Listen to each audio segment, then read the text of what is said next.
Breaking news, there was an announcement for everyone to see. Someone with blue eyes opened their eyes. It was 8 in the evening, and the announcement went out that the S-rank mage Lee Seojin had been killed while on a mission. Oh, this was terrible news. The person could not believe the news that he was watching. Lee Seojin was not supposed to die. That particular S-rank mage was fighting the evil dragon that appeared in downtown Seoul, Kruas, when he was caught up in the incident. The 25-year-old Lee Seojin debuted as a mage in the year 2034, and he was a beloved mage, known to have solved countless incidents. He had earned the love and adoration of the public, so this was indeed very tragic news. Memorial altars for Leo Seojin would be set up all over the country, and people who heard of his death were currently suffering in deep shock. The boy had to turn off the television because the terrible news was getting to him. The boy stared in disbelief because this could not be happening right now. The protagonist was not supposed to die at this point in the story. This had to be some kind of sick joke. Unfortunately, it was a joke that was not even slightly funny. The Lee Seojin that they had just shown on the news was a 25-year-old genius mage. He had amazing monster slaying talents, cutting down multiple beasts at once with his exceptional skill. He was the young hero that everyone in this era was watching. However, what mattered even more than that was the fact that his old classmate also happened to be the main character of the novel that his world is based on. It is called The Modern Wizard. That awe-inspiring mage was the protagonist. If everything had followed the original plot, it was supposed to end in a happy ending, and he believed that he would be able to return to his original world. However, that huge dragon had suddenly appeared in the dungeon, and it had cut off the normal life that the main character had planned for. He could not understand why the protagonist would die at this point in the story. Even scarier was trying to figure out what would happen to this world now that the protagonist had jumped ship. That dude was supposed to at least stick around long enough to keep everyone alive. The fact that he was gone now was troubling. The main character feared what would happen to the story. He had been looking forward to seeing his friends again once the novel ended, but with the protagonist gone, could there even be an ending? The main character recalled how easily and casually he had laughed with his friends back in the past. One of them said that if they possessed a background extra in a novel, then they would either hog all the lucky chances, or they would not touch them at all. He asked which side the others were on as they laughed over mugs of beer. The beautiful lady beside him giggled and said that the obvious path was to go for it. The brunette sighed and said there was no way that he would do that. For instance, if they stuck their nose into the story's plotline, then the main character could end up dying, and everything would fall apart. His friend laughed, asking if the brunette would truly never step up in the story ever. The brown-haired boy insisted that they would have to go through every hardship imaginable if they did that. That was not an easy thing to suffer through. Besides, the brunette was not confident that he could work as hard as the main character. All of that effort to grow stronger and fight more demons sounded like something that would tire him out. Even the blonde had to admit that was true. It seemed they were coming to an agreement. Even when he was right, he had to say it in such an annoying way, as expected of Kim Seonwoo. The friends happily raised their glasses in a toast and drank down. That was when the brunette got the message that he had won some kind of award. The friend beside him was excited and asked what event it was. Apparently, it was some kind of weird message from the author of Modern Wizard, and Seonwoo had won a very unfortunate event. This was a travel ticket to a very special place, and he could choose to claim it or not. That was interesting. The boy excitedly showed his friends this lucky win, and even his friends celebrated that he was going on a trip. This sounded like so much fun. It was insane for him to cash out from so much luck. They asked when he had even entered something like that. Excitedly, the boy clicked yes as his friends tried to guess where he would be sent to. They were about to get the shock of their lives. They were thinking the boy would get to go abroad, and they happily cheered and drank in his honor after he hit the accept button. Just like that, 7 years ago, the atmosphere around him began to get brighter, and he found himself transported into the middle of a magic circle as a young teen. Some of the teachers were yelling that students should not climb on top of the magic circle while it was being drawn. Well, our boy had now fallen into the novel that he had loved reading, The Modern Wizard. Fortunately, it was a book he loved, or that situation would have gotten ugly pretty fast. Still, he could not believe that his favorite novel could not even follow the script that it had designed for itself, or at least the path the author had created. Since the original plot was not allowed to change, the boy had only been acting outside of the main story. He had ignored all the major characters and had made sure not to draw any attention to himself. Now, he wondered where it had all gone wrong. If everything was supposed to unfold according to plan thanks to his minimal interference, then how on earth was the protagonist dead? Suddenly, the television in front of him started to glitch. He was sure that he had turned that off. It seemed the glowing picture box had a life of its own. Leaning forward, the main character wondered what on earth was happening now. He waggled the screen a bit, trying to see if the television was just having an average malfunction issue. However, he was soon surprised by a sudden loud noise and the universe breaking apart in front of him. Now that was terrifying. Anyone who looked out the window and saw the sky falling apart would naturally be terrified. The main character looked outside and was even more horrified to see that the people out there were legit, just melting away like they were no more than an illusion. Of course, the death of the protagonist meant the death of the world. Now that the axis that the world spun around was gone, then so were the extras created just to support his story. The poor victim of the travel ticket was horrified and screamed, wondering what was happening and why. He was powerless and had no understanding of what he was seeing. Quite fortunately, an error message popped up to explain everything to him. See, the problem was that Lee Sujin had died, and now all the main scenarios were considered to have failed. Since the scenario could not proceed, the world would be reset. Now this was terrifying news. The boy was sweating as he saw the world around him start to shatter and crack, everything rearranging itself like a resetting game, except that he was not an element of the game. His eyes widened as he began to crack too, and he was in for a very painful and earth-shattering surprise. This poor kid also immediately reset. Everything went dark for a bit of a while. In the darkness, a voice called out to wake up the student. More voices called out, calling for the student to wake. He had to wake now, after all, they were at the school. The powerful voice took on a shout, and our dude yelled right back as he was startled awake from the worst dream that he had ever had. The bus driver was concerned by this reaction, and he apologized quickly, but he had expected the student to wake up and get off the bus by now. The teen blinked and nervously stood, apologizing for causing such a ruckus. Meanwhile, the main character's head was reeling. The bus driver had just called him a student. Come to think of it, he had definitely been in his room when the world fell apart, but now he was on the bus of a disgruntled bus driver. It had felt like the world ended. The brunette was still a little shaky on his feet when he descended the bus, trying to stay sharp even though his legs felt like jelly. He wondered if he had suffered some kind of dream. The light in his eyes was so bright, and he winced, raising his hand to block off the light. This place was the Grand School, a rather nostalgic sight. Posted on the board outside was a congratulatory message, congratulating students on their admission to the Korea Magic Academy class of 2032. This was the school that he had graduated from in the game. Something was off, the year was 2032. The realization made the main character gasp. That was 7 years ago. They had gone back 7 years in the past. He touched his chest just to make sure, but it was just as he feared. He had small hands and a small chest, and he was a teenager once again. The main character had regressed, a nice and special skill, and he had gone back 7 years. The announcement continued to ring out to all the students entering the Korea Magic Academy. They were wished a warm welcome. The entrance and opening ceremony will begin shortly. Students should please take their seats. Our dude was expected to repeat high school. The true embodiment of madness. He felt like he was going to lose his mind. Everything was exactly the same as it had been those 7 years ago. Since things had come to this, he had no choice but to accept it. At any rate, it was much better than dying indefinitely. Now that he had gone back to the past, he had to endure everything that he had been through before. It really sucked the excitement out of school, but maybe he could get better marks this time. Of course, our dude had a much more pressing question right now. He needed to know why Lee Sojin had died. According to the original story, there was absolutely no reason for him to die. The protagonist was strong and talented. Crew is going berserk was exactly what was supposed to happen in the story at that time, and after a brutal fight, Lee Sojin was supposed to defeat it.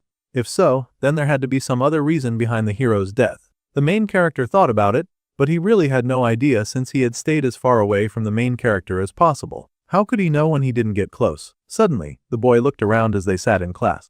His new fear was the protagonist somehow dying again in this life. If that happened, then he might get regressed to the past once again. Xianwu had already suffered through high school twice, and he was not dying to do it a second time either. There was also the fear that the world would just end and not come back. Nothing was certain, but there was one thing that was clear. Lee Sojin must not die.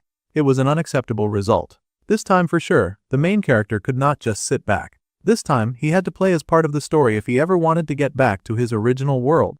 Then he had to stop Lee Sojin's death, and see this novel through to its ending. To do that, it was time for our guy to start getting close to the main characters. Of course, the first one he targeted was a girl.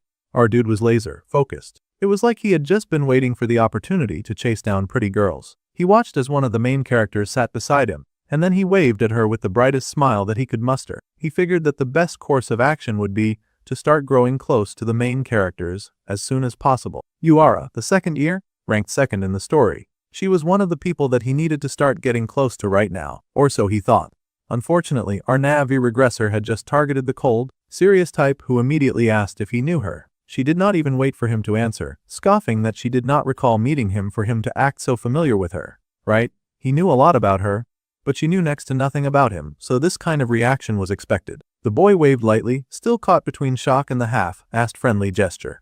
Before he could take back his greeting, The girl asked if he had something to say to him. It seemed she was the Sunder type, as cold and as frosty as ice, but hopefully she had a bit of an agreeable side somewhere. He admitted that he did not have anything to say. He was just saying hi. Instantly, she dismissed him and told him to look somewhere else. It seemed that starting with the nearest pretty main was not the best of decisions after all. He was making her uncomfortable. Why that rude little child? Our dude was quickly realizing that this situation was not going to be easy at all. They were all seated in class in neat little rows, and each grade representative was asked to come up to the stage. The grade representatives then stepped forward. There were 3 of them. Immediately, everyone recognized the main character and clapped at the presence that he had. Some of the students had even heard that the boy had trained under Chairman Kim Jinchul. His talent had to be on a whole other level. This was Leo Seojin of the 2nd year in rank 1. Despite being a student, the protagonist of the story was already soaring and famous. That was as expected. Modern Wizard was the kind of power fantasy novel where the main character did everything. They celebrated and clapped for the freshman top student, some of them thinking that she was really pretty. She did look like a happy saint. The pretty and flower girl turned out to be the kind that was calculated in all her gestures. Even that little smile was calculated. Her goal was to build connections at school after all. That senior had also been ranked the first for 3 years straight. He did not look that impressive, but that was still an awe-inspiring feat. In the face of all of these really amazing characters, it was understandable why our main character had thought it would be fine for him to just enjoy his background. He did not know much about the hero of the 3rd year, but the guy seemed pretty impressive. Though even in the original novel, the guy had barely had any screen time. Now they would have the student oath. All the present student representatives raised their hands and took the oath. However, for some reason, the girl beside our dude was vibrating. He had to glance her way just to check if everything was okay with her. Everything was not okay. Her fist was clenched. She had a whole doom and gloom presence going on, and her feet were tapping with so much rage. Only a few seconds after meeting her, he had at least found someone whom she hated quite as passionately as him. Now that was really something. The boy wondered if he should try scoring some points with one of the protagonists now that she was emotional. For some really dumb reason, his choice of words was telling her that it was too bad for her. She had come in 2nd place to the protagonist. The girl was heated and asked if that little insignificant rat was talking to her right now. He really needed to learn how to know his place. Of course, he doubled down and said yeah, he was indeed talking to little Miss Stick in the mud. Now she wanted to know what he meant by saying that it was too bad. The boy sighed. Honestly, he thought that the girl was surely much better than those 2 up there. The girl with the dark hair was a snob, but she was not taking any empty compliments from a stranger who was very clearly just trying to score points. The girl scoffed and asked what he knew anyway, and if he was trying to be funny. If he had ever seen any of those 3 use magic, then he would not be confidently spouting the brain-dead nonsense that he was telling her right now. So much for cheering her up. He had just redirected her anger towards him now. The boy admitted that he'd maybe seen their magic, and that just made her even more heated. He had no ground to judge their talent when he did not even know how much power they had. However, the boy doubled down on his nonsense. It was either go big or go home, and he refused to retreat. The brunette made the claim that he could tell just by looking at her. Apparently, he had really good instincts, and he beamed with a self-confidence that was backed up by his aura alone. That faker was only digging himself deeper and deeper into a very ugly pit. Now she was extra heated and asked if he was messing with her right now. It was time for our guy to pick the go-home option. He could not believe that it did not work, so he thought to try a different topic. It probably would be more sensible if he tried not to talk at all. He then asked the girl if she had been worrying about her future lately. Well, that much was true, and she wondered how he knew that. The boy was moving like a charlatan fortune teller. He had disturbed her peace enough times that he finally decided to check out his name. He was Kim Seonwoo, and she was going to remember his name. That sounded like a threat. Then she added that he should not dare to open his mouth and spout any more nonsense today. She was quite tired of him. All of our dude's efforts had been painfully in vain. And now the protagonist girl was stomping away from him. That was definitely not the reaction that he had been going for when he had started the conversation. He had already messed up, and he had just started his mission. The Magic Academy's new semester began with an evaluation test on the first day that determined everyone's ranking. It was an initiation ritual where students revealed themselves in front of the entire student body. Some of the students were already panicking about the test. After all, some of them didn't really have the skills and all that. Meanwhile, our dude was smirking and calling those kids cute. His new goal anyway, was to rank in the top 10 of the second year. In his previous life, he had gotten offers to be promoted to B rank several times, but he had ended up staying at C rank though.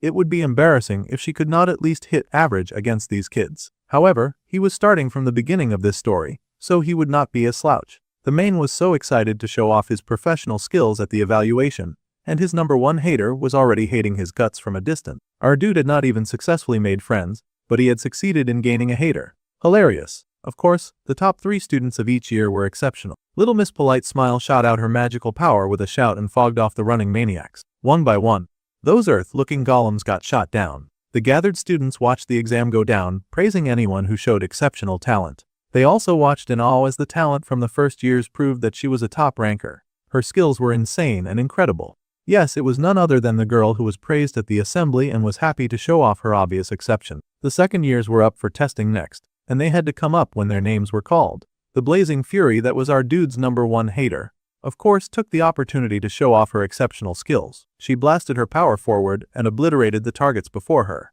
The other students gaped in awe, thinking surely a girl that powerful could not be the same age as they were. It was insane as she had professional level flame. That fire was impressive, but of course, since they shared schools with Leo Sojin, the hero boy overpowered the light of those flames. Then again, Uara was legendary too. The hero boy stepped up, and within seconds, he had zoomed to the targets. Those little stone creatures tried to run, but in an instant, they were cut down and defeated, sliced to pieces in an instant. With the golems fallen, the hero beamed with satisfaction. The boy sure was impressive, so impressive that the heated girl could not stand him. Our dude had sense now, so he was not going to try to offer her any comfort, when she clearly did not need it. The brunette thought that Uara was pretty good, too, even though she did not care about his opinion. It just so happened that Lee Seojin earlier was basically on par with a professional active mage. The girl had always been in first place, but that had been snatched by the pillar of natural talent that just happened to shine brighter than hers. Her frustration was understandable. Then, it was time for the second-year Class A,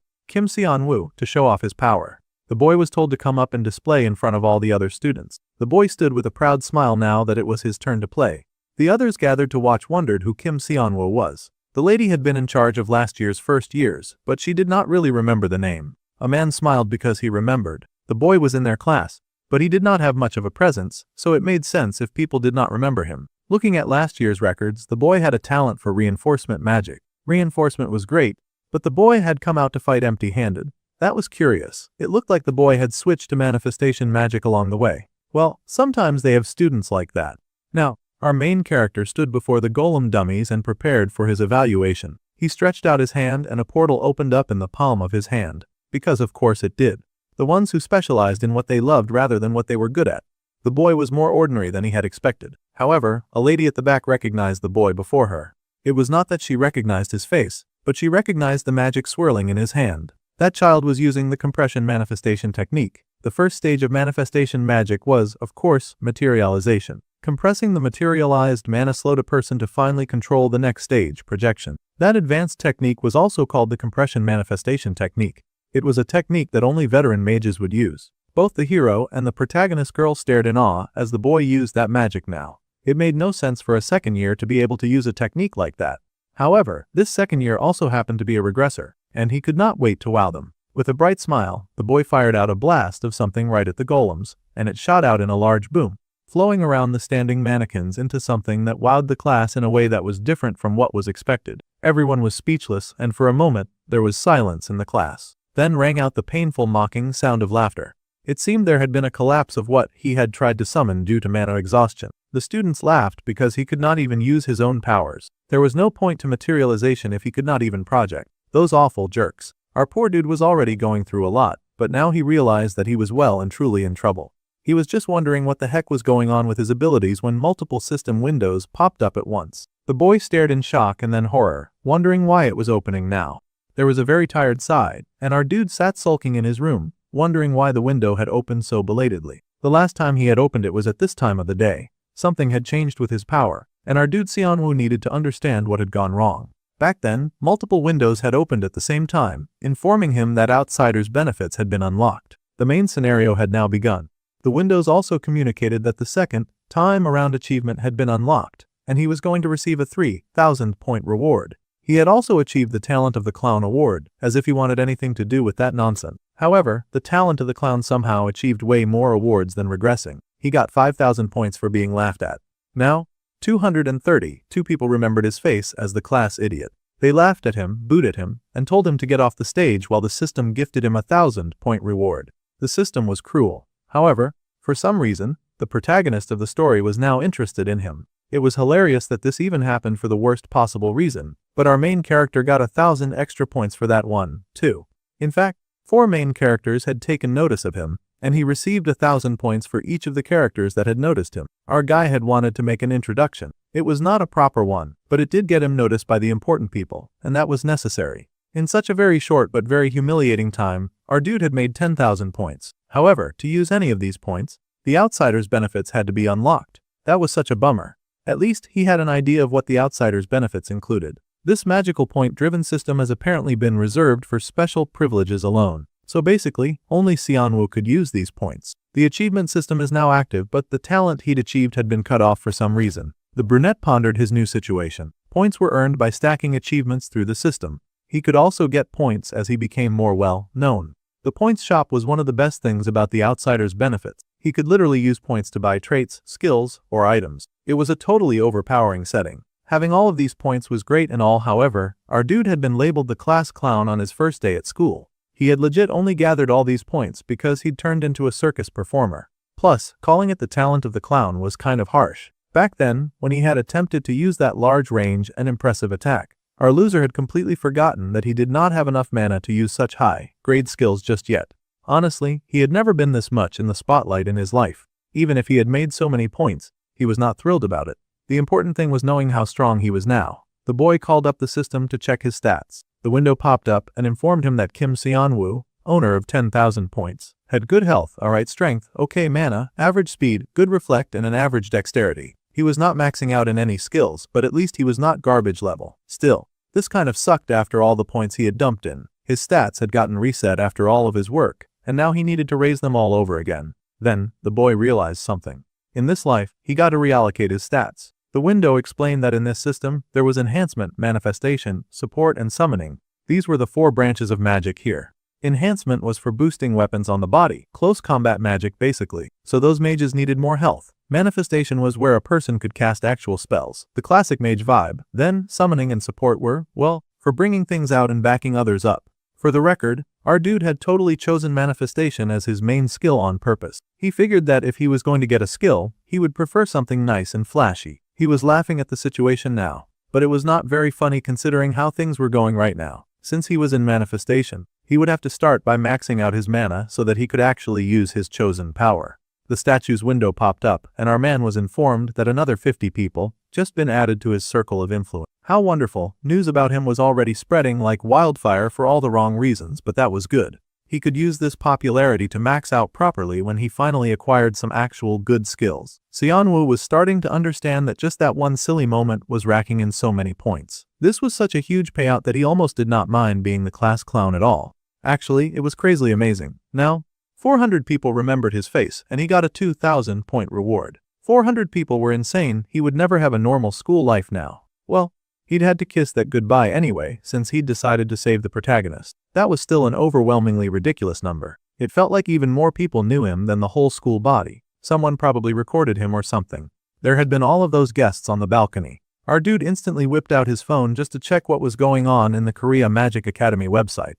Just as he feared, someone had uploaded the second year's last place test video. So many people were dragging him in the comments section. Bro had never been more clowned in his life. Some people were even asking how he managed to get into the school. This was so unfair. Xianwu had never imagined the day that his test video would blow up like this. It was embarrassing, but the points were pretty nice. Since he had come this far, he might as well cash out from the attention, and now our guy was wondering if there was a way for him to get even more attention and points. Suddenly, his eyes shone as he came up with a pretty cool idea. With this, he would really pull all of the attention to himself. He would finally be able to buy that thing that he had always wanted after cashing it in. The next day, people were still whispering about the class clown. Some of the students stared in awe and asked if that guy was truly him. The video from yesterday looked just like him, so that likely was the guy they were looking for. Someone with shame and lots to lose would probably hide their face after becoming the class disgrace, but not Xianwu. He had money to make, and he would make it in the most shameless way possible. He needed even more people to keep talking about him as he paraded himself before them without fear. All night, he had played up the incident for attention, and it had paid off. Now his failed video was trending with over 1,000 views. Lots of people had a lot of criticism about his pathetic academy performance, even judging the academy scandal. Bro even went as far as calling himself an S-rank mage at the shocking scandal situation. Thanks to all of the hate that the video got, he made another 5,000 points. Racking up hate like that sure felt great. Then, the boy walked into class that morning, acting all cute and everything as he stepped inside. All of his classmates were of course waiting for him and all eyes were on him. Someone even outright pointed at him. It was a blonde. The bro looked like every stereotype of a bully that usually featured in these kinds of stories. However, surprisingly, the boy came over to cuddle with the brunette, laughing loudly about how hilarious yesterday had been. After the boy came out, everyone could no longer stop laughing. The other kids were in high spirits too, and they kept asking how the boy had run out of mana like that. His family had to have money, or he would never have been able to get into this school. It was funny that they thought that, considering his involvement in this school was a total unfortunate accident in his life. Well, the main character at least recognized yet another of the protagonists. The blonde's name was Park In-won, and in the novel, this dude was the resident loon in the beginning. It was never good to get involved with someone like that, so our dude would just not get involved and keep quiet around him. Unfortunately for the main character, the blonde now had his eyes fixed on him, and he grinned. From now on, he would be calling the boy a blockhead, and from now on, whenever he called, the boy would come running.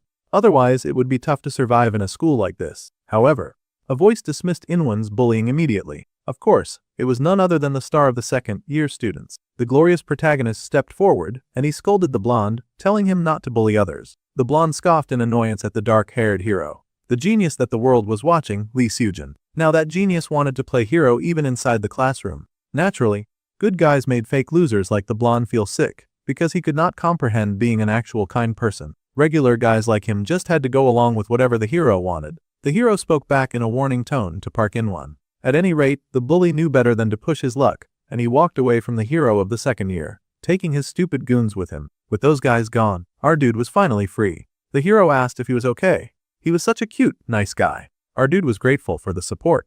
Without even trying, he had gotten the attention of the person that he needed to protect the most. Now, the hero looked at him, recognizing the boy as the class clown who had debuted yesterday. The clown tried to assure the hero that he was fine after all. He had really cashed out thanks to all of that attention and laughs. He then figured that he should at least have some shame. Normal people would have shame about things like this. So, he sighed and whimpered that he just had to accept it since that was how things were. That video was everywhere already, so he had to accept his fate. The hero reassured him, telling the clown not to worry about it too much. The person who had spread that video on purpose was in the wrong. Yeah, Seonwoo had sort of helped them spread it, too, so he was hardly one to talk about people who were in the wrong. At any rate, the hero wished him a great day and was about to bolt. However, our guy could not let a good opportunity go just like that. Instantly, he latched onto Lee Seojin, and he started mumbling as he tried to figure out the correct way to make his request. See, he needed to stay as close to the protagonist as possible to keep the boy from dying. So, our main brightened up with a sparkly smile as he asked about the semester's dungeon class. He wanted to team up with that hero for the dungeon class. That was a cute offer, but he was kind of a liability. The hero had no idea what to tell him and asked why the boy was asking him. Well, with the sweetest expression that he could muster, Seonwoo explained that it was because it would be really good for the hero too. The hero considered the pros and cons of taking dead weight like the class clown into his team. After a moment of thought, he hit the poor guy with a bolt of instant rejection like a shy Japanese girl rejecting a romantic letter. It turned out that he had never really thought of Seonwoo as a teammate. However, fortunately, our guy was the kind who did not back down when he made up his mind about something, which was why he had successfully done an entire run-through of the game without ever interfering in the main character's life. There were two things that the hero needed to know before he made the rejection official. Alright, the hero agreed to hear him out, and it was time for our guy to market himself for all that he was worth. The first thing that the hero needed to know was that he was dead last in the entire second year. Yeah, that was not really news. Everyone knew that our dude was garbage, and honestly, that should not even be a talking point in this conversation. The hero was stunned by the boy's shameless audacity. He could at least pretend that he had some level of self-respect. The hero asked if this was really his reason because our dude was really making it hard to buy into the case. The main character explained that everyone knew that every group test had an adjustment score. This meant that if the top student in school teamed up with the very last place like him, then the hero's score would surely come out higher. Well, the good boy had not expected for the class clown to be pushing for this level of self-sabotage. His words did make sense, but the risk was too big considering that the guy beside him had shown no skill whatsoever. It felt like he would only be a burden in a place like the dungeons. The second reason was sure to make the hero agree. Yuara, the second best in their class, had already picked two low-ranked students for her own team. Clearly, she was thinking about the score balance as well. As the hero knew, the girl specialized in some wide area of magic. Even with 2 low rankers, she would manage just fine in the dungeon. This was a statement that even the protagonist accepted as true. Third, because it turned out that there was a surprise third reason, even if our dude had said that there were only 2. The boy beamed and then happily pointed to himself. He was the third reason. For someone in last place, he was still a pretty decent fighter. Well, there was no actual combat proof to back that up, but he had been about to use high-grade summoning magic, which was the only thing he had going for him, considering the wild stunt that he had tried to pull. The hero could not help but laugh at this whole display. The protagonist was such a sweet and jolly guy that finding motivation to protect him was going to be so effortless. This class clown was really seriously funny. He had seen his potential right from his debut. Alright, since the boy had amused him so much, the hero agreed to team up. However, he also had one condition because he was a nice guy that actually cared about his teammates. The protagonist smiled and said that he would pick the remaining teammate. With the high chances of him picking other main characters, that was a highly acceptable part of the deal. The hero was still sweet enough to check with the class clown and ask if he minded. Our boy did not mind at all, and he shook hands with the character Lee Seojin, who had now taken a deep interest in him. Our dude gained 2,000 points as a reward. He was so happy to have gotten this far. Alright, so now it was back to serious topics like class and study. The origin of magic goes back to the 14th century. Back then, it was divided into 2 branches, not the 4 that they have now. However, it did not take long for that solid 2-branch system of magic to collapse. Now, the teacher paused to see if anyone could tell her the reason. Our boy surprisingly raised up his hand. Of course, no one was expecting much from the class clown, but he'd done this entire class before, so he knew the answer quite easily. The 2 magic systems broke down because of Bloodsword, the first enhancement type mage to appear in the 18th century. Xianwu might have been a background character B2. He had done his homework well, surprisingly the teacher and the students. The teacher congratulated him on a good job. For manifestation-centric medieval mages of the time, Bloodsword's appearance was a huge shock. Manifestation mages back then couldn't even stand up to Bloodsword. From that turning point, research into manifestation magic exploded. The teacher continued to give an important lecture about the history of magic, while our dude listened on with a bored look on his face. Even for someone like Lee Seojin, classical magical theory and complex formulas were kinda hard. However, that was not the case for him. This was because of the outsider's benefits that had been bestowed on him. It fed him all of the basic info on the world. So when it came to written subjects, he was way more confident than anyone in class. Happily, the boy used his cheat skill to take down notes with joy. The other students in the back started to whisper and call him the class Hermione. He had gone from class clown to basically the class no, it all in just the span of a day. They even giggled that there was no point in his listening so hard in class if he was still the last place student. This pissed off the brunette. It was one thing for those guys to mock him for his mistake, but now they were calling him a bookworm. If they were that jealous of his skill, then they should go ahead and answer questions in class too. Well, the class ended, and it was time for everyone to enjoy their lunch break. Our dude had not really made a lot of friends, so he sort of lingered as most of the students filed out of class. He was just figuring out what step to take next when someone walked over and called out to Kim Seonwoo. That was him, so our dude turned to see who it was. It was the sweet hero who grinned that they were a team now, so they should eat together. That was so cool. They went and got their trays of food, and they walked together in the cafeteria to find a nice place to eat. Honestly, the hero was so jolly and smelly he was quite an easy person to like. As they searched for a place to eat, an excited boy waved over for Seojin to come and sit beside him. That dude was Shin Youngjin. The hero happily headed over to that guy, and they both laughed and teased each other. So, for some background, Shin Youngjin was one of the main characters in this world, and he was Lee Seojin's best friend. If all of the top rankers teamed up, their scores tanked, so it looked like most of them had split up this time. The Shin guy then noticed our brunette hanging around. The boy beamed, saying hello to Kim Seonwoo. Of course, he had recognized him on sight since everyone had seen that stupid video. Getting points was one thing, dealing with the aftermath of all that attention was another. Still, our guy took his seat, and the best friend happily asked when the loser suddenly became so close with the protagonist. The hero explained that it had just happened earlier, and they would be going into the dungeon together the day after tomorrow. The best friend had never heard anything crazier in his entire life. He was so shocked that he nearly stopped smiling. Bro had to slide right up to the hero's ear to whisper if he was that confident that he would get first place even without the last place buff. If they were that strong, then there was no need to carry this deadweight with them into the dungeon. The hero sighed and explained that Yura looked like she was out for blood. The best friend was surprised that she was a motivation point. Apparently, the second place hero was not playing around with the battle for first place, and she had put 2 bottom rankers in her team. That made the best friend flinch. That girl really was not playing around with how much she wanted to win. At any rate, they had already decided that Seonwoo would join the team, so they should just eat for now.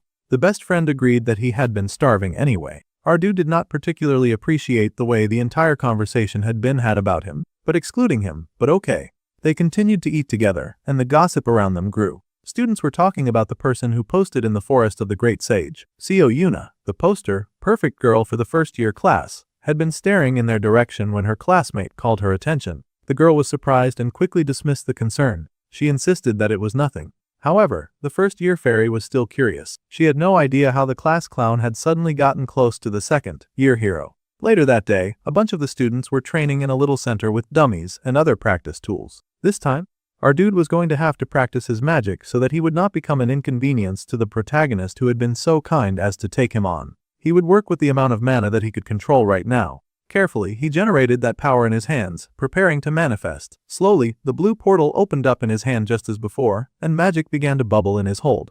Now that he had a decent amount of mana, he controlled his project, and then controlled, raising his hand at the nearby dummy. This time, he actually managed to hit the target, and the other students who had been watching were kind of impressed. It was not something top tier, but it was not the worst attack that they'd ever seen. The boy was doing better than they had thought.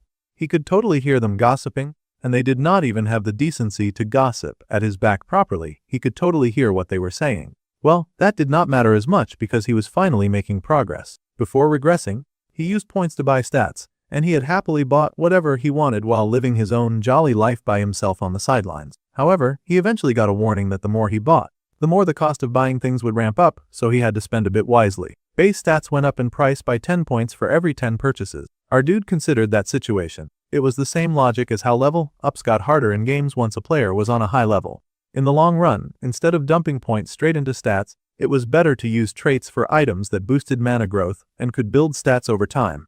Our dude decided to use the search function. He opened a window and searched around for the skill that he wanted to learn. He needed that one trait that showed up mid-novel right now, since he had increased the difficulty level on his life by teaming up with the protagonist. Finally, he found the blessing of great nature, which was a skill that absorbed mana from nature. Now this was about to be excellent. When training mana, our dude would be able to gain mana depending on the environment. He could gain up to 150% of additional mana, and his mana recovery speed would increase by 50%. That was a whole promising bargain. He scanned through the passive effects to be sure that it was what he wanted and everything lined up. Then, the boy looked at the wristwatch that he had on his wrist. The returner's wristwatch was the kind of equipment that boosted health and mana regeneration by 200%. Bro was just buying cheat codes left and right. In this life, he sold and bought skills, trading lesser skills to gain even greater skills. He could sell traits to earn points too, but it was such a shame to let some amazing items go. Like the Master Chef skill that he had sold to buy the watch. He would really miss being able to cook that well. However, thanks to buying the Blessing of Great Nature and the Returner's wristwatch, his starting point was way better than before the regression. Suddenly, his phone began to ring. Now this was odd because bro had very few friends, so he couldn't imagine who was calling him right now. He picked up the phone and stared in awe at the screen, wondering what he was looking at. This was a group chat for some reason. Jung Jinte had invited Leo Seojun, Kim Seonwoo, Yoon Hae-young, and Sheon Jaek to the chat. Jung Jinte happily told everyone to do their best for the next 2 months, and Hae-young happily agreed. A whole group chat. Now this was curious to the class clown. Apart from Yoon Hae-young, he didn't really recognize the members of this group chat. He wondered if they were all somehow low rankers. Yoo Hae-young was the kind of girl who would become an important character later on, but she had not realized her own ability yet, so right now, she shouldn't matter much. Anyway, it would make it easier if all of these low rankers just said what their speciality was. He already knew a few, but he was not sure about the others. Jian was in support of the sub-speciality of manifestation. Yoo Hae-yeon was in manifestation with the attribute office and the subspecialty of support. Jinta was in enhancement, with the sub-speciality in manifestation, but he sucked at it, apparently. Yeah, it was definitely a team of low rankers. Our dude also admitted that he was in manifestation with no elements since he was still at a beginner level, and all. The jerk Ji-yeon laughed that there was no one at the school who did not know the class clown's speciality was manifestation. The boy growled because he had just been trying to be nice and to make sure that everyone was on the same page. There was no need to be blatantly rude by bringing up his failures. He was well aware of them. In that case, it would be the best bet to put Seojun at the center, and the rest of them would focus on supporting him. If they were aiming for first place, they had to do better than Yu-era's team. First things first, he needed to find out who she had put on her team. So the training continued as everyone prepared for the dungeon raid. It was very important to get ready in order to score the best in the evaluation. As they trained together, Some of them had training guides advising them on whether they were focusing too much on control and neglecting projection. They needed to put a bit more power into their mana and then release it faster. The girl followed the advice and gathered the energy in the palm of her hand. With a whoosh of her hand, she released the great blast and it swung, taking down a huge load of enemies before her. The people who gathered and watched were amazed by that level of firepower. They were truly in awe of a genius, and watching her was amazing to them. This person was really skilled, and anyone could see the obvious natural talent. Then again, maybe it was because she was still young, and the boy was still a bit rough around the edges. Her mana control could use some work, but exceptional talent was still amazing to see. Then, the teacher turned around in awe to see someone else training on the grounds. It was that one clown from the manifestation exam. Almost anyone would be able to recognize him. And her eyes widened when he saw him shoot a blast to obliterate the target in front of him. That was not bad at all. It surprised her, especially since most people assumed that kid was just a failure. The boy was beyond excited about his growing success, too. It was kind of cute. Back then, the young clown had gotten so hung up on materialization that he could not even manage a proper projection. Now, with the bare minimum mana that he had, he was being sure to balance two skills, managing both projection and materialization. He was even pulling off perfect projection and control. Figuring out his own weak points at that age was no small feat. The lady was impressed. She could not help but smile as she watched the children working hard at training and growing around her. After some time passed, the special lessons came to an end, and the happy lady thanked everyone for trying their hardest in the training. They had all done pretty good work. The students all thanked the teacher for the hard work that she had put in for them as well. It was much appreciated. All of that training had really helped them to blow off some steam. Honestly, this was what class should feel like. It seemed most of the students preferred blowing things up with magic rather than sitting in a class and actually learning. With that being done, most of the students were going to rest. As the students were leaving, the student Kim Seonwoo was called back before he left. The boy had worked pretty hard in class, and she wanted to know if he had been keeping up with training lately. The boy admitted that he had been squeezing in some training every once in a while. Then, she asked how his mana training was going as well. He was doing extraordinarily well with it. He was not about to admit that he had been high-key cheating with that one. And he was just buying some extra mana off the market and borrowing another half of it from nature. The boy was a bit hesitant, since the teacher had definitely noticed that his mana pool was lacking for his current level. The boy admitted that he was definitely growing it. Well, there was no rush, and the teacher assured him that he was doing well overall. In fact, his mana was really on the low side. There was no shortcut to building mana, so they just had to keep at it. The boy beat his chest and happily said that he would do his best. With a happy smile, the lady gave him a chain bracelet, telling him to take this. It was an item that helped with mana breathing and keeping their condition stable. The boy had not expected the sweet gift. He did not know if he should accept something like this. There was no need for the boy to feel pressured. It was just an F-rank practice item. It did not cost much to make, and it was not a big deal that she was giving this to him. The boy was excited and happy, saying that he would make good use of it. The class was over, so it was time for him to hurry along now. The boy could not believe the unexpected score that he had gotten, and he smiled with joy at the bracelet he held. As he was walking home from practice, he could not help but pause when he saw a lady lingering around near the wall. It was a dark-haired girl with laser-red eyes. She greeted Kim Seonwoo, and he wondered why she was even talking to him. She had made such a big deal about not speaking to him before, but now he seemed worthy enough to talk to. She was the one who told him not to talk to her ever again. She clearly remembered that, and she was clearly pissed that he was even reminding her. At any rate, she had heard that the loser had somehow joined the same group as Lee Sejin this time. The boy asked how she even knew that. She just scoffed that he was very clearly clinging to the thighs of the top student like a shameless leech. It was too bad, because the first place for this exam was going to be hers this time, so he should wake up from that dream. It seemed that she had come all this way just to poke fun at him. The girl turned away and scoffed, stomping and leaving. That was truly all she had come to say. What an aging tsundere. The boy could not believe it and wondered why she was touchy all the time. Later, on Thursday morning, a few of the students had gathered outside the dungeon entrance, and our dude raced over with excitement, happy that he had made it in time. There was the shining hero who was also happy to see him. It was the first time that all of the team members would be gathering in person, so it was best for them to do their best this semester. Everyone agreed that they would work hard and do their best, much to the hero's joy. However, there was always that one guy who tried to make a big deal out of everything, and he scoffed, saying that their team was kind of weird. They had got together with the top student and the very last of the class. The main character was wondering if that was supposed to be some kind of jab at him, or if the idiot just did not know how to talk. It was very clearly a jab, and that piece of nonsense was jabbing even more, asking the loser of their class to actually pull his weight during this exam. Alright, That was very rich of this dude who was barely a memory in this class. He had the nerve to tease the brunette for not being able to fire a single spell during the last test. No one could even remember this guy's name. Xianwu could not care less about some loser who was making jabs at him, and neither did some other guy who quickly jumped in to defend him. The other guy said that it did not matter if the class clown had failed so hard in the first exam since Xianjun was the one who brought him along, so he was fine with it. Since the hero brought him, then the hero would carry him. It was that easy. It was very unfortunate that our dude's defense team was made up of a dude who was clearly just trying to ride on Seojin's coattails. He started to wonder if there was even anyone useful on the team. Well, there was at least Yoon Hae-young. Her big moment in the story was still a long way off, but at least she was actually useful. She was happily asking the hero if he had slept well. The boy was wondering if it was because he had joined. The team that the hero had formed was completely different from the one he had formed last time in the story. Yoo Hae-young was one thing, but he wondered if the rest of this group would really be okay for this test. There were not a lot of heavy hitters around after all. As they walked, someone in front of the gate caught everyone's attention. It seemed to be a teacher, and now he would explain the day's dungeon exploration. This class would run twice in the morning and the afternoon. Since it would be the first day, they would only explore the basement level 1.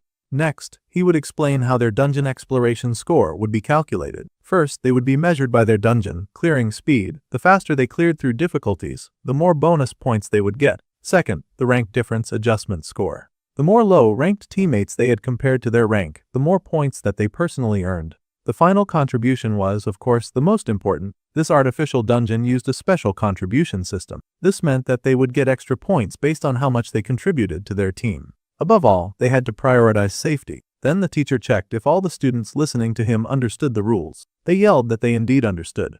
Alright, if all of that was properly established, then it was time for the teams to enter the dungeon. Most of the kids were so hyped, and the others encouraged them to have some fun in there. The monitoring room was full of teachers keeping an eye on the students. They were not joking about safety first, and they would make sure that every single member of the dungeon would succeed. Teacher Jang was also there, and he waved, saying that he had come right after sending the kids in. The other teacher had been waiting for Mr. Jang to get there. They had to place their best on which team would get the highest score, though they did have to pick different teams for it to be a proper bet.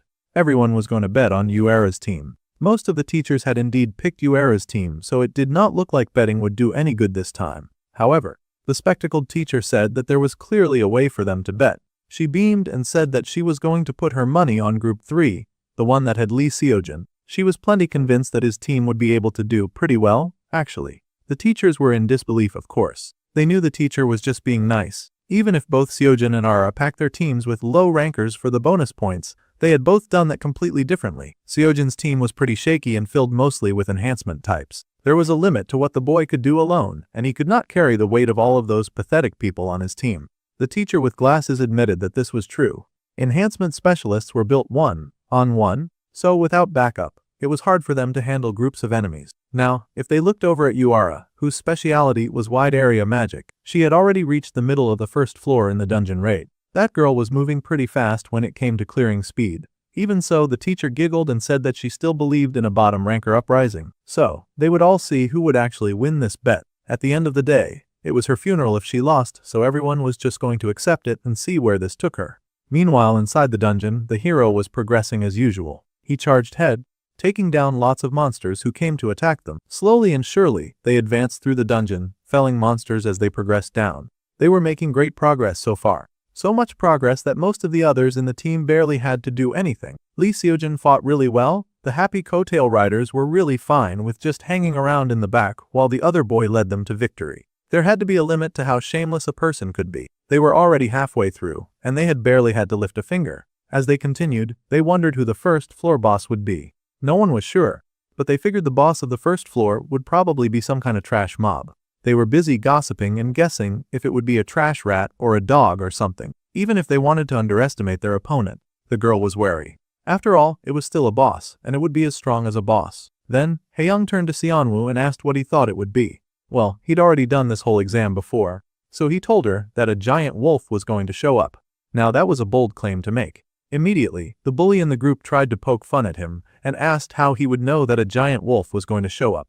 The boy was not about to argue or reveal that he knew more than he let on, but he just said that he had his ways. A giant wolf was going to show up, so they should be prepared. He had been here and done this many times before, unless this part of the exam had changed. Of course, that shameless bully just scoffed at him and called him a compulsive liar. It really made Xianwu want to beat that trash up. That jerk could believe him or not, and the bully said that he did not believe the clown at all. In fact, he was going out of his way to be annoying on purpose, and it took all of our dude's willpower just to resist reacting to that filthy piece of trash. The hero laughed and told his teammates not to fight now. He wanted them to keep moving through this dungeon as fast as possible. So, the fighting calmed down, and they kept walking. Before they progressed further, someone asked them to stop. It was the hero and the team who wondered why they were stopping now. The bully jerk even teased that the top of the class was scared. That was hardly the case. There was something on the floor in front of them. They all looked forward, and sure enough, there was a large magic circle on the floor. They had no idea what kind of magic circle it was, but it would likely activate something as soon as they walked through it. The other students were hesitant because they could sense the danger from the magic circle. They worried that the teachers would throw something really dangerous at them when they were just students. Xianwu came a little closer and bent to study it, though the hero warned him to be a little careful. They did not know what could come out of it. The boy said that he was fine. He was just taking a look at the runes and stuff like that. He studied it carefully, trying to remember why a magic circle would appear on the first floor. From what he could tell, it was not anything major, just a simple barrier. However, there had to be a reason a barrier would be here at this point of the test. Of course, the clown recognized it because he had seen this exact same barrier trigger in his previous life. He stretched out his hand and touched the barrier that surrounded the little magic circle. They could all clearly see the shifting magic of barrier air. Then he turned to look at them very pointedly. The bully was very annoyed that the clown was correct, and he muttered that he knew that too. Alright, since all of that was established, they could not pass like this. The coattail rider wondered if they would have to turn back. It would cut their time in half, and there was no other way through. The hero prepared his weapon, deciding to just cut through the barrier with his sword. He got ready as he summoned his magic, his power growing and glowing, and he charged at the barrier in front of him. The others who watched were excited, thinking that it would surely work. However, only a small dent had been made in the barrier. They had been so close. The others had really hoped that would work. The hero sighed and wondered if they could do it with the right approach. It seemed that it was now the bully's time to shine. The boy smirked and said that he was a support-type fighter after all, so he just needed a little time. He bent before the magic circle and started generating his magic. The bully touched on the magic circle, and it looked like he was actually going to be useful to this group for once. However, something was not working. Oh, how embarrassing. This was pretty complicated, and he realized it was going to take a while for him to solve this problem. Like 40 minutes too, even if he tried his best to hurry up. 40 minutes was crazy. Our dude grabbed his hand immediately. If he was going to spend all of that time trying to fix one problem, then it was time to try some other ideas. The class clown said that he would just break it. A crazy statement from Xianwu, who was seen as the weakest member of the group. The bully, of course, was not having it and tried to challenge Kim Xianwu. The clown ignored the bullying entirely because they were wasting time. He placed his hand on the circle on the ground and got busy as he put some work into it. The unique trait, Outsider's Benefits, was activating. The magical formula of the barrier was decoded, and it was pulled up before our dude for him to read. A collection of magical characters that he could rearrange and decode. Since our dude was so good at reading, he easily got the gist of what he was seeing in front of him. Once he rearranged the right letters, he tapped the circle in the right way, and it glowed. The barrier dissolved right in front of the team. It felt good when the deemed useless one was able to solve a problem that the bully insisted would take 40 minutes. The clown was done in like 5. Happily, the brunette turned to his team and said that he had won it. Even the hero was surprised that it had really worked and was very fast too. The bully was in such shambles that he could not think of a thing to say. The protagonist Lee Sojin was now quite astonished by him. In fact, the protagonist's interest in him had increased. Our dude could not help but smile. Now that the protagonist's interest in him had gone up again, our bro got a reward of 5,000 points for his hard work. It seemed this relationship was benefiting my way more than the 5,000 points. Even our dude was stunned. He now had an interest level system and the protagonist's interest had been stroked all the way to level 1. Suddenly, there was the sound of great chaos ahead of them and the echoing sound of a large paw hitting the ground. Just as our dude had predicted, the big boss had emerged, and it was, of course, a giant wolf. The boys and their one girl all stared at that terrifying creature, and the boss stalked forward, growling and drooling as it targeted the boys before them. The co-tailer was beyond impressed now. The class clown had been right about the boss too. It was a big wolf, just as he had said before. The large creature charged right at the hero, but the hero was ready and stood to fight the beast. The wolf roared and attacked, but the protagonist's eyes glowed a brilliant gold, and he sliced through the big boss creature in front of him. His attack was merciless and immediate. The hero had a different look on his face when he was fighting monsters. Even though he was a pretty good guy, He also loved the praise, and he beamed, blushing as his teammates praised him for his good job. He had taken down the boss in one swing like it was any regular mob. The door opened immediately, and the students cheered, happy that it was over. They came out of the dungeon, and the teacher congratulated Group 3. They were in second place for week 1. The hero was in shock and asked who was first. Of course, Group 7 was in first. They had cleared the dungeon 30 minutes faster. Of course, that was Uara's team. The others could not believe it. Uara was truly a monster. She had beaten through the dungeon in 4 hours and 11 minutes. They could not believe that was even possible. They were only 2 minutes ahead of third place. At this rate, they were going to get overtaken pretty fast. Well, the number of useless people in the group definitely did not help. Still, thanks to Xianwu, they had been able to take second and not third. The hero happily smiled at the class clown, still grateful for his assistance, even if they came in second place. The class clown could not help but blush at that. It seemed our guy also liked praise. If he had not removed that barrier so fast, then they would be even further down and stuck in a really bad place. The hero sulked that he had been the one who dropped the ball. They should have secured first for sure if he had only been faster at clearing the dungeon. The only girl on the team protested that assessment. They had only gotten this far because of the hero on their team. Besides, it was just the first week on the first floor. Their run was not over yet, so the main character told the hero to cheer up. They could still turn things around, but the rest of the team members had to start pulling their weight around here a bit more. As they started to head back, someone called out to the student Xianwo. The boy turned in surprise and noticed that the support-type instructor was looking at him. The teacher had come to make a proposal to him. The boy wondered what sort of proposal was being made, and the support teacher asked the kid to transfer to a major in support immediately. Now this was a shocking request. Our boy immediately said no. Obviously, she was not having it. She could not believe that little brat was going ahead to reject him without even hearing the terms. He should just listen to her first. With her authority, she could offer him a special talent scholarship of 50 million won. Now that was interesting. However, it was not something that could move our boy away from the flashiness of manifestation. She found no takers. The teacher was so upset, and one of the other students had to admit that it was crazy to reject 5 million scholarship. They had to check if he was out of his mind. The boy sucked at manifestation anyway, so switching majors should not be such a huge deal. Anyone else would take such a deal and transfer immediately. The other weaklings around him admitted that they would switch teams too. Someone then asked if he truly was not switching. Our guy looked up and sure enough there was his number one hater. The girl was nearby again, and she pointed out that special talent status came with way more perks than just a scholarship. Everyone was surprised that Uara had taken an interest in this conversation. The boy smiled and said that he appreciated the talk from everyone. But he was a manifestation type, no matter how many people tried to stop him. He was not about to change or turn tail when he loved manifestation so much. The girl could not believe the blind confidence that the boy had. Later at school, time passed and the talented first-year student was just casually walking through the halls. She paused when she saw someone also walking around the halls, wondering who that was. She paused and said hello, almost instantly recognizing the class clown. It was Senior Kim Shinuk and she said hello.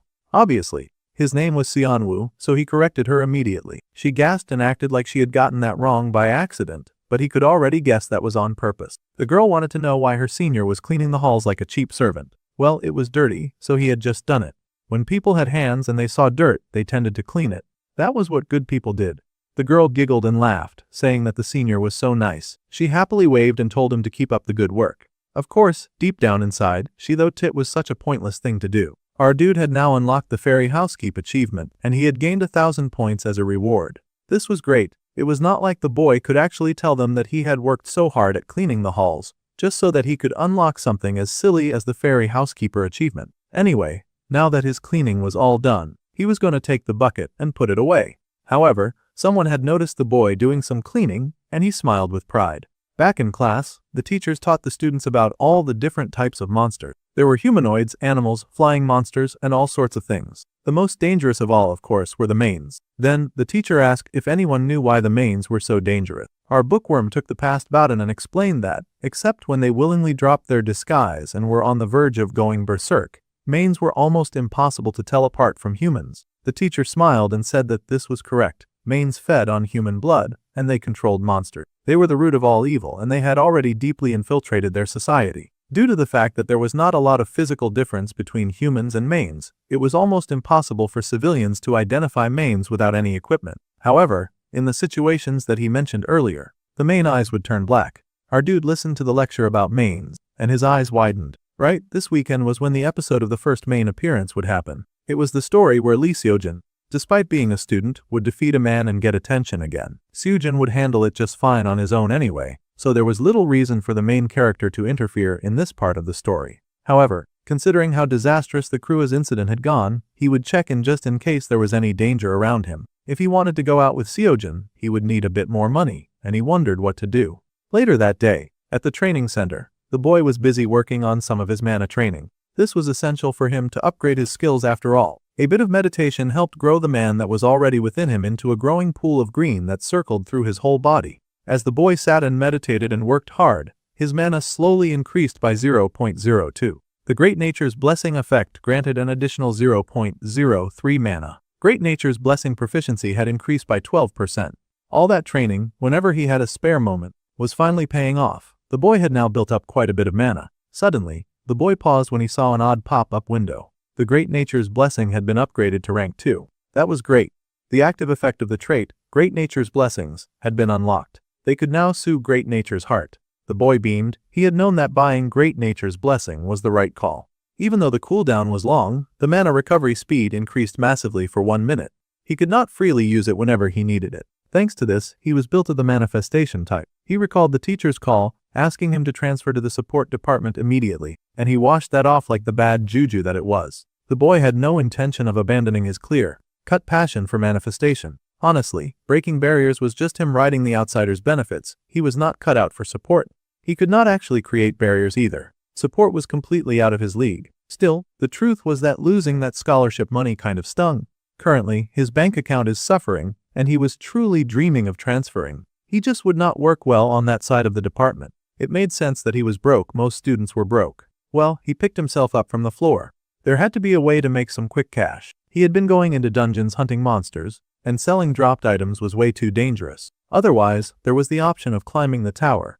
He could handle the lower difficult towers, but he was still a student, and he would get wiped out once he so much as touched any higher floors. Our dude was in a very difficult position. Since he was still a minor, he could not get a license to go to any significantly higher floors. Our boy rubbed at his head as he considered the options available to him. Suddenly, he got a pretty good idea. The sky shone with bright stars, and the teachers talked about the really admirable student that they had seen in the dungeon that day. The trash student Kim Seon-woo from the second year was proving to be more than just trash after all. He had come to school early in the morning to clean too. The other teachers admitted that the boy focused well during theory class as well, and he answered actively in class. His attitude to studying was excellent, and it really motivated the teachers to do other jobs. The teacher with the glasses, of course, was happy to hear people singing praises about her student, and she beamed that this was just how manifestation-type kids were. Someone had tried to poach her precious student, but they had failed woefully, and she threw her head back and laughed. It seemed the lady could be malicious in her own ways. Of course, the teacher had always believed that her precious student Seon-woo was not the type to fall for something like that. Anyway, it was such a relief to have a student who was so diligent and upstanding these days. Most students were entirely focused on nothing but power and money. However, our dude was not really a student now, was he? The class clown was beaming today, feeling like an absolute genius. He had achieved the student beloved by the teacher's achievement, and he had gained 2,000 points. This was amazing. He had barely even been trying to get this achievement, but it was his now. He was so happy to have extra points now. He immediately entered the point into the shop, activating the search function. The price to purchase the item that he wanted was the 1,000 points. Now, he was going to get his money's worth and make some great cash too.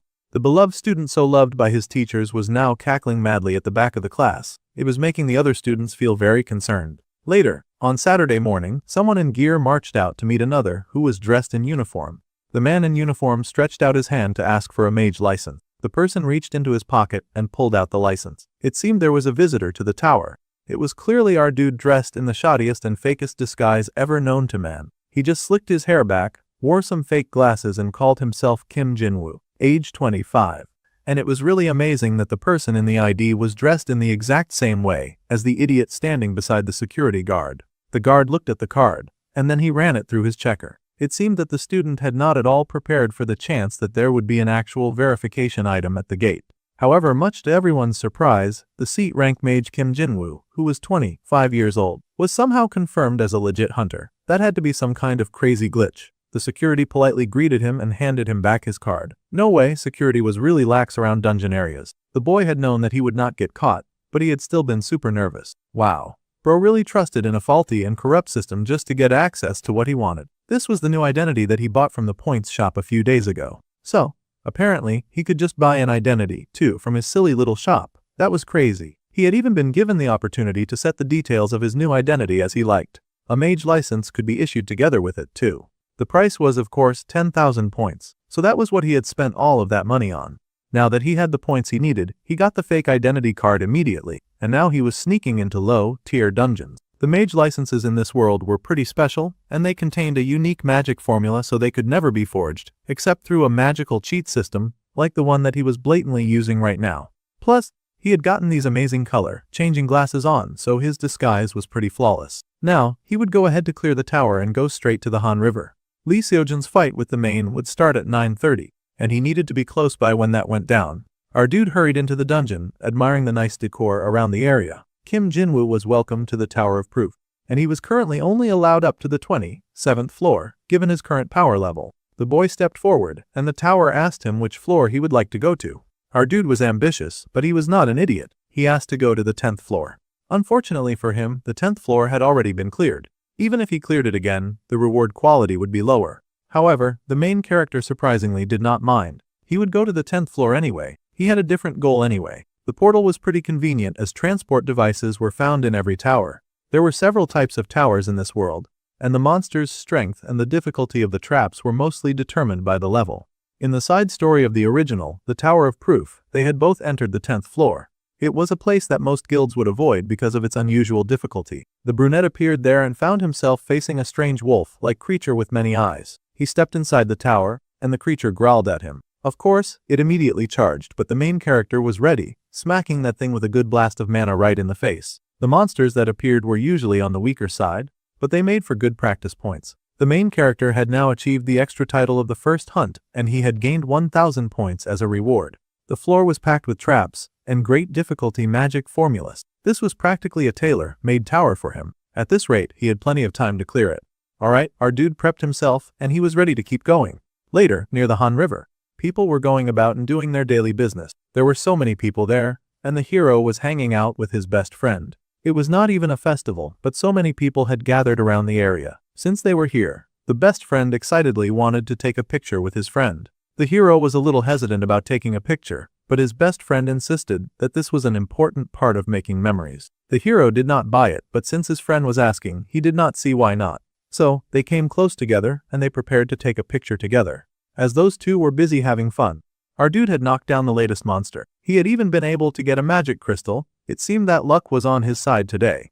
Well, that would cover the ride money, so it was time for him to get going. Carefully, the brunette walked around, searching for something that should be close by, his hands running over the surface of the door before him. Sure enough, he touched on a bit of gold before him and beamed. He had found what he was looking for. The gold on the door began to expand and sparkle as he placed his hand down on it, and his eyes widened when he saw the change happening before him.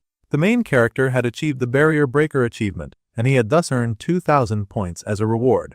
The door opened wide before him, and he had now entered the hidden floor of the Tower of Proof, the inner world. The Tower of Proof focused on him as mystical mana filled the air. The room that he had just walked into was rather nice too, a very beautiful looking area. He had now achieved the Mystery Explorer achievement, and he gained 5,000 points as a reward. Our dude grinned because he had hit the bullseye, and he had found exactly what he was looking for. Oh, Challenger of the Tower of Proof. The statue before him spoke and made a request. She wanted him to prove himself. An immense aura suddenly blasted from the statue and hit our dude full force. He groaned as he struggled to deal with that immense pressure. Such strong heat directed right at him was indeed a lot. Suddenly, there was a lot of giggling as the flowers soared around him. Then there was the flutter of wings, and little fairies made themselves known, laughing and kikiing around him. Flower fairies had appeared. They were only C-rank monsters, so they were not that strong. A bunch of tiny flying C-rank monsters sounded like they could be very troublesome, though. Immediately, these seemingly sweet fairies suddenly bared their teeth, and they flew right at our dude with the intent to cause harm. These monsters were not very strong, but they were the crazy type that would lose it the moment they saw a human. Fortunately, they were tiny, and they flew. So Xianwu got to work blasting them out of the air as fast as he could before they were able to close the distance. It would be way too annoying having to fight those ants in close range after all. He didn't want to shoot his foot by accident. When it came to taking down these annoying little bugs, speed was everything. At least one of them would get hit. Instantly, he fired shot after shot at the little flower monsters, taking them down with merciless efficiency. One by one, they faltered and fell until the other fairies got spooked. The boy summoned up a magic circle because he was not even done just yet. Even if he defeated every fairy, he would not be able to clear this floor. The statue had asked him to prove himself, but that was a little difficult. His individuality was not something that he could prove by just taking down all the fairies. So, he activated the unique trader off the outsider's benefits and decoded the magical formula before him. The formula popped up on the screen, once again like a god-given cheat code, and our dude read through what he had to do. All he had to do was prove himself after all, and he was going to do just that. The magic was read all through the garden, and he read the secret to the room that was highlighted in all the blue mana around. It was time for Xianwu to fulfill the room's request, and he grinned with excitement. His individuality was the same as decoding this formula. It was every ability that he had gained as an outsider in this world. So, using his special power, he proved himself and thus achieved the recognition by the Tower of Proof achievement. The boy gained 10,000 points as a reward. The garden cleared away, and he found himself before the pillar of two female statues standing together. The Tower of Proof bestowed its blessing upon the main character, and the adaptive trait, Proof of Tower D, had been added. The gifts that came with clearing this level included the Red Dragon's Soul, the Magic-Imbued Book, the Sacred Herb Seed, and 5 Sacred Herbs. Our dude was also blessed with plus 5 mana, a 20% mana recovery speed, and spell power by 10%. This was great news to Xianwu, who cheered at these results. The tower congratulated the main character. There was a huge spark that shone through the environment, and a firework exploded, telling him that he had successfully cleared the hidden floor in the inner world. The two boys who were chilling at the Han River looked up and realized that the festival was starting. Then, the hero asked his best friend to check something out. It was the photo that they had taken earlier, but there was something else that the hero was pointing out. Behind them, there had been a dangerous-looking man who had watched them with dark eyes. The best friend gasped with shock when he saw what his friend identified. Those eyes, there was no way, and yet it was true. There was a mane among them right now. As they looked around, they soon discovered the mane walking around like a zombie from an apocalypse movie. No matter how things seemed, that thing was definitely not a human. The clock chimed, and our bro realized that it was almost 9:30. The main character was walking around, and he could clearly see it, so where the heck was the hero supposed to slay the monster? However, for some reason the hero was late. The wait was driving our dude crazy, and he wondered if he would have to step in. However, this was a major event and a no-name loser like him was not supposed to complete it. If the hero did not show up now, he would end up like all those other losers in transmigration novels that ended up becoming the accidental protagonist because they had done too much. That being said, this was still a monster disguised as a human walking around in public. If it were left alone, that bad boy was going to cause a lot of serious damage, so naturally, the boy found himself facing a very intense dilemma. Xianwu did not want to mess up the plot, but there was already an idiot passerby heading straight for the main to check if it needed help. That tossed his opportunity to be an onlooker right out of the window. He had to do something, or that idiot would die. The main character was horrified, but he was not moving near fast enough. Blood splattered the grass, and the poor good Samaritan had only himself to blame for being an actual decent person. His eyes widened in horror as that merciless creature gutted him. It truly gutted him, had its long claws inside of his chest and everything. The mane was kind of hot, but that was hardly the point right now. Its formerly black eyes had gone red, and it tossed aside the body of the poor first victim, splattering blood all over the scene. The poor trash spat blood as he flew, bleeding and regretting a lot of his life decisions. Now that it had tossed the trash, the mane suddenly had the great idea to tear off its shirt and roar, like it was the king of the festival. Maybe it was because it did have a nice set of abs to back up that idea. All the blood and the roaring had definitely caught the eye of the other people who had just been enjoying the festival. And it was at this point that they understood that shit had just gotten real. There happened to be one idiot lady standing way too close to that monster, and she was frozen in fear because she knew that she was dead meat. The time for standing and observing was over. It was time for Xianwu to do more than just watch this madness go down. The poor people around had started to panic. There was a mane among them, and it was very clearly going berserk. Someone was saying that they needed to call someone and tell them that a mane was at the festival. Meanwhile, our dude finally took action with those fake glasses on his face. He rushed forward because, story or not, people came first, and a lady was about to die in front of him. He could not just keep standing back. Apparently, the hero was being delayed because he had done the responsible thing of reporting the spotted mane, and the authorities were telling him the results. After looking through the picture, they were sure that the creature was a mane. Jung Hyunsu, and an agent of the Anti-Terror Special Task Force, was the one investigating the situation. He worked for the Mage Association, and he was still asking some really dumb questions about when they had taken the picture. Yes, the picture had been taken nearby, and the agent worried because this creature had been spotted during a festival when the area was crowded. The more blood that the creature absorbed, the stronger they would get, so they had to move carefully. The hero was worried deeply about this news, but suddenly he turned when he felt an enormous bolt of power just then. The agent rushed forward because he was also thinking the same. There was no mistake about the situation. They had to get to the scene immediately. The rest of the crowd that had gathered around the main, because they did not have the common sense to run away, were wondering why a dude was running straight at the monster. Xianwu used the opportunity of the thing's distraction to toss a big orb of shiny blue and white power at it. He was going to hit the weak point at the back of the head. It seemed that his huge blast did make contact, and the creature stopped. There was a pause, and the two froze for a moment. The boy was wondering if he had really been able to get the creature. However, there was no way it would be that easy. Our dude was sweating buckets when the ugly behemoth suddenly turned with half of its face fallen apart. Now it was really ugly, and its mouth cracked into an angry grimace. This situation was really bad. It was already bad before, but now it was getting worse. The boy had not been able to destroy its brain, and now it was targeting him. He was great at fighting a few fairies on his own, but he did not want to deal with a giant roaring monster that was making its way right for him. The beast was boiling at getting hit by that weak attack, and our dude was not in the best mood either, because now he had to turn tail and run. Unfortunately, that ugly beast had no intention of letting him get away, and it leaped right at him. This was the kind of situation where the main character had to put himself first. He was planning on saving his secret move, but now he had to use it here in front of all these people. What a pain. Now, our dude activated the Great Nature's Heart, and for 1 minute, his mana recovery speed would increase by 1000%. Not a bad deal. Charging his hands full of mana, the boy knew that he might not be able to finish the creature in a minute, but he could at least half kill him. With that logic, he shot a gazillion fireballs at the annoying creature. This made the main rethink its decision to chase the guy. He had thought that he was chasing after easy prey, but easy prey was raining mana balls at him. Naturally, he was not digging the situation at all. A lot of the creature's body got fried, and it fell back, landing on its feet as more and more mana balls came soaring towards it. At this rate, it looked like the main character could take care of the situation without the protagonist's help. Then the big bad guy got into a boxing stance for some reason. Our dude grinned and told that big monster to keep trying to block him all that it wanted, because they were going to be doing this back and forth for quite some time. He pushed mana ball after mana ball, trying to at least stall the monster from attacking any more innocent people. He was going to smash its head in no matter what, or so our dude thought.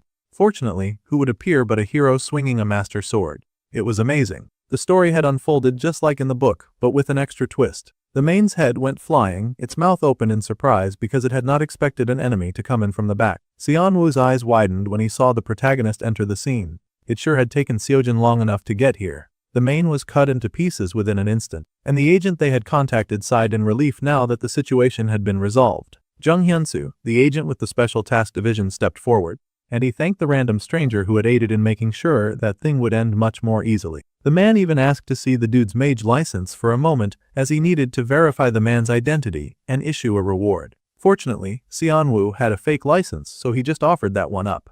The agent stared in surprise that a C rank had been able to hold on this long. He had thought for sure that he would at least be a B rank. As the agent spoke with the mysterious mage, the other boys from school were also watching in their direction. Now, this made the brunette a little nervous, because he was worried that the hero would recognize him. He had used magic to change the color of his eyes, so hopefully the protagonist would not notice. However, Lee Seojin and Shin Youngjin were standing quite close to the scene. He could not believe those two jerks had shown up at this time near the end of the final scene. He'd had to step in and do their work when this should have been their job.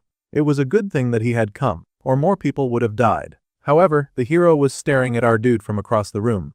It felt like his imagination, but he could swear that he had seen that shady guy with the glasses somewhere before. The boy just looked very familiar. The hero stepped forward, and the main character started sweating. Seojin asked if, by any chance, this strange hunter knew someone by the name of Kim Seonwoo. The hero's memory capacity sure was incredible, but that was hardly what would help them right now.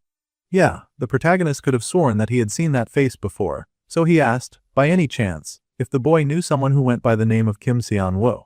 A pox on the hero's great memory, because he had actually taken enough interest in our dude to remember his face and name. The hero explained that the boy he was referring to was a student at the Magic Academy. Now that he mentioned it, his best friend could definitely see the resemblance. He wondered if this strange hunter was somehow related to Seonwoo. The main character behind the glasses laughed awkwardly as he tried to figure out which lie would not ruin him right now. He chuckled and said that he had never heard of that boy in his life. Well, this was news to the hero, but the agent insisted that this random mage probably just looked so ordinary that they had mistaken him for someone else. That burn had come out of nowhere and was so uncalled for. At any rate, the agents told the boys to stop bothering the nice stranger and go on with their day. The agent then thanked the random stranger, but the hero did not stop staring. It was crazy that the protagonist was really this observant.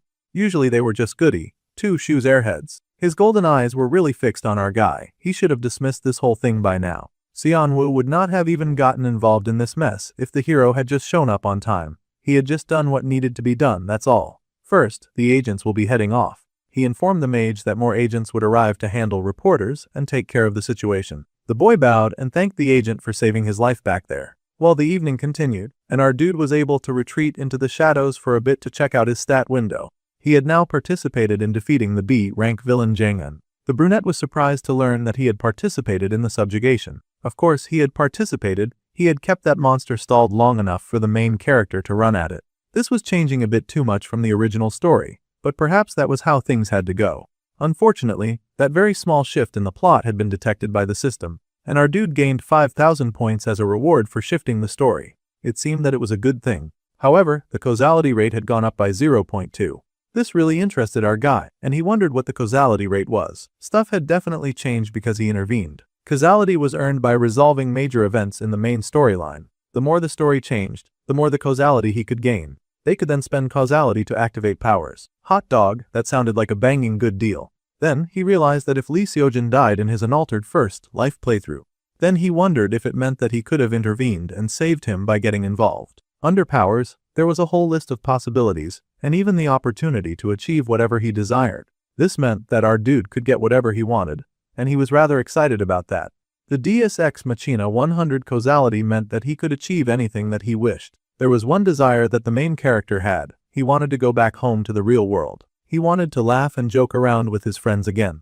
Our guy was one of the few people who actually enjoyed the life that he lived before getting isekai'd. If that was the case, then there was no point in hesitating. He would charge full speed ahead into changing the story as much as he could, and upgrading until he could gain the success that he desired. If he wanted to protect Seojin and also gain causality, then they needed to actively intervene. Suddenly, a 15 million won reward came in for defeating the main. That was a lot of money. Sneaking around with a hunter's license had a lot of cool benefits. The brunette could not believe that he had cashed out just from accidentally participating in an event like this. He had not been sure about bringing his fancy trident straight back to the dorms, but that worked well. After everything today, he was going to treat himself with this money. Bro went into the excess of treating himself like a shameless teenager who did not know the purpose of savings or investment. He went into a 5-star, mage-exclusive hotel Hansung. The Hansung Group was a global corporation, and they were all about power, influence, money, and they even played a major role in the original. Attendants greeted anyone who checked into the hotel, and our guy whistled at how fancy everything looked. It turned out there was a rich hot mage visiting today, and it was none other than the Hansung Group, Vice President Han Sajin. He was the #1 pick to inherit the company as well.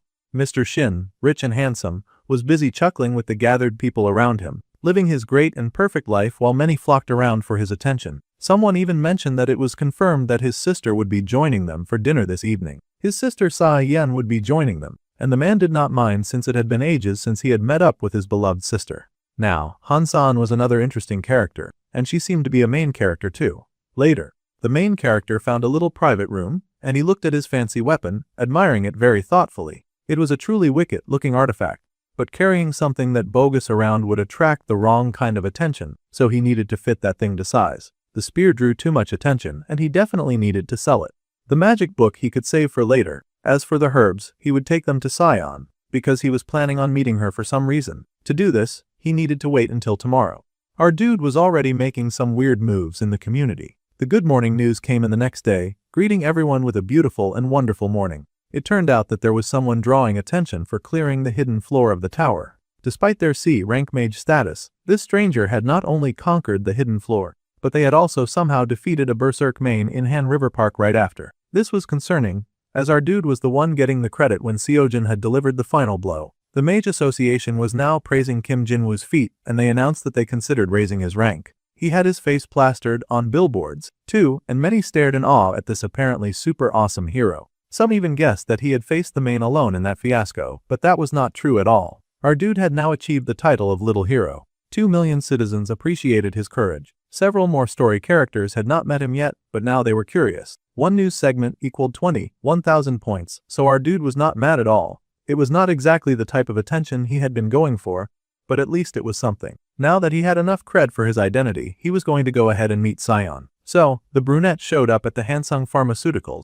and many passing girls giggled because they recognized the guy from television. Fame did have its perks, and he paused when he saw someone looking at a little garden while pressing his phone. The muscular man with white hair was none other than the Hansung family's sword, the S-rank mage Jang Suji. The boy could not believe that there was an S-rank popping out the moment that he walked in. That felt like destiny. Way too many people were recognizing our dude from the news. Using the popularity, the main character planned to cash out from selling the herbs that he had gained from the tower. He would really prefer it if Director Nim did the appraisal. Bro was really calling names and making demands too. It was odd being visited by someone so talked about. And the stuff that the boy had brought in was just as intriguing. Hansung Group's youngest daughter, Han Seon, somehow immediately made herself available for this meeting. It was quite fortunate that she was not busy doing any other important thing. The boy really did give off that energy, but these herbs did not even have the basic mana stem. They were tricky but undeniably valuable. She asked the mage how he had somehow figured out their properties. Well, he was using a cheat code to scale through this world, so it was really a matter of knowing what worked and what did not work around here. The boy chuckled and said that he had spent years studying medicine as well. However, he knew the sacred herb was a special resource. It amplified the effects of other ingredients, but did not work well alone. At this point in the timeline, it was considered something very rare and was hard to process. Honestly, only a genius apothecary should handle something like this. The little heiress did not really get it, however. The point was that this was a solid deal. She would happily accept the herbs, but she wanted to know if he had any terms of his own, considering that he had brought such precious materials all the way here. The brunette raised a hand because he did have extra details that he would like to share. He wanted 5 million won up front. What an absolutely greedy buffoon. He was lucky that his name had trended on the news that morning, or he would have immediately been kicked out for attempting daylight robbery. The boy even went as far as to request a 0.005% in shares in Hansung Pharmaceuticals. His audacity was absolutely insane. The lady could not believe what this boy was asking right now. Guess he did not know how big their group was. The boy just smiled and said that stock was what mattered. If the sacred herb got commercialized, Hansung would own pharma. As cute as he was, there was no way the young heiress was giving him shares, so she asked him to name another condition. As expected, he figured she would react that way to the shares request, which meant she was more likely to grant something else if he asked for it. He then requested a VIP underground auction membership. Please. Plus, he wanted her to make potions and to deliver items when he needed them. He would pay for the service, of course. Bro was making a lot of crazy demands for someone who had walked into the shop with just a few magical herbs. Sure, they were rare, but since this was their first time meeting, one would think that he would come in with some pretense of humility at least. The lady, however, was rather amused by his behavior, and he smirked. It seemed that this mage was asking to run her errands. In exchange, he would tell her the weak spot of the vice chairman Han Sejin, who was the older brother of the division head. The lady's eyes widened in shock. It seemed that this was the kind of information that she was very interested in. The lady had the intention of taking over the Hansung group, and she would even mess with her own family for that. He knew all of this about her since he already knew the original story. Wow, what a family of vipers. The news had reported all about Kim Jinwoo's exploits, as if nothing else was going on in Magic Korea that day. The Dark Guild was also able to get the information that Jangin was dead. They were not exactly happy to hear about this. They could have stopped it for sure if only they had moved in during the rampage. The speaker was a man with dark eyes, and his forehead throbbed in rage to hear that his colleague had been felled by a mysterious mage. He screamed and threw things around in a rage, yelling that this could have been prevented. The man who'd just been sipping tea told Baekkyung to calm down. It was an order from someone above them. If they had helped a main who was running wild among humans, they would only put themselves in danger, and then they would be exposed as mains too. The redhead cursed in anger, his bad energy radiating around him in waves. He cursed and asked how long they had to keep living like this in hiding. Bro was so vexed that he swore to kill that Kim Jinwoo dude. The other guy was a human, and he asked if that was really going to be okay. The mage seemed to be near the main's client. The redhead scoffed and said that, of course, it was fine. They knew what his client was like. That person was the kind to cut off even his own family with a smile. It seemed that the head of the Hansung family did not have pure hands. He greeted his sister with a smile, and she happily waved to him, saying it had been a while since they had hung out, unaware of the evil that lurked in her brother's heart. They both got into the car together and talked about how nice it was to catch up after such a long time. The man asked how work at the company was going for her since she worked in a pharmacy. The lady smiled and said that work was hard, and dealing with people was indeed exhausting. She guessed that he could say that she was a bit mentally worn out. Father was a little hasty when he handed over so many company shares to her when she was still young.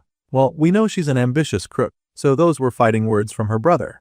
He even said that if it was much too difficult to handle on her own, then she could just pass that on to him. The disrespect had her internally seething as he added that once he became chairman, he would even make her the vice president. All men did was lie.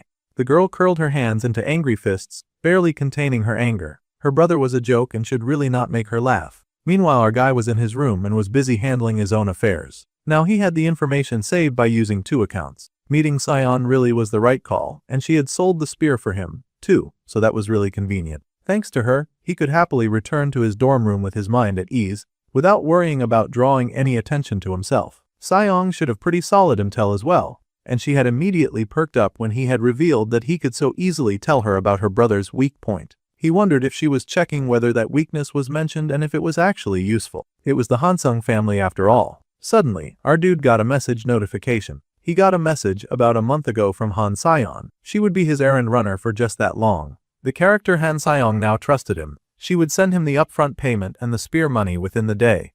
Then she asked if the boy needed anything else. The boy had now gained 1,000 points as a reward for the lady's trust. As our dude was a point junkie, this was great news to him. It was faster than expected, but that worked just fine for him. Also, he would like the talented pharmacist to make him some potions, and he needed an admission ticket to the underground arena. The potions would take some time to brew, and the lady would contact her newest partner once they were ready. The deal was done, and they could extend the agreement later. He just had to prove that this relationship was of use to her. However, moving as Kim Jin-woo meant that he would attract mains. There had been a revenge plot in the original story, too, and since his name had been broadcast as the one to take down the monster, it meant that his fake identity was in danger. Sionwo activated the search function because it was time to start making some important preparations to deal with the occurrence of a possible attack. The detection search results popped up, and he scrolled through a few of the available skills underneath that. He found the one he was looking for, the ability to detect killing intent aimed at him up to a 500-mile radius. It was an expensive $50,000 fee. That was insanely expensive. Our dude would need to harvest a whole lot of admiration to be able to buy that. He was gonna have to risk a lot of the points that he had already gathered. Still, he needed to buy that skill.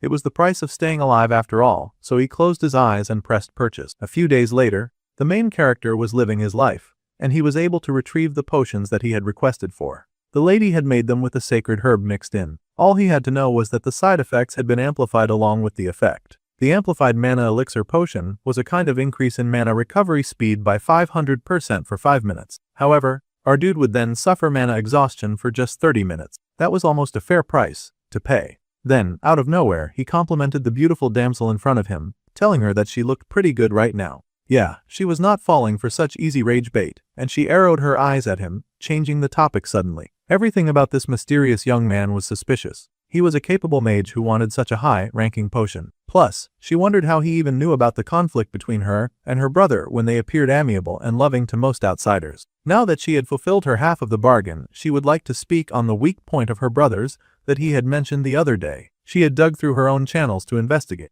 and it was honestly shocking what she had found. Her brother had always seemed rather shady, but she would have never suspected that he, of all people, would somehow have killed someone, and it looked like a whole lot of someone's. There were also traces of contact with someone suspected of being a main. All of this was terrifying information. Everything about this situation was suspicious, and she wondered how on earth he had found this out. Well, obviously, it was thanks to the original novel, but he could not tell her that. Han Se-jin was a high-risk character who was driven by greed and sided with the mains. As time passed, he would slowly turn into a full-blown villain. However, he could not tell her that he had gotten his information from a fantasy story. So, he just said that he would tell her if she would give him 5% of the Hansung pharmaceutical stock. He was making an audacious request again, expecting her to turn him down. The girl was annoyed because she could tell that he was just saying that because he did not want to tell her.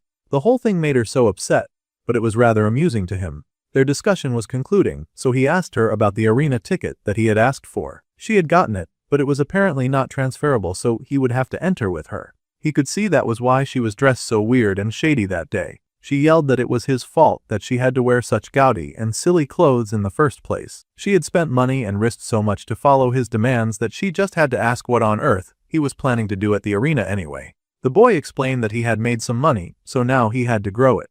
That was Ariel's fancy way of saying that he was just going there to gamble. She could not believe that he was going there to blow all of the money that she had just sent him on gambling. Youths of this day and age were so irresponsible. He was not about to get scolded by another adult when he was cosplaying as an adult. Besides, he was 2 times her senior from regression and dimension jumping, so she should at least pay him some form of respect. Well, she did not support his life choices at all, and she told him to consider their deal over at the end of this month. The character Han Seon was now deeply disappointed in him, and her interest in the boy had sharply dropped. She was so disappointed that our dude would probably not get any more points from her for a moment. However, that did not matter to Seon Woo.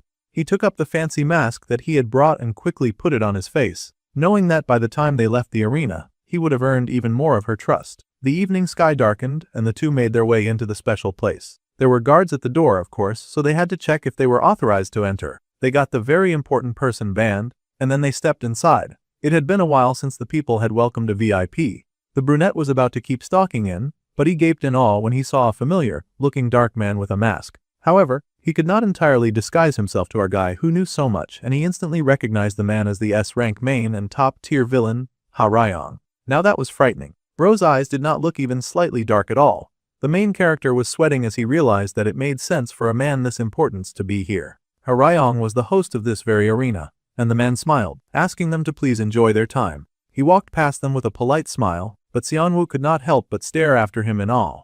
That dude was terrifying, and he was not at all on the level to handle him. He had to make sure that he did not get tangled up with him. They proceeded into the arena, and the stands were packed with people, of course. Everyone had on masks as they eagerly watched the games that would take place on the stage below. There were quite a lot of people in the area, and the atmosphere was pretty hyped too.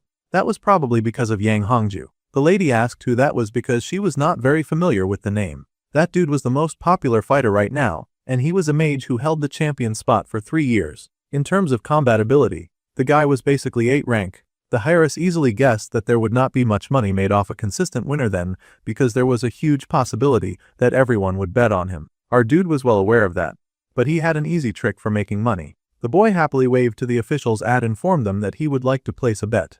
They asked how much and on whom. With the biggest and proudest smile that the boy could muster, he put a whopping 530 million on Yang Hongju's opponent. Now that was insane. Even the lady could not believe that the boy would do something so reckless. The official could barely believe his ears and asked the main character to repeat himself. The lady begged him to reconsider. They did not know anything about Yang Hongju's opponent, and he was placing such a large amount of money on something so casual and stupid.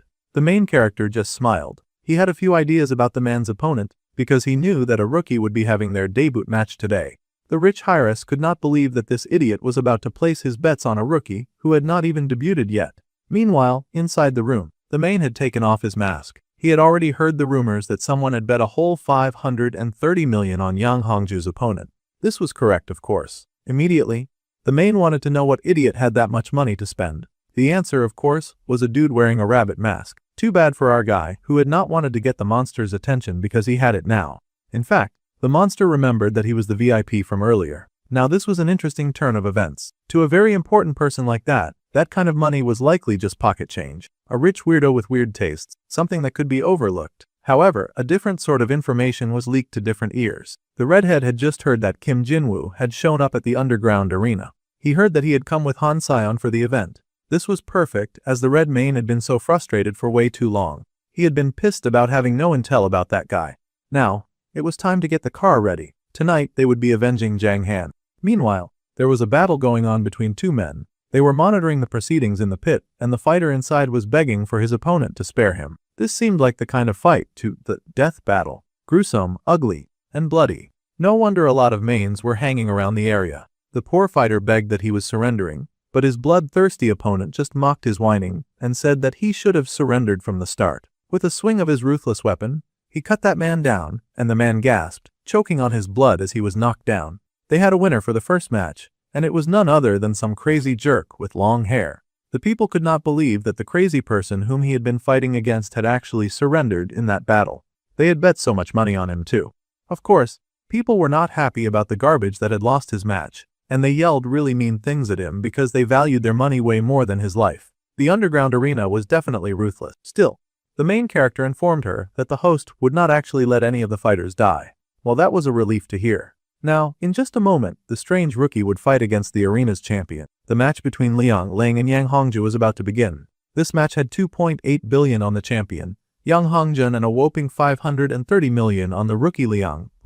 Apparently, no one else had bothered to be on Liang. Everyone had played it safe and put their bet on Yang Hongju. This meant that he was about to cash out big time. Some people around him whispered, of course, judging whatever stupid lunatic had been dumb enough to place a bet of such a large amount on the Liang Lang. After all, reverse odds were great, but there was a limit. If that rookie lost, that idiot would get nothing. There was not even a doubt that the long-running winner would win. The student smirked and told them to talk all they wanted. If things went his way, he was walking out with almost 6 times what he put in. Now, at last, the fighters were entering the battlefield. The first person to enter was the muscular, known behemoth that almost everyone was betting on. The next person to enter was the dark-haired fighter, called Liang Liang. Everyone whispered when they saw the dude. Dang, our guy was not feeling confident anymore, even after laying his eyes on him. The first noticeable thing about this fighter was that he was kind of small. The difference in weight class alone almost made no sense. Xianwu tried to play it cool. Sure, the fighter was skinnier than he had expected. Perhaps it was because he had not grown yet. In truth, he was not here only for the money. The villain group that played a huge role in the main story was called Jaein. The fighter that they were going to display now was someone who was going to end up joining the Jaein group. The skinny-looking short guy with muscular arms might have made for a more intimidating look if he were taller and did not look so sickly. Obviously, a heavy hitter like that was someone that the brunette was interested in watching. He wanted to see the villain's fight style at least once. However, he had not expected the dude to look like that. Now people were going about asking who the heck had bet such a large amount of money on a loser like that. Xianwu was fighting not to die from embarrassment. He had to trust in the plot. Even though a lot of the story had changed, he had to keep believing. This was a scene that had been written in the original novel after all, and he had not done too much to change this particular part of the story. The fighter Liang Liang had never lost a single match in the underground arena. Of course, the big winner took one look at that sickly-looking short pathetic rote, and he laughed, saying that the man was so low-level that he could not even bother with it. It was an insult to him that he even had to fight a guy like this. Bro was just radiating all the colors of arrogance. With a scoff, the muscular fighters powered the sparks all over his body, and he burst forward at maximum speed, flying forward to take down the opponent standing in front of him.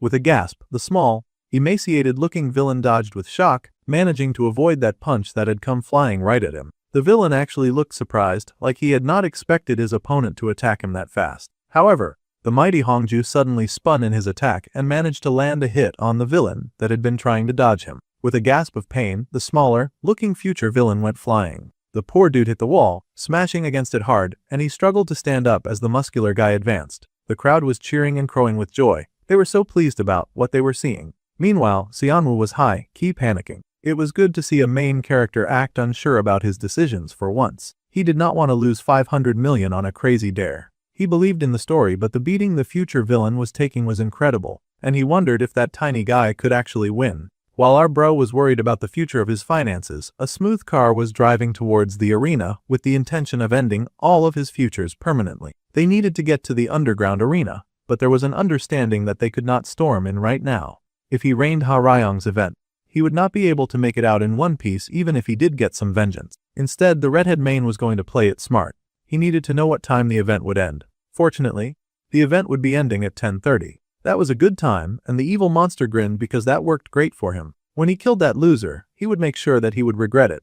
Meanwhile, the Liang Liang dude was getting beaten within an inch of his life. Bro was getting smacked by that big, muscular giant in every possible way. With a heavy fist, the big multi-winner slammed a huge sucker punch right into that tiny guy's gut, and the future villain made out a large cry of pain. This beatdown was so one-sided that the main character had every reason to worry about how this was going down.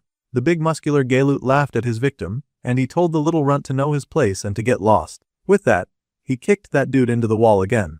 At this point, he was treating his opponent like his own personal punching bag. He was just playing with him at this rate, kicking him, punching him, and throwing him around for fun. That was so many levels of fall. Unfortunately, all dirty moves were allowed in this arena, and that big muscle gorilla was free to beat up his opponent as much as he liked until they were ready to surrender. The poor debut rookie was now in a worse state than when he had stepped out of the door, and all of his body, arms and chest were covered in dust and debris. The people cheered for Yang Hongju. It was looking like Xianwu was about to lose a whole lot of money, a situation that the boy could not be pleased about at all, and for good reasons too.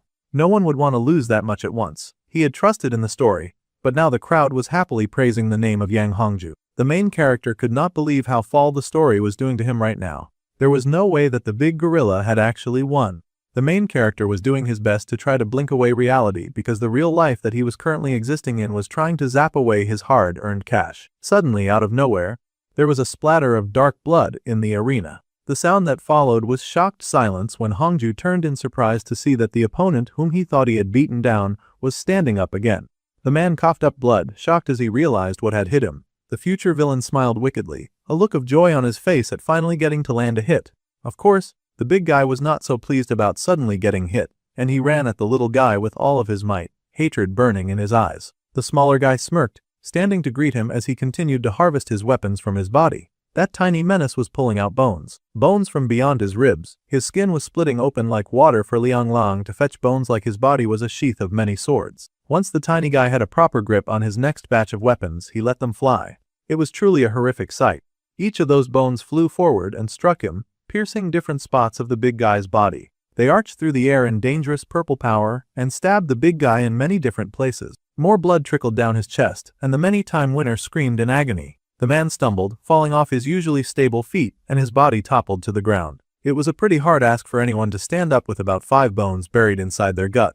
All-time winner, Hongjin, toppled to the floor with a large crash, and all around the room there was silence. There was no cheering, no screaming, no excitement. Of course, it was a monumental moment for the arena. How could there be any celebration when everyone inside had just lost the biggest match of the night? They stared both in shock and awe, wondering what would happen now. They could not believe that Hongju had actually lost for the first time in years. The pharmacy heir stared down into the pit with great amazement. Suddenly, there came a cry from the crowd. A scream of frustration as they yelled in hatred at that coward who had lost them so much money. They screamed and cursed at the loser that they had cheered a few minutes ago, hating him for daring to lose their money. As those people cursed and screamed, it was time for Xianwu to wrap up a day of hard work. It had been a pretty close call, but it was time for him to go. The lady rushed after him, of course, amazed at the miracle that she had just witnessed. To call this situation a coincidence was perhaps a bit convenient. A very important person had visited their arena on the one night that their all-time winner had lost while betting a huge amount of money on a whim. There was definitely something going on, and of course, an S-class villain was able to detect that. Liang Lang had won tonight because Yang Hongju grew too confident he had gotten careless. However, that large amount of money bet on a first-time rookie clearly had an intention behind it. Manager Zheng was called, and the owner of the arena had a few instructions concerning the man who won big on a bet that day. The owner wanted the manager to look into what that man did. Meanwhile, after the fight, the boy and the heiress had left the arena. The heiress marveled at him, asking what on earth he was and how he had known that Liang would win. The boy smirked and said that he had used his brilliant intuition, of course. The lady sighed because he never told her anything useful, no matter how many questions she asked. At this point, she was going to stop trying. Meanwhile, our guy could not stop grinning from ear to ear. Today had been an absolute jackpot. Thanks to the bet, his balance was now over 1 billion won, and he had somehow moved all of that money to Kim Seonwoo's bank account. That was pretty risky business, moving illegally made money to his own legal name, especially when he had enemies on the lookout for him. However, the main character was too busy being drunk on all of his achievements so far to care. He had achieved the Gambler of the Century award, and the character Han Sion was starting to trust him again, so that was great. The character Han Sion now felt a strong curiosity towards him too. It seemed like she was crawling into main girl status thanks to her curiosity and helpfulness. In fact, her interest in him had now reached level 1 status. That was interesting. Our guy had earned 7,000 points from hitting that interest milestone too. He was just cashing out back today. After blowing through his points for buying that killing intent sense, he was earning them right back. It was just at that moment that his eyes widened and the killing intent skill kicked right in. The main character froze as he felt danger coming in strong and heavy from the mysterious white car parked along the road. Killing intent had appeared. Killing intent had popped up like he had summoned it just by thinking about it. What a tragedy. There was just one group that immediately came to mind. It was definitely the Vengeance Society that had come to fulfill their little vengeance plotline. In the original, there was a main character who had come out to avenge their comrade Zhang Han. The boy was hesitant about the whole situation, and the lady beside him asked what the sour face was about. He nervously laughed at Ms. Han Sion because he had yet another favor to ask. The car proceeded down the road with a bit of twisting and turning because its movement suddenly changed. Of course, the person who had been tracking them instantly noticed this odd change in behavior. He asked for the car to stop with a grin on his face. They were going to attack our guy and attempt to murder him on the road. It seemed that Xianwu had the same idea because he had also gotten out of the car. The redhead main stepped out, eyeing his chosen victim. The bold hunter stood alone, not even Han Sion was in sight anymore. Then again, he wondered if his pathetic-looking hunter was really the one to kill Jang Han. The dude did not look very impressive after all. His body was also not trained or muscular. To top it off, the energy radiating off him was loser energy, weak and pathetic, with barely enough mana. Now the big bad red was confused. However, standing before him, our dude chugged down that very expensive elixir that he had just bought. He had spent so much money on it that it was used up that quickly. After taking his little cheat potion, his body was now radiating with a bit more power, and he grinned, wiping his lips as he cooed for his enemy to show himself. He needed the enemy to speed things up a bit, because the nonsense that he had just put in his mouth tasted completely foul. He had taken the amplified mana elixir, and now his mana recovery would increase speed by 500% for 10 minutes. After that, he would get mana exhaustion for 30 minutes. In other words, he needed this battle to go very quickly, and he needed his opponent to show up immediately. This battle could not last longer than 30 minutes. Since his opponent was taking his sweet time, Xianwu went out of his way to goad the jerk a little. They knew that the little monster had been aiming at him for a while now, so they could skip the pleasantries and jump right ahead into business. The man frowned, seeing that the hunter's aura had now changed all of a sudden. It was still not exactly threatening, but at least it was not as weak as before. The man chuckled, saying that our dude was pretty impressive. Then, out of nowhere, he summoned some pretty intense fire spears, pointing them all at our guy. The hunter had noticed that he was being tailed. That was good, which meant that they could cut to the chase of this interaction. The main wanted him to die. It was a very simple request. Of course, Xianwu had not lived through an entire universe collapsing to be fine with just dying. He readied the mana in his hand and prepared to fight. His shot expanded and fired, zooming straight at his mad opponent. It was a grapple of two tigers, both very determined to win this fight, except that instead of hand-to-hand combat, they were using magic to smack the mana out of each other. The blast was spectacular and the main grinned. He had 2 shots of firepower left, and after exhausting that, he could just drop to physical power, which would prove difficult for our guy. However, the main character also had the advantage of a 500 upgrade boost, so they could fight on equal footing for at least 30 minutes. That was what it seemed like until those terrible yellow spears made a beeline for the brunette, and he actually looked horrified to see them. There was a huge explosion, and the pharmacy head sweat just watched that fire from afar. She knew that a fight was going to break out, even if she did not properly understand what the fight was about. She had seen the look on the brunette's face and had asked him what all of his sudden seriousness was about. The boy had explained that there was someone tailing them, and she panicked, thinking that it could be a rival company of the Hansung group. However, she was not the only important person in the car. She should put some respect on his name. Technically, this mess was connected to her since her brother was working with these evil monsters. At any rate, he needed her to drive somewhere more secluded. It would be no good to avoid this guy and have him trace him all the way to school. It would be in his best interest to catch and take that guy as soon as possible. The lady asked if the person chasing them was someone that he could actually fight, and the boy smiled that it would not be easy. The mana of the enemy was the kind to far exceed a B rank, and the lady was worried within reason. She knew the guy beside her was not a wimp, but he also did not strike her as the Hulk of fighters. She worried if he would be okay, but Xianwu assured her that there was nothing that plot armor could not do for him. That was why he was asking for help. The pharmacist there parked the car and decided to trust in his skills. He had to come back safe. She was counting on him. It was not the time for our dude to do the loser version of aura farming, as he somehow managed to dodge those pikes that had come right at his face. That was crazy. It was almost like the red-headed guy was actually trying to kill him. Still, the main character smirked. Dodging these many attacks was nothing. He was an enhancement-type fighter until the first year, so he could match up to the speed of those projectiles quite easily. His wicked opponent smiled, asking if all he could do was dodge. Then, he raised his hand and raised even more dark spikes into the air. It seemed that this guy's motto was to keep hitting the brunette with everything that he had. He fired an even larger volley of large and intimidating spikes, surprising our dude because he could not believe how many spikes this guy had in reserve. It seemed to be his special form of magic. The man had gotten even faster than before, but our dude was ready for that, too. There was a blast of fire, and he dodged that as well. It seemed that his intentions for the beginning of the fight were just to continue dodging. The redhead was not pleased, but our dude suddenly had less than 2 minutes of the effect left. That was insane. They had barely started fighting. This skill was clearly such a rip-off. It was about time for Xianwu to do something incredibly foolish before all of his power ran out. He needed to settle this fight once and for all. Immediately, the brunette activated the amazing effect of Great Nature's Heart. For 1 minute, mana recovery speed would increase by 1000%.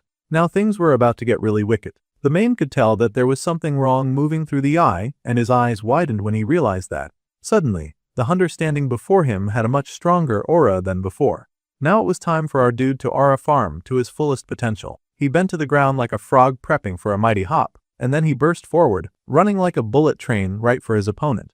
The angry redhead responded with his special magical skill of a buffet of spikes, growling as he prepared to launch it at the madman running straight for him. This was dangerous. The monster knew that he had to block that attack no matter what, though dodging would be a bit more common sense and would possibly lessen the damage. The monster's fear was valid, though, because our guy was speeding through the spikes of fire like it was a casual maze that he was playing for fun. The mane grunted in horror, seeing the boy come even closer and closer. It grabbed one of its spikes like he intended to use it as a weapon, and he slashed it out in front of him, discouraging the brunette from coming any closer. The main character did not hesitate, and he charged up a blue ball in his palm like it was a special attack that he had borrowed from another franchise with a blonde-haired lead. Immediately, he tossed it, careful not to get too loose to Mr. Red and Nasty. That blue ball landed quite solidly in the poor mane's gut, and he choked out in pain, being pushed back from the force of that hit.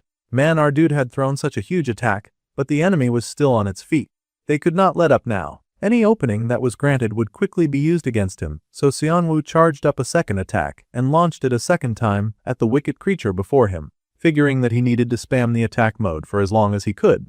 That wicked redhead blocked the attack, growling in annoyance at how persistent the student was. The mane cursed, hands raised as it pushed back the attack. Xianwu was also doing the best he could, but he was struggling to some degree. At this angle it was difficult for him to aim for the monster's brain. Suddenly, an idea occurred to the brunette in glasses. Suddenly, he quit attacking from afar and actually came right up close and personal to someone who was actively trying to kill him.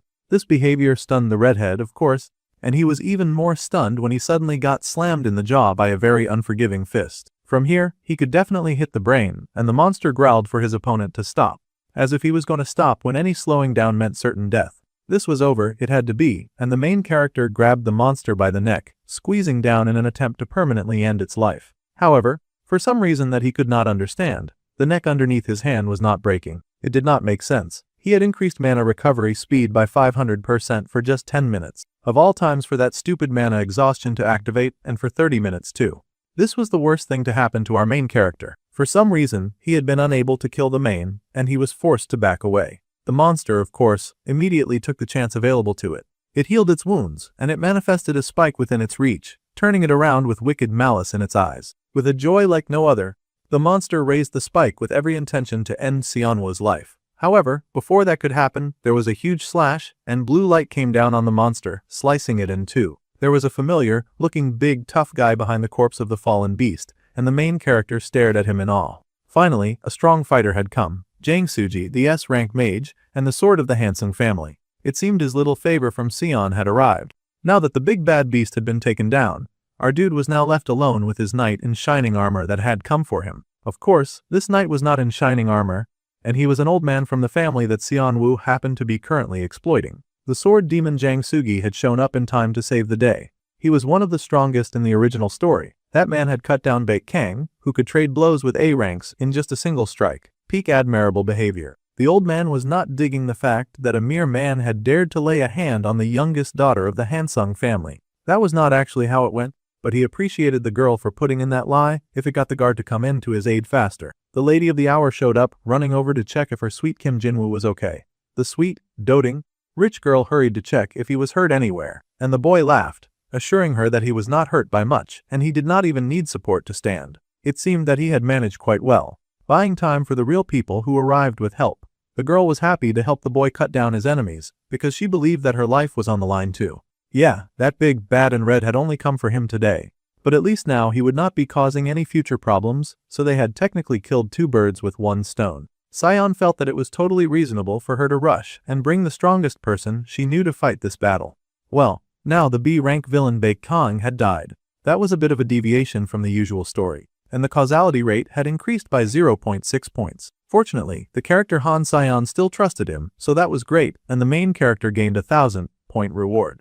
That kind of felt small for taking down a villain, but he was satisfied with the results. The big old sword asked if they should report this incident to the chairman, but this was not exactly a lovey-dovey kind of family. A main attack was no small matter, of course, but the brunette recommended that they do no such thing. After all, her big brother was involved with the mains, and he might suspect that his little sister was snooping too close for comfort. He could make some risky decisions if he even suspected that, so it was for the best not get involved. If word spread that someone from the Hansung group was attacked by a main, it would cause a huge and uncomfortable uproar. Plus, there was no need to blow things that deviate from the original. Things had already changed too much, and our guy would like to keep problems like this to a minimum at least. The lady considered this and figured that the boy was right. If this leaked outside, it would drag an annoying trouble, and she needed to lie low so that she could scheme in peace too. So, she informed their hero that they would be keeping the incident between them. It was in their best interest if their uncle Suji also said nothing. The man understood and promised silence. He was way too old for gossip anyway. 3 days later, our guy was chilling in his room and casually looking through things on his phone. As thanks for saving her during the Baekkyang incident, even though honestly, she had been the one to save him, Han Sion offered to find our guy any information that he needed. In that case, what he had then asked her for was the timing for when sacred herb potions would go commercial. For this very moment, he had gone all in, and he had bought up Hansung Pharma stock with everything that he had. He watched his phone very diligently now, waiting for the perfect time that he would get the cash out from what he wanted. It was 8:59, and as soon as it hit 9 o'clock, the market would be open. Our guy dove into that market like it was his birthright, and the shares skyrocketed. The boy screamed and cheered because it was time for him to move up in life. Before regression, even a lifetime of dungeon runs would not have bought him a house. Back then, the main character would have never believed that money could really be this easy to make. He was cashing out in style, and he was giggling and happy about it too. It almost felt a bit bittersweet considering how hard he had worked to stay out of the main narrative back then. There was a notification on his phone, and that made the boy sit up. Han Sion was now surprisingly in regular contact with him, and she even invited him out to lunch. He was immediately intrigued because she had mentioned that she had a present for him. At the Café Veller they met up, and the boy was surprised to see that the lady had arrived rather early. She was even sipping a drink by herself and acting all sweet and dainty. The lady smiled up at the boy, saying that it was a habit, as expected of a businesswoman, to always arrive on time. Hansung Pharma's stock shot up quite a bit, and the boy chuckled that he'd had quite some fun thanks to her. The hare asked how much profit the boy had made, and if he had made 500 million. The boy smirked that he had made 3 billion in a single day. Now that was something truly admirable. She almost could not believe it. Well, they should just think of it as a small token of appreciation. It was all thanks to the director. Now that he had come all this way, the boy was, of course, really excited to see this gift that she had mentioned. The lady then got a little serious and explained that she had found the identity of the main that had attacked them. Yeah, he already knew that, but it was not like he could tell her that. So, he decided to roll with her little exposition. The lady revealed the man's name was Baekkyang, and when he was disguised as a human, he was usually a very notorious hitman. However, during the investigation, they had learned that there was someone who dealt with Baekkyang frequently. That person was, of course, none other than her own dear older brother, Han Sejin. The main character already had the idea that the big bad brother was dealing with mains, but he had not guessed that the big red would be one of them though. He was not surprised about the whole thing all the same.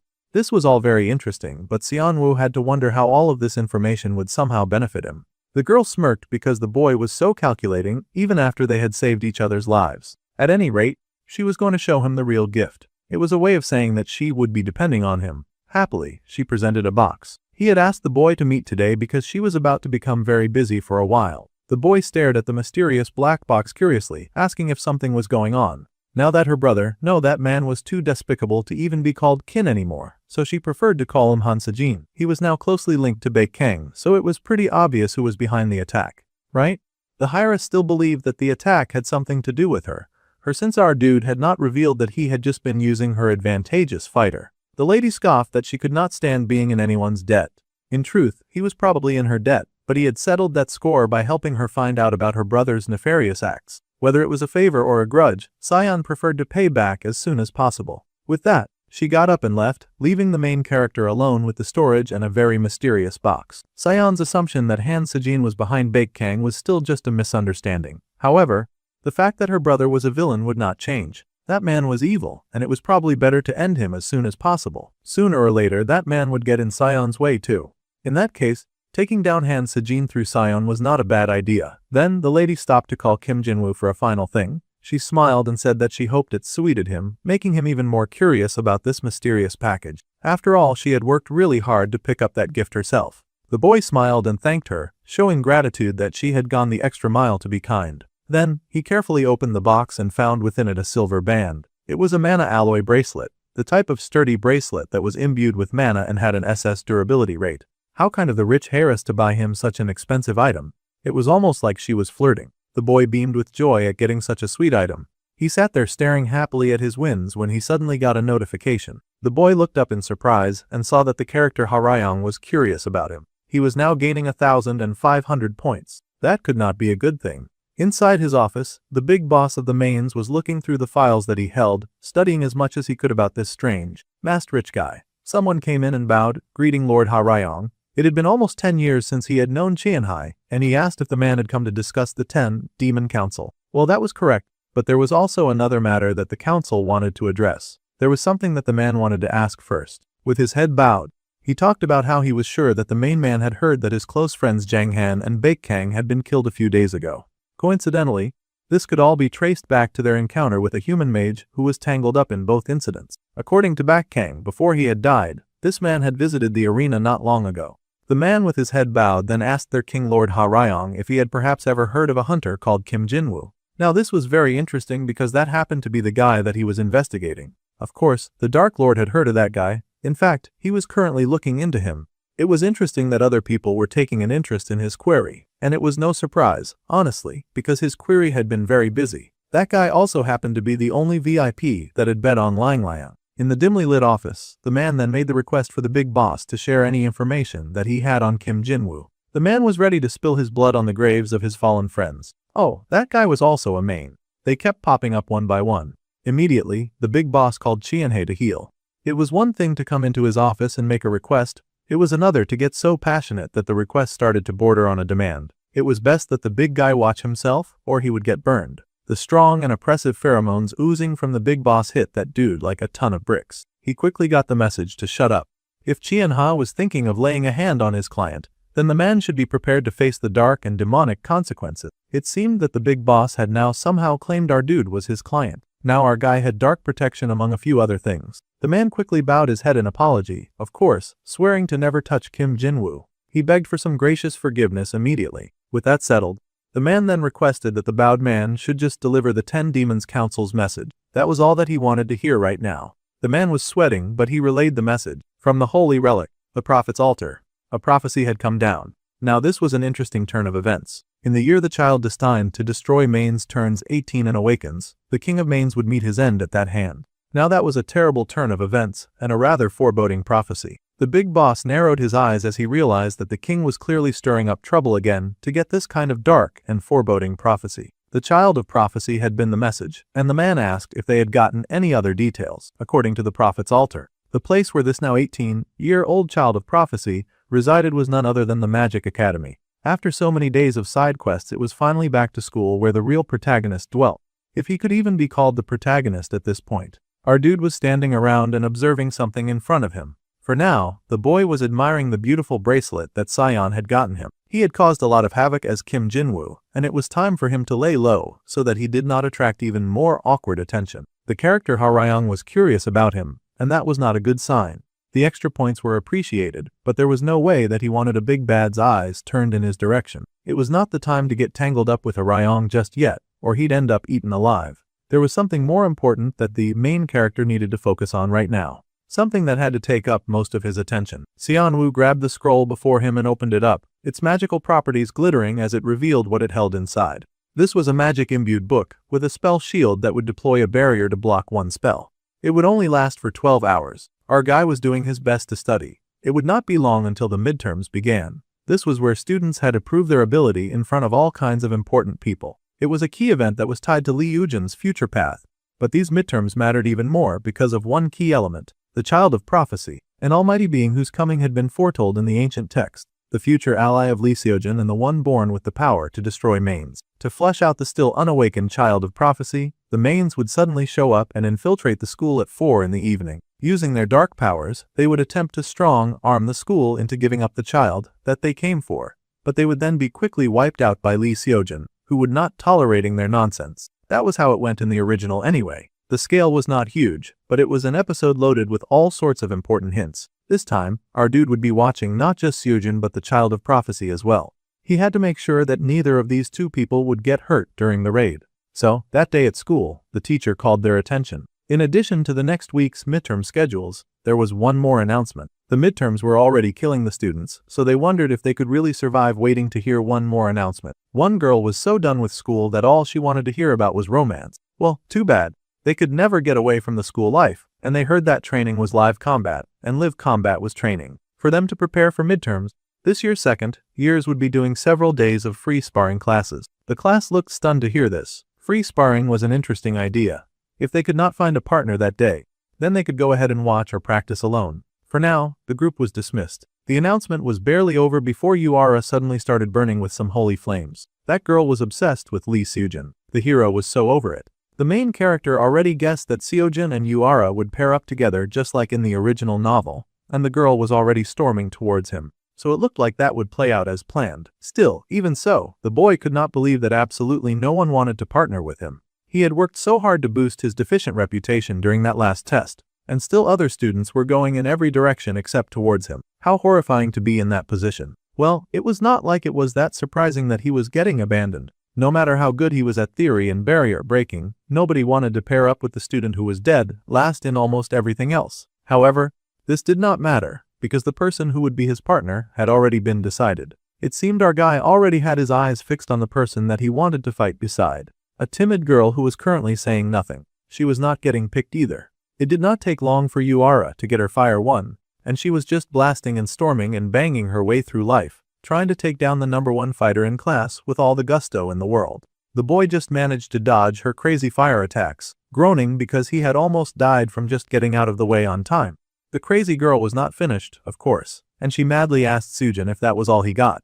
With skills like that, she would be taking the top spot in the school from now on. That girl was so thirsty for that top student position. She was putting all of her energy into snatching it. The kind hero stood firm despite the tenacity of his adversary, and he told her not to get ahead of herself. With a smile on his face, he drew his sword, ready to face his opponent and cut her down with all the strength that he had. He had not even finished warming up yet, and he swung his weapon at her. They both clashed, fighting hard as they beat each other around. While those two monsters were clashing swords and firepower, our guy was paired up with a nice and meek girl. That girl looked around for some reason, just admiring the quiet nature around her. Oh, it was not nature, she could just see Lee Seojin and Yuara trying to tear each other apart from the window. They were both so dedicated to that crazy fight. They ranked #1 and 2 in the whole school. The girl turned away, creating her little ice shards in her hands. She could not pay attention to them right now. She was going to make her small power grow. The more she compared herself to geniuses, the smaller she would feel. So, what if she had not grown to their level yet? It was only a matter of time. Yeon Hae-young had not even been considered as a sparring partner by most of the class. They ignored her because she was the 82nd in class. That was pretty low rung. Her theory was rock solid, but she was weak in practice. The girl pretended not to be heartbroken by hearing her classmate say those words within earshot. She knew that she was not that strong, but it still hurt to be dismissed so easily. It was a bit sad, really, that her brains could not back up her talent. No one was sadder about the situation than poor Hae-young, who was not considered good enough by her peers. She was a good person, but being good was just not enough in places like this. The girl bit her lip and suppressed her feelings, focusing all of her frustration on getting better. Crying would do her no good, sobbing about it was useless. If she wanted to improve, then she had to focus all of her attention on growing stronger. The girl shot her ice shards at the target in front of her. The shards were still small and had little effect. By the time her attack was done, the target was still standing. It was a rather discouraging situation. The girl screamed in frustration. Anyone would at this point. She wondered why it was that no matter how hard she tried, nothing worked. Our dude popped in at that point to give some constructive criticism, telling her that her ice construct was flimsy. The girl was surprised to see Kim Seon-woo, the boy who was dead last in class. That was not just all. The boy stepped in and explained that her ice was not even that cold, and the accuracy sucked on top of it. Overall, it just showed that her fundamentals were lacking. See, our main character was doing all of this to take responsibility for what he had done. Originally, during the dungeon expedition, Seojun's advice would have helped the girl grow to the 6th position among the second years by now. Unfortunately, because he had interfered, the girl had missed that chance, and her growth had stalled. The girl might be lacking now, but if she stuck with him, he would make sure that she could at least pull her own weight. It was not easy to take those words seriously from someone dead last in class. Either way, our guy was determined to help her grow, even if it was like this. The girl then said that she ought to know. Since his own skills were not enough, she thought that he was dragging down someone else's confidence to make them follow him. She had got it all wrong, and now she was angry. Well, that was bound to happen when a person had the reputation of being the worst in class. If only she knew what he got up to in real time. The boy shrugged and laughed at her assumption. but there was also the chance that she could not refute what he was saying, so she was getting angry instead. The girl glared because that assessment was pretty correct. There was no reason for her to blow a fuse about it. The girl was so heated that she walked away though, with a high and mighty air to boot. She had truly thought that he was pretty decent back in the dungeon, but she guessed that she was wrong. Now the boy worried that he had pushed too hard. After all, she was still just a high school girl. He started to apologize for going too far when suddenly the girl growled that they would be settling their differences in a match. She wanted to see just how amazing this dead last student really was. Okay, she was gonna regret that, but maybe getting tossed around a bit would be good for her learning skills. Our dude beamed with joy because now he had her hooked, and he could teach her some really cool skills. The girl was gunning for a match, and she was not about to take any form of disrespect. Already she was fuming with some unholy ice power. So, they were going to have a match first. She was all fired up in the iciest way possible. She wanted to see just how the dead last in the whole school could actually fight. Well, the dead last student was absolutely giddy and pleased to hear this. He was happy to go diving headfirst into this crazy battle. As soon as he agreed, she shot her first shot like she was burning with the drive to kill. That shot definitely landed with a healthy amount of killing intent. It was crazy. Ice Girl was not playing around because many other shots followed right after, one after the other, all aimed towards our guy. It was time for Seonwoo to get serious because Haeyoung was done with acting cute and nice. That was great because our guy was definitely ready to kick this fight into gear. He launched himself forward with the right kick of his heel, dodging projectiles like he was fighting to survive the Hunger Games. The moment the girl got serious, the density of her construct had changed. That was interesting to see. Her technique was not bad at all. In fact, the main character found himself impressed by her drive. It would not be hard for a brilliant fighter like this to grow. However, her attack pattern was a bit too simple right now. She needed to try for something different. Ice attribute manifestation mages were supposed to shine in utility after all. The girl grit her teeth at the insult, and she growled, asking if the boy was really ready to see a different pattern. With that, her hand raised, and she suddenly summoned a giant ice spear. It was incredible. She had no business wasting her time with those tiny ice projectiles when she could pull something like this. That thing was at least 5 times her height. Seonwoo stopped because he was quite impressed by it. It was true that she now had an impressively big weapon, but the question remained, could she use it? With a blast, she shot that death weapon right at the student suspected to be dead last in the whole school. That was almost premeditated murder. The boy stared in alarm at how fast that thing came flying at him. It was large after all. He had to kick to the sky immediately, dodging the ice spear and the way it exploded, covering almost the entire area in ice. Haeyoung herself was shocked. That thing that she had been trying so hard to develop on her own had never worked until now. It was crazy that we had been practicing all this time just to get it right at this time. The ice explosion was so deadly that the main character had to take to the air just to dodge that attack. He landed on the large ice pillar that had been erected, looking at the girl who stared up at him in awe. People needed the right kind of stimulus first if they were going to draw out their abilities. So, provoking the girl had clearly been the right choice because now she was making fast progress, and the boy smiled with pride.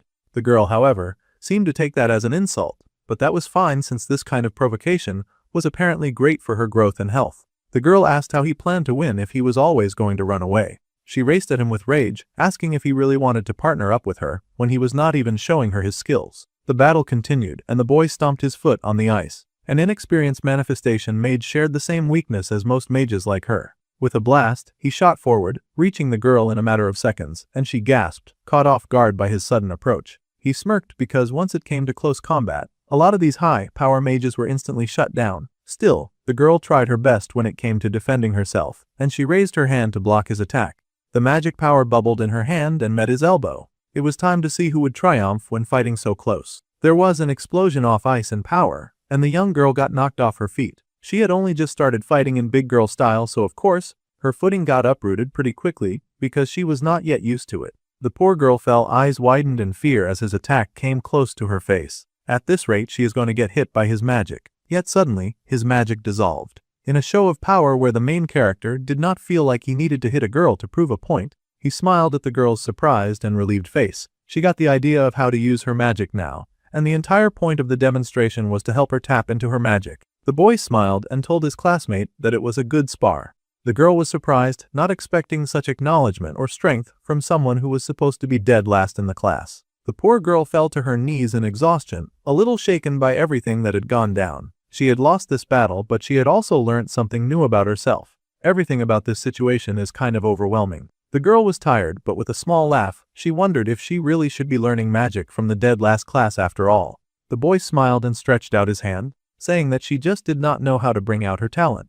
That was all. He smiled and offered to help her, and they would try doing this together. The girl was surprised, staring at this outstretched hand, and wondering if the guy could really help her to use her talent. Well, she took that hand and took that gamble, willing to see what the future had in store. Since this battle had proved fruitful to some degree, the girl smiled and agreed to give Xianwu a chance, so he had better teach her well. After all, he was her teacher now. Once again, our main character had been able to level up. The character Yu Haeyoung had now gained some interest in him, and Yu Haeyoung's interest had hit a level 1. From now on, they would be doing some attribute adaptation training. The boy showed off something in his hand. All magic started with adapting to an attribute, and it was very important to be in tune with the right one. Adapting meant that the mage was able to understand the attribute, and that would determine how well they could manifest their magic. In other words, without basics, no amount of practice would actually raise their level. The young girl had an understanding of what attribute training was, however, she had never heard of doing things like this. The poor girl currently found herself in what seemed to be a huge pool of ice. The poor thing was probably freezing and very confused. Our dude was now moving like the Dark Lord and insisting that feeling her attributes with her whole body was the fastest and easiest way to grow.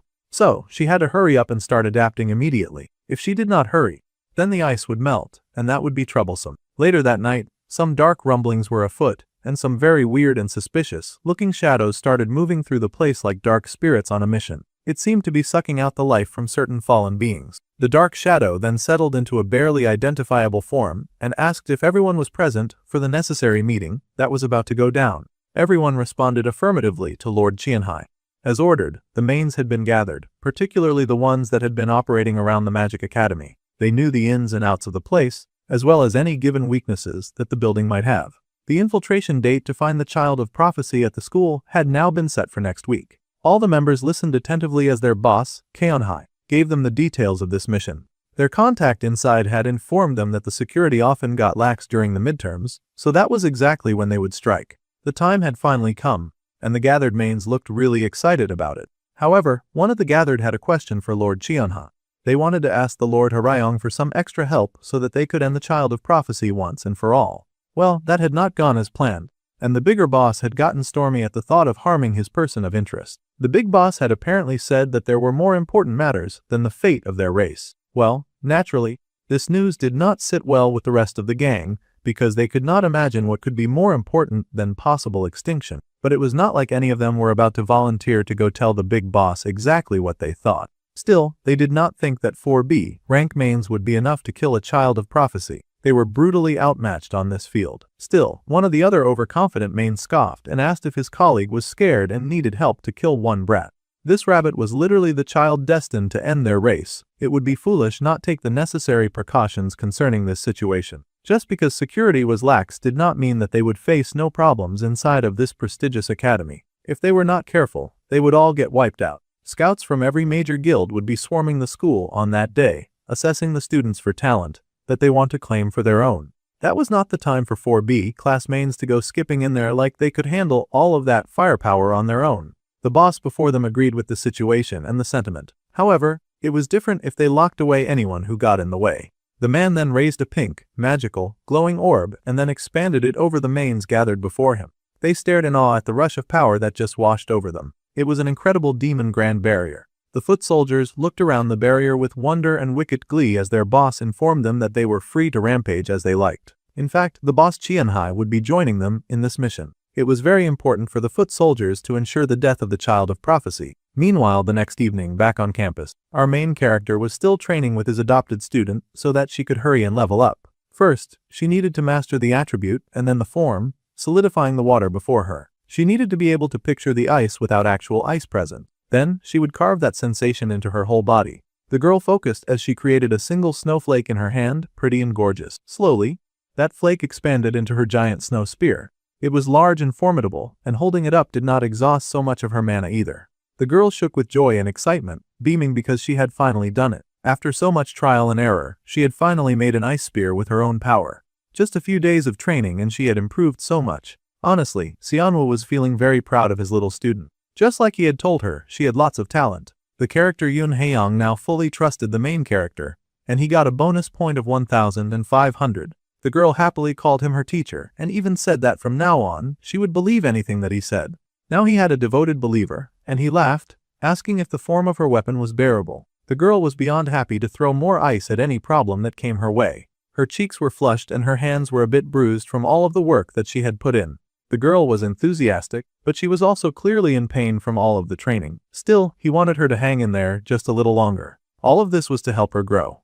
Even at this time, he was still pouring more ice into the freezing cold pool that she was standing in. No doubt about it, our dude might have been a torture master in his previous life. He was going to help her work hard enough to become someone who could stand by Lee Seojin's side as his ally. The poor girl was drowning in cold. At this rate, they had to stop, or she would get rushed to the hospital. Meanwhile, there seemed to be someone overseeing all of the training going down. It was a lady, too. There was no idea who this mysterious shadow person was. The dark shadow watched the ice user as she shivered in her quest to get better. As the mysterious lady watched, she started to wonder if this was some sort of level of high school bullying. No matter how she looked at it, it really looked like that poor girl was being forced to stand in ice while that horrid classmate was bullying her. The bullying in the Magic Academy looked very excessive. The girl could not just stand back and watch this. She had to report to the teachers right away.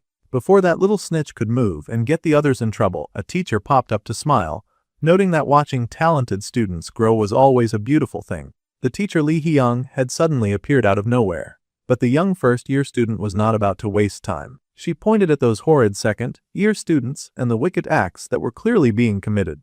The teacher, who had a few more adult brain cells to understand how magic and growth worked, smiled that this was clearly an attribute adaptation training. Besides, she was well aware of the madness that was going down at the school. This was shocking news to the young girl. She had not expected this sort of harsh and mad movement to be training. The teacher had been watching the whole thing since day one. The student Haeyang was improving her mana manifestation, and she had grown quite a lot in such a short time. It was impressive, but what was truly remarkable was the judgment of a certain student. It was true that the ice girl was the one currently working hard and putting in a whole lot of effort, but her classmate had somehow immediately identified a friend's problem and guided her through it.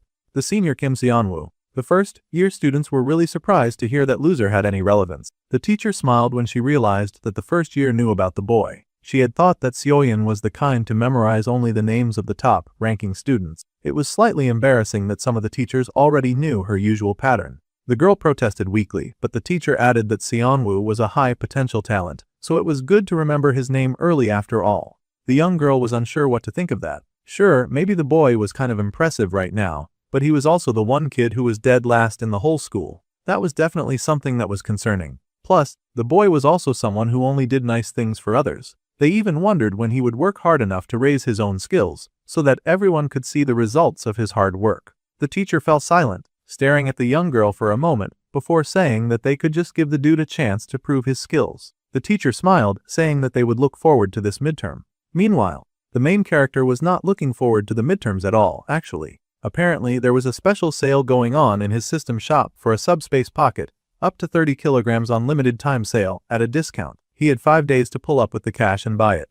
A subspace pocket was an extremely valuable item, and naturally our dude wanted it very much. After all, the pocket was priceless in its ability to summon stored items anywhere. On top of that, it was useful in both combat and daily life. It was great that this kind of item had shown up in the special sale shop. However, even if the item was on sale now, the poor brunette only barely had over 8,000 points. Now this limited edition item that was being sold for a lower price was out of reach for him. He would just have to work hard enough to make 11,000 points in 5 days. He needed a surefire way to scrape together points too. The brunette had his hands on his head when he suddenly realized something. The teacher Lee Hyung was calling. Now this was a surprise. Meanwhile, someone was talking about Yuara, Park In-won, and Kim Seonwoo. There were 3 students who had somehow been selected for the second-year manifestation advanced class. The poor Lee Seojin had not even been considered. Then again, he was not in manifestation magic. The teacher wanted the students to think of it as an intensive class for students with high potential, regardless of their grades. Lee Seojin was in the enhancement advanced class.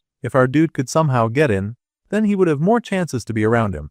This would be great for scoring extra points because no one gave points like the protagonist's attention. However, the blonde random in the manifestation class suddenly protested. He understood why the second best and his handsome self were getting recommended, but he had no idea why the teacher would have any intention of bringing a failure like him into the advanced class. Seonwoo did not know where to start with this guy. Park In-won was in his second year, and he was ranked 5th. The brunette was not really into him, and he wondered what on earth his problem was. The blonde insisted that he was 5th in the year. Being grouped with a dead last loser was so unfair. The pouty blonde turned to the second best in class and demanded that she complain too.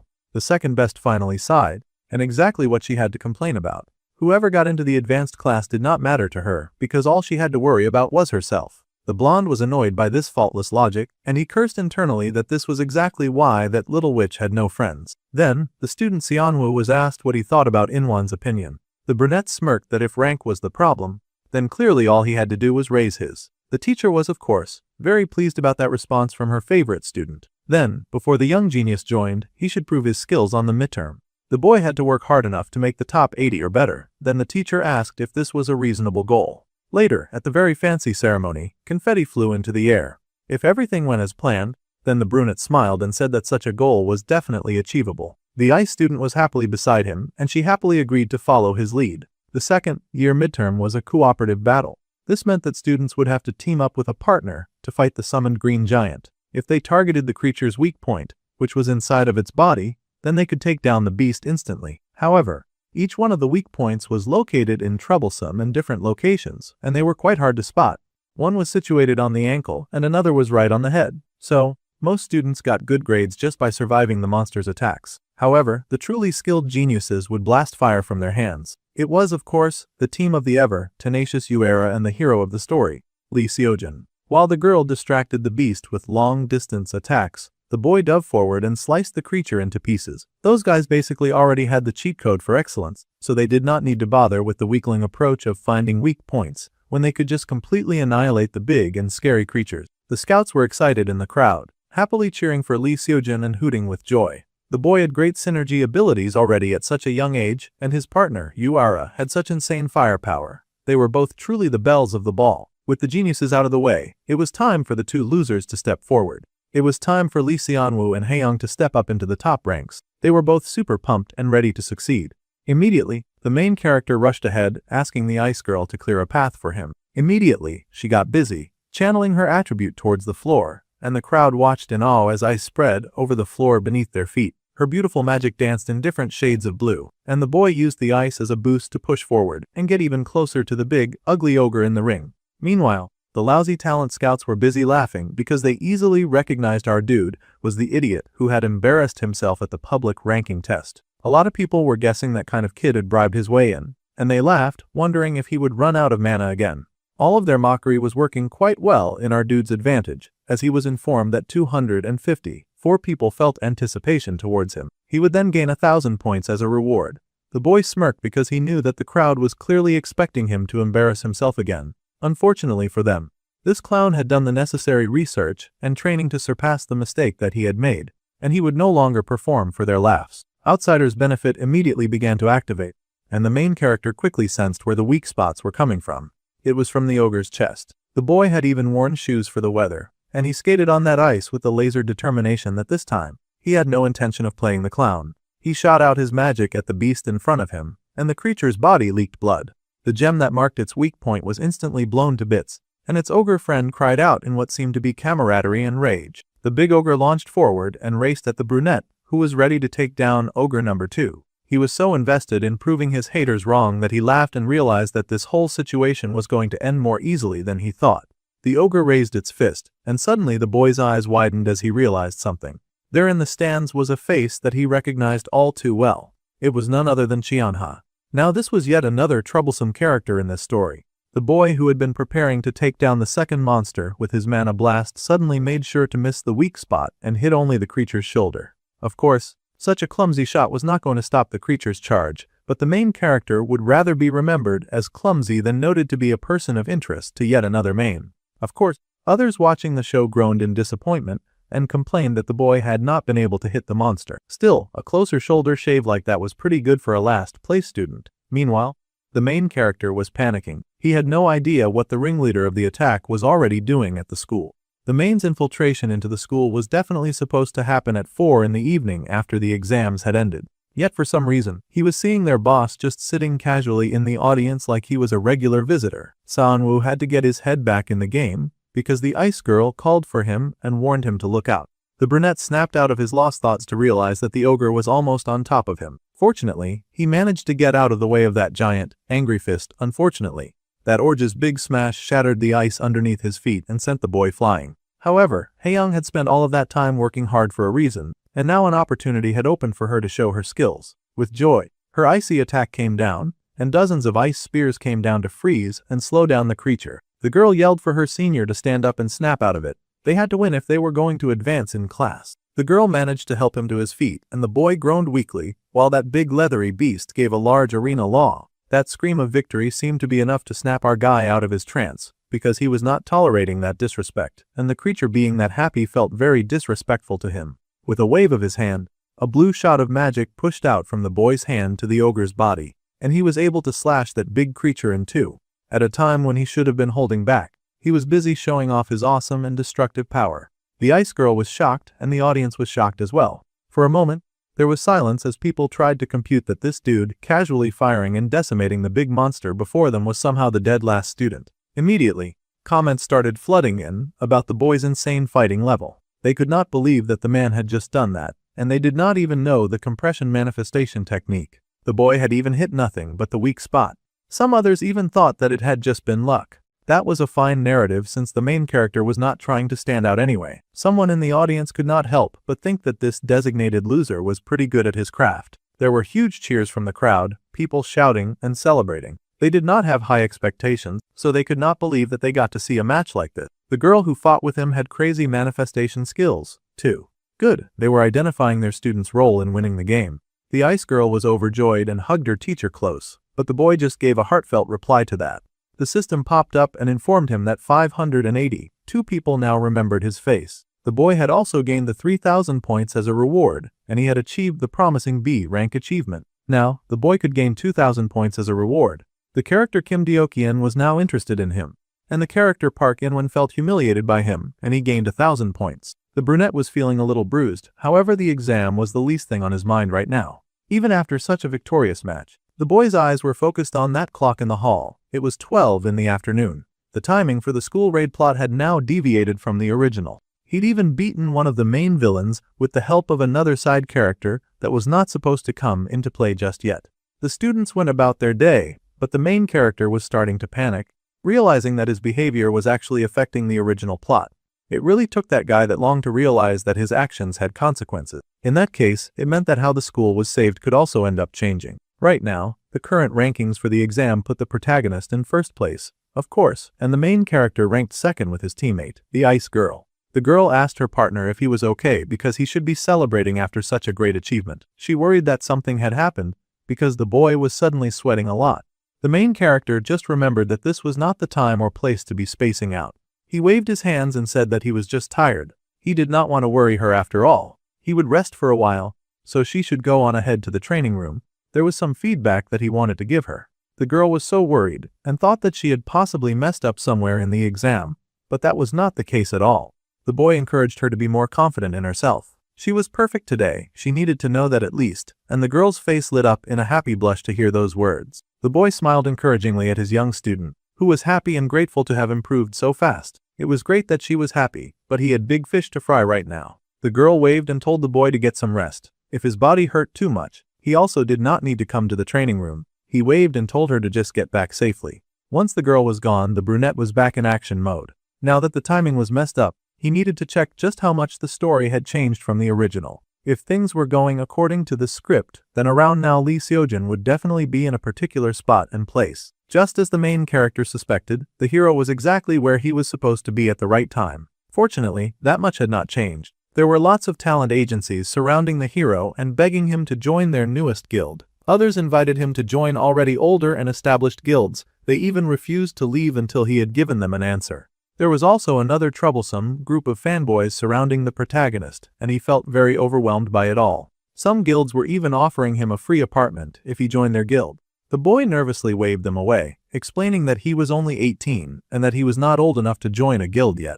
That was fine with them. They pressed their cards into his face and told him to take them. They were willing to give that boy anything to get his number. These hound dogs had even skipped the third-year scouting just to watch the second-year exams, because they knew that an awesome hero was going to be on the team. They had done it all for their darling Lee Seojin. Suddenly, someone called out to the hero, who was downright getting harassed at this point. It was our dude, and he had come to save the hero. The boy explained that the teacher Jang Ancheol was looking for the hero, and it looked like their teacher had something to say about the boys' results. For some reason, those lousy reporters felt the need to bring up the fact that Seonwoo was the last student in the entire school. However, for a student who had such low grades, he had put up a very stable fight, and it looked like he had a promising growth curve too.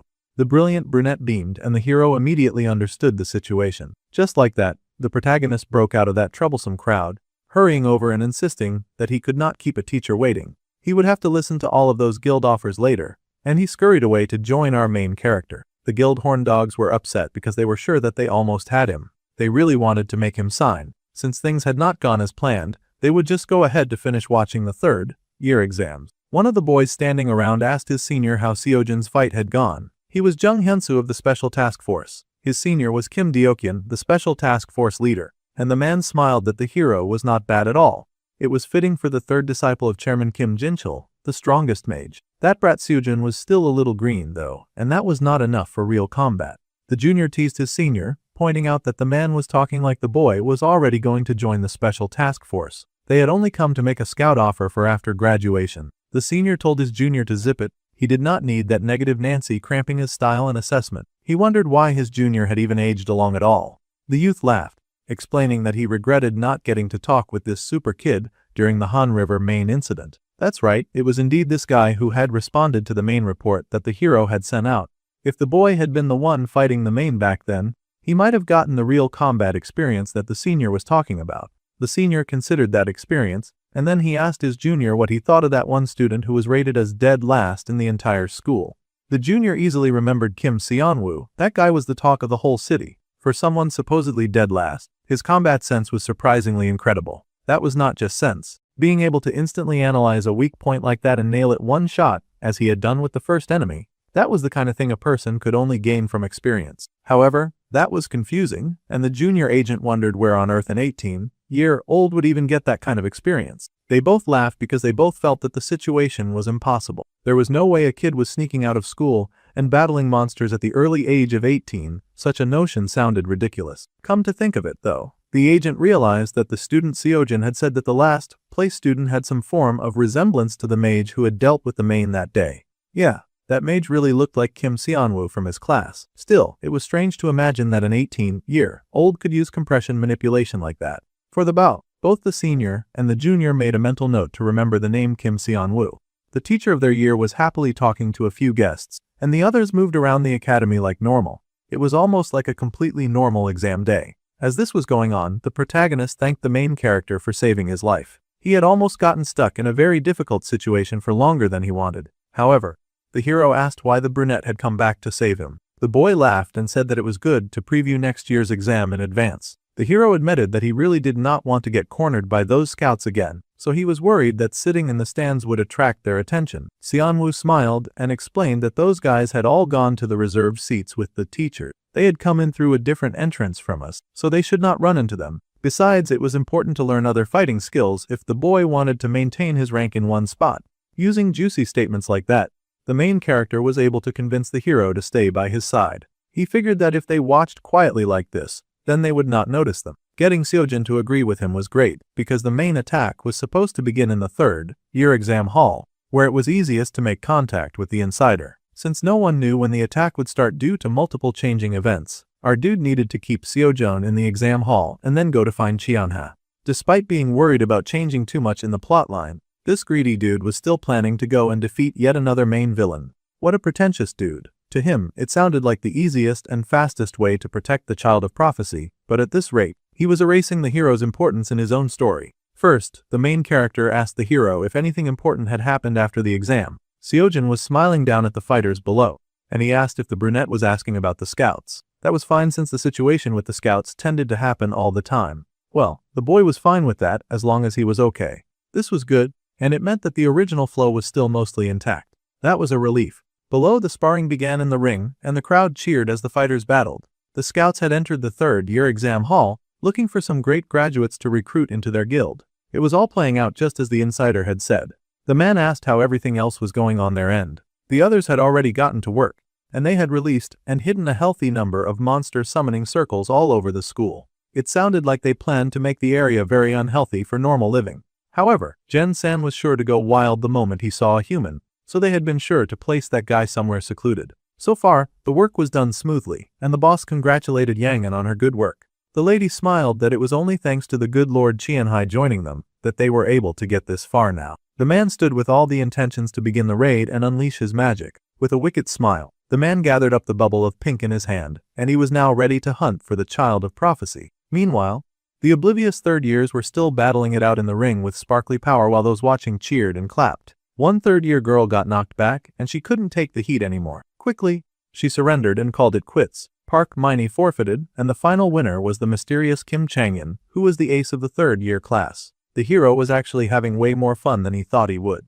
His eyes were glowing, and everything changed when he saw how fun the third-year exams were because they got to battle each other. Senior Kim Changyan was the textbook manifestation type, and the senior Park Miney's movements were so sharp. While the hero was being the biggest fanboy, our dude was very worried about the attack that was definitely going to happen in this area. He had scanned the area the whole match, but Qianhei had surprisingly never shown up. He had definitely seen that suspicious man in person, and the attack was supposed to start from this arena. The main character was sweating, wondering what was going on. Seojin easily caught on to Xianwu's distraction, and he asked who the boy was looking for. The little liar just happily said that he was wondering if there was any guild out there that wanted to scout him. The main character laughed that there was bound to be someone who would call from somewhere. Compared to the start of the semester, the brunette had grown like crazy. Anyone who watched his exam would have definitely been shocked. In fact, the hero was curious about how the main character had trained to grow so fast, but he paused when they both felt a dark sensation creep over the school.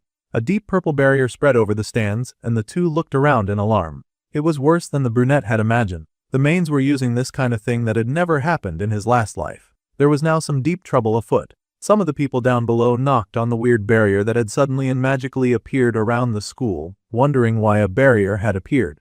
They wondered if someone was messing with the school, and their immediate plan was to call the teachers. No one knew what was going on, and some people were stuck outside of the barrier. Those outside wondered if some kind of accident had happened. Meanwhile, the mysterious monster summoning bags that those demons had left were starting to open, and monsters were starting to be summoned. It opened to a huge multi-colored portal, and the gathered boys stared in shock. Absolutely no one was happy to see the multiple red eyes staring back at them from the deep abyss inside of that churning and multi-colored portal. The wicked man smirked and then activated the portal, unleashing the monsters within. Goblins leapt out of those portals, filthy and hungry for violence. They immediately attacked the people standing around, who raced away in horror at the appearance of such monstrous people. The last thing they expected was to get attacked at a school event after all. They screamed that a monster was after them and then screamed for help for good measure. Monsters had invaded the school, and that call went out, seeking backup for anyone who could somehow get past that very thick barrier. All students and visitors were asked to immediately evacuate to the safe zones. The announcement was repeated that monsters had invaded the school. All teachers, scouts, and mages who could fight had been sealed inside the barrier. With nobody left to help, the child of prophecy would have to reveal themselves. That was actually a pretty neat trick. All of the actually equipped fighters had gathered to watch the third-year match, which meant that anyone with any form of capability was now trapped behind that stipulated purple barrier while monsters ran loose inside the school. It was genius. However, as the goblins ran amok, someone stepped out to stop them. One of the goblins immediately got sliced up, and the head boss cursed in annoyance, wondering who on earth was getting in his way.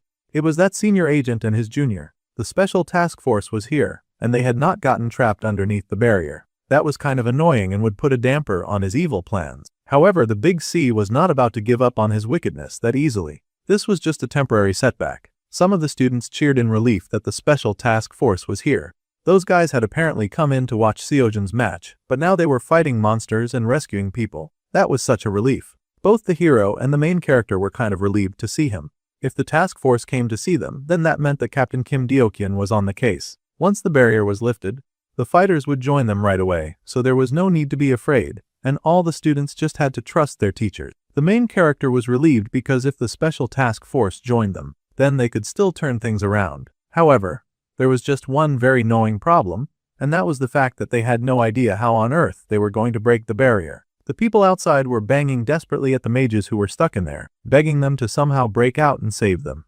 The place was a mess with monsters running amok. Some of the students were frightened and cursing the fact that they did not stay inside the arena. To dispel this barrier, they needed an A-rank support type mage to assist. The support type teacher Kim Yoonjin immediately kicked into gear to solve the problem. Unfortunately, they didn't have anyone like that there. High-rank support mages were really rare already. The woman yelled that they had to keep looking. It would take her 30 minutes alone, and they could not leave all of those innocent people stranded for such a long amount of time. The boy was listening to all of this, of course. 30 minutes was a long time, and they could not trust the defense of the entire school population to just 2 task force agents. They could not hold out for that long against a horde of monsters. It was not just that it took that long, this huge barrier was practically impossible to break. Qianhai's barrier technique was one of the best in the world. Even in the original, if it had not been a surprise attack, Sujun would not have been able to take that goon down. So in this case, the main character really needed to step up. Even the hero seemed to be watching him with the expectation to step up. However, before the boy could even speak, someone offered to help. It was someone who claimed to be an A-rank support type mage, and she was called Yang Yanjin. It was a good thing that she happened to be nearby. Except that this little devil happened to be the woman who was working directly with Qianhe. She was basically a huge part of the opposition, and now she was pretending to side with them just to slow them down. This lady beamed and said that she would take care of everything. That filthy liar. The main character knew better than to try to accuse this person of being a man here, and now, because he had no proof, it would make people suspicious, and that would only slow down the rescue. However, having this piece of garbage join their team was definitely going to slow down the rescue. The fake good Samaritan said that she would start from this side, so the other mage should please assist in breaking the barrier. Together, the two go to work with the redhead working from the inside and the other lady working from the outside. The Narvi and kind-hearted hero thought that it was a relief that the teachers had a plan. They would now be out in no time. Except that one of the assisting teachers was a total demon, so they could not count on that person. In fact, our boy needed to get moving, so he grabbed the ultimate plot armor powerhouse and dragged him along. They could not waste time waiting for a barrier that was not going to fall anytime soon. The two students left the two mages to work, but it did not take long for the redhead to realize that something about this barrier destruction magic felt off. When it was unlocked on one side, a second lock kicked in on the other. The barrier was not even being dispelled by the magic coming in, it was being reinforced. Kim Yoonjin was a brilliant teacher, and she quickly realized that she was being lied to by the other lady. However, she had to be careful about how to handle the situation. First, she had to figure out who was manipulating the barrier, and when she raised her head, she spotted Qianhe standing nearby and looking very suspicious. The man already knew that the support teacher inside the barrier would be a problem. She was sharp, and she would soon figure out what was going on. The man needed a distraction. With a crook of his finger, something about the nearby aura started to change. The task force was still taking care of the monsters in the environment, but when the dark magic touched them, something strange began to happen. The goblins screeched, a darkness seizing their hearts, and two of those monsters broke away from the others. The task force agents immediately noticed those two, of course. They seemed to be making a beeline for another area. One of those goblins attacked and flew right at the lady, dismantling the barrier. A brilliant move from the opposition. If their teammate got attacked by the monsters, then no one would suspect that she was a main. Fortunately, before that wicked goblin could make contact, a brilliant shot came in from the long range and eradicated that beast, flattening it to the earth in a brutal display of guts and destruction. The task force hunter retrieved his brilliant red weapon and asked the lady if she was okay. The lady smiled with joy that she had been saved. The task force man could now see that these two mages were working together to break the barrier from both inside and out. In that case, the task force agents would station themselves in front of the opposition and protect her, thinking that she was working so hard to try to help them.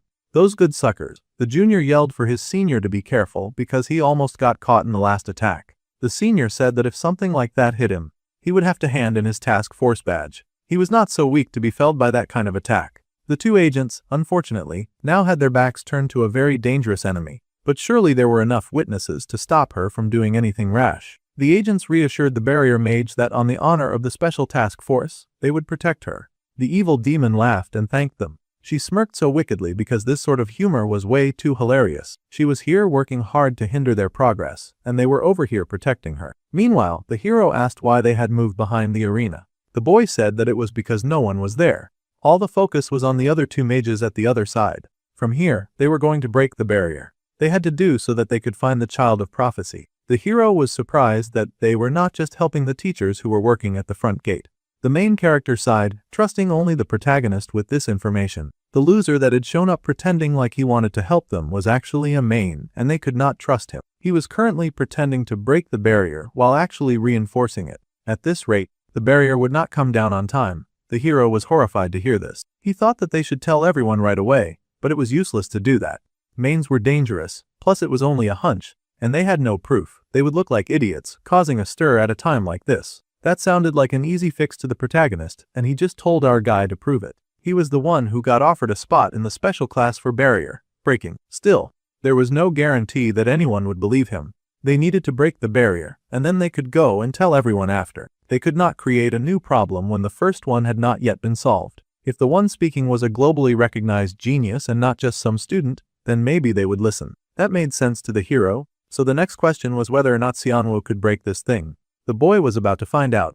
He turned his attention to the barrier while Seojin drew his sword. Carefully, the main character activated his ability to decode the magical formula. The system got into business really fast, reading as much information about the barrier as it could. The Demon Grand Barrier. The little Maine could not believe what was happening. The grand barrier that they had erected around the school had been pierced. Xianwu was relieved, and he dusted his hands with a sigh. He had taken down that huge thing like it was nothing. He had even done it in an instant. The hero could not believe what he had just seen. Right now, they had a situation to fix, and Xianwu told Sujin to hurry and resolve that. However, before the protagonist left, he needed this child to answer one question. He asked why Xianwu was hiding his role in all this. He had been the one to take down the barrier. Usually, a student would jump at the chance for the recognition of his strength. The boy just smiled that this was more than enough for him. His other personality was already causing him a great amount of trouble. He did not need trouble in his school life too. For now he needed everything that happened to remain a secret.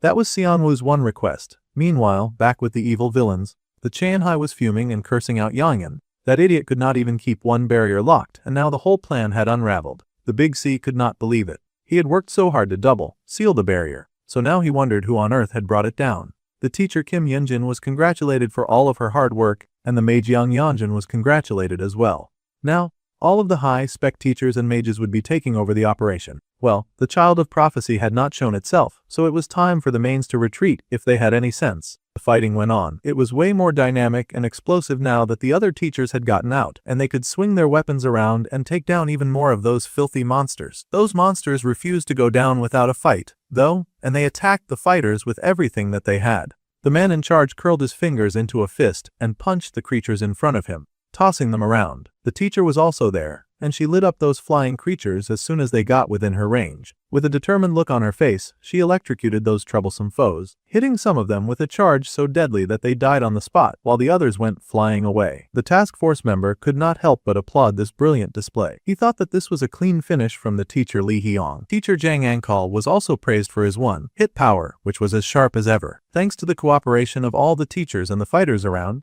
they had been able to clear this area quickly. The man smiled that it was an honor to see the special task force in action up close. The task force was not sure where the ringleader, who had started this chaos, was hiding, so it was advised that everyone stay on high alert. Once they regrouped, they would need to track that guy down first. However, the support teacher had one lead. She was not sure if it was the ringleader, but there was one person who was very suspicious to her. The lady stepped forward and grabbed the collar of her fake assistant, glaring at them and asking what exactly they had done while breaking the barrier. The others were surprised and asked what on earth had gotten into the teacher Yunjin. They started telling her to calm down, but she was not having it. Not when there was a great chance that this person could be a main. The lady, of course, feigned shock and hurt by such an accusation. She sobbed about the teacher talking to her like that, even after someone had just helped her. The others were also wondering how the redhead could make such an accusation, when the two teachers had worked together to bring down the barrier. The task force junior wondered if they should step into this argument, but honestly, his senior wanted to observe a little longer.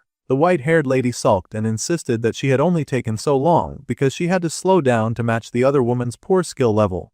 That lying wiggly witch had the gall to accuse her of being low level when she was working for the enemy. The redhead was not standing for her blasphemy. She had definitely seen that little rat go against them. The barrier re-locked itself in a second layer every time the support teacher tried to break it. Everyone turned to this person who had made such a statement. It was Lee Seojin, and he was supporting his teacher Kim Yoonjin. The boy was also in the third-year exam hall. Taking his place as the main character, the redhead teacher was surprised that the boy had noticed such a complicated spell. However, that was exactly what had been happening. The boy then said that he had vaguely sensed that the barrier was acting strangely. He could not forget his promise to keep Xianwu's secret, so he was not going to reveal who had brought down the barrier. The boy then mumbled some gas about how he understood the theory of how the barrier worked too. He did not like lying to teachers, but there was no helping it, so he was making stuff up as he went along.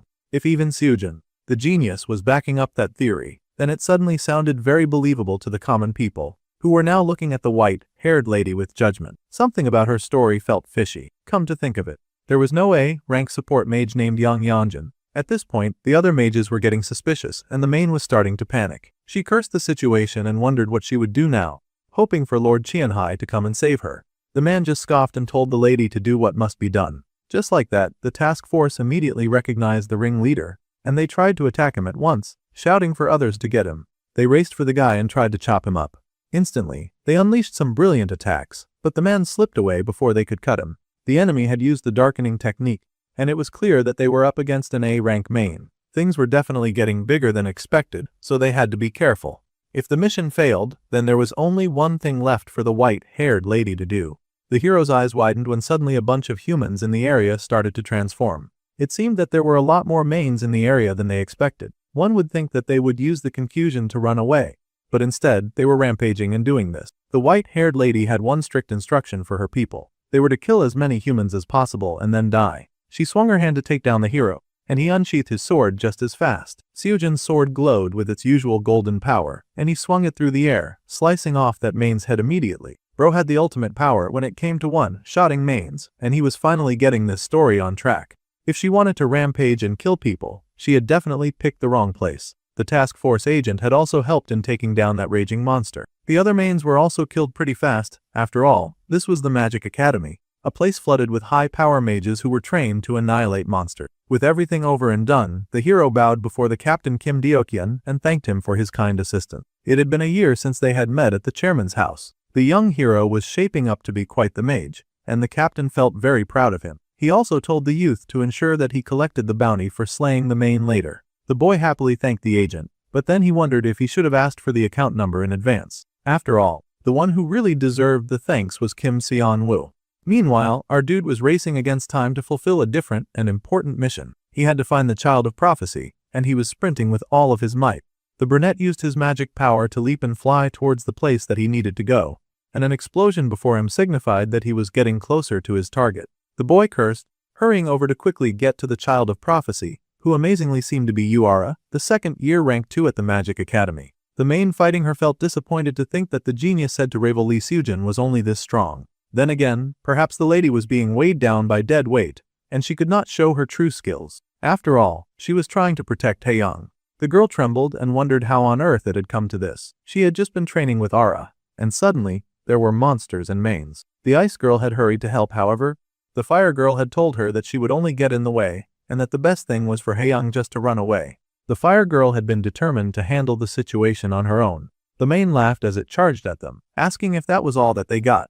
Its hand was charged with dark power, and it swung its wild attack, laughing that it looked like the fire girl was clearly not the Child of Prophecy. He broke through her defenses and grabbed her by the neck, choking her out with a wicked smile on his face. Mains were always devouring humans for the mana in their blood, and he could really not bring himself to hold back now that he had such rich, high-quality mana, infused blood right in front of him. The girl was really getting choked out, and she gasped because she really could not breathe. She felt like she was dying. Suddenly, a blast hit the main's hand that was choking her, and he paused to see which pest was interfering now. It was Haeyang. She was not going to sit back and watch her classmate get killed in front of her, at least not without putting up a fight. The girl insisted that she was the main's opponent. It was such a touching, tear-jerking display of friendship.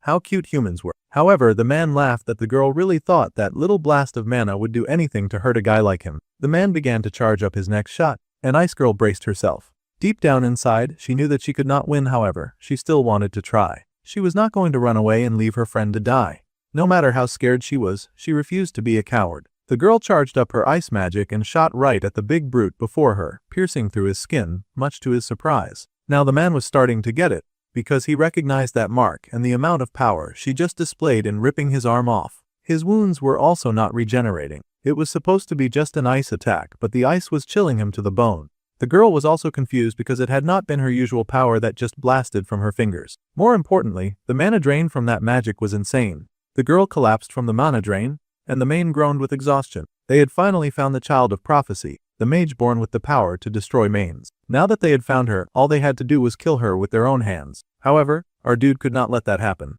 The Child of Prophecy was a key player after all, and he refused to let her go so easily. So, Seon-woo activated the Great Nature's Heart as he declared that the main would be the only one dying here. Obviously, the demon man did not like that, and he growled for the newcomer not to interfere. He at least still had one working hand, and he used that to blast a huge bolt of mana over at the main character. Fortunately, Our boy put up the spiel shield that glowed blue and was strong enough to negate that evil juju being thrown at him. That flimsy spell was not going to work on him. The main cried out in pain as he got blasted by energy shots while Xianwu stayed hidden and safe behind that big shield. That man was distraught to get hit like that, and he groaned in pain. It was non-stop fire from the brunette because he could not risk letting his guard down for a second. He had to protect two defenseless people solo. It was not easy. The main groaned and writhed in pain, eventually falling to his knees. The man groaned, unable to understand how his opponent had so much mana. Yeah, our guy was just stealing that from his environment. Still, the poor man was shaken, and he wondered how a child could possibly be that strong. The boy scoffed that he got more experience than he looked. After all, this was technically his third life. The man growled at him, saying that he would not die alone. That was a sign that he was about to do something crazy. The man turned his attention, of course, to the main killer child of prophecy, and he stomped his foot on the ground, launching himself right at Haeyang while screaming his evil intent. Xianwu could not let that murderous monster get away with such nefarious activities. He swung his magic immediately, and he seemed to clock that evil beast in the head. The man's body came crashing down, and he hit the floor, blood spurting everywhere. Looks like it was a good hit, much to the boy's relief. The brunette then paused and glanced at his power. That monster had come so close to touching Haeyang. That was close. The B-rank villain Jin-san had now been successfully defeated, and the causality rate increased by 0.4. Xianwu did not mind, he was just relieved that he had been able to save the ice girl. Now that he had achieved the savior achievement, he gained 3,000 points as a reward. The awakening had come early, but the ice girl had also held out rather well. The mains, having received a prophecy about the birth of their natural enemy, would continue to target the school. Through this, Yoon Haeyang and Lee Seojin would continue to grow.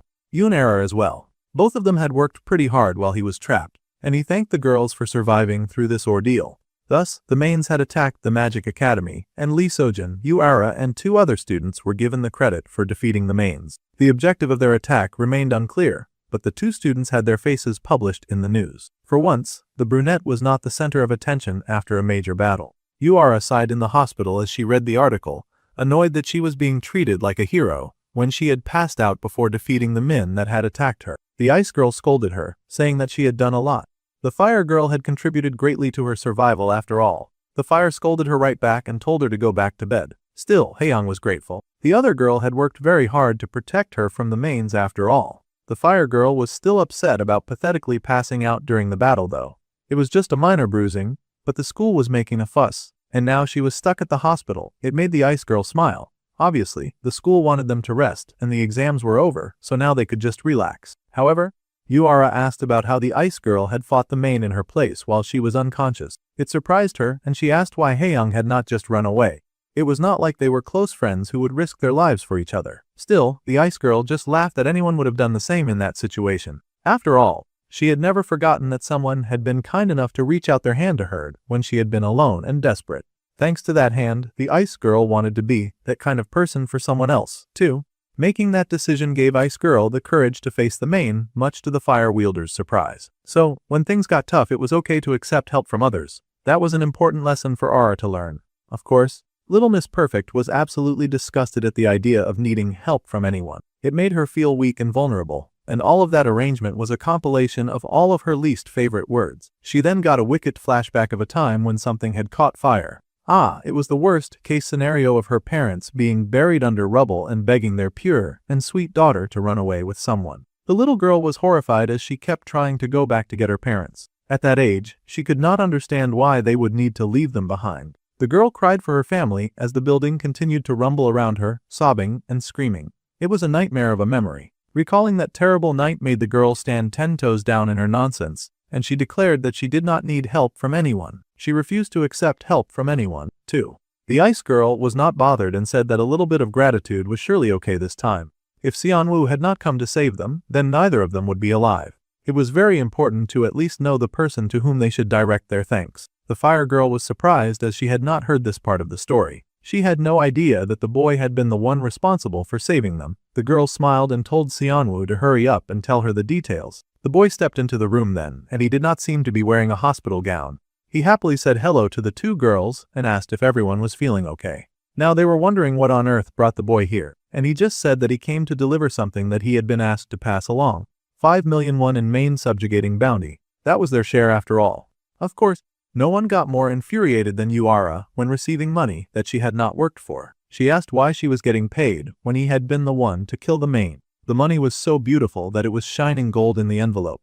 The boy laughed and said that by the time he arrived, the monster was already on death's door thanks to the girl's firepower and the ice girl's support. So, he felt that was a great excuse to just give them the winnings. Besides, it had been a seriously fierce battle, so they should just accept the recognition and all. All the main characters had done was deliver the finishing blow, so they were all getting a share. No matter what he said, Yura was not touching free cash. It was a stain on her honor to stoop so low and accept a handout from poor people. She was too embarrassed to take the money that she had earned from working with other people. With a prideful little brat, rather than take the money, she would prefer for the poor people to split it between themselves. After huffing and puffing like a Sunder train, the girl then blushed as she thanked the other two for saving her. So, she could be cute after all, but she was embarrassed about acting cute, so she immediately pulled the curtain to hide herself from them. What a funny, Sunder girl. The boy had been planning to build a relationship with Yura through Yoon Hae-young, but the girl kept avoiding him, which meant that he could not get points from her. It seemed it was too soon to try to make connections with Miss Grumpy's headquarters. However, to his surprise, Seonwoo was getting Yura points anyway. He got points for interest raised to level 1, 2,000 points too. The ice girl laughed that their classmate was just a little embarrassed about the situation. After all, she had such great pride. After that, our dude got a pop-up message about a special sale being on for the subspace pocket. It cost 20,000 points at a discount, which happened to be the number of points that our guy currently had. The boy then beamed because he had got what he wanted, so he did not mind if Fire Girl was huffing and puffing after all. The girl had actually left the hospital room, but she was still thinking about the savior brunette. He had told such an obvious lie and she knew it. That Maine had not been anywhere near death's doorstep when she had passed out. It had not even gone berserk yet. That meant that the brunette had surely killed that monster alone. After all, she had no idea that one of her classmates had a main-slaying cheat power. He was a guy who was not a manifestation or support type, yet he showed talent in every area as if he were a genius. The girl was now reassessing her opinion on that loser who had spoken to her on the first day of school. Plus, Hae-young's outstanding performance at the recent exam was all thanks to that weird boy. It really made the girl wonder about Kim Seonwoo since a lot was getting done thanks to his help. If he had that kind of ability all along, then he wondered why he was living with such a low profile, barely recognized by anyone. At their age, she could only have one reason and purpose for hiding their power. Of course, the girl was thinking something nefarious, and her hands curled into fists as she recalled a group of evil people. Now she suspected that the boy had also lost his family to those awful people who had likely taken her parents away. Meanwhile, back with the main character and the ice girl, they were alone as the sun set, and he wanted to ask her a few questions. First, he asked if she had told anyone about her special power just yet.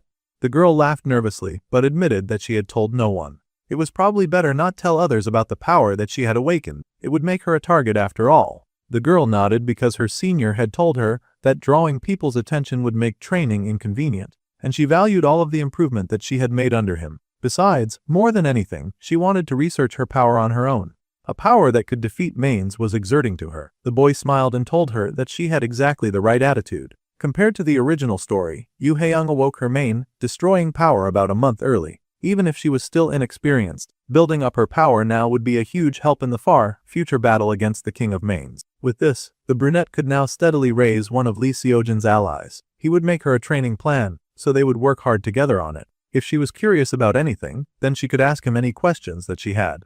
The girl was nervous, but there was indeed one question that she wanted answered. Carefully, she grabbed her teacher's sleeve and asked. She had heard that the boy had run straight to the training grounds after the barrier lifted, and she asked if he had come because of her. She wanted to know if the boy had come looking for her. During the midterms and during the attack, too, the boy had spent the entire time looking out for her. In truth, he was just trying to score some points with the story and make sure that the protagonist did not die a second time. However, the girl was blushing as all of this running around to protect her was making her heart beat faster. The boy moved to fix up that line of thinking very speedily, taking the girl's hand and dismissing her worries. The midterms were just because he believed in her potential. During the main incident, he had run towards the biggest explosion. That was all that happened. Our dude was not about to allow a romance plotline to develop when he had bigger fish to fry. The poor ice girl was really disappointed, but she handled the situation like a champ. The boy then decided to make light of the situation by asking teasingly what she thought was going on. The girl was horrified and immediately denied all possibility that she had suspected that there was anything romantic going on. In fact, she was just kidding and she laughed that it was a joke, so he should not get the wrong idea. The tension was properly handled and now she was smiling. This was a win for our dude. It was not like this kind of situation had never crossed his mind. To be fair, Yun Haeyoung was a bright, innocent type character, a real cutie. However, one needed to be where they're meant to be. The Ice Girl's place was at the front beside all the other heroes, while our guy continued to flourish in the background, helping them succeed. At least that was what he believed. He would handle the planning so they could do all the other difficult stuff. The Ice Girl blushed with slight disappointment, saying that she should not get the wrong idea. Then, at least the boy could take this. They were really giving him all of the prize money. Haeyoung insisted that the boy take the whole 7.5 million won. It was tuition because they were going to keep training together. After all, he was her dear teacher. The boy was a bit overwhelmed by this move, but he also beamed with fire and motivation. She was someone that he was going to train properly, and the girl beamed that she would train as much as he wanted. Kids really had no sense of value when it came to money, but that was not a problem for Seonwoo, because he was going to take mad advantage of all of these funds. It was even better that they had received it public just to let him have it in private. He had a plan for all the things that they would be doing starting tomorrow. However, the boy paused. He noticed something odd. He stared in shock when he looked at something on his phone, absolutely horrified by what he had found. For some reason, everyone was falling over themselves because they could not wait to shove money at him. He was really suffering from success and everything. Even the hero had sent him money. Children really did not value the money at all. After the midterms, the hero finally managed to meet the condition that the teacher Lee Hee-young set. Now our dude was ranked 72, and he was very shamelessly proud of it. Now he could boldly join the talent track special class, a place that he had never even set foot in before regression. All the big shots were in that class too. It was almost terrifying. There was the third-year rank 1 Kim Chang-in, and the third-year rank 4 Park Min-hee, first-year rank 1 Choi Seo-yoon, and the first-year rank 2 Jeon Min-ki. Of course, the second-year rank 1 and 2 were also there, and Seojin happily waved Seonwo over to the front like they were best friends. Ura was also present and was as frosty as ever, but no one was very surprised about that. From here, it would be much easier to get involved in future key events and make sure that none of the main characters died. Suddenly, there came that blonde bully again. This dude was consistent in being annoying. He scoffed that a little rat had snuck in here, and he scoffed at the fact that the boy had landed the last hit on a half-dead main. The blonde idiot still did not think that Seonwoo had earned the right to sit at the same table as them. The main character sighed because he had already met the teacher Lee Hee-young's conditions to raise his rank. Besides, where he studied was not the bully's business. The bully still tried to double down, growling that the brunette should have the sense to back out on his own. The blonde scoffed because he had no intention of running away from success, but the blonde dared to offer to drag the class clown out himself. However, if he wanted to do that, he would have to go through Sojin because the hero was not letting anyone messing with the main character's slide. Park In-won was a pain in everyone's behind, and the protagonist's best friend also yelled that the dude should cut out his nonsense already. The blonde scoffed that their class average ranking had dropped just because this dude had joined, but the protagonist knew better than to care about Thar. Kim Seonwoo's midterm time was 22.43 seconds. However, the fire girl suddenly spoke up, surprising everyone because usually she was the tsundere that did not care about anyone other than herself. She pointed out that if they ignored the test at the start of the semester, the class clown was actually ahead of the blonde bully by a lot. So, it was in his best interest to sit down and be quiet, because he was the one dragging down the level among the geniuses. Now that definitely fried the angry blonde. He was so heated about being put in his place like that. The blonde tried to pretend it did not matter to him. Of course, scoffing that he had not realized that Ura cared so much about this knucklehead. However, he was still planning on picking a dite, and he yelled that he would not obey because the brunette's very existence had him twitching for some reason. Seonwoo easily caught that lousy hand. He had battled with demons far superior to one angry blonde teenager, and he was not going to get pushed around by scum like that. The bully could not believe the clown's grip strength was this insane. He had the nerve to tell the main character to cool his head when he was the one picking a fight. Suddenly, something slammed down hard on that idiot's head. He might have even bitten his tongue. For not only got hit hard, he also got kicked down the stairs. The main character was worried about if the blonde was even alive after such a brutal attack. The boy tumbled right down the stairs and everyone stared in shock at the culprit. The culprit who was now asking if Kim Seonwoo was okay. The brunette laughed and thanked the guy for stepping in. Just like in the original novel, this guy was still the same. It was the junior agent from the special task force, and he smiled, saying that he had enjoyed watching the brunette's midterms because he could see the young boy's talent. The special task force had come to the school for the special class activities. That had also happened in the original. First, they needed to wake that stupid bully Park In-won so that they could start the class. It just figured that he had gotten beaten up like that after running his mouth so much. The agent now figured that he had come on too strong at the start. Kids were really fragile. The agent had been absolutely shocked when he had first heard the assignment that made him go to a school. Apparently, a bunch of mains who had been hiding separately all gathered and attacked the Magic Academy. There were too many suspicious points. It was true that most mains only move alone unless the king orders them. It was way too easy for those monsters to infiltrate the school too. It felt like the school was not doing enough background checks. There must have been an insider helping them get in.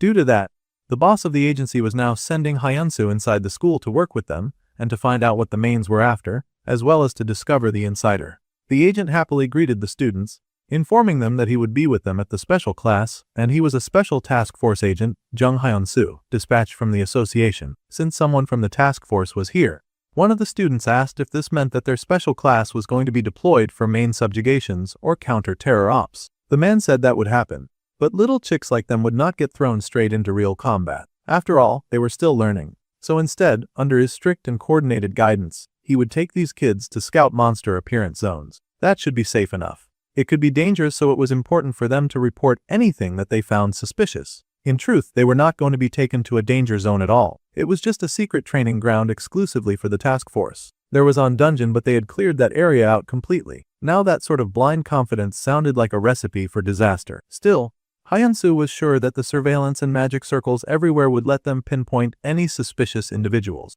The special class had much more freedom of movement than other students, so if there was an insider, odds were that it was someone in this class. Then again, this was all likely what the agent was thinking. The main character had experienced all of these plot lines before, so he could guess the agent's direction of thought. It was true that there was indeed an insider at the school. However, that guy was so sharp, so they would stay quiet for a while. What mattered right now was that our guy had to help Lee Seojin obtain an S-rank item from the hidden stage in the dungeon. Plus, he had to support Choi Seoyeon because she was about to start an important part of her character growth. She would be working with Seojin in this special activity class. With all of the introductions done, the teacher slammed his cane on the floor and said that teams would be in pairs of 2, and they would move out to their assigned operation areas. This time, the main character was sure that things would follow the original no matter what.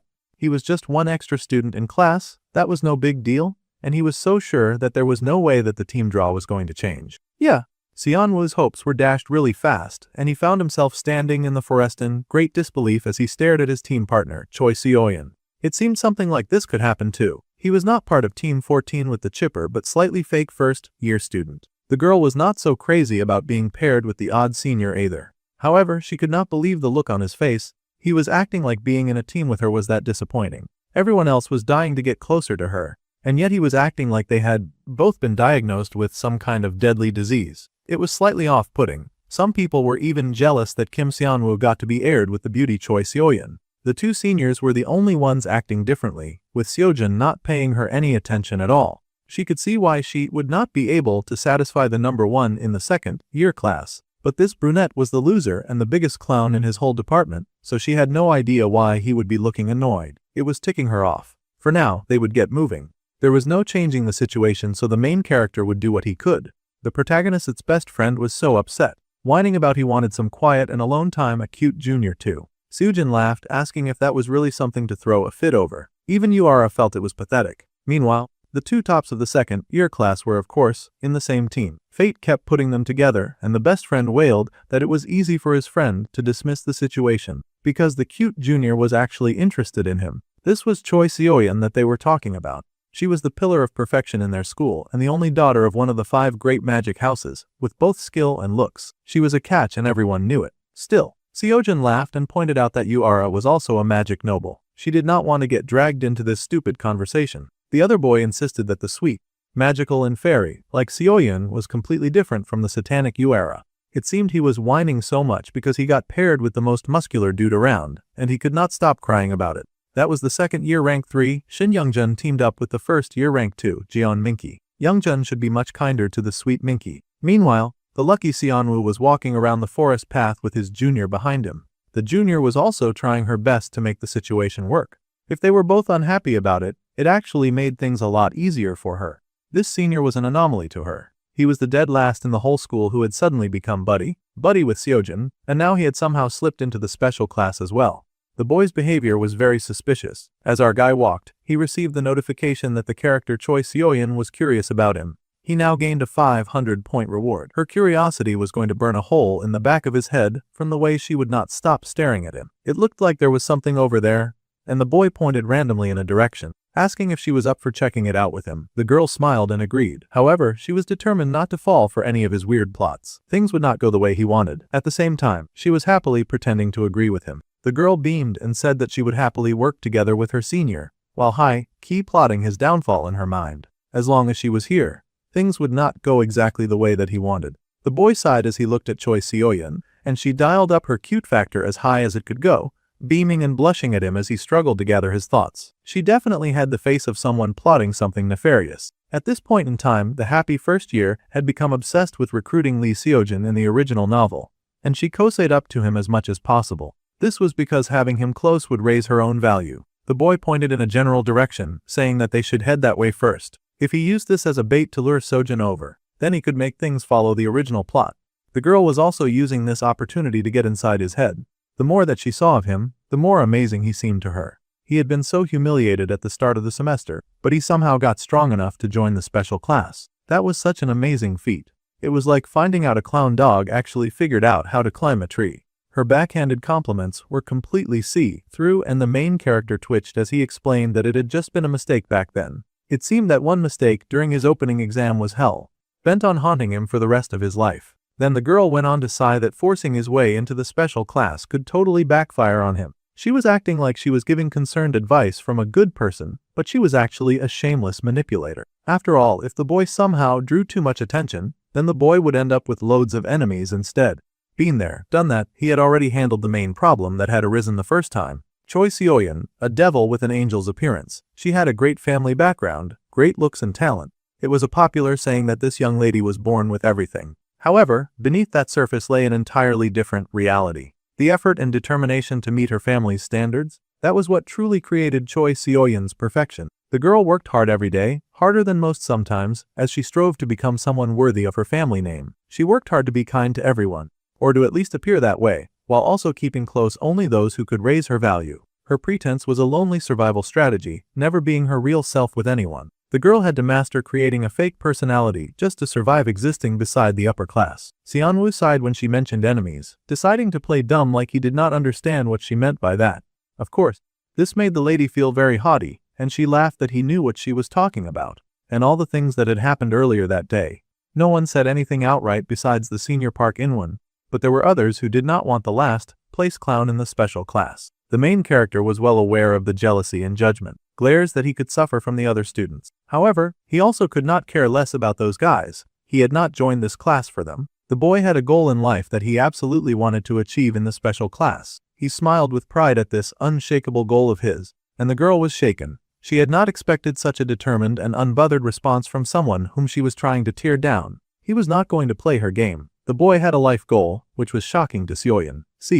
Unlike most people, the young genius was not permitted to have a life goal. Her life had already been designed by her parents, and all she had to do was follow the path that they had designed for her. They even put on the pressure by insisting that this life that they had handpicked was all for her sake, so she should be grateful and obedient and follow whatever they said.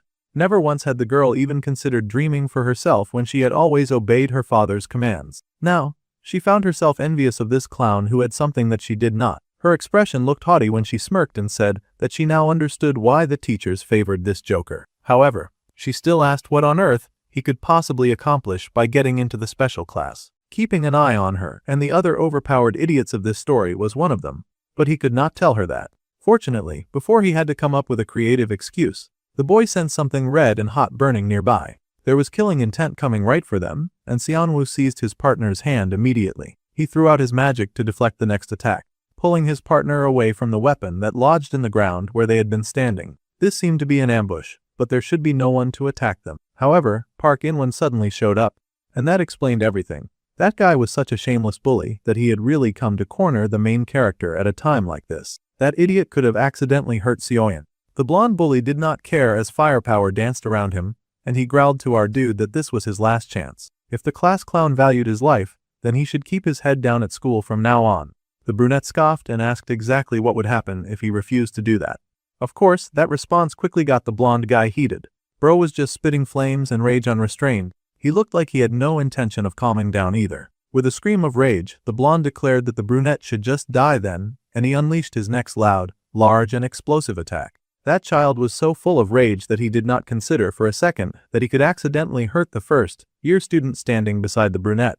The two students leap out of his way immediately, because they were not stupid, and they were not going to stand there while this dude tried to kill them. A pink eye was observing them in the forest, and it drank in this sight well. Those eyes watched Yuara as she fought against monsters with her firepower. It also monitored the battle and teamwork between Youngjun and Minky. All of this observation was being done by a redhead who groaned as she monitored the students. She knew this was the captain's orders and all, but she still found it a little hard to believe that there really was a main spy among these kids. They were just students after all. She was the Terror Task Force support mage, Baek Yejin. Her partner asked how the observation was going, but honestly, not much had changed, just kids playing with training monsters. If there was a main spy, they would likely try to make contact when they let them roam outside, so they had to keep watching those kids no matter how pointless it seemed. Hyunsu told his partner to let him know right away if anyone acted suspiciously or left the training grounds. Suddenly, the redhead had a protest. She did not know if they were insiders or not, but one of her eyes had caught sight of something interesting.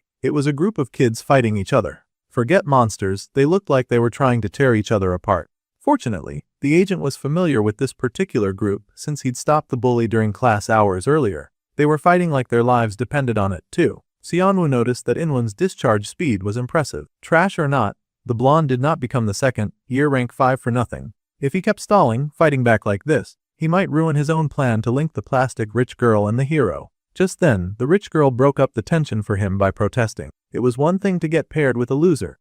It was another thing to get attacked because of that loser. If her seniors wanted to battle like starved dogs, then they could do that during training hours. Seonwoo yelled out for Choi Soyeon to stay because the area was still dangerous and the lunatic was still rampaging. It turned out there was another lunatic on the ground, and she was not staying silent about this. This stupid behavior would only bring shame to their school, and Senior Park In-won should know better than to act like this. He should put away his inferiority complex towards Senior Seojin and Senior Seonwoo, in this instance before it becomes the ruin of their school. The main character could not believe that she had the strength for that outburst. Instead of taking the advice like a good boy and stopping his madness, In-hwan somehow just got even more pissed at all the people who were willing to side with the brunette. Perhaps it was because he was not acting like a mad person and rampaging outside of school grounds. Well, the idiot turned up his firepower and blasted it right at the boy and the girl. He was involving an innocent junior in his mad activities just because he was angry. It was a very pathetic behavior from him. Bro turned up the heat so high that the eyes in the area actually got fried. Now that was definitely a genuine cause for alarm, and the monitoring agent gasped in horror. Her magic circle had been destroyed, and she could no longer watch that batch of kids. Well, Hyunsu was not about to waste any time crying over spilt milk. He grabbed his word and headed out right away. He had promised the school that this search would not hurt any of the students. This meant that he was responsible for them, so he had to make sure that they were okay. The redhead was horrified, yelling about how the agent was going to blow their operation over a kid's fight. But it was necessary to protect the children. He would go and break up the fight and then come back. For now, all the redhead had to do was keep monitoring the other ones and to contact him immediately if anything happened. With those parting words, the agent zoomed off. Of course, the man recognized the rampaging students, and he recognized Park In-won, who seemed to be a designated troublemaker. What a tiresome child that boy was. Plus, the third one was Choi Soyeon from one of the 5 great magic houses. They could not let anything happen to that girl. He needed to stop those idiots before something serious actually happened. Meanwhile, the girl had been able to erect a form of mage wall around herself to keep herself safe as the bully and the clown continued their very mad and dangerous face-off. The bully was beyond livid about the whole situation. He yelled that the brunette should have just kept playing as the class clown, like at the start of the semester. He was infuriated that a complete nobody would join the special class, and he hated that the boy was not cowering in fear at his might. Bro was so heated that he did not care what damage he caused. Seoyeon was trying her hardest to keep that mad person at bay with a shield so that the 2 seniors would not fight anymore. But she was quickly losing strength since she was working on defense instead of offense. Soon, the barrier would fall apart and they would be in trouble. Seonwoo had told the girl to stay back because it was dangerous. Her eyes opened slowly, and then she gasped when she saw her senior standing before her. The boy was wearing that special bracelet that had been bought by the pharmacy head that he had befriended, and he activated the spell shield. Since the blonde had taken things to this level, Seonwoo decided that he would handle this guy. Before regression, he had just stayed back and watched Park In-won's misdeeds. That blonde bully had terrorized many other weaker male classmates. Seonwoo felt like an extra. so it was not his place to interfere with the actions of the other characters, even the bad characters. So, he had let the blonde do whatever he wanted, and he had remained in the background, thinking that it was better not to interfere with the plot. However, this blonde jerk had not changed and was so dedicated to oppressing others that he didn't even care if he hurt someone innocent in the process. The blonde was a throwaway character who showed up early and had no real importance to the plot. He was just that random bully that everyone forgot after they graduated high school. In that case, our dude would do the story a favor by taking care of his trash early. He summoned the power of the great nature's heart. Mana of all kinds boosted in our dude's hand, and he flung it at that stupid blonde. The bully hesitated, understanding that the brunette was ready to attack him now. He called foul that the boy was using enhancement magic, but Xianwu pointed out that, if the bully did not like it, he could just fight him and teach him a lesson. However, now that the bully had dragged someone else into this meaningless squabble, the brunette did not feel very charitable anymore. He grabbed that idiot's face and slammed him right into the ground. That was right. Our loser had been holding back so much power, and he had worked very hard to keep a low profile. Usually, he could ignore taunts from insignificant fools like the blonde, but he was not going to stand back and watch that eyesore hurt someone else because of his own stupid pride. Now the blonde was terrified, but Xianwu was in a listening mood. He wanted to know just one reason why he should forgive garbage like that, and it better be a good reason because his hand was charged and ready to fire at the slightest provocation. The blonde was singing a new tune, Lightspeed Fast, when he saw all that. Suddenly, he was on his knees and begging for forgiveness. He promised that he would not pick fights anymore. He was even willing to admit that he was wrong, so he begged for forgiveness this one time. The brunette did not really want to forgive that waste of space, but the stuffy Sioyan reminded her senior that he was wasting mana. Since that was the case, he put away his attack. It was not like he actually planned to hurt that idiot anyway. They would do things in a different way. He grabbed the blonde by the hair and told that loser to get away from the area as far as possible. If the brunette saw that loser again, then he was dead. That was all the convincing argument that the bully needed to hear. He would not be bothering the class clown a second time. However, he hesitated to ask if Xianwu would keep what happened here a secret by any chance. He didn't even want to do the stupid blonde any favors, but it wasn't like he wanted the school population to know of his strength either. So, he just told that bully to scram. The blonde took off like the wind, and the boy sat on the floor in relief. A heated battle had appeared out of nowhere, which had been rather nerve-wracking. Still, the payoff was great, and he got to watch Park In-won suffer for once in his miserable life. The blonde raced away from the scene, and the redhead informed her senior immediately, because the bully was within the range of another of her eyes. She hurried to tell the agent that Park In-han, who had just been fighting, was now rushing out of the training grounds. The agent understood that and slowed down his hurry to save the students. This was a relief to Xianwu since he had sent that bully out to get the attention of the task force at once. The blonde was just happy to escape, cursing that he had barely gotten away from that clown, Kim Xianwu. Now, there was a mysterious old dude chasing him out of nowhere. This poor kid could not get a break from a single person. He had taken his nonsense too close to the sun, and now the special agent was after him. With relief, he sat on the floor and sighed, figuring that this should be enough to draw attention away. It would not really affect the plot either. Suddenly, a finger poked his bruised neck, and the main character yelped in shock. Sioyan could not help herself. Of course, she tried to assist when he looked so hot. He couldn't believe that she had just said that. However, the resident pretty girl found it admirable that a dude that she considered a loser had been able to beat Park In-won, who was ranked 5, especially since the loser had a score rank of 72. The girl would now have to reassess her senior's skills after all. That was troublesome, so the brunette just laughed that if the blonde had come ready to kill, then he never would have won, lying that he just chased him off with momentum. The second year sighed, saying that he now kind of felt bad. The poor girl must have wanted to team up with Seojin, but instead, he had dragged her into this mess. The pretty girl smiled, saying that she was just grateful that he had saved her, that was all. His pop-up screen came up, and he looked at it curiously. That screen was always useful when it came to telling him things that others would not say. Unfortunately for the brunette, Choi Seoyan was now interested in him. This was trouble. The girl smiled and said that at the start of the semester, she had not thought very highly of her senior. After all, she had seen him doing that pathetic mopping thing the other day. It looked like the boy was just trying to get attention because he had no skill. However, watching him lately, with the way that he had helped Haeyoung train and the power that he displayed tonight, he seemed like a completely different person from the dead, last attention seeker that she knew. The boy smirked and asked what he seemed like these days, and she thought about it. If she had to put it into words, an interesting person seemed appropriate, much like a clown. It seemed bro would never escape the clown allegations, at least for now. Well, they had rested enough, and most teams were already ahead of them, so they had to get going. The boy sighed and asked if she did not want to sit a bit longer. Soyeon laughed that she needed to find something and show results. That way, her sweet senior would not be disrespected by people like Park Inwon. The girl was just happily hopping forward when a monster popped up out of nowhere. That beast had no business sneaking in on them like that. Before she knew it, she was face to face with a giant snakey. The girl screamed in horror, and it hissed right back at her. A training monster had appeared. Our dude leapt to his feet, running to the girl's aid, and he prepped his magic in his hand. However, before he could launch his attack, a bright light came in and sliced at that giant foe. It was light attribute magic, and the girl beamed with joy. Even Seonhwa beamed because his target had arrived just in time. Senior Leo Seojin was here, on the scene to save their lives. They had been waiting for him. The boy beamed and asked if everyone was okay. He had been going around alone trying to help anyone who was struggling, but there did not seem to be any dangerous monsters around, which was a huge relief. The boy smiled and said that he guessed he was too tense because they had told him that it was a danger zone. Our protagonist had such a heart of gold. Well, for a genius like him, this probably was not difficult at all. If the boy just signed a sponsorship contract with the girl's family, his genius would shine even brighter. Wow, this girl was trying to recruit him right off the bat. Her shamelessness was almost admirable. The boy laughed that he would have to think about later. For now, he should focus on the training. The location, the members, everything was perfect. It had been a while since Seonwoo encountered such a good setup.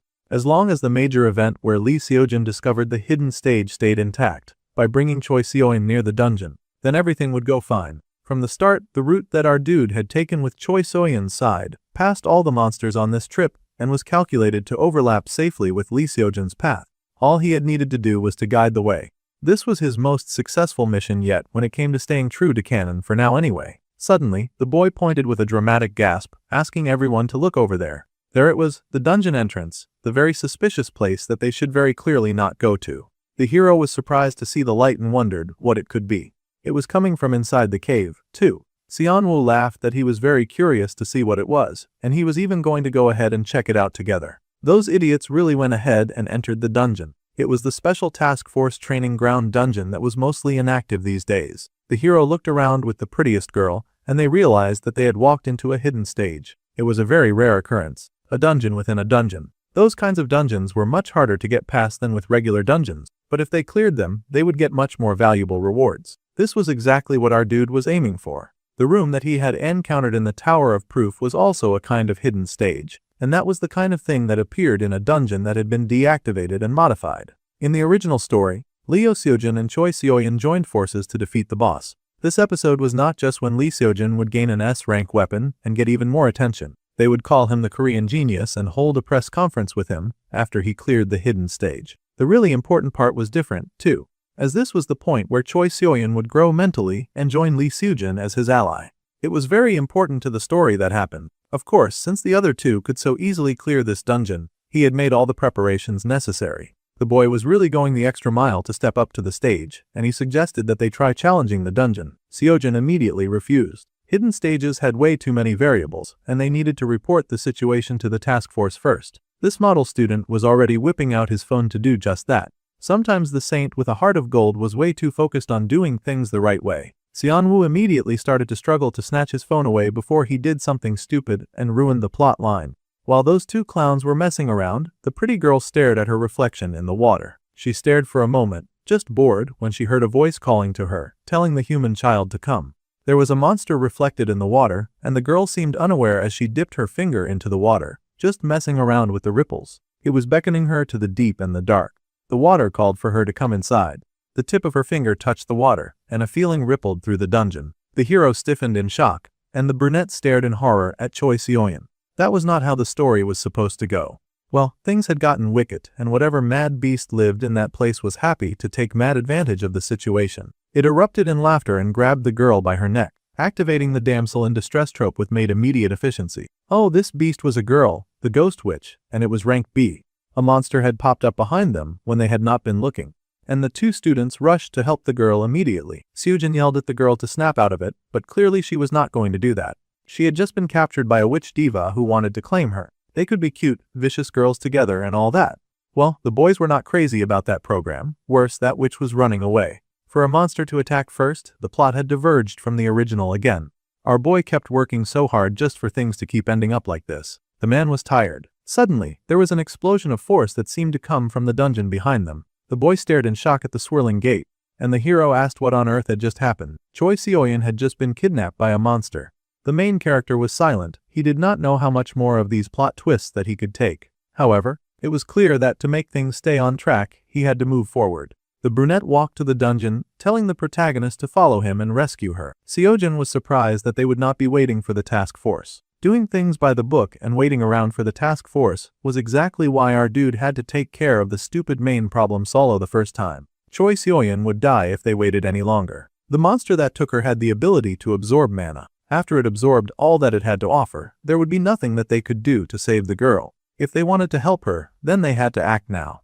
The boy placed his hand on the hero's shoulder, making him understand how important it was for them to work now. Since they had no choice, the protagonist tightened his grip on his weapon. He was not about to sit back and let his classmate die. They would go to save their junior immediately. So, the two raced inside of the portal. Meanwhile, the task force agent had finally caught up to the blonde, who was whining that he had done nothing to deserve getting hassled like this. That was debatable, but the man asked who the blonde was conspiring with and what their objective was. Obviously, the kid was just a bully and not a main in disguise. Good grief. The man still really believed that the obnoxious kid was trying to hide information, and he asked why the boy had suddenly tried to run away.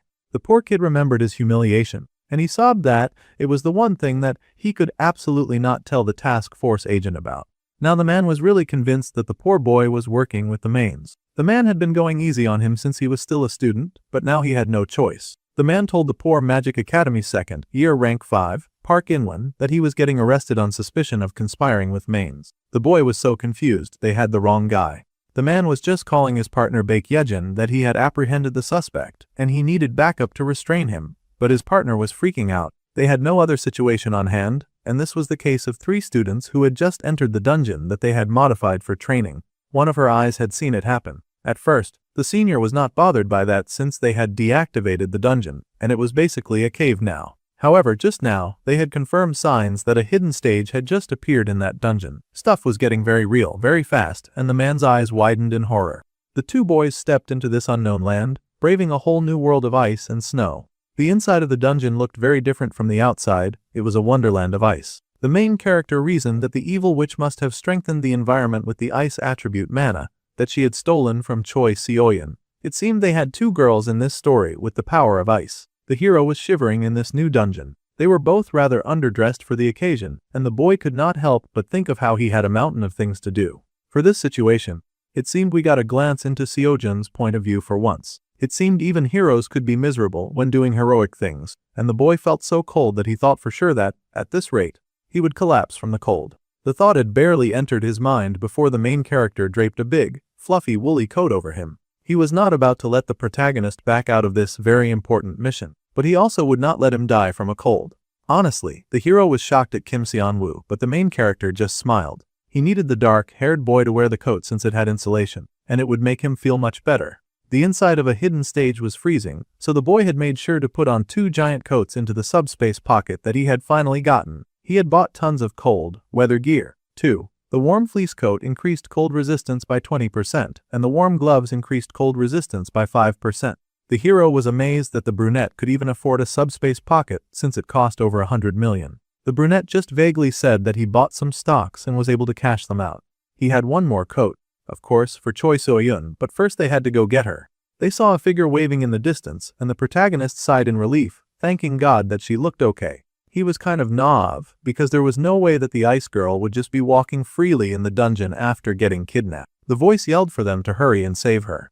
The aim was to get her out of there immediately, and the hero wanted to find the exit first. However, before the gnaw of a goody two-shoes made his way to the clearly fake Seoyeon, Seon-woo had to blast that immediately. The hero was stunned. He could not believe that our dude had just attacked the pretty girl. That was all quickly cleared up when the witch began to cackle. So, it seemed our guy had some pretty sharp senses for a human. The ice witch was now possessing the body of the pretty girl, because that was the only way that she would get a face life. Now that she was looking banjing and possessed a body with lots of power, she was going to make it everyone's problem. Suddenly, someone sensed a surge of killing intent aimed at them. It was Seon-woo, and that was the skill that alerted him to the schemes of the evil witch in the first place. The monster was controlling their friend. The monster was called the Ghost Witch, and if they wanted to save Seoyeon at all, they first needed to catch the witch. The witch laughed, saying the child's frigid. Icy manna was a delicious delicacy. She was being such a creep about a minor, it was very unsettling. Then she declared that once she had absorbed all of this child, she was going to eat the boys too. What an absolutely greedy, power-hungry pervert. However, she did not see much to mind the accusations and fired a bolt of power at the boys. Naturally, Lee Seojin took center stage with that cool sword of his. He raced ahead to take down the menace before them, and the main character watched in satisfaction. The ghost witch was an undead monster, so it was generally weak to Seojin's light attribute. There was just one solid problem, as the boy leapt up to face the beast. While the protagonist took center stage, our boy played backup, blasting away all the other attacks that the stupid witch dared to send in their direction. This was going to be a difficult fight because they were aiming to save Choi Seoyeon, but her beautiful body was currently possessed by their enemy, whom they were trying to kill. They had to separate them first if they wanted to make any progress. The rich and pretty girl was also ranked first in the first-year department, and her main specialty was manifestation. She pulled out ice fragments out of nowhere and tossed many at her enemies. As she ran forward, her subspecialty was revealed. She had the power of enhancement. She dodged right past Seojin entirely and aimed for our boy, probably seeing him as weaker and thus easier to defeat. She was about to be sorely disappointed on that end. Unfortunately, in this fight they could only stay on the defensive because they did not want to harm her, but they also needed to take her down somehow. When the girl manifested a sword of ice, a sword of light hit her away immediately, making sure that she could not harm Seonwoo. The hero was fighting to protect his friend and take down the witch at the same time. As expected of the hero, he was tenacious and refused to bend to her will. The ice witch was also not about to take a no for an answer. She was fighting to win after all. She pulled out yet another icy magic and then tossed it at the boys again. This witch was just having fun abusing the pretty girl's body and doing whatever she wanted with her magic. More and more shots were tossed at the hero, but he was the protagonist for a reason, and he blocked them one by one. The more ground that Seojin gained, the more the pretty girl was forced to back off, but this could not continue for long. They needed to find a way to properly dispatch the witch. The witch was also realizing that they were only playing for defense, and she laughed at them for not being barbarians who could so easily hit a girl. Every single one of their attacks was pathetic.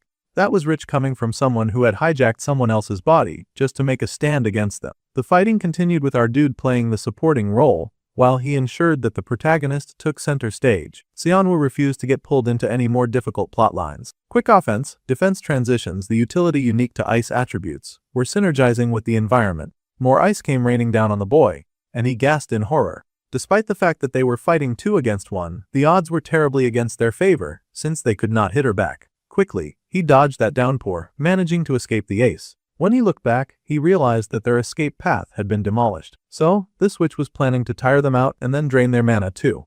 What a calculated little diva. The witch laughed that now they had nowhere to go, and she fired more wicked, biting cold magic at them. It was just attack after attack, and the brunette had to flee to get out of range. This was becoming a difficult battle, and the hero had to retreat to Seonwoo's side, asking him what to do.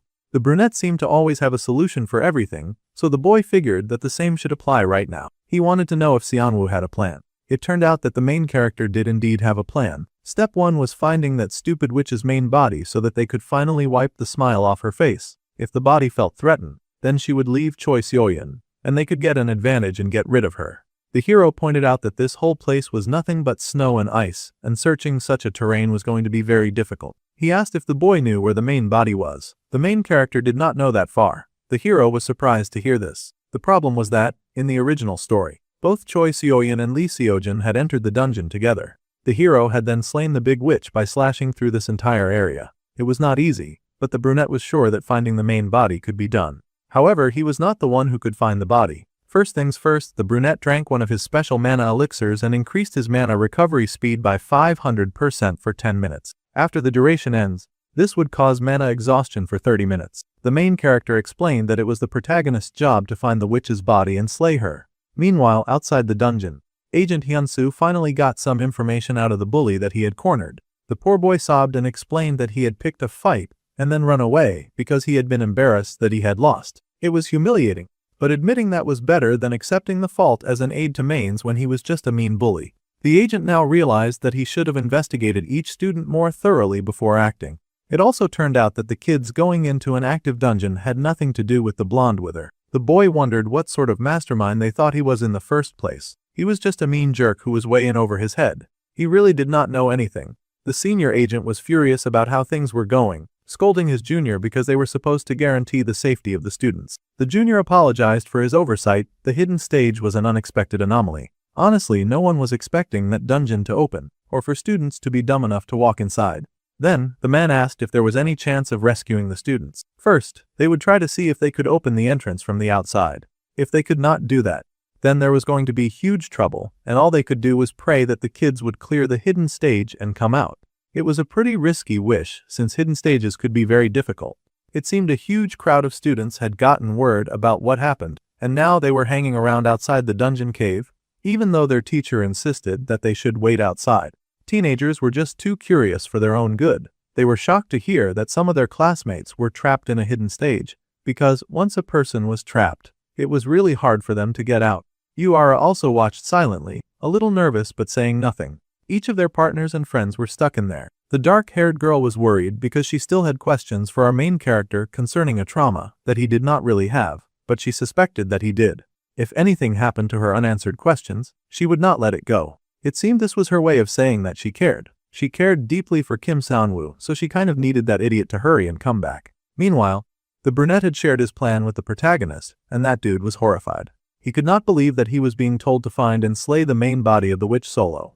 Well, he was the protagonist, and it was time for him to experience some character growth. In this world, the hero could unleash his power freely. Meanwhile, the witch was acting cautiously because she realized that one of their mana flow changed. She scoffed and asked what he was scheming. More mana bubbled up behind them, and the boys were alarmed. This witch would not even give them the chance to plan ahead. She was determined to use her ice magic to bring them down. The more magic they wasted fighting that horrid witch, the more her chances of winning increased. Seonwoo turned to Sojin, telling him that he did not have to hide his strength, not in front of him. The boy could reveal his power as it truly was. It was fine, the main character would not get scared. But if he kept holding it in like this, they would surely die at this rate. Now that the protagonist thought about it, the only time that he had swung his sword with full intent was during the last main attack. He had also held back during the midterms as well. The boy had worried that if he got too far ahead, then Yura would get hurt. After all, she was working so hard to become his equal and stand at his side. It seemed that the brunette had noticed that subtle difference, and it left Lee Seojin in awe. Then, the hero said that they should both go all out, fighting at full capacity, no more holding back. The Ice Witch laughed in glee, telling those tiny human brats that she was not afraid of them. She should be, because she was fighting against Cheat Code 1 and Plot Armor 2. Since the main character was putting so much faith in him, the hero could not bring himself to keep pretending. With a charge, his light magic lit up his eyes, his sword and his being. The Ice Witch had been cackling something awful until she saw the hero step up and summon a huge amount of light attribute mana. Now she was second-guessing her whole existence. Seonwoo yelled for the protagonist to blow away the entire dungeon, and the witch realized that her main body was in danger. In her distress, that idiot finally abandoned Seoyun's body, which made absolutely everything very easy for them. With a blast, that witch dove right for her body, leading them right to it. She should really be calming down if this was what she did when she panicked. It was a very bad habit to fall for your opponent's tricks. The evil ice witch dove into her body like it was the pool of life, and the brunette beamed now that Choi Seoyun was retrievable, which also meant that they no longer had a reason to hold back. The environment around them began to spasm and fracture, ice particles gathering and expanding as the lady showed off her increased power. Now that she was back in her real form, she screeched that she would not let the humans have their way in here.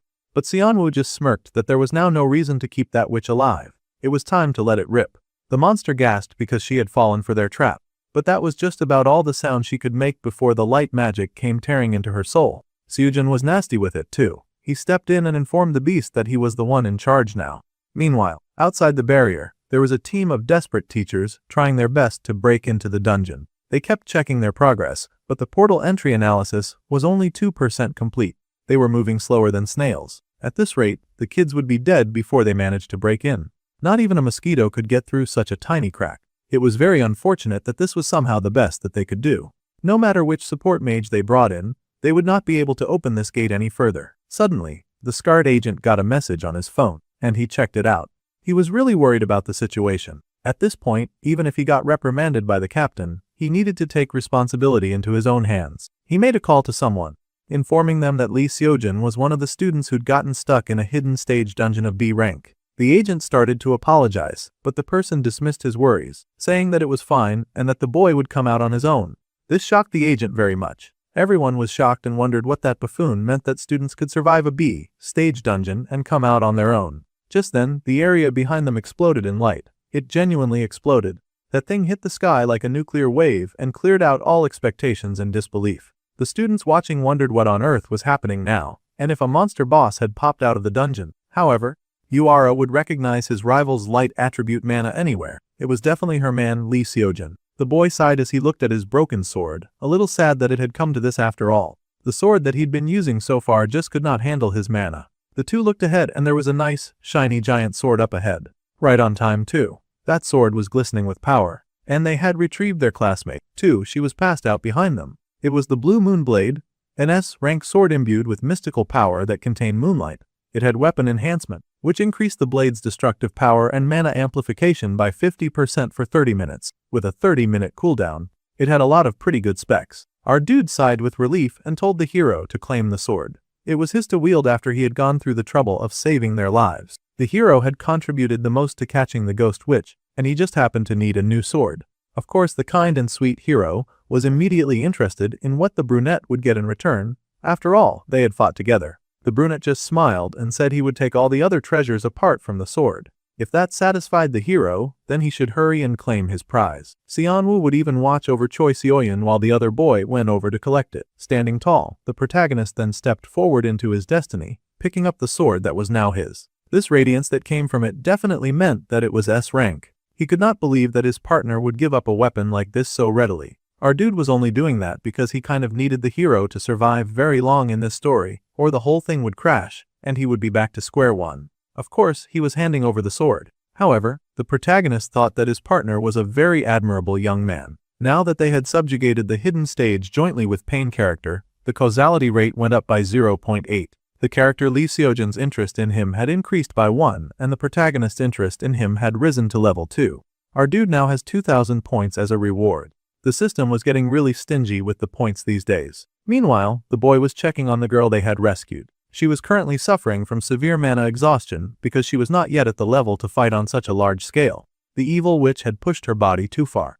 This was the aftermath of having her power forcibly squeezed out while being controlled by the ghost witch. The hero happily came over with his coat full of all the other items that were scattered around. Of course, he was happily giving this to Kim Seonwoo. The boy was grateful for the gifts, but now the hero leaned closer, trying to figure out what the main character was doing. Now that they had finished that very troublesome battle from earlier, the boy was trying to give the girl the extra boost in her health that she needed after experiencing such a difficult fight. The Ice Spirit's Heart is an A-type elixir. It was going to restore mana upon consumption and permanently increase the ice attribute control proficiency. Carefully, he poured that elixir into the girl's mouth to help her heal faster. Slowly, the beautiful damsel opened her eyes, and she found herself staring at the two boys who had saved her life. Seonwoo asked if she was doing okay, and the girl stared at her seniors. Suddenly, she broke into wails and asked why they were staring at her like that. She clutched Seonwoo's coat close to her body and acted like they were predators instead of the heroes who just saved her life. The hero was impressed that the girl was doing well, but he did not seem to care at all that she was wailing and abiding them. The main character also agreed with a grimace that she was definitely full of energy now. The girl stared at them in shock, wondering where she was and what had happened. It was a bit long to explain, but the brunette cut it short by just mentioning the hidden stage. Lee Seojin had worked very hard to defeat the boss after the pretty girl got kidnapped by an ice witch. Our dude was marketing the hero like a salesman marketing the best product he had. No matter what, he had to put the protagonist at the front of every successful mission. The hero was starting to recognize that pattern at this point. Someone their age had actually cleared a hidden stage. There had never been a record like this before. Well, technically, our dude had done it first, but that had caused a bunch of problems for his other self that he did not like to deal with, so he needed the protagonist to take the credit. The girl stared in awe at her two seniors, but they had to save the gawking for later because the exit had appeared, and they had to get out of there. The hero smiled, saying that he never knew that light could look this beautiful. That was funny for a dude with the attribute for light. However, after they went out, Seonwoo wanted to say something. The boy asked them to help him up because he was now suffering from mana exhaustion. He had done a lot of summoning and support, and then gassing the hero into beating the big bad guy. There was only so much a background character could get away with doing, and he was very exhausted now. The hero smiled, and they both helped that silly clown to his feet. The moment he woke Choi Seoyeon, he had ended up collapsing. It was kind of embarrassing really. However, this time, he had calculated the elixir duration perfectly from the extra boost that he had taken during the battle. When this incident ended, the one who should get attention would not be him. The main character was smiling with such confidence that at this point, he was going to jinx himself. Still, he wanted Lee Seojin and Choi Seoyeon to get all of the attention from this stage. With a smile, he left the dungeon with the two main characters, and they faced the outside world while dragging him like he was a big sack of rice. Lee Seojin, who had cleared a hidden stage at the youngest age in history, swept public attention again following the main subjugation incident. The sword Lee Seojin obtained, the Blue Moon Blade, was later appraised and revealed to have two of the highest tier options even among S ranks. The boy made the front page of every newspaper. It was incredible. They just printed pages and pages of the young boy holding his magic sword. Lee Seojin's genius exploits were featured, and the world began to take notice of Lee Seojin. After interrogation, poor Park In-won was cleared of the misunderstanding of being a main insider. However, while being investigated for attacking the main character and Choi Seoyeon, his history of bullying other students with his gang was exposed. The poor idiot immediately faced disciplinary action. Life was going pretty rosy for Kim Seon-woo now. From now on, that bully would no longer be oppressing other kids on the campus, and that was for the best. Even though there were complications, the main character was satisfied that he was following the original story well in the end. The fact that the special class activity was a task force operation would remain a secret, and Choi Seoyeon would build a bond with Lee Seojin through this incident. Of course, Hae-young had been absolutely distraught when she heard what had happened, and calming her down was a bit exhausting, but all was well that ended well. He had a few things on his schedule, but someone interrupted his train of thought. It was the junior pretty girl, and she smirked about how she had heard some very interesting things from the senior Sujin. That was why she had come to thank him in person. The boy was surprised, and the pretty girl blushed because she had heard that the senior Seon-woo was the one who had insisted on going to save her. He had also fought quite fiercely for her sake. The boy was horrified at the turn of events, insisting that the golden protagonist had been the one to save her. However, Lee Seojin was bad at lying, and he had told the truth and nothing but the truth. The main character insisted that the protagonist had defeated the evil witch, but the pretty girl just smirked. She recalled the look on the boy's face when she had opened her eyes back then, and it had her seeing things in pink. Well, if her senior insisted on denying it, she would not push things. However, she smirked and said that she would be seeing him at the next special class. Choi Seoyeon's interest in him had now unfortunately grown to the level 2, and our dude gained a 1,000-point reward. That was crazy. Now she was on the same lane as the protagonist. At this point, Seon-woo was very concerned. He was determined to do even better in the next incident, no matter what. He refused to take credit for anything they tried to throw on him. Meanwhile, in the school gym, a lot of training was underway. Seon-woo smiled at all the students hard at work. It looked like everyone was doing their best and working hard enough to grow stronger. The brunette happily walked through the halls. Thanks to being next to Lee Seojin when they came out of the hidden stage, our dude had been able to earn a ton of points. So, he had bought a new trait this time. Specifically, it was the secret method of evolution and adaptation. This was the type that enabled the user to achieve evolution and adaptation by meeting specific conditions. It had been a really expensive buy, but now our dude could stay in cold places for a long time to gain cold resistance, and his night vision had improved too from hanging around in dark places. It was not the kind of skill that came with explosive changes, but it was highly versatile since it raised various basic stats. In the original, this was a trait that the first year rank 2 Jaeon Minky would acquire, but since what was in the point shop was separate, it did not really matter to the plot. Our dude walked into the gym, and suddenly his fanboys started hooting and hollering with joy, waving him over. Of course it was Seojin and his best friend Youngjun. They asked what had brought the class clown over to the training room, and the boy laughed, saying that he was just trying to take care of his body, and he was not up to anything weird or unusual. Just typical training like a typical high school boy. The protagonist laughed that the main character sounded like an old man, but that hadn't changed since they'd met him, so this was fairly normal for Seon-woo. However, Youngjun pointed out something else that was going on in the gym. There were a bunch of other students whispering and gaping at them. It seemed they were tracking Sojin's usual morning bench press and how he was lifting that weight with pure muscle strength without any mana enhancement. They could not believe how strong the hero was. The best friend pointed out that his friend was also not like other kids at all, and the other two boys laughed. Speaking of people who were not like normal kids, they were thinking of one other fiery youth that they knew who screamed Lee Seojin's name with a burning passion. Yuara was always heated whenever it came to her rival. The girl was truly insane, and apparently, she was doing hellish training and saying that she would show all of them real firepower meant. The hero was not so sure how to feel about hearing that news, considering how passionate the girl could get. However, the brunette was delighted and said that this was good for the young girl. She should keep it so that she could grow even more. Yuara was the type who worked even harder when she had a goal, so this was good stimulation. However, the teacher Jang Ancheol was not here today, and that was surprising. The man was always in the training room when there was no class. That dude pumped out all sorts of quick sets on the weight machine like it was nothing.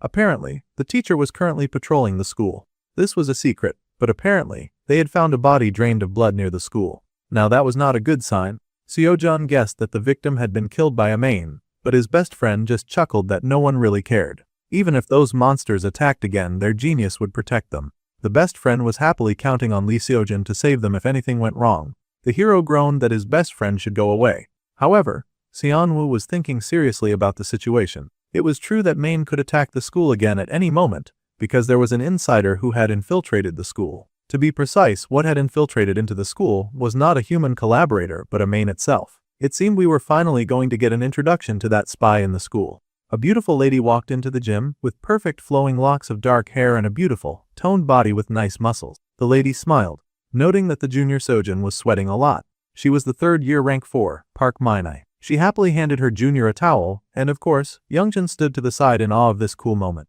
Our dude was watching the whole exchange too, with a wariness in his eyes. The best friend commented on how beautiful their senior was, and the lady laughed but thanked him all the same. His compliment was so sweet. The hero was also glittering and glowing, and he thanked the senior Park Minai for her kindness and all that. The lady smiled and said that she was always rooting for him. Very sweet of her indeed. The lady Park Minai held the junior Seojun very close to her heart after all. There was every drop of sinister energy in her smile and her words. That bodacious beauty was dangerous, and malicious intent dripped from her words. That night, she had happily drained that poor helpless victim who had cried for salvation but had found none. The wicked monster had moved like a vampire and sucked all of the strength from her victim until the poor thing could barely stumble away. She sat on her bench, rubbing her lips as she considered the taste of her latest meal. The third-year 4 rank Park Minai was gorgeous, and she carried herself as someone who understood the power that her beauty held. However, she was also the main, Jang Hana's only daughter. This meant that she was totally the daughter of the first main that our dude had killed. After her meal, the girl had smiled, saying that she had not expected a visitor. A dark presence loomed in the darkness, and she asked that presence if he was planning to attack the school again. The Lord Chianhei had returned, and the man smiled, saying that he had just come to see how the girl was doing. As if the poor victim was not going through enough, the man decided to further disrespect the unfortunate soul by stepping on his head too. Since Jang Han had died and the poor girl was left alone, the Lord came frequently to assess and make sure that the girl was doing alright. He then squashed that poor human into a bloody mess, while sweetly saying that it was his duty to take care of the girl after all. The girl sighed that she was planning to play with the human a little more, but now the Lord had killed her toy. Obviously, she was not pleased about that. The man warned that if she made too much noise on campus, then they would soon catch her tail and find her out. Then, the evil monster asked how her school life was going these days. The girl took the money to think about school and all the fantastic things that had happened. With her status, she could not even approach Jung Hyun-soo, and the Lord Harayong told her not to take revenge on Kim Jinwoo, even though she wanted him dead. Instead, every day she had to see those darn brats who had reported her father and gotten him killed. Obviously, her school days felt like trash, and she had to fight the murderous feeling that surged within her every day, that she had to see Lee Seojun and his friend Youngjin. The man sighed at the girl, saying that among said brat, Lee Seojun had become quite the topic lately. The boy's rise in society had, of course, been noticed by the top dog monster. During the school attack, the boy had also been identified as the prime candidate for possibly being the child of prophecy. The girl was shocked to hear this. During the school attack, the moment the demon's grand barrier disappeared, the boy with the sword had suddenly appeared. All of that was already suspicious, but the girl's report confirmed it. That overwhelming power that had exploded during the special exam could surely be nothing else than a flood of mana, which was the power to destroy mains. The child of prophecy was definitely Lee Seojun, so now they would be targeting him just as the story intended. The girl was so excited because every main had been given the authority to track down and eliminate the child of prophecy, which meant that she would get to kill Lee Seojun with her own hands. No wonder she was just beaming when she saw him at the gym after that night. The Lord Chianhei was no fool, and he asked the girl if this task was something that she could accomplish. They had all seen that boy's power directly, whether they liked it or not. That boy was a powerful problem. The girl said that Lord Chianhei would just never understand what it was like to walk up to that scene and see her father's decimated body lying dead on the ground. The pain and thirst of having the fruit of revenge right beside her, but she was unable to pluck it. It filled her with rage. This was not just for her revenge but also for the sake of their clan. If this overpowered boy was the child of prophecy, then she would definitely kill him. It was her honor to end the troublesome hero once and for all. That was the right mindset for Jang Yi to have. The girl gasped when she saw the person who had appeared without any warning. The man in a tailored suit smiled, saying that it had indeed just been as Qianhai recommended. The girl had made a good resolution at such a young age. The lord immediately fell to his knees before Lord Songjin, saying that he had not expected him to come here personally. If someone was going to be his subordinate, then the man must see their face directly. Though right now the girl's power was weak, her resolve was pretty good. Thanks to that, the man would happily accept the girl. The lady was, of course, stunned but also very hesitant. The man in charge told the girl to join the king's order to attack the child of prophecy again. He would not accept refusal, so it was basically a threat wrapped in a pretty pink bow as he exuded his dark energy, waiting for the girl's response. He was, of course, one of the 10 demon council members, an S-rank main who was known as the king's right-hand Songjin. Now, something was going down at the Bukansan Demon Sealing Hall Dungeon, 5th entrance. There was a battle as a mage wielded their power against their foe, a horde of deadly bat goblins. Summoning a big enough circle of mana in her hands, she prepared to shoot it at her deadly foe and blasted ice right through a few of the flying creatures. It seemed to be Haeyang, and she worked really hard as she trained with our dude, who stood behind her and directed her magic and attacks. The goblins were kind of intimidated by this very determined and relentless attack. That young girl who had once thought of herself as mediocre was now so overpowered that she was scaring beasts right back into their cave. Now this was what a true level up looked like. They fled immediately. The ice girl was thrilled and happily turned to her teacher, asking if she had done well because she had worked very hard to impress him and all. The boy admitted that the girl had indeed improved a lot, but for now, they could focus on handling this form skillfully. She had been surprised when her teacher had suddenly said that they should go somewhere for the weekend. However, it turned out that they were going to the dungeon just for her training. The boy just laughed because he got lucky. It was indeed really lucky. He had discovered this dungeon purely by chance back when he was a C-rank mage before the regression happened. He had remembered it in his new life and had thought that it would make the perfect training spot for his little ice student. It was a place that did not really appear in the original, and it was known only to him, so it should not affect the plot if he just borrowed it for a bit. This dungeon was crawling with demon-type monsters, and it was the optimal environment to develop Yun Haeyang's willpower. He was still monitoring her growth, and he asked what she had been thinking when she had manifested that power. The girl had been thinking about the time when she had fought beside Era. She had thought that she wanted to save the person beside her. The most important thing when handling the power to destroy mains was, of course, the willpower that was manifested through special purpose and a single-minded determination. The focal point of Yun Haeyang's willpower seemed to be our dude, unfortunately. It was very unfortunate that he had just been trying to help out the ice girl, but now she was very invested in her trainer. Just now, she had tried really hard and thought about how much she wanted to join the special class just like her senior. Well, if they kept training together on weekends like this, he was sure that she might eventually qualify for the special class too. Just the two of them in a dungeon every weekend, it was like a date. It seemed the ice girl was still happily satisfying her desires with delusional fantasies like this. The girl happily said that she was fine with it. After midterms ranked 82.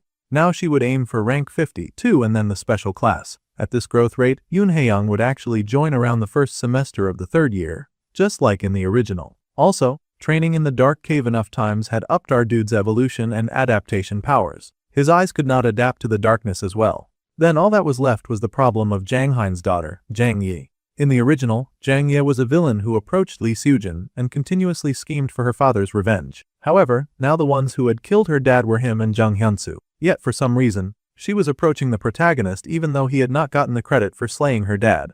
It made the main character wonder why that was. Sure, Seojin had delivered the final blow, but only people on the scene knew that. Something was strange about the new plot, and he had to figure it out before the protagonist got hurt. He needed to make the first move before that villainess could cause any damage. It did not take long for the main character to bump into the senior who sort of remembered his name. Of course, she remembered his name after all. She had heard that the boy had been rescued by Lee Seojun from a hidden stage recently. The girl had also heard that the young junior had something to tell her. The girl prepared to summon her magic, wondering if she had been caught using her main powers somehow. The brunette said that what he had to tell her was really important, as this was the only way to deal with the problem of Zhang Yi. He reached into his clothes, and the girl gasped at what he pulled out. This was sudden, but the boy would say it anyway, and he raised a magical book at her, saying that he wanted to keep in touch with his senior privately. He was hitting her with a confession attack. This was surely going to backfire on him somehow.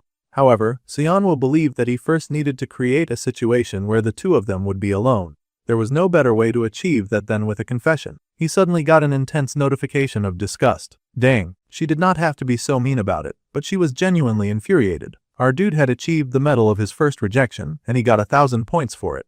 A win was a win. The girl truly looked disgusted, too. It had to be the first time that anyone had seen her make that face. The boy was hesitant at the instantaneous rejection. The girl really was hot stuff when she was not pretending to be human. How merciless and cruel she was. She had not even said anything, but just her eyes were threatening to strip him of his flesh. Then the girl spoke to her junior, Seonwoo, and let him know that he was not really her type. So, a personal relationship was just not going to work. For now, it would be much better for them if they just stayed as good seniors and juniors. The girl then walked away immediately, fuming at his audacity. She would never date a human. After all, they were beneath her and basically just prey for her kind. It was even insulting for him to suggest that. Even if he was a human, the boy sulked because he knew that he was kind of cute. It kind of sucked to get his first rejection from a girl who had looked at him like he was disgusting. Monster sure had odd taste. At any rate, Shin Youngjin sympathized with him, and he got 500 points as a reward. Our dude smirked because what he was really after was that guy. This was perfect as the hero's best friend seemed to be stalking close to the pretty senior too, and he looked so sorrowful at having witnessed our dude's rejection. The boy patted the main character's shoulder and told him to hang in there. The boy had not been trying to eavesdrop, but the training grounds were on the way. The senior Park Mai was at least worth confessing to. Even if he got rejected, she was reluctant to receive any attention though. Well, that was because she was a main, but most people did not know that. At any rate, the brunette focused on how Shin Youngjin had not even started his classical magic theory notes assignment. This caught the other boy off guard, and he asked how the main character had known. Then Youngjin sighed and admitted that he was an ace when it came to physical activities. Unfortunately, theory just did not stick in his head, no matter how hard he worked. It was a huge pain. Then, Seonwoo asked if the other boy wanted to reference his assignment. He was a rank 1 in theory after all. The musclehead was amazed, asking if that was really okay. He would appreciate all the help that he could get on theory. However, there was no condition. The class clown smirked and asked the hero's best friend about how he used the school message board. Later, most of the students were in the cafeteria just dishing out their food and eating with their friends. Soon they spotted the guy that they were looking for from the other day's school board. The boy could not get attention for being dead last, but now he was pulling wild stunts. It seemed the main character had done something crazy to get attention focused on him once again. Now, 247 people were interested in him, and he gained 1,500 points as a reward. The boy sighed at the results of his hard work. On the school board, he had written a rather audacious message, saying that absolutely no one should touch the third-year senior Park Manai. She was the Magic Academy's greatest beauty, and she had been claimed by the second-year class of Kim Seonwoo. No one was allowed to touch her. If this did not get the main heated, nothing else would. Already, word about the ridiculous message on the notice board was going wild among the students. The teachers were laughing, wondering if this was a way that kids confess their feelings nowadays. The teachers thought that it was such a cute expression of youth, and even the first-year students thought that this was hilarious. The ice girl was so upset to find out that her crush apparently liked older women, and the fire girl just told her to eat her food so that she would not hurt her heart. Logically, there was no way that he had posted it himself, so the fire girl guessed that someone must be playing a malicious prank. However, that idiot had indeed gotten someone to post that very stupid and audacious method for him. However, the ice girl was thrilled to hear the fire girl's theory. Now she wondered if Seonwoo was handling things okay since someone was playing such a mean prank. However, the brunette had truly not posted the message this time. He had just gotten someone else to do it. Both boys involved in the ridiculous event were sweating bullets at getting found out. Youngjin whispered that he had done his best to help the kid like he asked, and he had posted it on the board. But the muscle head was worried that the whole plan had backfired since the brunette was now the laughing stock of the school. Of course, Seojin had heard about this, and he was laughing about it too. The brunette admitted that he was not the result he wanted, but thanks to the help of his friends, he had been able to convey his feelings quite clearly. So even this result was fine. In truth, the boy had known that if he got Shin Youngjin interested in gossip, then it would spread across the whole school instantly. He thanked the muscle head for helping, and the boy promised to support the brunette until the end. Well, the third-year student finally appeared in the cafeteria, and the main character spotted her instantly. Then again, no one with brain cells would actually confess true and honest feelings of love in such a way. He had just created this kind of situation for the desired effect that he knew it would have on the main girl. Now the whole school was talking about her admirer. The boy had escaped from dead last, but as Choi Seoyeon had said, a lot of people just saw the boy as an attention seeker. While the girl was associated with someone like him, she would find it difficult to hunt people freely or even harm Lee Seojin because now there would be many eyes on her. The boy had no image to lose, so there was no damage to him and he was fine with making this sacrifice. Happily, he winked at the main girl like a silly clown, and her friends screamed in horror at how disgusted the action was. That poor monster girl found herself shaking in anger at the pure audacity of his existence. Honestly, their disgust was really too much. Sure, he was a poser, but he was not ugly. The main's friends sighed that pretty and kind people only ever attracted absolutely weirdos. They encouraged their friend to ignore the stupid human. There was no need to deal with a loser like that. However, the main girl was seething. She had been left with the very important task of killing the hero, Lee Seojin. Now all her plans were in ruin because of the attention of Kim Seonwo. She could not make any moves because all eyes were on her. That stupid junior had quickly become the bane of her existence. The brunette would love to ambush and eliminate her, but for now, he could only patch things up like this. That was because there was something much more important that was going to happen to Lee Seojin. At the American Artifact Museum, it was closing time. Visitors were told not to forget their belongings as they exited. All the students had done very well, and they were told to check for anything unusual and begin night patrol. The students agreed and got busy. The soul container was a holy relic with the power to seal souls. 13 years ago, the world had been threatened by history's worst multinational terrorist organization called JN. It seemed those jerks were going to show up at this point in the story. Back in the past, the Magic Association chairman, Kim Jinchul, after a fierce battle, had repelled the evil villain group, and he had succeeded in killing their leader,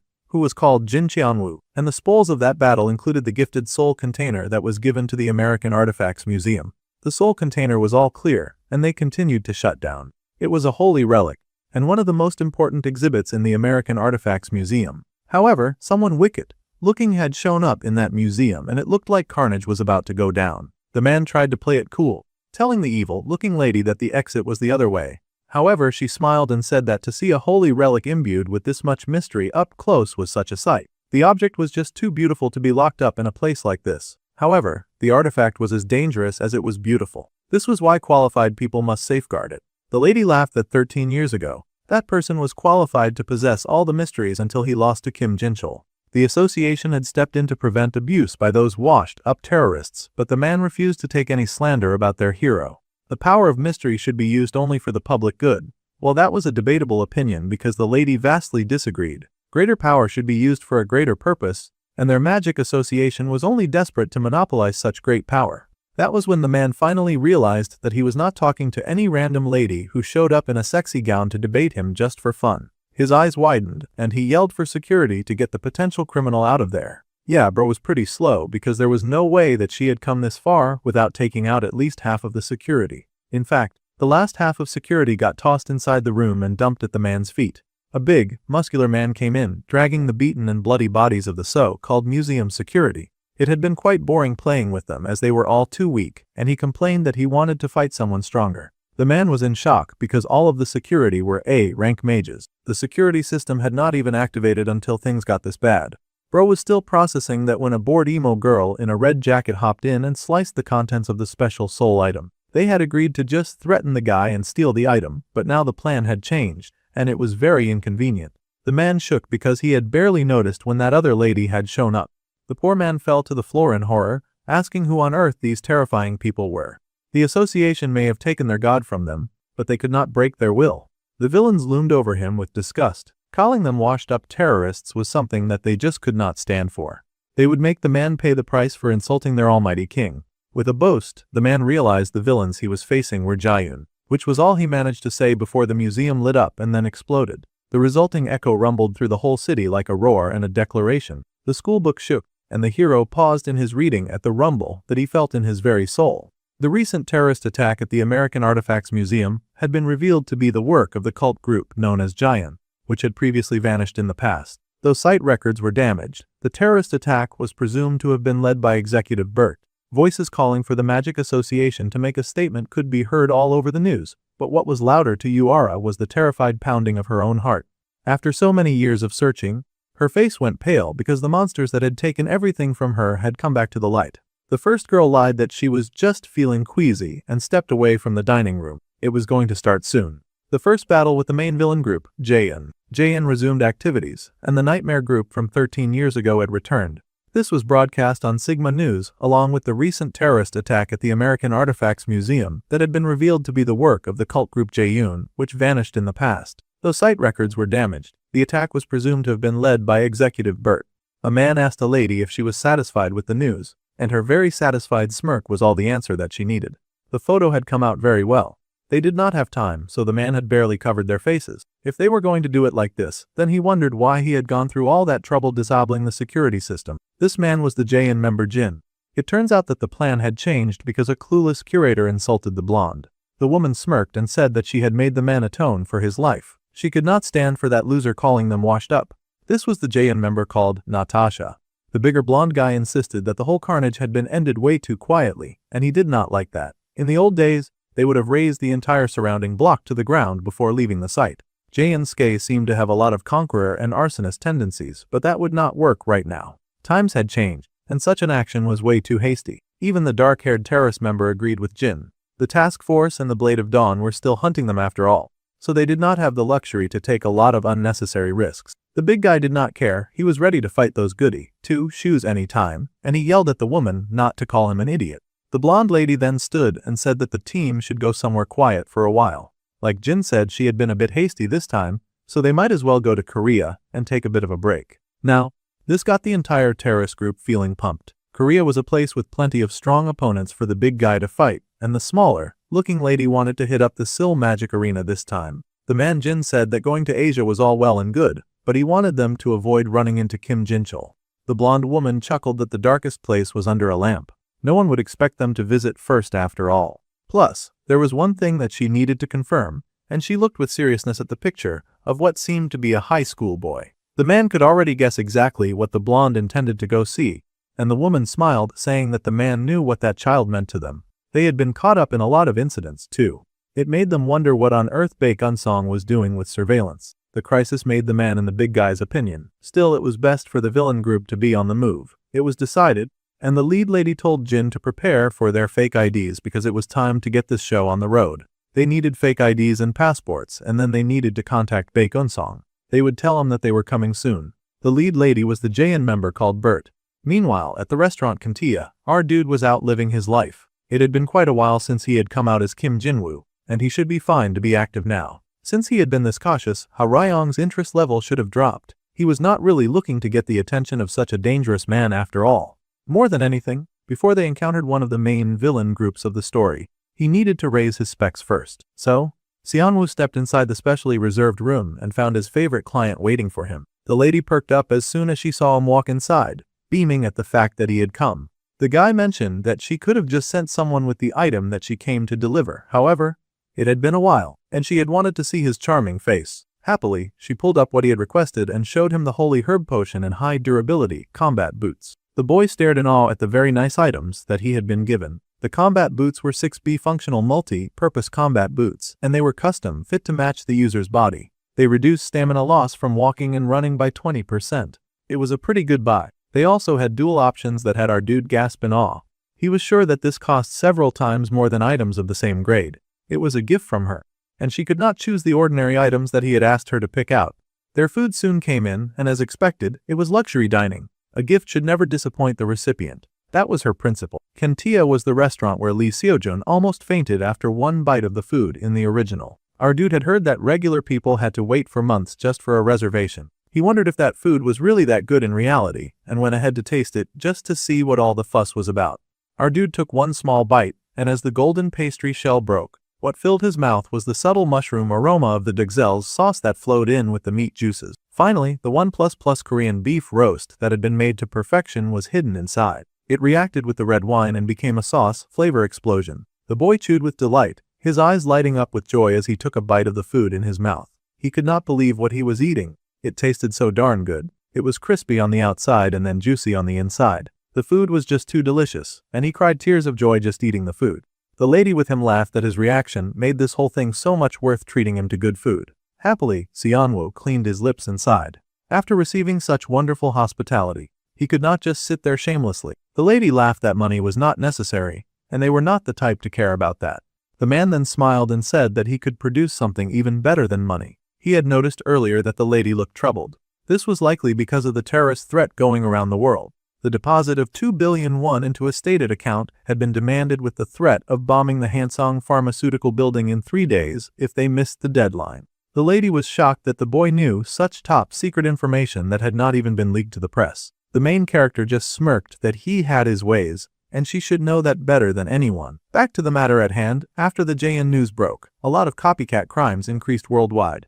The poor lady was already busy with the power struggle against her brother. Fortunately, the one threatening Han Sion had nothing to do with Jaein. The brunette happened to know that the real Joker who was messing around with the pharmacy hair was not Jaeon, but an alchemist active in the underground by the name of Jo Seong-hun.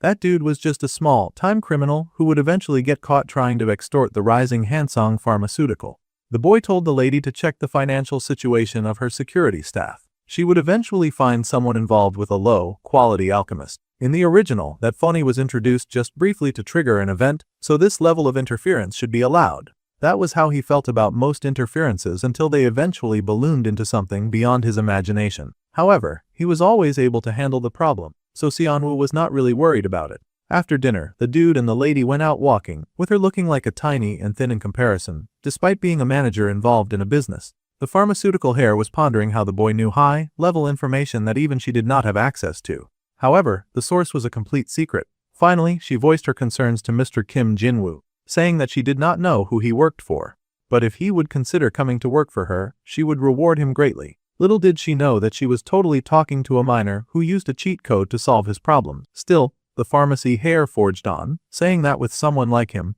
she did not think that she would lose to her brother in their competition. She would even offer at least an 8-figure salary and treatment beyond what he could expect. The man laughed and said that this work was not the kind that he did for compensation. However, his desire to help Han Sion was genuine. The lady sighed and then said that it would not be fun if he accepted her offer right away anyway. Refusing to give up, she suggested that they could have dinner again sometime. She would make an even better offer then. With a smile, the boy admitted that he looked forward to it. Han Sion's offer had been really attractive. However, if our dude accepted it, he would unfortunately end up distracted from Lee Seojin, and he could not let that happen when that golden-hearted hero was the axis around which this world spun. He needed to watch that man every day. However, the main character did very much like his new combat boots. The pharmaceutical hair was ever so generous, and that was very kind of her. He was wearing the boots now, and he immediately activated the ability to airwalk to give him a bit of aura.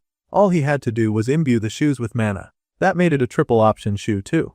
Fortunately, there was something useful among the hidden stage drops, and the boy raced ahead with a happy smile. With a leap, he took off from a ledge, jumping into the air and landing on it. That's right, our dude had pulled out one of the coolest miracles of just running straight ahead in the air. It was cool to be able to walk in the sky, and as long as he kept those shoes full of mana, he could pull off audacious airwalking stunts like this. Soon, our dude landed on another roof and smiled with satisfaction after testing out the strength of his fancy new equipment. It was not bad, but he would need to practice a bit if he was going to get used to it. Back in the magic law class, our dude had to focus on his studies. There was a lecture that most students were taking seriously, and despite his late-night activities, our dude was somehow still able to pay even more attention than poor musclehead Youngjin. The students were then told that they had a 2-person theory research assignment due next week. Some of the students were thrilled, but a good load of them were horrified to hear about that, and Youngjun only woke up because of the noise. The boy complained that the teacher should at least extend the deadline, but the hero was totally judging him because he had seen that dude sleeping in class. Of course, the teacher had no interest in extending the deadline and the students would just have to deal with it. With the inside benefit, our dude was sure that he should be able to finish the assignment in a day and get some rest. He needed to find someone suitable to pair with, but it seemed that someone was already headed in his direction. Before our boy could blink, Yuara actually approached him and told the boy to be in her group. The other students started to complain that Yuara had snatched up the kid who was best known for doing great at theory assignments, and they whined that all the top theory students were going to hog everything. Of course, the girl shamelessly said that it was their right to do just that, with such a dark and oppressive aura that all the boys in class just accepted their fate. They were not about to fight against her or anything like that. It was first come first served after all, so she could go ahead and take what she liked. Then the girl asked if Kim Seonwoo had a problem pairing with her. Honestly, the boy did not mind, he was just surprised that she wanted to work with him at all. With that, the girl told him to find her after school because she would be at the training grounds. He had no idea that she had this super delusional idea that he was also hunting the Jaein group. However, this setup kind of worked out well. He needed to check up on this character at some point after all. At least, that was the idea that he had in mind, until he suddenly found himself pinned against a wall. The brunette realized that he was in over his head and asked what on earth the girl was talking about. The dark-haired growled that denial would not work with her. She knew his identity, and the boy was panicking about it. The boy said that even if she said that, he was not exactly sure what she meant. Honestly, she could mean anything by insisting on his true identity. He had so many at this point, like the secret of what happened in the hidden stage, the truth behind the main attack incident, the incident that would happen next. The possessed person, bro, had so many secrets that he could not even be scared properly because he did not know which one she was referring to. Yuara then said that on the first day of school, he had casually brought up personal circumstances of hers that he would only know if he had investigated her. That was when she had suspected that something was off. Now, she was sure that Kim Seonwoo, as well, had also been dragged into a Jaein terrorist attack. Finally, all of the assumptions clicked into place, and the brunette stared at the girl with wide eyes. So, this was what this was all about. She thought that he was a victim. Well, technically he was, but he was a victim of getting dragged into this troublesome story with its multiple twisting plots. 13 years ago, Jaein, an evil and despicable group, had hunted the prestigious mage families and also small clans in order to seize the power of mystery. The family of Yuara had been one of the unfortunate families of the 5 great magic houses to suffer this fate as well.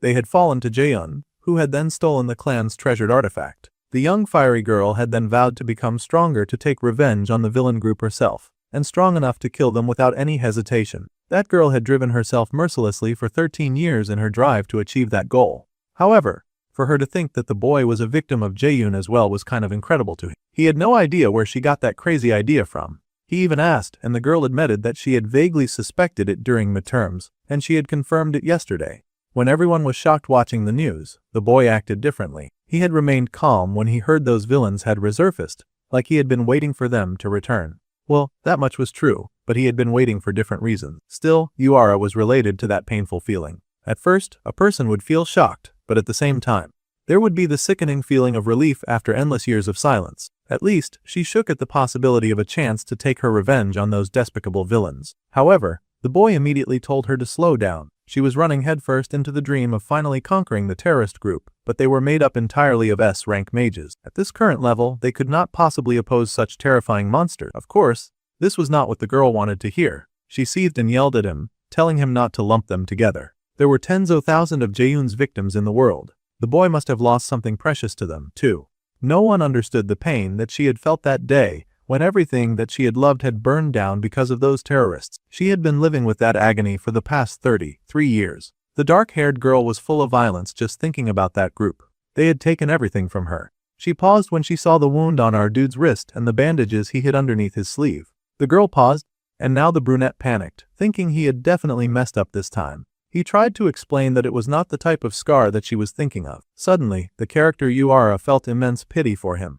It was almost like she suspected that he had tried to off himself just to run away from those terrifying villains. The boy suddenly got a $10,000 reward for the pity, so it was not all that bad. Still, the girl mumbled that she could tell the difference between a wound made by his own hand and a wound made by something else. Slowly, she turned away, apologizing for digging up painful memories for Seonwoo. She had not realized how traumatized the boy was. It was not much of an apology, but she promised to do the assignment on their behalf. Then, she said that she would see him tomorrow and said nothing more. With that, the dark-haired girl walked away, and the brunette was left standing there in shock. Suddenly, the boy told her to forget the assignment. He was not going to let her just walk off like that. Instead, he was going to help. He would not let such an important character slip from his grasp when he needed to protect all of Lee Seojun's allies. He would help her gain revenge no matter what. She had to remember the first day of school. Honestly, the boy thought that the girl was better than both first-grade students of both years. He had not been lying when he had said that. Seonwoo truly respected Yuara that much. If it were him, he was sure that he could help her get even stronger than she was now. After all, she had seen how much he had helped Yoon Haeyoung. She could become strong enough to get revenge for both of them. The fairy girl shook, and the boy had no idea what that was about. But suddenly she tossed something at him. It was something to help him treat his scar, so that it would not leave a mark. If she did not knead this with her own hands, then it would mean nothing. The prideful jerk was willing to risk her life just to prove a point against S-rank criminals. This was not going to be an easy mission. Deep down inside, the girl knew that emotional wounds often left marks on the body. Even though he had talent, the way he had acted on the first day of school was probably not unrelated to the scars that he carried. It was because he was like that that the girl could not bring herself to drag the boy into her revenge. How sweet she wanted to be kind. When she had been younger, she had told her sister of her plan. Shaking with rage, she declared that when she graduated, she was going to go after that mad group. She would join the task force or her sister's Blade of Dawn unit, and she didn't understand why her older sister was so against it. The girl had taken Yuara's hand, saying that her only desire was for her only remaining family to live happily. The big sister had promised to put an end to Jane with her own hands. Back then, Yuara's big sister had also had a similar scar on her wrist. The fiery girl knew an expression like that all too well. That was why she was fighting to ensure that no more victims like them would ever appear. She would personally finish off those evil monsters in Jaeun. Meanwhile, the brunette was doing some necessary research. For someone like Yuara, who avoided opening up to others to share something so personal, that was definitely real progress, even if it had been over a slight misunderstanding. The character Yuara felt she had a sort of kinship with him, and he gained 150,000 points as a reward. However, the boy wondered what on earth he was supposed to do about this misunderstanding. In the hidden stage, our guy had used the special dagger item to gain an adaptive trait. It was a dagger coated with paralytic poison, and stabbing an enemy could paralyze them. This effect varied depending on the target's poison resistance. Using that dagger, the boy had slowly stabbed himself over and over to gain resistance, and he was not sure how to explain that to Yuara, since most people in this world did not have a cheat system that could just gift them special abilities and all that. Still, a win was a win, and his poison resistance had gone up by 50%, with a 70% recovery speed. The boy sighed because times like this were exactly when people trained. Every night, he refined his mana and thought through how to support the upcoming developments. Jaeun was an enemy they would have to fight someday, and helping out Yuara to get her revenge was also helping out Lee Seojun. So that was a genuine win-win situation. Now the brunette had to set the stage for that. The blessing of great nature had risen to rank 3, and our dude had gained additional mana with a mana recovery speed of 65% and now a cooldown of 23 hours. It was not a bad deal, and he definitely had something to show in this next incident. Yongwol, Gangwon-do, the mercenary experience activity, one of the elective field activities that all students had to participate in. They had to form groups and receive missions from the mercenary corps nationwide, and spend about 3 days assisting them. According to the original story, the mission our group took on was as escort support for the large Gangwon-do mercenary corps, the Black Flame, a VP who specifically requested Lee Seojun to come all the way out there. Of course, the usuals were already in the group: the hero, his muscle, head best friend, his fiery rival, and our dude was here too.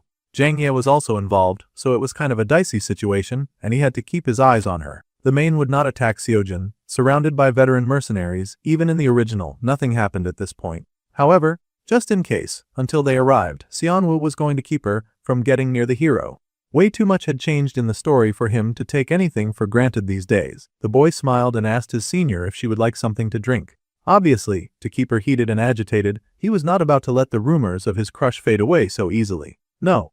This whole thing was going to be torture for the both of them. The girl immediately rejected the water, politely saying that just the thought was enough. The boy was relentless and then asked if she would like a towel to wipe her sweat. The girl shook her head again, telling the boy to just give that to the juniors following behind. Truly, the main girl hated the boy's guts, and she swore that one day she would totally end his life. The hero chuckled that he had never seen Seonwoo this fired up, but the fiery girl did not want to have to deal with the loser and his pathetic crush. It was crazy that a manifestation type like the brunette would have so much stamina from hiking up this difficult path. The muscle head, of course, was having the time of his life, and he chuckled that maybe his efforts for those two were finally bearing fruit.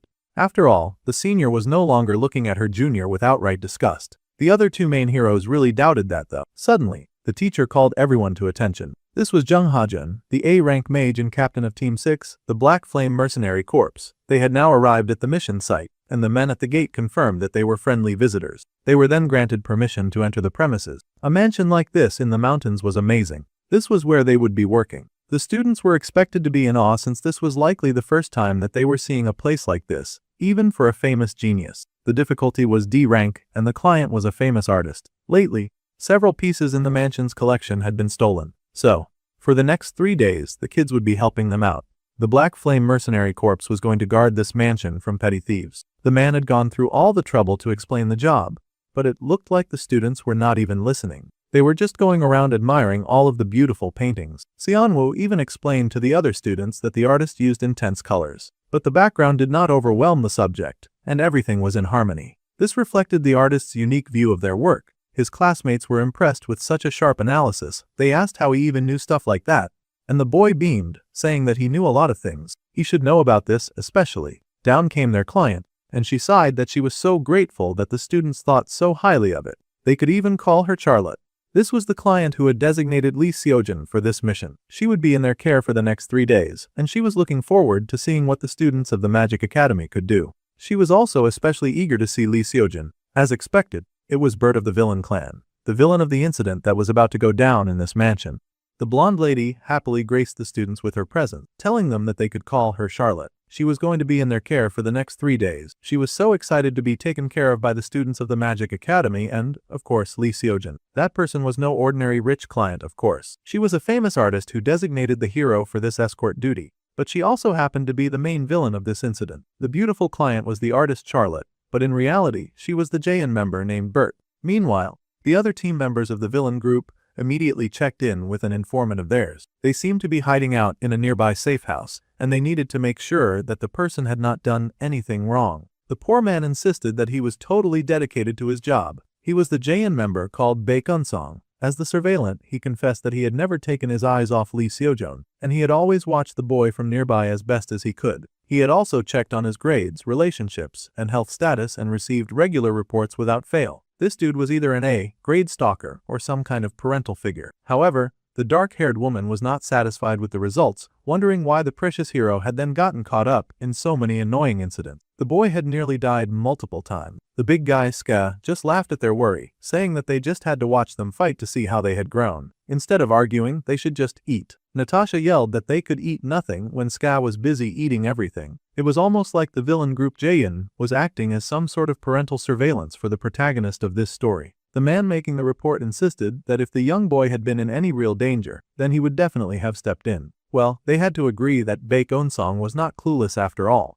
Natasha and Skye were still bickering back and forth about table and food etiquette, as well as whether or not Skye had washed his hands. This conversation stressed Jin out so much that he told those two idiots to just shut up and eat. He was trying to solve a problem, and all they added to the situation was just arguing about food. Well, that deflated them pretty fast, so that he could finally turn back to the matters at hand. Tonight, at 10 in the evening, something was about to go down. Still, the man wondered if they really had to go this far just to see Lee Seojin. If they were curious about his skills, they could just go and test him directly. It seemed extra to have to go through the embarrassing route of disguising themselves as petty thieves. Natasha just simply said that they had to do it because Bert told them to do it. It seemed she did not really need any other reason. Well, Bae Kun-song was more than happy to join in on the fun, and he put on his mask with joy, asking how he looked. Jin sighed, but also put on his mask. If they wanted to avoid drawing Kim Jin-chul's attention, they needed to hide their identities first, of course. Bert's orders were to hold back and not kill anyone else. They needed to move quietly for now. Despite knowing these orders, as the villain group prepared to kick their nightly activities into gear, a few of them were worried as they were not very confident about holding back properly at all. After all, they were each very formidable foes. Now that they were dressed together, they all looked even more intimidating than before. Meanwhile, the students were being treated to some high levels of hospitality, as their host encouraged them not to feel pressured, and that they should all eat rather comfortably. They might have a rough night ahead after all, so she wanted to make sure that they were all well fed and ready to battle. Even providing them with a meal was more than they expected, and the students happily thanked her for the good meal. It seemed coming on a mercenary activity was a great way to get some healing time. Our dude tried out the food, critiquing it because it was not as good as the food that was served in Cantia after all. Now that he had tasted some miracle food, he was a bit salty about any other food. This was enemy territory, but it was also rather safe in a way. The goal of Jaeyoon, who would eventually infiltrate the mansion disguised as thieves in a few hours, was not abduction but to test the special being known as Lee Seojin. For some reason, the villain group was very interested in the protagonist. If someone like Jang Hee revealed her true colors during such an exercise, of course she would be executed immediately, so he did not have to worry about her. The senior was very clearly still very bothered by his attention on her, though she really wished that he would give it a rest. Their host was meanwhile making some happy and flashy small talk with the main hero, commenting about how she had seen the news about him being the youngest A-rank mage clearing a hidden stage. He had saved the student sitting over there, who looked very sincere. The hero shakily admitted that it was true, but honestly, Seonwoo had contributed a lot to saving himself, and he just might be the furthest thing from sincere. Even the brunette was offended to find out that he apparently looked rather sincere. It felt like an insult more than anything. Then the lady noticed that the female student who was active with the hero had not come along. The hero explained that Choi Seoyeon had some family matters she had to attend to. Some of the students were now wondering if this request to have students guard her was just so that she could get up close and personal with the celebrity that Seojin was becoming. The blonde smiled. She had her own reason for asking all of these questions after all. With the hero's talent, the lady smiled that his family must be very proud. Now this made the hero hesitate a bit. He did hope that his family was proud, but with a small, sad smile, he admitted that he did not really have a family. The boy explained that he did not lose them to anyone, he did not even know who they were. He was sharing this really touching story,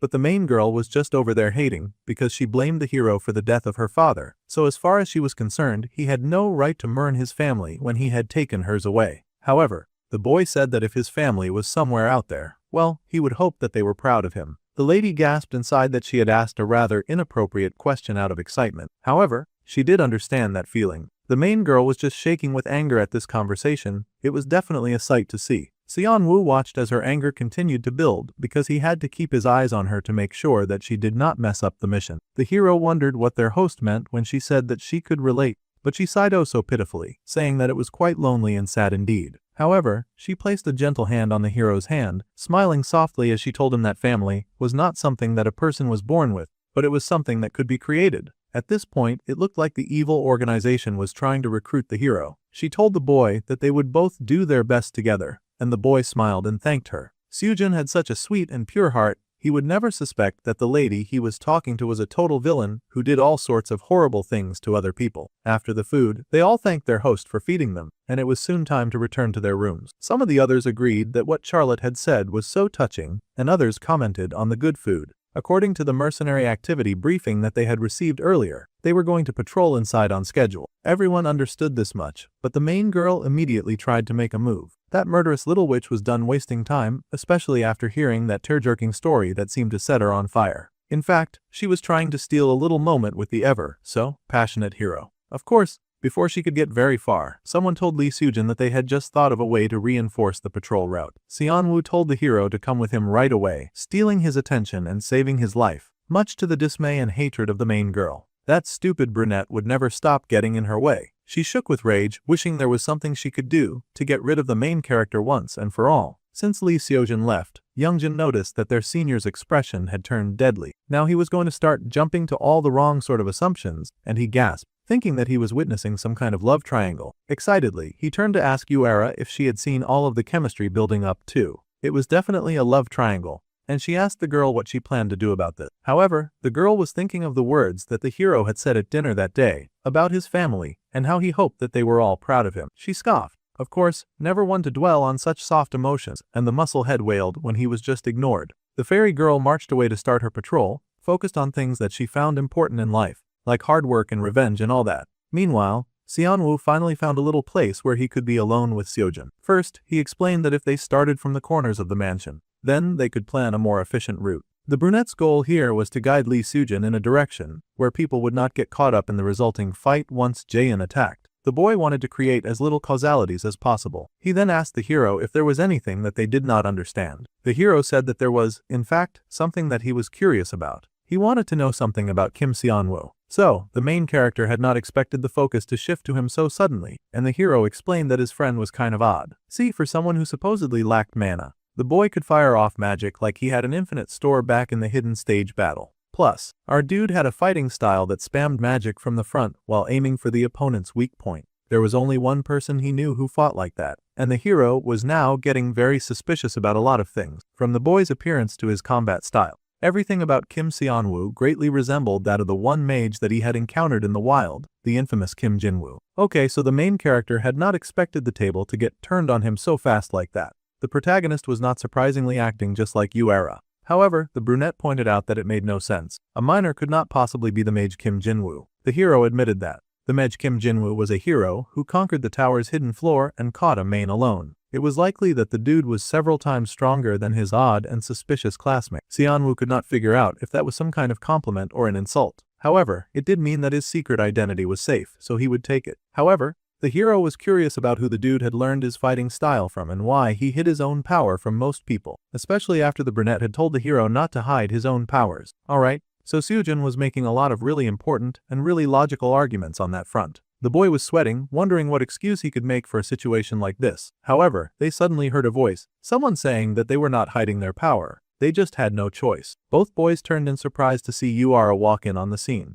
That was exactly the girl that Seon-woo would prefer to avoid in a moment like this, but she was pretty hard to get rid of. The girl said that she was just taking a walk because she had stuff to think about. She was allowed to do that much after all. Sure, her walk was allowed, but the hero wanted her to explain what she meant by Kim Seonwoo having no choice. The girl sighed and said that there were cases where psychological factors make the magic discharge unstable. The gap between the amount and discharge could become large. She was speaking as someone who truly believed that the boy suffered from a traumatic encounter with the group Jaein. It just so happened that her weird little theory did match Seonwoo's initial display during that very first test, where he had become dead last in the class. In other words, the current brunette that could see before them was not developing his skills, but he was slowly rehabilitating back to his original level. Oh, the girl was scarily smart, so smart that it was almost terrifying. She was wrong on some accounts, but her last statement had been entirely correct. Now the character Lee Seojin was impressed by our dude, and he gained 500 points as a reward. Still, the brunette found the whole idea ridiculous. Sure, he'd had more power in his previous life, but in this life, he was truly starting from zero and growing. However, now this theory was making sense to the hero, and he suspected that it explained the strange medicine that his classmate had taken during the hidden stage. Well,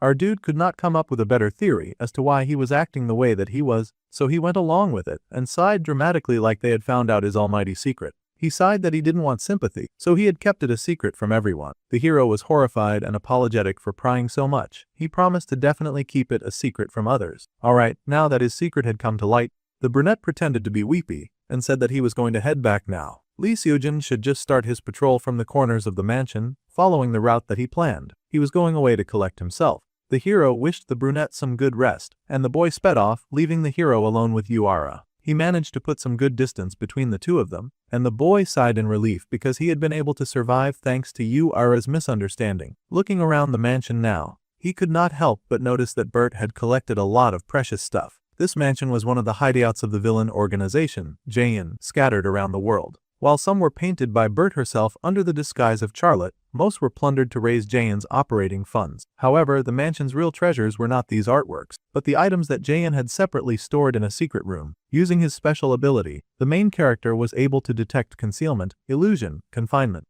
disruption, seal and alarm. There were so many wards on their stuff, they really wanted no one touching it. Using the search function, our dude figured out the inferior mana concealment elixir. Everyone was so focused on their own tasks to notice that a real thief had entered the mansion, and our dude was so shameless that he planned to steal from a villain organization. He just needed to work until the third party that would intrude soon caused some trouble. Soon, the effect of the concealment elixir began to take effect, and it would conceal the boy's mana for about 10 minutes. With a wicked smile, our dude activated the unique trait of the outsider's privilege, grinning that he'd soon see how the villagers liked getting completely robbed by that sincere-looking guy. Now, the two main heroes of the second-year class were alone. The fiery girl then said that if Kim Seonwoo ever used his full strength, she wondered what rank the boy would be. Thinking about it, the hero guessed that the boy could be ranked 15. Yuara thought that was such a low number. She thought that at least the hero would recognize what the brunette was really capable of. It was clear to the fiery girl that their classmate ranked much higher. Well, the situation did not matter. Yuara would swap with the hero when it was time for her patrol shift, so she told the boy not to bother coming to wake her up. The top-ranked student waved and also added that he had shared the route to her student ID, so all she had to do was check that out. The moon was bright in the sky, and clouds drifted in the sky. Meanwhile, Seonwoo was hard at work. The boy understood that just having a large mana pool did not make an excellent mage. It really depends on how precisely that magic could be executed. In that case, when the hero had guessed that Seonwoo would be the 15th, that was not the highest level that the boy could achieve, not in his opinion anyway. 15 was just his starting point. If the power that he had displayed in the hidden arena at the time was truly the youth's true level, then the hero could not help but smile at the other boy's talent. Suddenly, he heard a noise that alerted him that someone was nearby. Immediately, Seojin turned and he found someone walking around at night. That was the main senior who was supposed to be patrolling far away from him. Our dude left his kids to themselves, and they were doing anything but sticking to the plan. Now the hero boy had spotted their senior Manai. Meanwhile, our dude was hard at work stealing gains from thieves. He needed to hurry and finish up that work before the third party barged in and caused a ton of trouble. Carefully, the boy decoded the magic formula of the security system in his path. Thanks to his outsider's privilege, he was able to decipher any magic spell structure. However, if the enemy was a Jaein on Bert's level, then she would probably sense the mana being released right now. This was not going to be an easy break in mission, and he had to be very careful with how he did things. Thankfully, our dude had chugged down the mana concealment elixir, and that was really going to come in handy as he did this work. He was going to bypass this whole system using a method that only he could use. He had 10 minutes of perfect hiding, so it was time to show the villains how much it sucked to get robbed. Immediately, he activated his unique trait of the outsider's privilege. If he fully disabled the barrier, the alarm would go off, and that would be way too troublesome. This was clearly the work of Jin from JN. If he just tweaked the spell so that only one person could pass, then perhaps that would work. It seemed that was a bingo, and soon a door opened up for our dude to step inside. He found himself inside a secret passage that led to Jaehyun's secret room. He found that the same security magic was cast on the display area as well. Well, he still had 10 minutes to finish his work. And that was more than enough time thanks to his space pocket that made stealing so much easier. He was going to rob the villains blind. Meanwhile, the security that stood outside the mansion was getting bored. They had heard that the thieves had apparently attacked the place regularly, but it was getting late, and they had seen no sign of anyone like that. One of the security men informed their captain that something seemed off. The Black Flame Mercenary Corps Team 6 captain was the A-rank mage Jung Hajin, and he asked what the problem was, taking the time to heed the warning of his subordinate. The other man pointed out that they were currently in the Gangwon province. If they stepped off the road a bit, it would lead to a monster field with high-level monsters rampaging around. No matter how tempting the art was, it seemed crazy that thieves would risk their lives by targeting an area like this. The captain dismissed the concern. After all, they were just here to guard and to get paid. At worst, it was probably some staged incident to collect insurance money. They were well aware that sometimes rich people did that. Instead of poking around the client's motives, it was their best bet to think of the best way to recruit Lee Seojin. The subordinate sighed and agreed. They had no idea that someone had suddenly shown up behind them. The man masked in a heavy dark aura touched the shoulder of one of the soldiers, acknowledging their hard work and good job. Within seconds, both the captain and his poor subordinate were dead. It was quite unfortunate that neither of them would be getting paid. It seemed like a main had infiltrated the area, and he walked past the dead bodies, eyes shining dark. The man paused when he encountered the person that he was looking for. Thanks to his subordinate, he was able to follow along nicely. He was truly grateful to Jang Ye, who had led him here. The girl asked her senior for the chance to cut off Lee Seojin's breath. It was the only thing that she asked for. The man just smiled, and first, they had to confirm if that boy was the child of prophecy or not. There was no use killing a random human if they did not even know that they got the right one. The man was just saying that the girl should guide the hero into their trap when Seojin showed up, boldly leaping into said trap with all of his might. He yelled for his senior Miney to watch out as he pulled out his sword, determined to protect her from the Mayan that had suddenly shown up. With a bright light, the hero launched himself at the monster, trying to cut him down. The force of his power was so intense that the girl got knocked off her feet and closed her eyes. Within seconds, he had grabbed the girl and dragged her away from such a dangerous creature. The boy was powerful, but he was not stupid, and he recognized a monster way out of his league. They needed to run inside immediately, and his priority was saving the life of his senior. The foolish boy had no idea that he was so tightly clinging to the hand of his enemy. He had wondered why the senior Manai was outside. But now he realized that an external intruder had killed the Black Flame mercenaries and broken in. This was terrible news, and even worse, the thief turned out to be a main. His breath caught, and his bones ached. Without even fighting, from the overwhelming pressure alone, the hero was certain that the monster was old and powerful as heck. He was no normal main, he was an S-rank monster. That terrifying beast had the kind of aura that could dominate a battlefield, and just the feel of it encapsulated them. There was nowhere to run. Seojin just knew with a certainty that if they stopped to fight, they would be dead for sure. The old monster was rather impressed by the hero's ability to judge the enemy's strength. However, the power that had hit them just now was not the power to destroy Maine. It seemed that they had targeted the wrong child after all. Such a pity. One of the monster's soldiers appeared behind him, and the old monster asked if everything had been dealt with. Even more Maine soldiers showed up, and they grinned wickedly, saying the mercenaries standing guard around the mansion had all been dangerously wiped out, with not a single one left. The plot was already churning and changing, and things were getting very dangerous. At this point, the boss then commanded that the monsters kill every student within the building except Lee Seojin. This was the order from the king. Once they heard it, all the mains took off to obey. No variable would be tolerated. Somehow the protagonist was able to make it back in time to inform everyone that an S-rank main had suddenly shown up. The Black Flame mercenaries had been annihilated, and other mains had surrounded the mansion. Senior Mani had of course seen it too. The girl panted and admitted that if it was not for Junior Seojin, they would have been in real danger. Anyone in that position would have done the same. That was how the hero felt. The girl just smiled, and Youngjin was watching the whole exchange very closely, since he still had that manic love triangle theory going on. Now most of Xianwu's plans had scattered, and he was not even aware because he was busy stealing. Still, Youngjin was crying for the sake of such a painful love triangle. Right now, the students need to focus on how to survive, and the hero suggested calling for outside help. They needed to contact Charlotte, but she had conveniently left hours ago to go buy art supplies. The situation was getting worse and worse. Meanwhile, all the main girl could think of was the fact that she had her target so close by and right where she wanted him. Of course, she wanted to take the opportunity to take revenge right this second,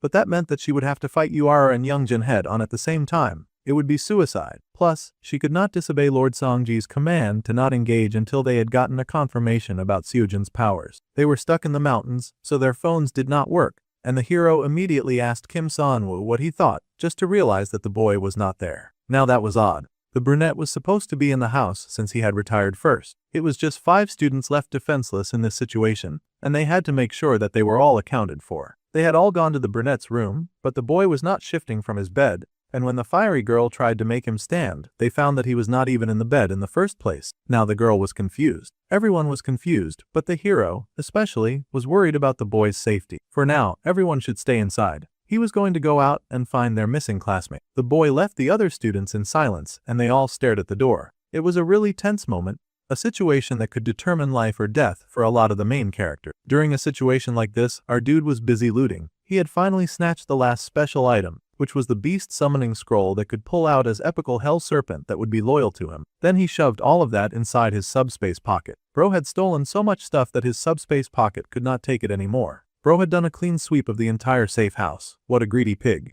There was nothing on the level of a holy relic, but he had secured some relic-grade items, and he was feeling very satisfied with all of that. Now, he just needed to get back in time for what he believed should be the Jaein event. Unfortunately, a lot of plans had changed. In the incident that was supposed to happen, instead of Lee Seojin or Jaein, a third party would intervene and wrap things up. In all of that chaos, Jaein would not have the leisure to worry about the stolen items. Their third party that was going to clash with Jaein was, of course, someone that our dude expected. What he did not expect was for a main to show up just as he was walking out of the secret storage room. The boy could not believe what bad luck he had. Meanwhile, the main was absolutely elated that he had found a student to kill. He somehow managed to dodge that first attack, but the big monster was not bothered. After all, it had all night to get things right, and most of the students stuck in this unfortunate mansion were like cornered rats. The brunette had no idea why on earth a man of all things was at the scene, and he wondered where the plot had gone wrong this time. Quickly, he raced ahead, knowing that he did not have time to analyze or figure out why there was a monster after him. Right now, he had to somehow survive it, so he whipped out his trusty scroll. It was a monster summoning scroll, the kind that would summon a powerful hell serpent that would be loyal to him. Barely 2 seconds after stealing, and he was already trying to launch an attack using stolen artifacts. Fortunately, the snake scroll worked, and the monster leapt out of the pages, targeting the burly main, who had not expected a student of all things to care about a dangerous snake. The brunette smirked because he had brought the creature just to serve as a distraction, but he had not expected such a powerful serpent to appear. That creature was gigantic and hungry, as it immediately got to work threatening the monster man with its fangs. Now that the main was restrained, Seonwoo moved close to study the situation. The creature was a B rank. Acknowledging this, he moved to questioning the man immediately, asking why on earth he was attacking this place. The main was a bit intimidated now that he knew this kid could summon mana balls out of nowhere and giant snakes. He was not really crazy about finding out just what else this kid could do. However, the big bad monster suddenly started to laugh. Even if the kid was weird and dangerous, he had no desire to betray his master, especially not because of a puny kid. The monster laughed that they were all going to get killed by the Lord Songjin anyway. The creature did not realize it,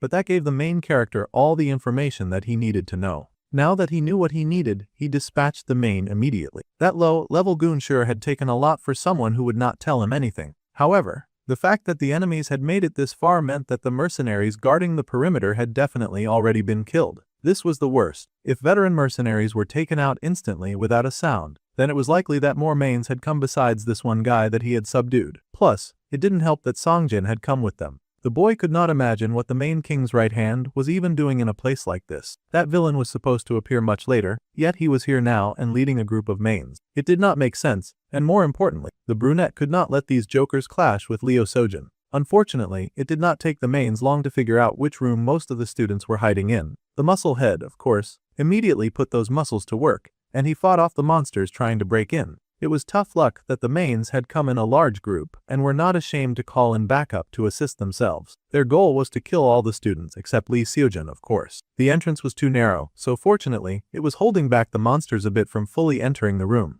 They had to push Youngjin away from the door, but the boy stood his ground as much as he could against those wicked monsters. Suddenly a cheater main showed up with some firepower, telling his subordinates to just clear the area because he would take care of the children himself. That big ball of intense magic was actually hurled at the poor combat student. Even the main at the door was shocked that they would endanger him like that. However, before that dangerous-looking mana ball could make contact with anyone, an even larger flame shot out of the room above Youngjun's head. It seemed those losers had forgotten about Yuara, but she tossed a fiery greeting at them to announce her presence. The fire quickly combined with the purple mana ball, and the resulting explosion shook the house. It sent those monsters flying, but it was a temporary win because those jerks had way too much backup. They needed to re-strategize and figure something out immediately. Youngjun yelled that the fire girl should at least give a warning before she shot, but the girl just scoffed that with the boy's skills, he should have been able to dodge that quite easily. Meanwhile, Manai was very conflicted. She was stuck inside the room with a bunch of students that she totally should be killing while they were busy joyfully taking down her kinsman. Yuara was feeling very satisfied with her attack level right now.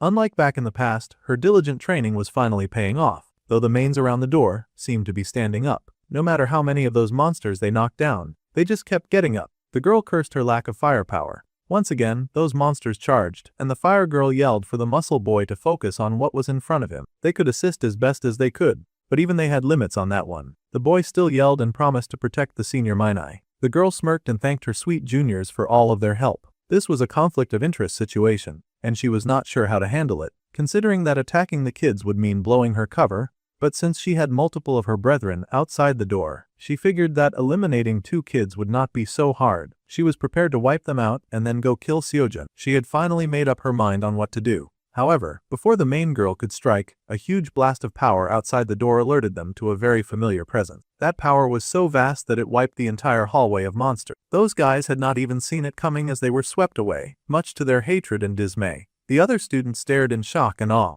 wondering who had appeared now. Suddenly, the entire hallway was indeed left empty, with nothing but a gaping hole in the ground and all the monsters gone. The 3 had no idea what was happening. Meanwhile, Seojun was running as fast as he could to find Kim Seonwoo. He had no idea where the boy could have possibly gone in a situation like this, but this was definitely the worst time to be playing a sick game of hide and seek, considering the circumstances. He worried that the boy had gotten taken out by a main, but the resident optimist had to believe in more than that. He had to believe that the boy was alive and safe somehow, because that was just a better option and alternative. It just so happened that, while the hero was desperately searching, the leader of the main attack found him. He still wanted to assess the boy's power after all, and he teased him for struggling to find a way to save his comrades. It was the S-rank demon from the front gate, and the boy braced himself for the attack. The S-rank main smirked, because he had known that he would find the boy in a place like this. Pointing his sword, he asked the golden boy to draw his sword. He would give the protagonist a chance to face him before he died. As amazing an opportunity as it sounded like, the man was still an opponent that the protagonist could not defeat.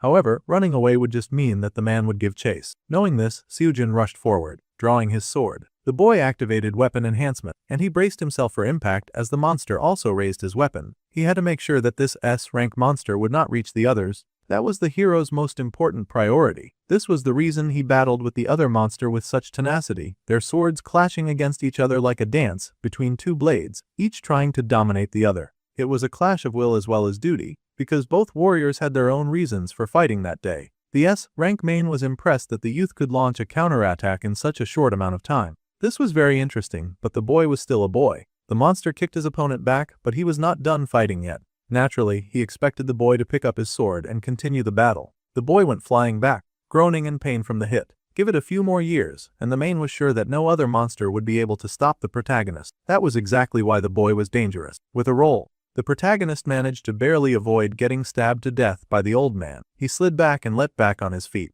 This was a fight for his life and for the lives of his friends he could not give up yet. However, the main could not find the one thing he was searching for. It seemed that the hero was not the child of prophecy. Even if he was strong, he just happened to have a light attribute. Then again, the monster also suspected that the boy was holding back because he didn't believe that the S-rank main was a worthy opponent. The hero, of course, did not understand what the monster was talking about at all. He yelled that he had no idea what that was and raced at the man, determined to kill him. The monster was now starting to make some very quick mental calculation. However, he still thought that kid was playing dumb, and he naturally took offense to that, swinging his sword with a violence that was met with another branch of violence. There was an explosion when their swords connected, and it took all of the protagonist's strength to stay standing against such a terrible monster. The main was still aggravated, saying that he had come to this remote land with orders to kill the child of prophecy. If his kind said that the boy was the child of prophecy, then all he had to do was shut up and prove it. Seojin had no idea what this guy was talking about. To make things worse, his sword could only take so much abuse. This battle was a strain on his abilities because he had not yet reached the level to face off against a villain like this. The main pushed for a confession, wondering why the boy would dare try to toy with him with such weak lies. However, Seojin was truthful the entire time. Whether it was the power of ruin or the child of prophecy, he did not know anything about it. However, with a slash of his hands, he managed to deflect the blow directed at him. Even if he knew, he would not tell that beast, that was a fact. The S-rank main cocked his head and then decided that the hero was useless, and if that was the case, then it was time to kill him. The boy was barely staying upright as he leaned on his sword, and the monster brought his sword down, intending to slay the boy once and for all. It looked like, for all intents and purposes, that Seojin was cooked, until a familiar blast of blue light entered the room, of course. The main froze, but he had not shifted enough when that mana blast came in and tore right through his shoulder. A sniper of all things had shown up,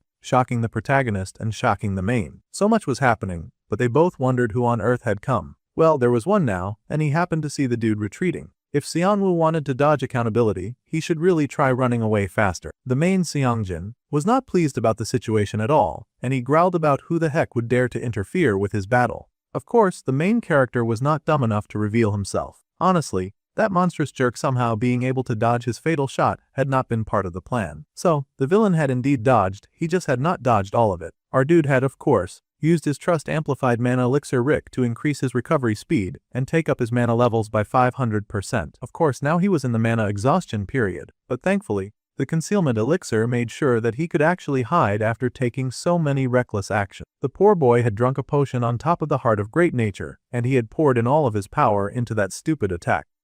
Rank mains were seriously no joke, those guys just refused to die. Still, to think that they had somehow mistaken Seojin Lee for the child of prophecy. He knew that the first main attack would bring a lot of attention to the hero, but this was the wrong type of attention. The most unfortunate part was that now, Seongjin was pissed. He didn't even care about killing Seojin anymore. He wanted to find the rude rat that had hurled a death blast in his face. If that rude rat was not going to show himself, then he was going to go out of his way just to find him, and he would slice through the whole building just to do it. Dang, the monster was willing to cause a lot of damage to someone else's property. Jae-in was not going to like this. The man prepped up his power as the protagonist pushed shakily to his feet. The hero happened to know that the man was targeting the brunette that he had come all this way to save, and he needed to stop the monster from killing his friend. He was such a good person that he was still trying to fight someone way out of his league. Even the main character knew that he was done. The clownery was fun, but the plot had ballooned to levels that even he couldn't predict, and there was nothing that he could do to contain the madness either. Now, there was only one thing that could save them.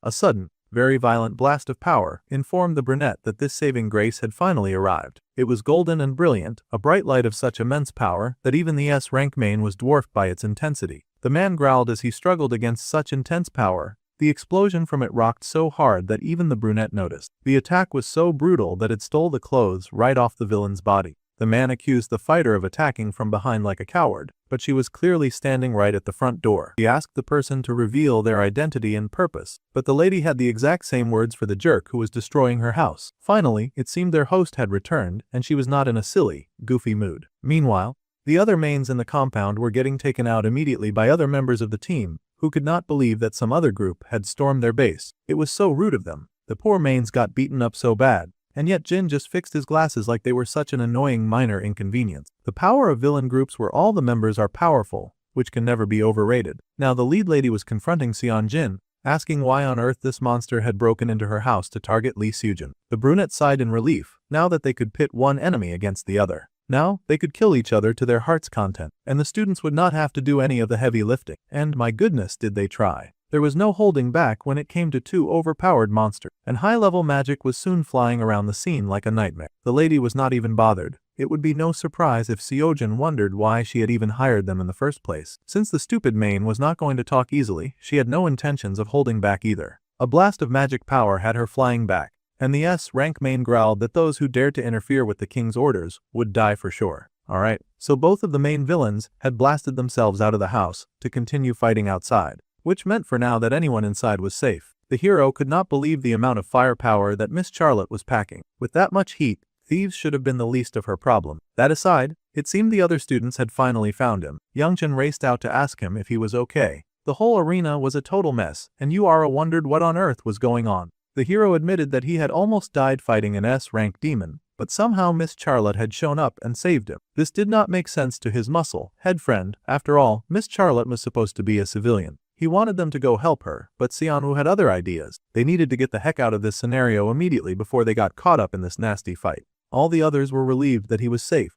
the fire girl snarling and asking where the heck he was when all of this was going down. The boy admitted that he had been hiding in the corner, but that did not matter. They needed to leave right away. Of course, Yura did not feel good about running away when Miss Charlotte was fighting for her life. Yeah, that was the other way around. That monster in heels was going to be fine. The same could not be said about them if she found out that one of them had stolen their stuff. It was not like the boy could tell them that the blonde lady was actually a worse villain than the first guy. However, Miney already had a clear understanding of what was going on. If even her boss, Songjin, was having a hard time, then there was no way they needed to help that woman. After what happened earlier, the sweet senior faked that she was so terrified. She was an enemy, but the brunette could use that to his advantage. Still, he wondered why the girl was suddenly acting all scared and frightened. The truth was, the girl hated all of them, but she hated dying more. Intervening now would only lead to a worse outcome, so she was more than eager to bolt. She just needed to convince her other classmates to do it too. She was going to survive, and then get her revenge with her own hands. Such was the selfish nature of a monster, no matter how cute she was. Since most of them were in agreement, the boy had found a way for them to sneak out, so all they had to do was follow him. With a serious frown on his face, he led the team, knowing that even if Jangya was up to her usual filthy tricks, neither he nor she could do anything about this situation. They needed to run,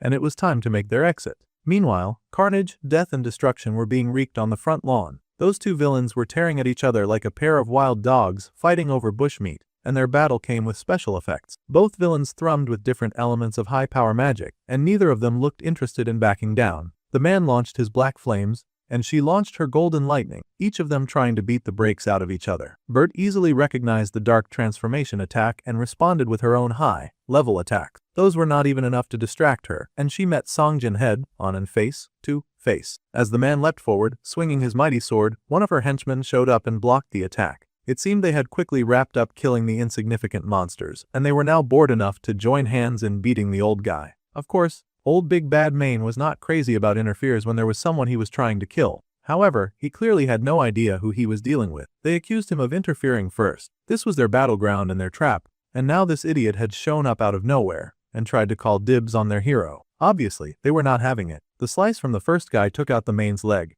and then another subordinate showed up. One by one, they had quickly rounded up the first order of business that they had needed to attend to, and now they were turning their attention to the more noteworthy fight happening against their main madam. The main was now starting to realize that something was off. Suddenly, there was a whole group of S-rank mages around. He was now fighting a 3 against 1, and with the way things were looking, those numbers were going to just keep getting worse. He was sure that one of these people attacking him had to be the guy who had sniped him earlier, and he really wanted to kill that guy. Of course, this S-rank monster was not like the usual weaklings, and within seconds, he had regenerated his leg, asking those jerks to get off him. Obviously, they didn't listen because he was over here destroying and razing their property. There was no way that they could overlook that kind of lousy interference with their own plans. So, the fifth continued, and the battle waged harsher than before. With all of her underlings now doing the fighting for her, Bert took a moment to reassess the situation as she watched them fight. Jin reported that they had cleared out all of the mains on the first floor and the ones in the garden. Scar should just be rounding up and taking care of the monsters on the second floor as well. As for Lee Sojin, the hero that they were oddly focused on was safe, and the man had confirmed that the boy had escaped along with the other student. The lady sighed because there were just so many things that she had wanted to ask the boy. This interference had ruined everything. Baek, Insong and Natasha were told to wrap this nonsense up immediately. No more playing around. The main smirked, wondering who they thought they were to make such a harsh command. However, when he raised his sword to strike down the fighter in front of him, he found, to his dismay, that he could not bring that sword down. Natasha was working against him to keep his hands in the air, and that left him wide open. The black-haired villain scoffed, asking the old man if he had really thought that he would win just because he could regenerate. He growled that he was going to kill her, but he really should try to focus on the enemies that were right in front of him. Of course, Seongjin immediately got stabbed by Baek Unsong, who had been waiting for an opportunity. He did not even just stab that dude once, he poked through him almost 100 times. The main screamed in agony at such persistent torture, tearing through his body, mind and soul. They roared in hatred of humans who would dare to oppose him like this. A huge explosion could be heard even far from the house, and all the students flinched. They were trying their best to sneak out so that they would not be involved in such a difficult situation. Seojin stared back at the house, so many questions on his mind concerning the woman who had come to save him, the main that had tried to kill him, and the mission they'd been hired for. However, it did not seem like he would get any of those answers right now. He needed to focus on what he could do, which was escape. Main got all fired up. Clearly, they were having a whole lot of fun in this ultimate battle between the big boys and the big girls. It was a matter of pride on the line. When a main that fed on human blood was pushed to its absolute limit, it would trigger a last resort for survival. In this case, it was clearly the body quaking, roaring and life-bending transformation that the man was going through. His eyes blacked out completely as he activated the ultimate form of rampage. The man who had come close enough to stab the rising monster widened his eyes in horror when he realized that the man was slowly becoming something else. This was dangerous, and he yelled out a warning to his peers that this monster was clearly about to go berserk. There was a huge explosion as the students, shamelessly working very hard, tried to sneak out of this chaotic situation. No matter how they looked at it, it was way more than they could handle, so their best bet was really to get out of the premises as fast as they could. Still, the hero was such a nice guy that he worried when he saw the explosion. Meanwhile, the League of Villains stood around each other, falling back when the monster transformed. During a rampage, a main would lose all reason, but in exchange, they would recover a great amount of physical ability. Mana and all other states would rise dramatically. Mains that were A rank or stronger may even change their appearance to suit combat, which was exactly what the old main had done, because now he was decked out in some high-class fancy battle, like armor. It was rather impressive. Actually, bro was decked out from head to toe in full body covering armor, and his rampage, berserk style, looked very stylish. He even had horns on top and a nice magic sword to boot. Just at a glance they could tell that the mage they were fighting was no ordinary monster, and they had to wonder what such a high-level monster was even doing on their property in the first place. The stronger the main, the several times more dangerous it could get during a rampage. They all turned to Bert, their leader, of course,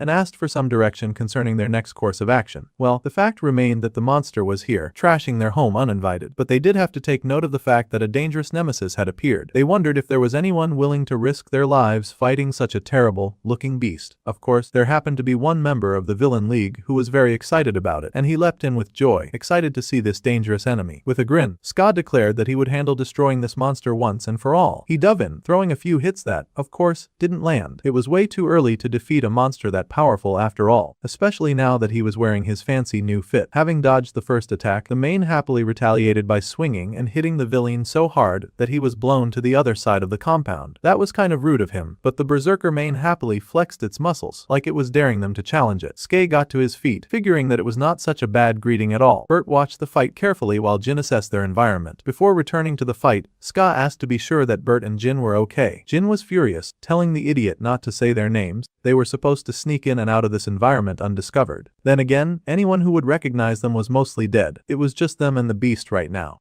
The beast was also not waiting around for any introductions, and it charged forward, breaking the concrete under its feet with every step that it took. Following orders, the big blonde reported that he had killed only mains and did not touch the kids. Then he asked if they were over there having fun and engaging in combat without him. Bert just sighed that they were just warming up, and she set her hand on fire as she prepared to face the bast in front of her. The monster also braced for combat and then leapt right at them. Currently, all the villains were standing together, so it only had to focus its attention on one place. The blonde lady instructed her group that from here on, as that dark and evil mass approached them, they would fight as Jaein. There would be no more holding back, especially since the kids were gone anyway. Meanwhile, as the kids continued their trek to safety, lightning and thunder danced in the sky from all of the fighting going on nearby. The hot-tempered, intense fire girl of the class felt a shiver run through the air. Those thunderclaps seemed almost familiar for some reason. There was also the situation of the mana scorching the air, which made her hand go numb with every breath. Even the sky looked just like a distant memory, one that she had tried very hard to forget. The day that her parents had been murdered by those creatures in human skin, but she could not accept them as human. The boys noticed the girl looking back, of course, and only the main character knew that it would be difficult if she realized what was truly going on back there. In fact, they could feel the energy just sparking within the distance. It was definitely the power of an S rank. It was the right that they would have to bear from now on, especially once main plot points started kicking off. Currently, Jaein was fighting with a rampaging main, and they didn't need to involve themselves in that, but they did need to get stronger. An enemy with an overwhelming gap in power so vast that it could not even be measured was in battle. They utilized magic circles and even more magical chains to restrain their enemy. Magical chains hold the rampaging main in place while magical attacks hit its weak spots, Jaein attacking as well, coordinated group, each of them striking fast and hard. The main bled from multiple points while actively battling against the chains that held it down, the biggest weakness in its current attack being the fact that it chose to fight alone. Then the yellow lighting came down, scorching the sky and painting the clouds. It roasted the enemy before them, striking sharp and unforgiving, and the old main screamed in agony as his body was lit up in pain and sparks. What the main character had truly wanted to show Error and Lee Seojin was never a landscape this hopeless. What was currently going on down there was frankly a battle that they could not win, and just as quickly as it started, it had ended. Jaein sighed as the main fell to his knees, noting the end of that difficult fight. It was rare for a rampaging main to come back from it. That was quite a sight. Despite all that they had done to the old monster, it seemed to still be whole and in control of some of its senses. The more the creature regenerated, the more Skye got to hit it, and that worked for the fight maniac very much. He even tried to get Baek Unsong to agree, but the other fighter just sighed. Those names, now the main remembered where he had heard those names before, and he looked up in surprise at the remnants of Jaeyoon. The losers who had been wiped out by Kim Jinchul were still crawling around. Naturally, Bert did not take kindly at all to being called a loser, and that was rich considering the one calling them that was the idiot that they had just wiped the floor with while he had been in his rampage state. Skye giggled that they were so popular that other villains were always able to recognize them, no matter what. The girl yelled that the man had outed them with his own stupid mouth by calling all of their names. It was so annoying. At any rate, they needed to deal with the fact that a stranger had raided their territory, and they wanted to know why. He had no right to call them a loser, and the dark-haired lady said so. However, curiously, the main just mumbled a command to kill. However, the blonde had completely forgotten the other plan. The lady in charge informed the man that he was not going to die. Not yet anyway. He had to tell them first why he had come all this way to kill Lee Seojin. If he told them that, then he would be allowed to die on his own terms. That was their deal anyway. The man, however, just chuckled and said that they would all die regardless of his will. Not just him, but every single person in that house is there. Now that was not just a threat, it also sounded like a warning of some sinister plan. Looking up, they saw something bright and pink in the sky coming down. Jaein just could not rest as they kept suffering trouble back from various invaders in their house. It seemed that little rat had some more allies left after all, which was very inconvenient. However, the blonde looked up and recognized that annoying mana. It did not belong to a main. The old man seemed to smile his agreement as a big swirling pool that looked like a falling star came down on them. The blonde sighed because she'd had enough of this nonsense, but it seemed that a new guest had arrived at the mansion. It seemed the person that our dude had been waiting for had finally arrived. The brunette's eyes widened as the third force finally appeared on that faithful night, and all the students stared with wonder at the falling ball of red giant rock. The muscle head pointed in alarm, but the other students managed to maintain their cool. Honestly, that dude had finally arrived right on schedule. The beautiful sight that the main character wanted to show his friends. The power of S-rank villains was really overwhelming, so overwhelming that a normal hero could not even begin to grasp how to defeat such might and terror. However, the boy did not want the protagonists of this story to be crushed under a villain's power and fear, or to carry that scar that would taint their minds and haunt their dreams. What he wanted to show them was the figure that suddenly appeared in the air, carrying that big ball of red light.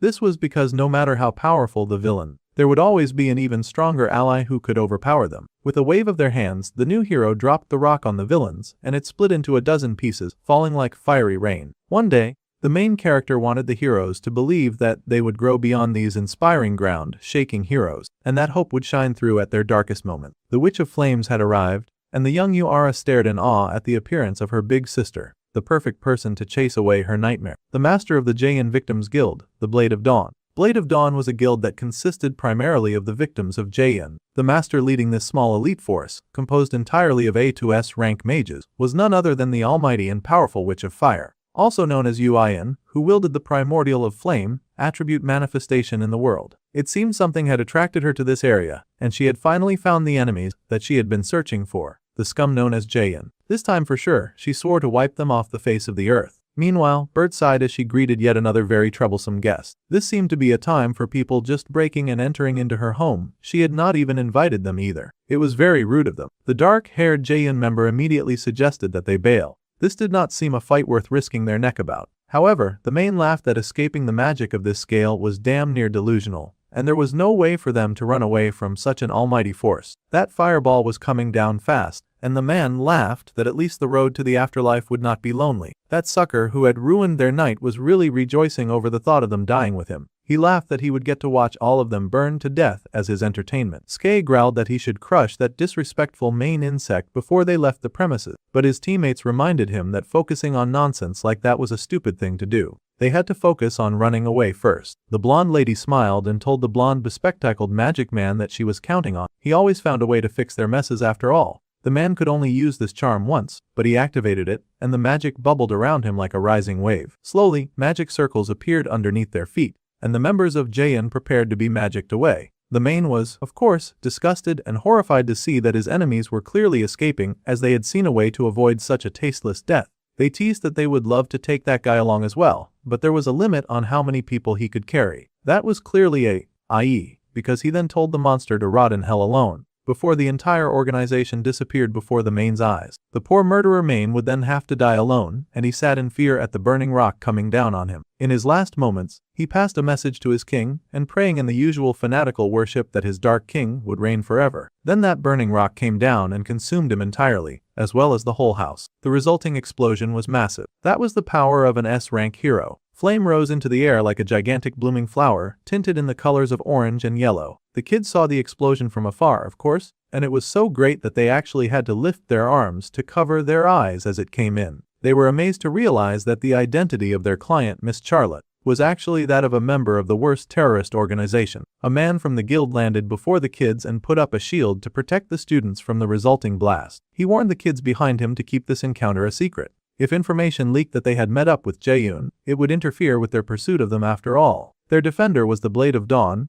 an A-rank mage called Jong Jake 1. The man yelled to his guild master that he had found the kids that they had rescued from that terrible house. As soon as Ion heard that, she sprinted over at once because her little sister was a part of that group. The amazing fiery lady descended, her hair flying behind her as she made her landing. As soon as she landed, her teammate asked for updates on Jaeyoon. Unfortunately, those cowards had escaped, and they had a degraded copy of a teleportation sacred relic. How annoying of them to be so resourceful. Ju-won groaned because he knew that was definitely Jin's handiwork. He hated that magical engineer with everything within him. Then the older fire lady paused when she saw her younger sister. She stared at Ara, calling out to her, and the girl acknowledged her older sister. Immediately, without saying too much, the big sister pulled her younger one into a big hug. She was so glad that her sister was safe. The last time that her family had encountered those monsters, they had not been so lucky, so of course, she was loath to lose anyone to Jaeyoon ever again. The younger Ara sighed that their enemies had been so strong. She hated that she did not even dare to lift a finger against them. However, her sister also knew this. She had been chasing after them so long, but still she urged her sister not to chase revenge. She wanted her younger sister to live a blissful and happy life while she got revenge on their behalf. No older sibling would want to see their younger one suffer and struggle after all.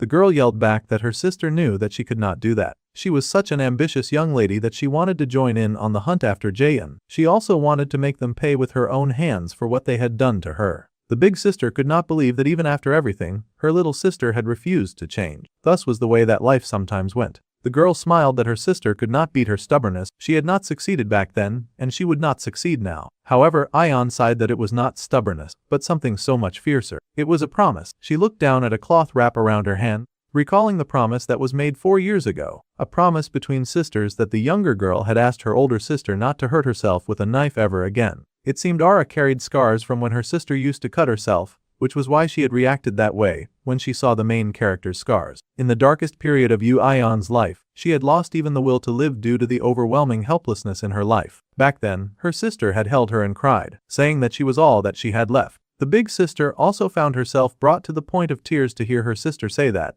and to see her little sister clinging to her like she was a raft in the stormy sea. In the end, all they had was each other, and they held on to each other as tight as they could. That promise was what had saved Ion back then, and she had sworn that her little sister would grow to be a better mage than her someday. Well, Ara seemed hell-bent on keeping that promise, and her big sister laughed. She decided that they would talk more about her sister's career path at another time. As they did a little talk and reunion, Seojin watched that little family. The hero himself felt a little jealous, and he wondered if he could ever become that strong. His muscle-head best friend smiled brightly and asked what his friend was thinking so hard about. The hero smiled, saying that he was just thinking of a little this and a little that. Whatever the case, his best friend told him not to overthink things. Just like the hanging incident, the hidden stage, and this one too. Everything had worked out in the end. No matter how much of a genius the young hero was, he could not solve everything by himself. In that case, it was best for the hero to help others as much as he had been helped as well. The hero smiled, thanking his friend Yeongjin for the encouraging words. The musclehead grinned that if the hero was so thankful, then he should hurry and help him with his note-taking assignment when they got back. The hero immediately told his friend to do that part on his own. Still, the main character was very glad that he had intervened in all of the happening. If he had not leaked the information to the Blade of Dawn anonymously, the plot would have gotten even more twisted. After Jaein finished beating that main, they could have come after them, and then things would get ugly too fast. Yuera's career concerns and Lee Seojin's motivation. The progression had changed, but it would still be a good foundation in the end for their growth. For now, the main character had achieved a successful hit on the S-rank demon unlock,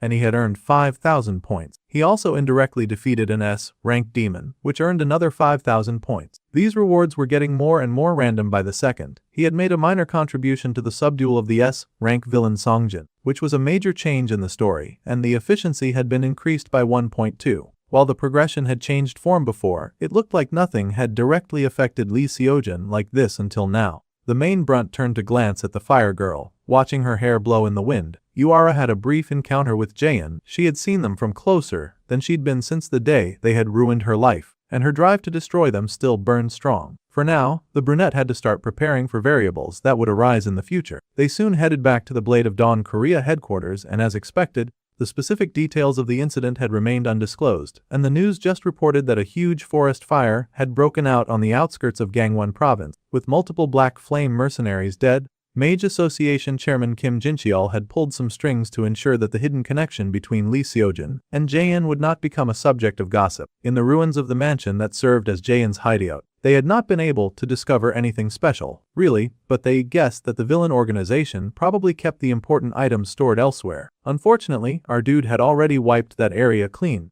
and a huge fireball had contributed greatly to erasing his tracks. This time, it seemed the villain organization had the goal of approaching Lee Seojin. The older Yu sister commanded that they withdraw everyone in the field immediately. They had to go in pursuit of their enemies and eliminate them once and for all. Before they headed out, her colleague asked if she was going to go see her sister one more time. The lady had always acted like she did not care, but Jiwon knew that Ayeon missed her baby sister. However, the lady said that she would not waste the time of someone who was busy. Things were going to get very busy from now on. Specifically, she should not take her eyes off Lee Seojin or those around him, which means that she now has a fancy excuse to see her little sister a bit more often. Her precious little sister, she swore that she would never let her sweet angel fall into danger again. This time for sure, she would definitely burn those Jaein cockroaches to ashes in a pile that they could never heal from. Meanwhile, in a wrecked-looking fancy place, footsteps echoed as a man walked through. The Blade of Dawn was a guild recognized by Jaein, as they tended to serve as the biggest thorn in their side. Those jerks had definitely swept through the place in search of their magical items, but Jin was sure that they had not found their extra secret hideout.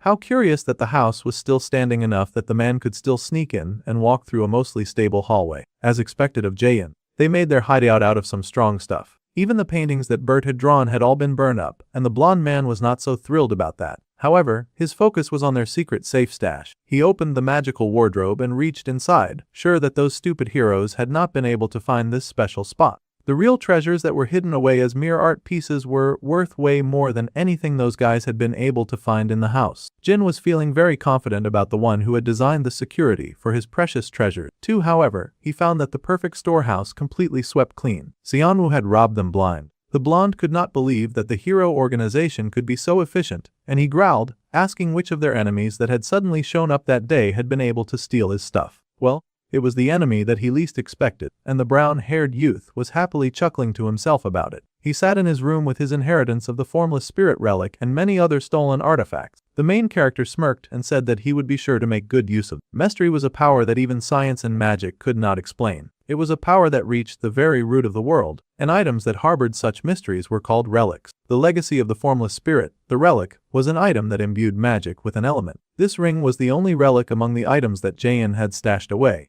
Light, along with non-attribute, was the only element that could not be adapted through training. So, if he was going to acquire one first, then the boy focused seriously as he grew the power before him. Naturally, the talent he wanted to acquire now had to be the light element. A relic would also allow him to learn every element if he added his newly grown power to this light formula that he was working on. There was one thing that the brunette had learned after the battle in Gangwon province. It was a discovery that was limited to when he used elixir or skills, but the mana he focused to its absolute limit momentarily could reach A rank. The reason Seongjin the main had noticed the boy's sniping that he'd used to assist the hero of the story was because it had exceeded the C rank mana concealment limit. From A rank onwards, manifested magic could generate a silver aura. Now, the boy had unlocked an achievement of Silver Mana Manifestation, and his mana control proficiency had increased by 30%. He also got a reward of 5,000 extra points. Now, if he could just get the hang of controlling this power freely somehow, then he would be able to excel a bit more. The main character focused and drew in a breath, sighing because all of his training had just led to mana exhaustion. He was getting rather tired of feeling numb, while he worked very hard to succeed. Even using the heart of Mother Nature and an elixir had not been enough to buy time to compress it to the power level that he wanted. After all of this training, the boy just had a few of these extras left, and he wanted to save them until he really needed them again. As he considered his options, the boy recalled what it had been like to fight that powerful main. He could not let a situation like that happen again. The hero had come really close to dying. He did not dare lose Sujin now, especially after all the hard work he had already put in to protect the boy. Exhausted, the brunette flopped into bed, raising his hand to examine the ring that he had stolen. If he did not get stronger than he was now, the way he was right now was not someone who could be of any help to Lee Seojin. The brunette had stayed up all night agonizing over what he could do right now. He had looked through the demonic beast summoning scroll and even the sun and moon pharmacopoeia. Besides the relic ring, those were the only useful tools that he had looted from the villain organization. He had already tested the demon beast summoning scroll in battle, and Han Seong would love it if he gave her the sun and moon pharmacopoeia. Perhaps he could use that to get some extra points from the pharmacy company. The boy walked ahead and paused when he got a notification for character insight. Last of all, he had used the points that he had earned this time to buy a trait that would come in handy. Uera and his sweet student were waiting for him, and they happily waved for the boy to join them. The main character apologized for being late and decided to test out the character insight skill. It told him a bunch of stuff he already knew. The two girls before him were Yoon Haeyoung and Uera, both age 18. The Ice Girl had Joyful Mana, while the Fire Girl had Calm Mana. Ice Girl was C rank and the Fire Girl was B. Era's interest in him was still on level 1, but his little student had risen to level 2. The Ice Girl happily said that she had saved a seat for her senior. The Fire Girl, prissy as ever, just asked why he was so late. This was as much information as he could get from the character insight, and he just laughed that he did not sleep well last night. The Ice Girl was surprised, asking if he was sick. The Fire Girl even suggested meditating before bed. So she did have a heart after all. Right now, the boy was working very hard to mobilize every possible method available to him. In the morning, they had the second year Class A Manifestation Department class. They asked what they would be learning in today's manifestation class, and it would be mana shape transformation. First, they were to form a mana sphere over their hand. Then the students should try to change that sphere into a different shape. Demonstrating in front of the class, the teacher calmly changed her mana ball into slivers of lightning. The students were impressed with this transformation of the course, and were eager to get started and try it out as well. The teacher encouraged them all to begin their individual practice, because it helped them use their imaginations flexibly after all. It was not as easy as it sounded, of course. Maiming a shape straight away was one thing, but changing something that had already manifested into something else was a tad difficult. Uara looked down at the flame ball that she had created and then easily changed the shape so that it looked more like a burning bush. Those flames grew around her and then expanded in size. The Fire Girl was clearly just showing off at this point, and everyone gasped at how amazing she was, as usual. They could not believe that she was so good at doing high-tech magic when she was the same age as they were. The girl just huffed like it was easy. Meanwhile, Haeyoung was also working on manifesting an ice cup, and they praised her for nailing it on her first try too. Her skills had skyrocketed since the midterm exams. Shape transformation was a particularly useful skill for manifestation mages. By switching between offense and defense using shape transformation, even a manifestation mage who was typically awake in close combat could lead battles fluidly. Kim Seonwoo, however, was struggling a bit too much. The boy had unfortunately become rather popular in class, so lots of people were waiting to see something cool. The poor boy knew that transformation was a much higher level skill than manifestation. Only those who were naturally gifted could do it well from the start. He was trying really hard, and he wished his classmates would focus on something else. Suddenly, he felt a familiar itch and looked up to see that the Fire Girl was watching him like a cat watches a mouse. He asked if this was hard, the first time seeing someone who could not do a shape transformation. It wasn't. She just thought that it was a bit unexpected. She had sort of gotten used to seeing him excel at random things at random times. She knew that he had his circumstances, but she did not understand why he could not do a shape transformation when he could even use compression manifestation. The boy scoffed that those two were in completely different realms. Compression manifestation was an issue of control. It was something that a person learned through repetitive training. On the other hand, shape transformation was the power to handle the flow of your own mana. It was a purely innate ability based on a person's imagination, and our dude happened to struggle with that a tad. So, he was saying that compression manifestation was the realm of hard work, while shape transformation was the realm of talent. That was exactly what he was saying, so he needed to tell the two girls to lay off. Talent and hard work were two different things. However, the fire mage was still surprised. She had been so sure that Xianwu was a young man just bursting with talent. Meanwhile, the brunette decided to check up on his student and ask her if she was still keeping up with her practice. The girl beamed that she was,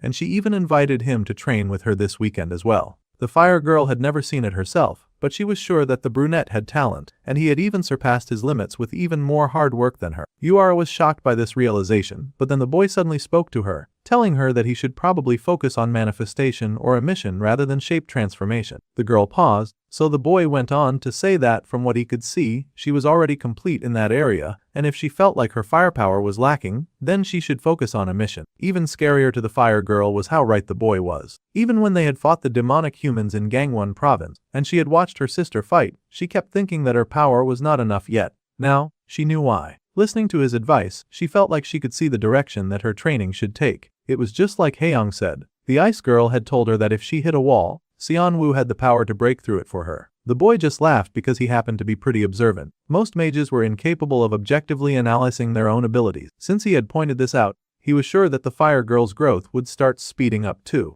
It was his job to make sure that all of the heroes would continue to grow. Suddenly, Yura mentioned that she was curious about something, and she asked the boy if he had ever hit a wall anywhere. It was funny that she should mention that because he was currently struggling with a very serious wall. The boy looked up surprised at the question. The girl had hit the nail on the head with that inquiry. The main character had indeed hit a wall, and he knew all too well what was holding him back. His lack of mana capacity was making it hard for him to grow. To make up for the fact that he had been using elixirs and the heart of Mother Nature to explosively boost his mana regeneration while fighting. However, enemies stronger than Songjin would start showing up and causing trouble, and he needed to be ready for that. He could not afford to spend several minutes compressing his mana every time that he fought. In that case, he needed to seek help. So, he went to a teacher to ask how to increase his magic compression speed. It was an odd request, one that he felt that the manifestation department teacher would be able to help him with. The boy was just trying to figure out a way to improve his compression manifestation. The faster he could compress, the more he could fire. He had thought that the teacher might know some kind of trick.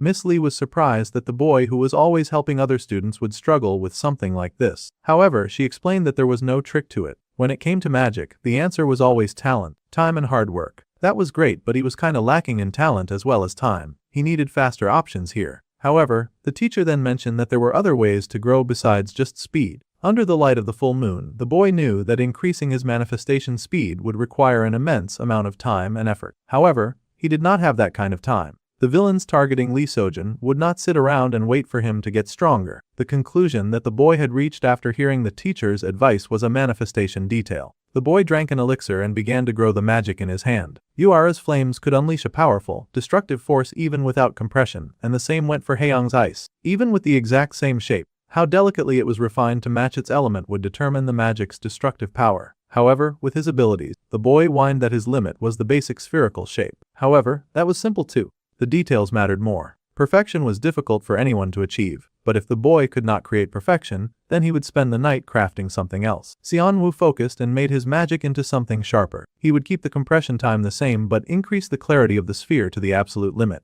as close to perfection as he could possibly get. That was his aim. Then he would shoot with all of his might at the target in front of him. It was not moving, but it made for great practice, and he obliterated the thing. The brunette paused to catch his breath for a second, and he unlocked yet another achievement. It looked like he was going to be really busy from now on. Our boy Xianwu was busy training again. He fired off a huge amount of blue mana, creating a huge blast that flew from his hands and soared across the field, right to the target that was set in the middle. The target right there was obliterated immediately. With the enemy vanquished, our dude took a moment to study his hands and think very deeply about how busy he was going to be from now on. Later that evening, he had a little dinner with his favorite pharmaceutical head. The 8-rank state that the main character managed to reach during training a few days ago was only temporary, and it was the kind of thing that he could only use thanks to the help of some hard magical drugs. In order to fully master the technique and officially ascend to A rank, our boy needed to train while under the effects of an elixir. The pleased head of the pharmacist company happily handed our main character the box to check it for himself. Once the case was open, it revealed 100 bottles of elixir that he had asked for. The boy stared into the box knowing that he was going to need a lot of them. Now he knew it was an unreasonable request, but the lady really did live up to her title as a genius pharmacist. The lady just laughed and said that she would not have even gone this far if it weren't for his request. Thanks to him, she was able to achieve all sorts of new stuff. Since his information had helped them catch the terrorist threatening them, he should just consider this a token of her gratitude. The boy thanked her. The pharmacist smiled as she looked at him, asking if he was really sure that he would not join her side. She could really treat him so well if he just considered it. Well, it was a great offer, but he did have to babysit the heroes since his death would lead to the destruction of the world as they knew it. So unfortunately, our guy would just have to pass. He really appreciated the offer, but he had to politely decline once again. This time, she asked Jinwoo if he was waiting for her to take over the Hansing family. Then she teased that he would be too late by then. The man just smiled and said that it sounded like she was planning a new business venture. This got the pharmacist all excited, and she said that she would only give him a sneak peek, just because it was him, and she trusted him. See, they had recently discovered a large dungeon in the provinces, and now they were going to build a massive hotel right inside it. Between the accommodations and the item auction, they were sure that the added value would be astronomical. The boy was shocked to hear that she was building a dungeon hotel, and she said exactly that. It was big enough to take 30 years to clear, which meant that it would guarantee a steady, long-term profit for her and her company. The lady shook off the terrifying image of her brother trying to get his hands on her idea, and she had been working so hard and losing sleep, trying to make sure that her brother would not be able to take it away from her. Yeah, our dude told her to stop immediately. Naturally, the lady was confused. She wondered what he was saying all that for. However, the main character revealed to her that the dungeon business was guaranteed to fail. He had seen it in the news before his regression. The Hansen Group had poured a massive amount of capital into building a hotel in that provincial dungeon. Unfortunately, about 3 months later, an even larger dungeon appeared in Zool, turning the entire project into a useless white elephant. Now he knew that Han Sion had been the one to push for that contradiction. It was impossible to predict, but it must have severely damaged her standing against Han Sejin, and it explained a lot. No, of course, this was a lot to believe all of a sudden. She could not see how this dungeon hotel was going to fail, so she asked the main character to tell her more about his grounds for this belief. Naturally, he couldn't tell her that he just saw all of that in his past life, which was impossible to prove. He just said that dungeons were hard to find right now, but a massive one could suddenly appear out of nowhere. Unfortunately, that was just an assumption, and she could not just cancel a project on the verge of being announced based purely on speculation. Business required concrete data after all. However, the boy was pleased with Han Seon. He really needed her to take this advice seriously, and anyway, he pointed out that he'd never been wrong before. Well, that much was true, but she was still hesitant, so he decided to add on some extra stuff. If she was willing to trust him on this, then he would give her an extra something, and it would definitely make it worth her while. He had that fancy pharmacy book that he wanted to give him anyway, so he might as well use it to get some gains. It was the Sun and Moon Pharmacopoeia, the secret medical term that was lost 50 years ago. The lady could not believe how our dude had ended up with such a rare item. With this, she could improve the quality of every single product of Hansong Pharmaceutical. To think that the secret recipes of the prestigious Sun and Moon family had been in Jaehyun's hands this whole time.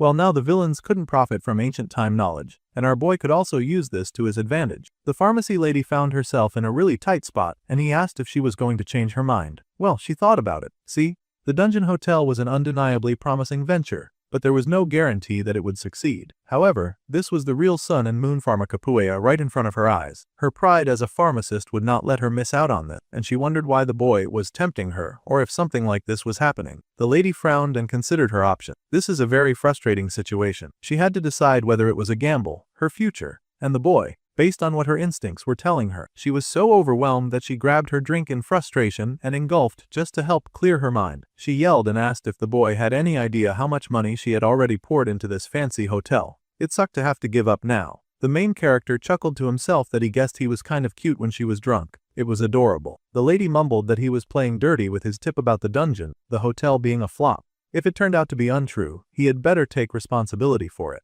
She was really maxing out her cute points because she looks adorable getting all weepy and everything. Jingwoo promised that he would take responsibility, so he asked her again if they had a deal. He was just going to give her the book anyway, but at least this would remove some variables. She knew that the boy would not say something like that without reason, so she was just going to trust him again. However, it would be a waste to scrap a project right before its announcement. If it was doomed to fail, anyway, she might as well just give it to her evil brother, who was working with demons. The main character smiled and told her that she was making an excellent choice. Later, with the moon shining high in the sky, the boy got out of the car. He was hoping that this would deal a decent blow to Han Senon, and finally that jerk would lose enough money that he'd stop hardcore sponsoring the mains, especially as their human collaborator. He needed to keep the main fact check so that another incident, like the one in Gangwon province, would not repeat itself. They should not have shown up at the Jaehyun house. At school, Our bro had used the character insight skill to keep a constant watch on Jang. Yay. He knew the basics about her now, that she was 19 and a main and her attitude was tense with zero interest in him or his character. Thanks to the official rumor that he had some kind of crush on her,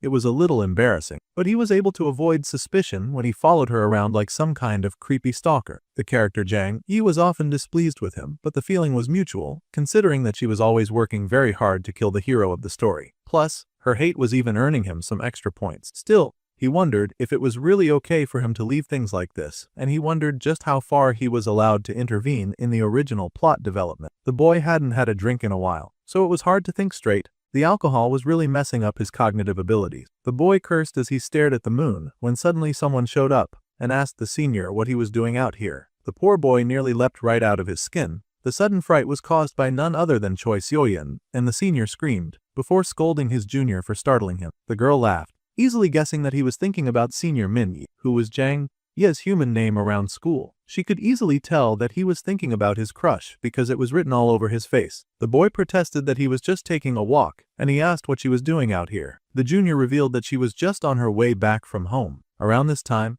the rich and popular junior girl was being constantly harassed by her main family, which happened to be one of the 5 great major families, with the highest society, major social events, the Night of the Pioneers approaching. Her father, Choi Jae-hyung, was forcefully dragging her out just to build his network. He knew his daughter was pretty and polite, so he really thought she would help to boost his image. The girl's side is said to have wanted to go on a field trip with the upperclassmen, too. She had to come back to school without even having the time to wash off her party makeup. The boy sighed and noted that she's been going through a lot, forgetting that he wasn't supposed to know that. Whenever she got family events and was treated like an accessory, she would always wonder why her life was like this. And whenever that happened, she would think of the person who saved her life, and it was a brightness in her dark world. And the original that was supposed to be Sujun, but now it was our dude, Seon Woo. He was someone who set his own goal and worked desperately to achieve it no matter what. He was someone that she aspired to be like, and someday she really would. Just hanging out with him made her blush. Then she sent her something strange. The girl pointed out that she could smell alcohol on our boy panicked. Technically, he was old enough to be drinking alcohol.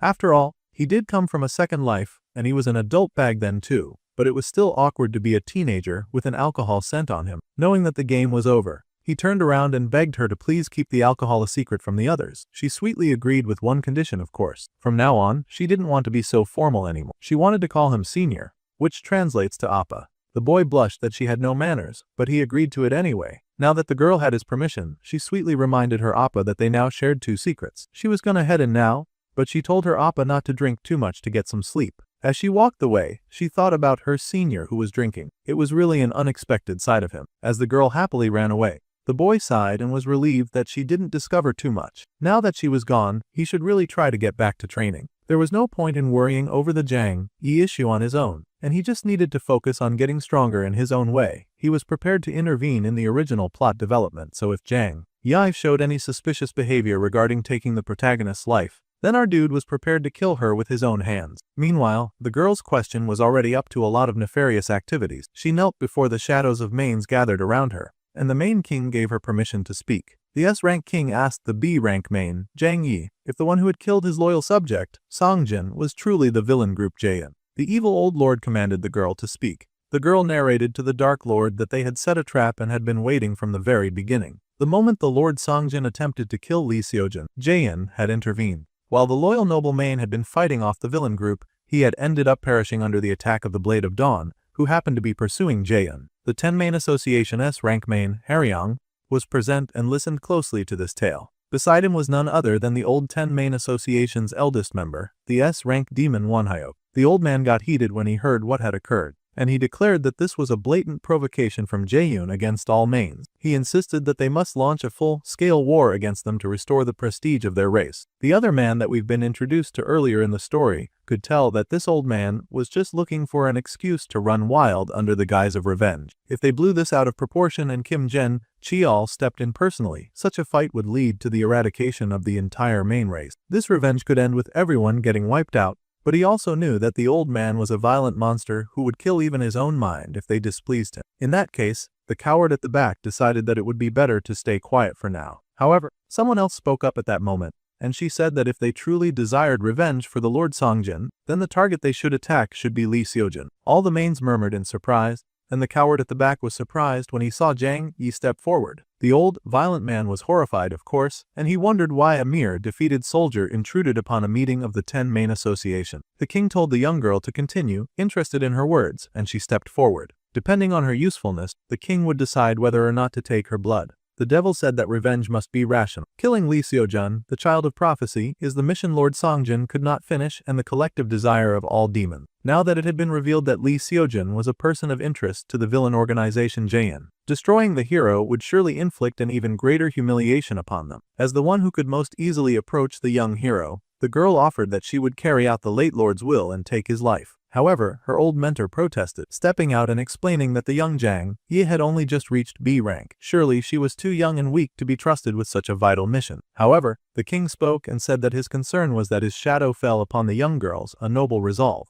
If Qianhai was so worried about her lack of power, then that was something that he could just resolve by filling it with the power coming from his very dangerous-looking hand. With the way of his hand, man emptied an order of evil strength on the girl without any heads-up. The kingdom declared that he had injected her with a bloodstone created from the blood of A-rank mages. The poor girl quickly became overwhelmed with that power and she fell to her knees. Normally, one should take their time to absorb it slowly, but with her resolve to save the fate of their race, he was sure that she would be able to withstand the recoil of absorbing it all at once. The blind confidence in her abilities sure was overwhelming because that power brought that girl to her hands and knees. She was struggling as blood leaked from her eyes and mouth, but she knew that she had to endure it. See, Jang Yi had stepped forward because that hater had an even greater plan, and her liking was not about to stop with Lee Seojun. He was just the starting point of her revenge. Once, she had to kill the child of prophecy and earn the recognition from the 10 Main Association. Then she would target Jung Hyundai, Kim Jinwoo, and Shin Yongjun. Every person who had contributed to the death of her father would pay. She would not rest until she had snuffed out the lives of every single one of them with her own hand. Does she know that just killing the hero would end the entire world?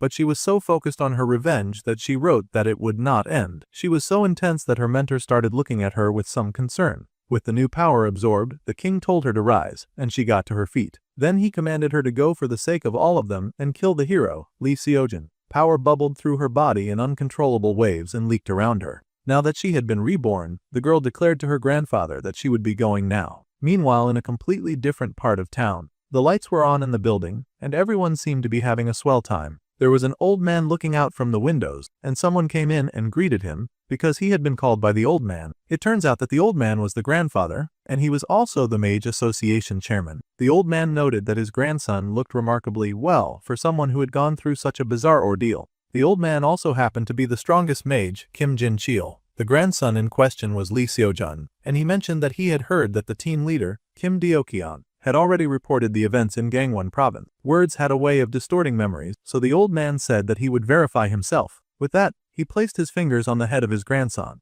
and he activated his powers that formed the shield around the hero's head. Kim Jin-cheol's special trait was called Mana Scan. By mere touch, he could perceive the magic that the opponent used, and by tracing it back, he could then read memories as well as emotions. With this special skill, the old man was able to recall memories of the brunettes and then the blonde, evil person. His face was serious as he looked through everything his grandson had been through, and then pulled back his hand. He gasped, upset that his grandfather would do that. He had told the old man not to read his memories without his permission. The old man insisted that the boy had nothing to hide anyway, so he shouldn't be acting like that. The ear was a bit disgruntled that he could not even react to his grandfather's movement for even a single second. This was truly the power of the strongest mage who stood at the pinnacle of all three fields: enhancement, support, and manifestation. Then the grandfather ruffled the hair of his little one and asked if he was bothered by what Bert said about the family. However, the boy smiled and said that he never felt lonely, not even once. After all, his grandfather had taken him in, and the members of the special task force always looked after him. Besides, he had friends at school too. The grandfather was pleased with his disciple's positive behavior. That aside, he acted as if the boy was still the strongest among his school friends. The hero confirmed that he was, and they both laughed about it. Then the old man asked about the very interesting fellow that he had seen in his grandson's memories. The hero could immediately tell that he was talking about Xianwu. The young, unpredictable class genius sometimes did things that were hard to understand, but he was always reliable in a crisis. In the end, he was the type who delivered the best results even. The hero admitted that he didn't know much about the main character in the first year, but his grade suddenly shot up too. If he ever got stronger, he admitted that he'd like to have a deal with him someday. The old men considered it and even thought about the deal. Then he chuckled that it might not be long before that boy grew to the hero's level. Seojin was surprised by this assessment. He knew that Seonwoo might be good at catching people off guard, but he was not at that level yet. The old man just chuckled. The people only saw the moments of flower bloomed and assumed that everything happened overnight. However, the seed had taken time to take root and endure the winter. And that was something that never showed on the surface. The main character's green eyes seemed to hold a lot of secrets, and he must have put in a grueling amount of effort where others couldn't see. This was the old man's assessment anyway, and those with eyes like that,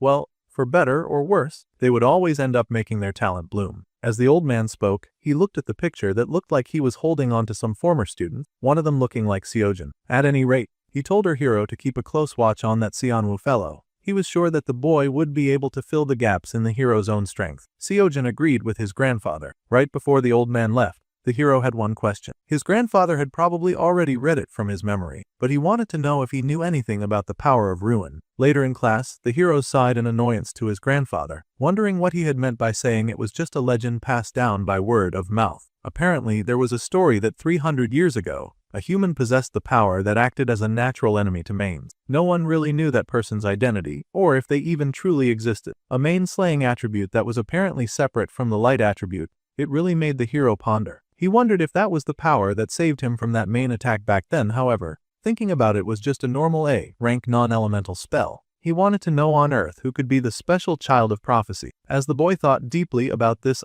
Brunette watched him closely. A main destroying attribute, separate from the light attribute. The hero wondered if it could have been the power that had saved him back then, but that also felt rather unlikely. That was just a normal A-rank shot after all. It really made him ponder who on Earth it had been that had saved him in that last moment. The culprit in question was seated right beside and watching the hero get deep in thought. Lee Seojun 8, human, calm with an A-rank mana and a level 2 interest in our main character. Seonwoo had to keep an eye on this boy in particular, considering he held the fate of the world in his lifespan. The hero was normal as always today, though he was kind of jealous of the boy's ability to hit A-rank mana at 18. The teacher suddenly called their attention and informed the students that next week all of the students would be participating, and he would announce the method for the second midterm exam. The method was to hunt monsters living on a deserted island owned by the school and collect the magic stones inside their bodies, a relatively simple mission. Scores would be decided based on the quality and number of magic stones retrieved, and alliances were allowed regardless of grade, but duels between students were strictly forbidden. For safety, surveillance drones were placed across the island, so they were advised not to do anything stupid. The teachers were watching. That was all.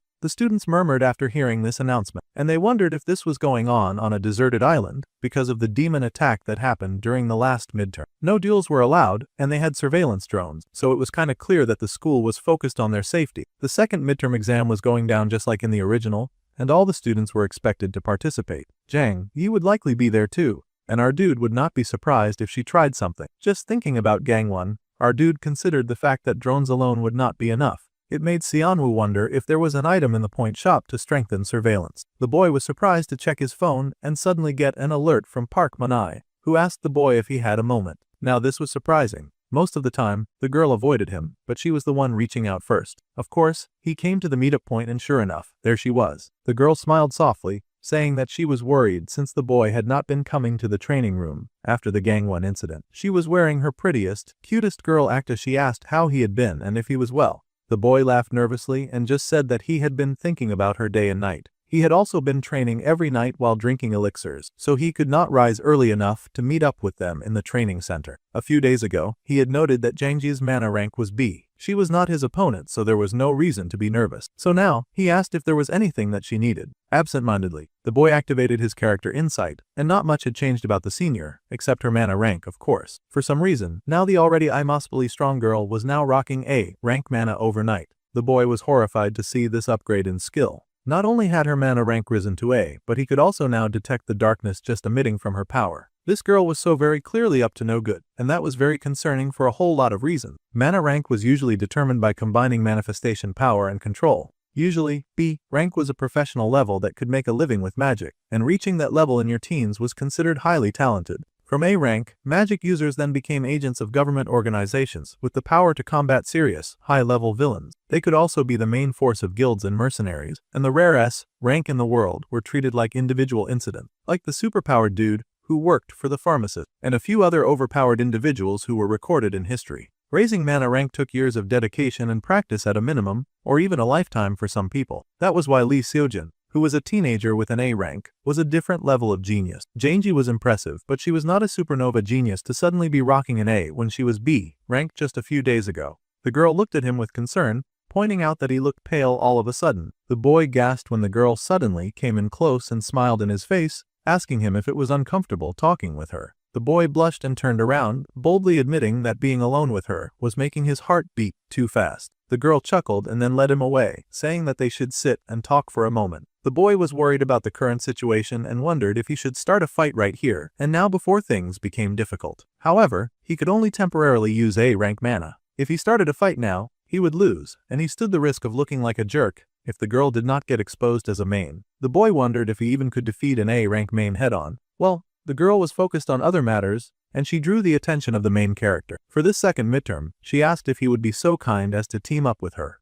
Now this presented an interesting golden opportunity. The girl wanted to team up with as many people as possible, and since this boy would make it a pain for her, she was going to make him be the one to pull Seojin into her group. Since she wanted to get as many of her enemies in one stroke, she told him to go ahead and invite Youngjin too. They could have a full house in this exam. After all, she wanted to give them all a very good experience. She was acting like this was going to be some kind of wild fun when she actually just wanted to gore them to death. The boy could easily see through her ruse. Shin Youngjin had also been involved in her father's death, and the girl would take advantage of the situation to also eliminate her nuisance stalker. This girl sure was driven. The boy nervously spoke, and then he all out refused. If he could so easily see through her trap, then he would not give this overpowered woman a chance to kill them all. In this kind of exam, rather than forming alliances and sharing rewards, he insisted that it was better to hunt alone and take everything. The girl sighed that he usually clung so persistently to her, but now that she was approaching, he was stepping back. The girl then smirked that perhaps the problem was that next to Seojin, the boy knew that he had no match, so he was backing off. Even in the hidden stage, the boy was passed out pathetically until the hero saved him. She was clearly trying to goad him, and the main character smiled wickedly to himself. In fact,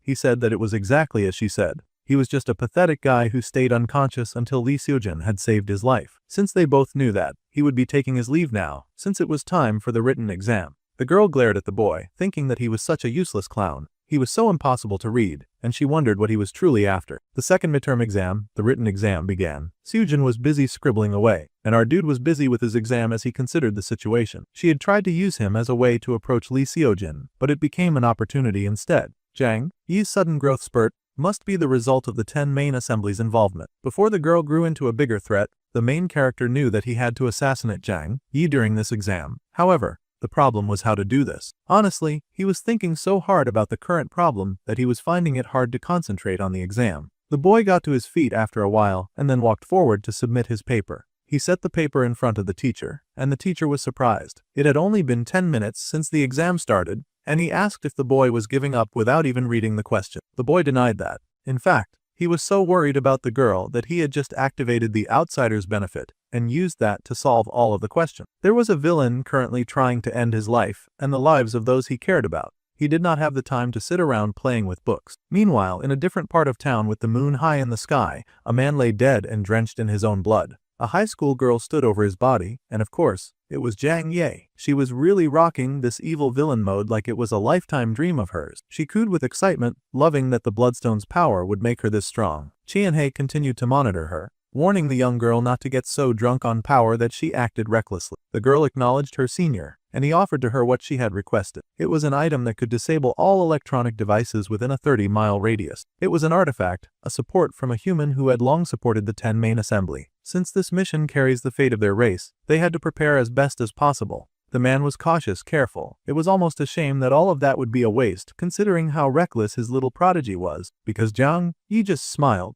saying that no preparation was needed. The power granted by the king would surely be enough to put her on equal footing with Lee Seojin. The man warned that strategy came before power. Until now, the girl had built a calm image at school, so she could gather information without raising suspicion. He warned her to observe her surroundings carefully. If there was someone lying to her, that person would likely be the child of prophecy. However, the girl told her mentor not to worry so much. This time, she would definitely target the right person and get her necessary revenge. Meanwhile, our dude was making his own preparation. He looked at all the tools spread before him, his thoughts focused on Jang Ye, and her thoughts focused entirely on Lee Seojin. With murder burning in both their eyes, they both swore that they would definitely take the lives of their enemies. This was their promise.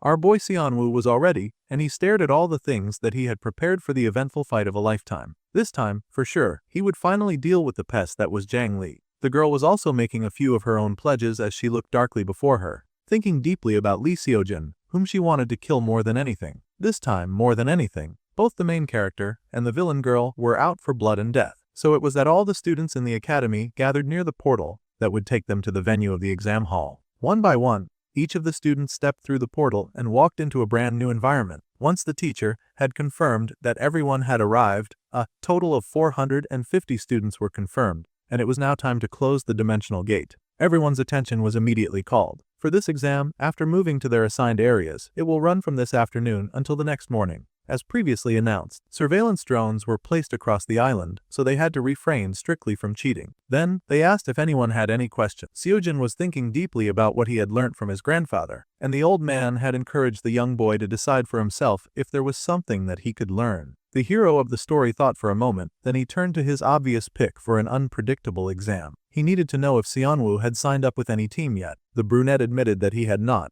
which was great news to Xiujin, because he then asked the boy to team up with him. The brunette was quite surprised at this offer, but he immediately had to turn the hero down, saying that he had his own plan. The hero sulked and insisted on carrying out the plan with the main character. With his powers, he could even make the work go faster. It was not like Xianwu did not appreciate the kind gesture, it just happened to be way too troublesome to drag the person he should be protecting right to the person who was trying to kill him. It would look like he had agreed to help the villainous Zhang Ye if he led the hero into her trap. The only thing he could do at this point was to give the hero a piece of advice. The advice was serious, and all he had to do was to make sure that he moved alone. That was all the advice that our dude could give. He had said it so seriously that the hero paused to consider the suggestion in surprise. Unlike the early semester dungeon training, there was no score adjustment this time. Even if they teamed up, time would be wasted regrouping and sharing rewards. It sounded like a good idea. Meanwhile, the ice girl was happily teaming up with the fiery girl of their class. For top ranks, it was better to hunt even one more monster. Kim Xianwu was truly someone who thought very deeply and far ahead. Now that he had our dude's advice, the hero rang up his senior Zhang Ye and explained that he could not make it after all. He had to listen to his homeboy's advice and work alone. Naturally, the pretty main girl was not pleased about such a reply. So much of her perfect plan was falling apart after all. Well, the time for picking partners was over, and the teacher announced that the second midterm monster hunt would now begin. It was going to be a race against everything with two opposing forces and the life of Li Xiujin hanging in the balance, as well as the world around them. No pressure. So, all the students went into the forest because that was what they were asked to do. The greenery was really nice, but they did not have time to admire it for too long before they quickly got thrown into the throes of battle and fighting for their lives. Of course, everyone was doing their best to take down every monster that they encountered so that they could have points. Yuara and her fireballs worked quickly, but some of the other students were not slacking off either, and they were all beating beasts and earning points. A group of monsters were soon spotted, and the students called to each other for help, backup, or just to work together to take down as many of those beasts as possible. Everyone was busy hunting, while in the second year, rank 72, Kim Xianwu could not rest at all.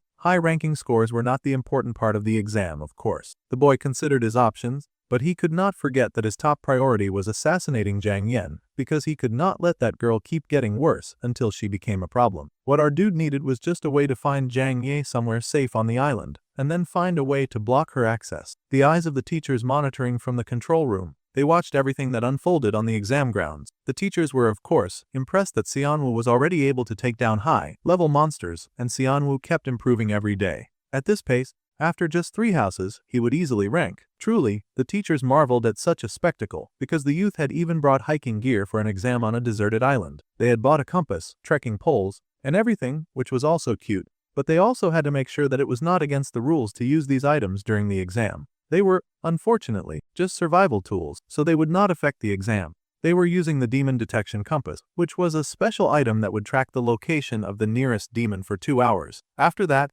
it would lose its effect, so they could only use it for a short amount of time. Our boy paid attention to the details on the compass and noted that it was pointing him west. Zhang Ye was likely waiting in the forest, also likely looking for the opportunity to surprise the hero and take him out. That girl would likely be extra pumped and dangerous, especially now that her powers had boosted significantly. He needed to hurry up and find her before she got to Li Xiujin. Even if he reached the same A rank as Li Xiujin, he did not dare to let his guard down. Before attacking Lee Seojin, he could already guess that the villain girl would first try to understand the hero's fighting habits. The villainess did not have time to dilly-dally on nonsense. See, she needed to find Lee Seojin as soon as possible. If Kim Seonwoo were just a bit useful, this would have been over already. Instead, that stupid boy who had been crushing on her and making life so difficult was now backing up when it benefited her the most. Well, it was not like she expected much from him anyway, but she tensed when she heard a sound behind her, turning fast to see what was going on. It was the young first-year genius. The girl greeted her senior Min Yi, amazed by how many prey the girl had already been able to take down. The senior hesitated. She had not expected to run into Soyeon, and she really had no beef with the girl personally. Choi Seoyeon was the kind of annoying and loud person, much like a kid. The girl happily said that she had not talked much with her senior, Min Yi, but she had always respected her. Her sweet senior always appeared so graceful, but she was also rather ruthless in battle. Of course, Seoyeon admired that. While this poor sweet girl was showing her senior with praises, her senior was busy wishing that she had died in that unfortunate, hidden stage that she got trapped in. Suddenly, she realized that this situation just might work in her favor. Come to think of it, the main girl took the moment to ask about a few things since she had fought together with Seojin in the hidden stage. The girl was surprised, but she agreed that this was correct. Well, this was perfect, and the main girl moved closer, asking what Seojin was like when their junior saw him fight up close. It was not every day that they got to watch their school prodigy in battle after all. Mani admitted that she had a lot that she wanted to know about him. The junior girl was silent for a second as she considered a story that she had happened to learn. Something that the hero's best friend had told her not to tell anyone, even though he had gone ahead to spill the beans to a junior student. Apparently, she had learned about the S-rank demons, Jaehyun and the Blade of Dawn incident. The Gangwon incident was full of shocking things, but what Choi Seoyeon focused on the most was that what Youngjin said was true. Then the three of them really did seem to be locked in some kind of love triangle. It was a girl's dream to be fawned over by two of the most perfect boys in the school, in Seoyeon's mind anyway. The junior girl happily squealed to get to take part in this kind of juicy gossip, and she realized that she got to be involved in this very stimulating story. Meanwhile, Money had no idea why the junior student had suddenly gotten very excited with happy, sparkly eyes and everything. Still, she had come this far, so she pushed onwards and asked about what she was curious about. The senior girl wanted to know how Lee Seojin had fought in the hidden stage, his battle habits, whether they met him on the way, and all those details. Well, Seoyeon was more than happy to share. She assumed that the senior wanted to know all about her object of affection and filtered the malicious tone behind the question. However, before talking about someone else, the junior first wanted to cover Money's feelings for Seonwoo. Honestly, the villain girl had just about had enough of hearing that boy's name and seeing that boy's face. If she were to truly describe how she felt about that one classmate, she would surely be arrested under suspicion of attempting homicide. To keep that from happening, the senior made her assessment as short as possible. As far as she was concerned, the boy was a person with no skill and no help. The junior was surprised to hear this, but the senior was on a roll now. Seonwoo to her was someone who craved recognition, but he only caused trouble and clowned around. People like Kim Seonwoo just so happened to be the very brand of people that she hated the most, and she had never been interested in that boy. It was indeed a very cold devastation of an answer, but the senior asked if the junior was satisfied now because she wanted to learn more about Seojin. Well, those harsh words were certainly a lot because the senior had just spent some time talking down on someone that Seoyeon happened to admire a lot. The junior was more than hurt to find her senior to be such a harsh critic when it came to judging character. Sure, it was not like the brunette was a beacon of perfection, and he could be odd from time to time, but when it came to his goals, she knew that he was more serious than anyone. He was always there to help others where no one could see, and he even stayed up all night doing things that people would not expect, like training. Though she almost made it sound like something completely different. Seoyeon really did not like that her senior would call her a clown. Well, this conversation had taken an odd turn, and even the rich girl blushed, wondering why on earth she was defending that clown so much. She even stupidly spilt the beans on who had worked so hard to save her. Money was absolutely shocked to hear this. The rich girl laughed rather nervously that this was supposed to be a secret, but she happened to trust her senior very much, so only she could know about it. Money was a villain who was aiming to kill as many people as possible. She was the worst person to tell. The girl was surprised when she opened her eyes and saw that Money was gone. The senior had taken off running through the trees and branches around her. She ran and growled, her eyes wide as she realized that she was being deceived from the start. The boy had admitted during their last conversation that he had been pathetic and knocked unconscious until Lee Seojin saved him during the hidden door battle, but now the girl knew that this was not true at all. The one who had cleared the hidden stage with Lee Seojin had not been Choi Seoyeon at all, but Kim Seonwoo. This made her reassess everything. She recalled the advice from her mentor that if someone was lying to her, it was like the child of prophecy, which meant that she needed to switch her target immediately. Now that she realized that she had been deceived, it was already too late. The girl paused, taking a moment to catch her breath from all of that running. To shake off the threat, she could only run away as fast as she could. The reason to hide his power, even going as far as lying, was likely because the boy held the talent to break barriers. The main was starting to realize that she was the one who had been hunted from the start. They had all been deceived, so she whipped out her phone and immediately called Qianhai. Well, she had been right about them being deceived, but definitely not right about who the child was in her prophecy. She yelled into the phone that Lee Sojin was not the child of the prophecy at all. The man was shocked to hear this, leaping to his feet to ask what she was talking about. He asked her what had happened and if she was okay because the girl was clearly out of breath. The network started to break, but the girl hurried to pass her message. Unfortunately, signal interference kicked in, and she could not confess who was the real child of prophecy. The girl paused and looked up, seeing all of the drones that maintained the barrier around her. Starting at the drones ahead, she saw that one of them seemed to be sparking with fire. The only one who would interfere with her network like this was surely Kim Seonwoo. The boy in question was watching from afar as he gathered some power in his hands. It was one of the few times that our Mina character would have such a dark expression on his face as he charged up his power and then fired. Jang Ye was still waist deep in her Kim Seonwoo obsession and hate, especially now that she knew he was more than just a weakling. She could sort of sense him in the area,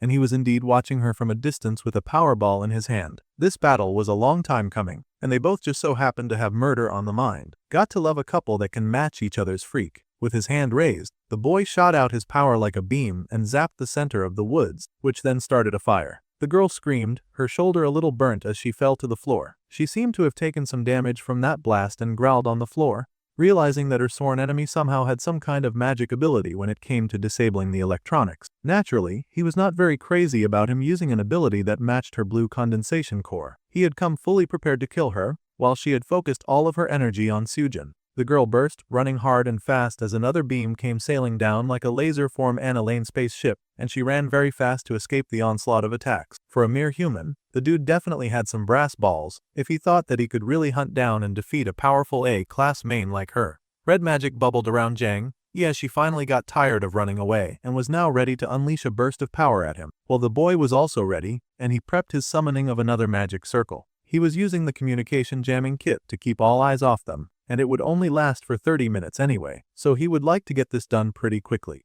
The inheritance of the formless spirit relic seemed to work pretty well as it imbued magic with attribute. Currently, he was using the attribute of light. The main character had already confirmed that there were no other satellites around using the satellite system, which also meant that he had absolutely no reason to hold back on hurting her. Considering the current situation, it would probably take the school some time to figure out what was happening in this center of town, and they would likely be in quite a panic. This was none of our dude's business right now. His major focus was to channel his high-rank mana concealment potion and then use the amplified mana elixir. From now, with power thrumming in his veins as he burst forward and leaped ahead, our dude activated the airwalk and then the heart of great nature. He was pulling out all of the stops and the power boosts in his arsenal, working very hard to put everything into his next attack. The boy unleashed more and more of his super laser beams at the girl, who was not very good at dodging. In her defense, she had been prepared to fight a completely different target and did not expect to be throwing hands with a dude who she thought was just a weakling. Well, she was a villain for a reason, and he would not be taking this disrespect without putting up a fight, so the girl pulled out her long red claws, and she leapt at him, flinging her dark red magic with the urge to kill. Instantly, he blocked those shots using the monster summoning scroll, keeping her bad blood power far away from him. He was more prepared to face what she had become, and he tossed blue sparks of power at her like he was a newborn firework, dancing and twisting in the wind to dodge her every attack. The girl shrieked as she fell, unable to stop his calm descent, and now he was level with her on the same ground and playing field. Seonwoo got the upper hand, so he had been able to unleash many deadly attacks at once, taking her down considerably to the point that she was now bleeding heavily and desperately trying to crawl away. We would feel more sorry for her if she were not actively trying to kill everyone. Still, even in this pathetic state, our dude had to be careful. If they were the same rank, then the one who struck first would be the likely winner. He did not dare let his guard down until he had completely finished off Jang Ye. With that, he prepared another mana blast and unleashed about 5 of them at once on the scurrying main. The girl could sense those blasts coming right for her, and her eyes shone with demonic power. There was a huge explosion detected from their side of the playing field. I was very likely that the teachers had figured out that something was happening there, especially with all of the communications jammed. It was an explosion so thunderous that our dude had to shield himself with his hand just to stop the bits of blood from splashing on his uniform with a spell shield. As expected of an A-rank main, Jang Yi would likely not die from even a blast that big. Sure enough, the girl was still standing, or at least something that looked like her was still standing. She was shaped much like a blood breed now, with most of her body now covered in red. In a dark, demonic voice, she mumbled that it was not non-elemental but in fact the light attribute. Her full demonic essence was exposed now, but by now, the girl did not care. She only cared about survival, and to survive, she had to kill her enemy, Xianwu. Her demonic feet stepped forward, realizing that this enemy was unique. He had been playing the clown all this time to deceive her. The form that she was now inhabiting was a heightened form of Main's berserk. It was a partial berserk that was designed to hold on to a bit of sanity. Our boy was already prepping the next mana blast, saying that he guessed she had not had enough yet. He did not dare to slow down his attacks, especially since his opponent kept standing up. He would just keep smashing her like a bug until she lost all ability to stand up again. With that, he unleashed yet another mana blast of pain directed right at her, hoping that this time she would stay down. The laser beams all came rushing to the lady in red, but she was more prepared for battle now. He had been unleashing the same attack for a while now, so she had a better response to them. With determination, Jang Yi built up her survival skills, working hard to dodge every blast of mana coming her way. However, it was not easy, as the attack came down on her like an endless torrent of rain. She almost could not believe that this was the same bright-eyed boy she had known before. This revolutionary fighting style reminded her a bit too much of that dude who had killed her father. The girl was starting to put the clues together, but she was also getting pretty impatient with this very annoying back and forth. She wondered if there was some kind of restriction. Come to think of it, that guy suddenly stopped his attack in the middle of fighting her father, too. This meant that the power had some kind of weakness, and he just had to locate what it was. With this newfound determination, the lady was able to realize that it had to be some kind of time limit. Unfortunately, that would not do too well for her since she was also running low on blood. She had gone wild on a killing spree, but he had blasted most of her reserves from her body. She could not keep fighting this dude, which meant that she needed to go find another prey. However, the boy was not about to let that happen since he was also working with a time limit. He unleashed yet another blast at the girl, who was quite tired of getting blown up at this point. Unfortunately, this time Jang Yi used the shadow shift, and our dude had to pause to catch his breath. He could not believe that the girl could already use a technique that only a handful of A rank or higher demons could use. She kept shifting her position too, and he wondered if she was moving away. If it was the Jang Yi that he knew, she was the kind to never give up on a target once she locked on. Her saying that she was looking for other prey was likely a trick to get him to lower his guard. However, he also knew that most of the events so far had diverged from the original story. Originally, there was almost no reason for Jang Yi to target Lee Seojin on this island. Unfortunately, the Mian incident happened in the Jaein house, and now they were here. The main character feared that what if the changed plot might have affected Jang Yi's behavior as well. There was a chance that she had really given up on him to go suck the blood of other students. 2 minutes were left before his mana exhaustion, and he could not waste this time. If he did not kill Jang Yi before the elixir wore off, he would surely die.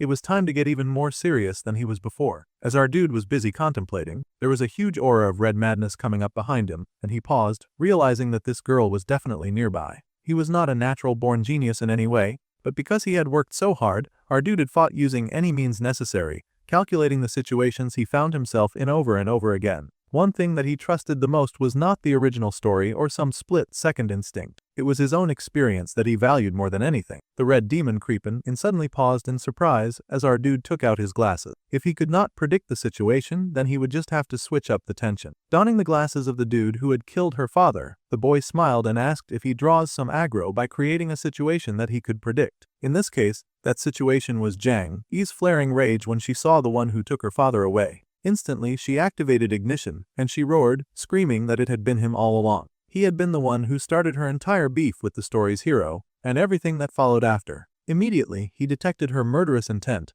and the girl screamed in rage, declaring him the child of prophecy and her father's killer. Well, she was hyping a bit too much importance on his lowly shoulders, but he would take it since he had been looking forward to ending her once and for all. As her huge mass of red leapt towards him, summoning some demonic-level clouds of magic, targeting the boy as her victim, the main character turned with his own blast in hand. The girl screamed out his fake name in rage, and the boy gritted his teeth, growling that he was going to send her to join her nasty-ass dad. With that, he raised his hand and fired like a Power Ranger Megazord. The beam went flying, and it soared, encapsulating the area with a big and bright light. The old man sat at his dressing table, preparing for a competition with all of his makeup and beauty products spread out in front of him. His daughter walked in on him as he was busy preparing, and she happily called to him. Once upon a time, Jang Yi had been a normal teenage girl, as normal as a main teenager could be anyway. She happily waved and asked her father if his performance preparations were going well. Even back then, she was just a B rank main. Her father smiled when he saw her as they lived their cute little domestic life, and he was also a B-rank main by the name of Jang Han. He happily greeted his little darling, reminding her not to call him dad when they were outside. However, she reminded him that there was no one around anyway, so there should be no reason for him to fear his cover getting blown. The man chuckled and ruffled her hair, asking how she had gotten here at all. Lord Qianhe and Mr. Baekgang had been so kind to drop her off. The people in question then showed up and happily waved to the man. How sad that of the people gathered in that room, only 2 were currently alive. The 8-rank main of the 10 demonic assembly Qianhe was as sour as ever when he showed up with the B-rank main Baekgang. They both happily greeted their friend, gushing that his daughter acted all polite just because she was under Qianhe now. She even used to call him Uncle Qianhe when she was little. The girl laughed that, unlike Baeknag, she knew how to separate her personal and professional life. Jang Han sighed, admitting that he still did not know if sending her to the Magic Military Academy was the right choice. He was worried that she might cause trouble since she was so young. Still, Qianhe assured him that his daughter Jang Yi was doing a phenomenal job with her infiltration mission, even though he said that the girl was already in her graduating class. With that level of talent, she was sure to grow into a key asset for the 10 demonic assembly someday. Besides, being a graduate of the Magic Military Academy would make it much easier for her to blend in with the humans. They knew why they had to succeed in human society, and it was not a choice but for their own survival. Then, Qianhe paused, a little worried as he examined his friend. He asked if the man had been keeping up with their usual meals of blood, because Han did not look very good at all. The other man admitted that hunting was getting harder by the day. There were way too many humans who had swarmed the area because of the festival happening at the Han River in a few days. If he moved his territory, he would have fewer chances to see his daughter. So, the man figured that he just had to bite the bullet and endure it in some way. Still, his friend told him to please take care of himself. This starvation was the first step to triggering the domino disaster that would befall every main standing in that room. However, at that point, they did not know that. Qianhe just told the man to take good care of himself and not to miss any of his meals, or he would end up going berserk. They also told him to let them know if he ever needed help. The man chuckled and just told them both to worry about their own territories. As far as he was concerned, he was not yet desperate enough to beg them for help. Just then, Jang Ye turned to her father with a bright smile and told him not to worry. Once she joined the 10 demonic assembly later, she would make sure that he lived out his days in luxury with all the power and blood that he could drink. The girl beamed like a happy teenager, and he smiled, thanking the girl for all of her hard work and drive. Someday, he hoped that she could build a world where the mains could live with their heads held high. Perhaps such a world would have been possible if they didn't make a living from killing innocent people. Unfortunately, it did not take long for her dreams to be shattered as the poor, bright teenager soon walked in on the scene of her father losing his life. That day would always repeat in her mind, haunting her every waking moment, for how powerless she'd been the day that she watched her father die. Now she was falling to the very hands that had attacked him, a hole blasted into her torso.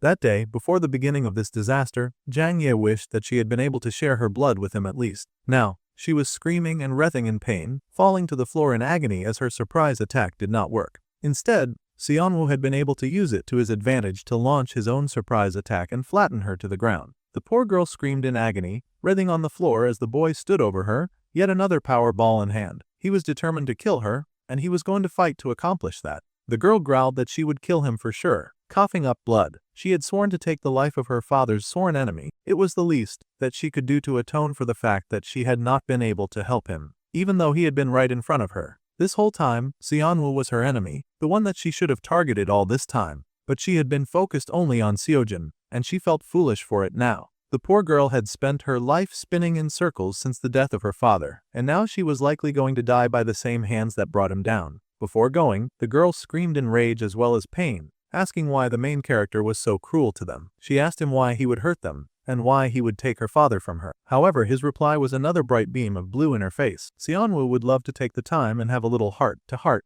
but he could not afford to go into mana exhaustion until the villainous girl was dead. As for why he had done what he had done, he told her to ask first the innocent people that she and her entire family had murdered to maintain their power. Those people who died would probably also want to ask her the same question. Those were his final words to her before he unleashed the last blast right at her face. As the girl was washed in the light and pain of blue, she screamed out the name of the enemy she hated the most, while tears ran down her face. Blood splashed from her body as the life of the villainess came to an unfortunate end. Our dude finally got the notification that he had subjugated the A-rank villain Jang Ye in a solo fight. There was now a minor change in the story, and the causality had increased by 0.85. His light attribute proficiency had also increased by 23%. He had now acquired the blue condensation core. The forest was green, bright and beautiful, and the boy Xianwu walked gingerly through the greenery, fighting for his life to be as quiet as possible. He had just exhausted everything within him to beat a major villain, so he was trying his best not to get spotted by the other evils lurking in the forest, or it would be curtains for his life. He could still remember the face of the crying demon girl, right before he had taken her life. It seemed that was something that was going to haunt him for a while, even though he had to do it before she ended this story, by killing him and the hero. The original plot had never shown anything like a main shedding tears before. It really threw off Sanwoo. It was not like the main character was being swayed by his emotions or anything like that. Just as Jang Ye lost her father at his hands, mains had also taken away the lives of other people's family members and their loved ones. They were a species of people that had to hurt other people to survive. Besides, our dude's only job right now was to save Lee Seojin and then return to his own original world. It was not an easy job, and it meant that a villain's circumstances would just not be worth his sympathy. This is what he was trying very hard to believe. The boy was tired, his feet skidding off the road as he walked. He was so deep in his difficult emotions that he forgot to pay attention to where he was going, and now he was free sliding down the hill. He managed not to scream because that would be dangerous for him, and he grabbed onto a branch to steady himself. Mata exhaustion was a terrible thing. His body was shaking just keeping himself up. Right now, the most pressing thing for these young students is somehow securing their safety for the duration of this mana exhaustion. Taking down Jang Yi did not mean everything was over, either. He needed to move away from her corpse while the comms jamming kit was still active, as well as establish an alibi to prove that he had nothing to do with her death. He was still thinking about this when he felt something intense behind him. It seemed his killing intent skill was actually active, because bro turned in time to see a monster about to outright devour him. Quickly, the brunette pulled out his paralyzing dagger, hoping to immobilize the target. It might just be a low-grade monster, but to run into one right when he was suffering from mana exhaustion was definitely the top pits of his current situation. Our dude was having every bit of the worst time right now. The creature roared, opening its giant mouth that was big enough to swallow the young boy whole. However, the boy had no intention of going out without a fight, so he raised his weapon high and prepared to dance. However, before he could really retaliate, an ice shard pierced right through the creature in front of him. The boy stared in surprise, recognizing this magical power. Something like this would be none other than Koi Seoyan. The boy was unbelievably pleased to see his junior suddenly manifest. The girl snatched the mana stone from the little monster and asked him how many mana stones he had been able to collect. Well, he had barely gotten any consideration for all the power that he had exhausted just bringing down the main. The girl was surprised and asked what he had been doing all this time. The boy admitted that he was out hunting monster. It was a good alibi as any, and it was just his luck that he had been unable to strike anyone down. Well, since she had caught this monster, she could not just give him her mana stone. He checked and told her not to worry about it. He was not looking for giveaways from his juniors anyway. He had some form of self-rep left after all. The girl watched him curiously and smiled as she recalled Senior Min Yi's serious situation when she had asked a bunch of questions about Xianwo. The junior was now blushing and thinking deeply about the romantic situation of her seniors. Meanwhile, our dude was busy thinking about how ferocious monsters grew at night. There was no guarantee that he could survive for 20 more minutes with just a single dagger, so he was thinking of hiring a mercenary. Then, he leaned in and turned to the mercenary, who had just so happened to show up. Choi Seoyan surely would do nicely, so he asked if she could kindly stay by his side for the next 20 minutes. It seemed an absolutely reasonable request to him, but Seoyan had a crush that he was oblivious about, so of course, the request sounded completely different to her. The girl was hesitant on how to respond, and he just laughed and said that he needed someone to chat with for a while. Normally, she would not mind giving him 20 minutes of her time, but ever since the hidden stage, the expectations from her family had skyrocketed even more. It was unfortunate, but in order to keep up with her father's expectations, she could not just sit around and chat for 20 minutes, not even with her crush. No, especially not with her crush. Plus, one of her classmates, Jian Mingyi, was working very hard to compete against her, and she needed to beat him by an overwhelming margin this time, especially with how poorly the last exercise had gone. Surely, he could understand this much. The boy considered it. Clearly, the most important thing to her was finishing in first place, and she protested that it was not as easy as he made it sound. She had been under so much stress from working hard just because of that, but then he pulled out a crystal and handed it to her. They were going to make a deal. She would get 1 mana crystal for every 5 minutes that she stayed with him. If she stayed for 20 minutes, then she would get 4. It seemed a pretty good deal to him. The girl was amazed to be getting such huge grade mana stones. She would need to hunt for at least 3 hours to get that many. Well, the examiners had forbidden fighting each other, but there was no rule against trading since they did not expect that anyone would want to do that anyway. Since he was going to pay for her time, she even suggested keeping him company for as long as he wanted after the exam was over. However, he insisted that it had to be right now. She had no idea what the urgency was about, but if he did not have her guarding him, he would be toast for real, and his mana would never recover from all of the apprehension he would face just dodging monsters around. So very earnestly she asked her to stay by his side. Then, since it was him, well, she could make a special exception. The fact that he insisted on them staying together alone at this time of the dark was definitely not helping her crush situation. However, she did ask for payment up front. The night continued, and the two struck a well-meaning deal. The night sky was dark and filled with stars as the two just sat together, enjoying nature's breeze. They lit a bunch of logs on fire, and they gathered near the camp. As the boy rested and tried to recover his strength, the girl put on her best business smile and asked what he wanted to talk about since he so desperately wanted to spend time with her. Meanwhile, the boy had just bought her protection and was busy staring off into space like he was trying to figure out how he was going to feed his 3 baby mamas. They called out to Xianwu, and the girl sighed, sitting by him and pouting in confusion. She had no idea why he wanted her to keep him company, but he had just been staring at the first for 10 minutes. The boy remained silent, staring into the first like it was questioning his soul, so the girl took the moment to inspect her senior. She noticed a few small injuries scattered around his form. He must have fought desperately to look good to his senior Mine. She had totally thrown in the idea, considering he had fought so desperately just so that he could kill his senior Manai. However, the magic stones that he worked so hard to get, he was basically giving them to her for free. Well, not really for free since he kind of was buying her protection. The boy had finally realized that the place was not where he belonged. The junior then spoke, asking if he was so silent because of Manai. Naturally, this conversation switch caught the boy off guard, especially considering what he had done to their precious senior Miney, so he had no idea how to respond. With a sigh, he turned his whole body away, probably worried about the girl being able to read his facial expression. A person's true feelings could easily be detected by even the smallest movement, and the junior girl gasped at such a dramatic reaction to just hearing her name. She had thought for a second that it was just a small matter, but she realized that he really liked their senior. Looks and grades, Sioyan had been taught that preserving dignity fitting her status would always be the climax of her worth. However, just to convey pure feelings felt like a challenging and impossible goal over and over. Those who were able to overcome it and run to those whom they loved so desperately were something that Sioyan thought looked nobler than anyone else in the world. To have all of those strong feelings directed at her senior, even the pretty, rich girl could not help but feel a little jealous. Meanwhile, our dude was just watching the clock to be sure that he would be aware of when his power came back.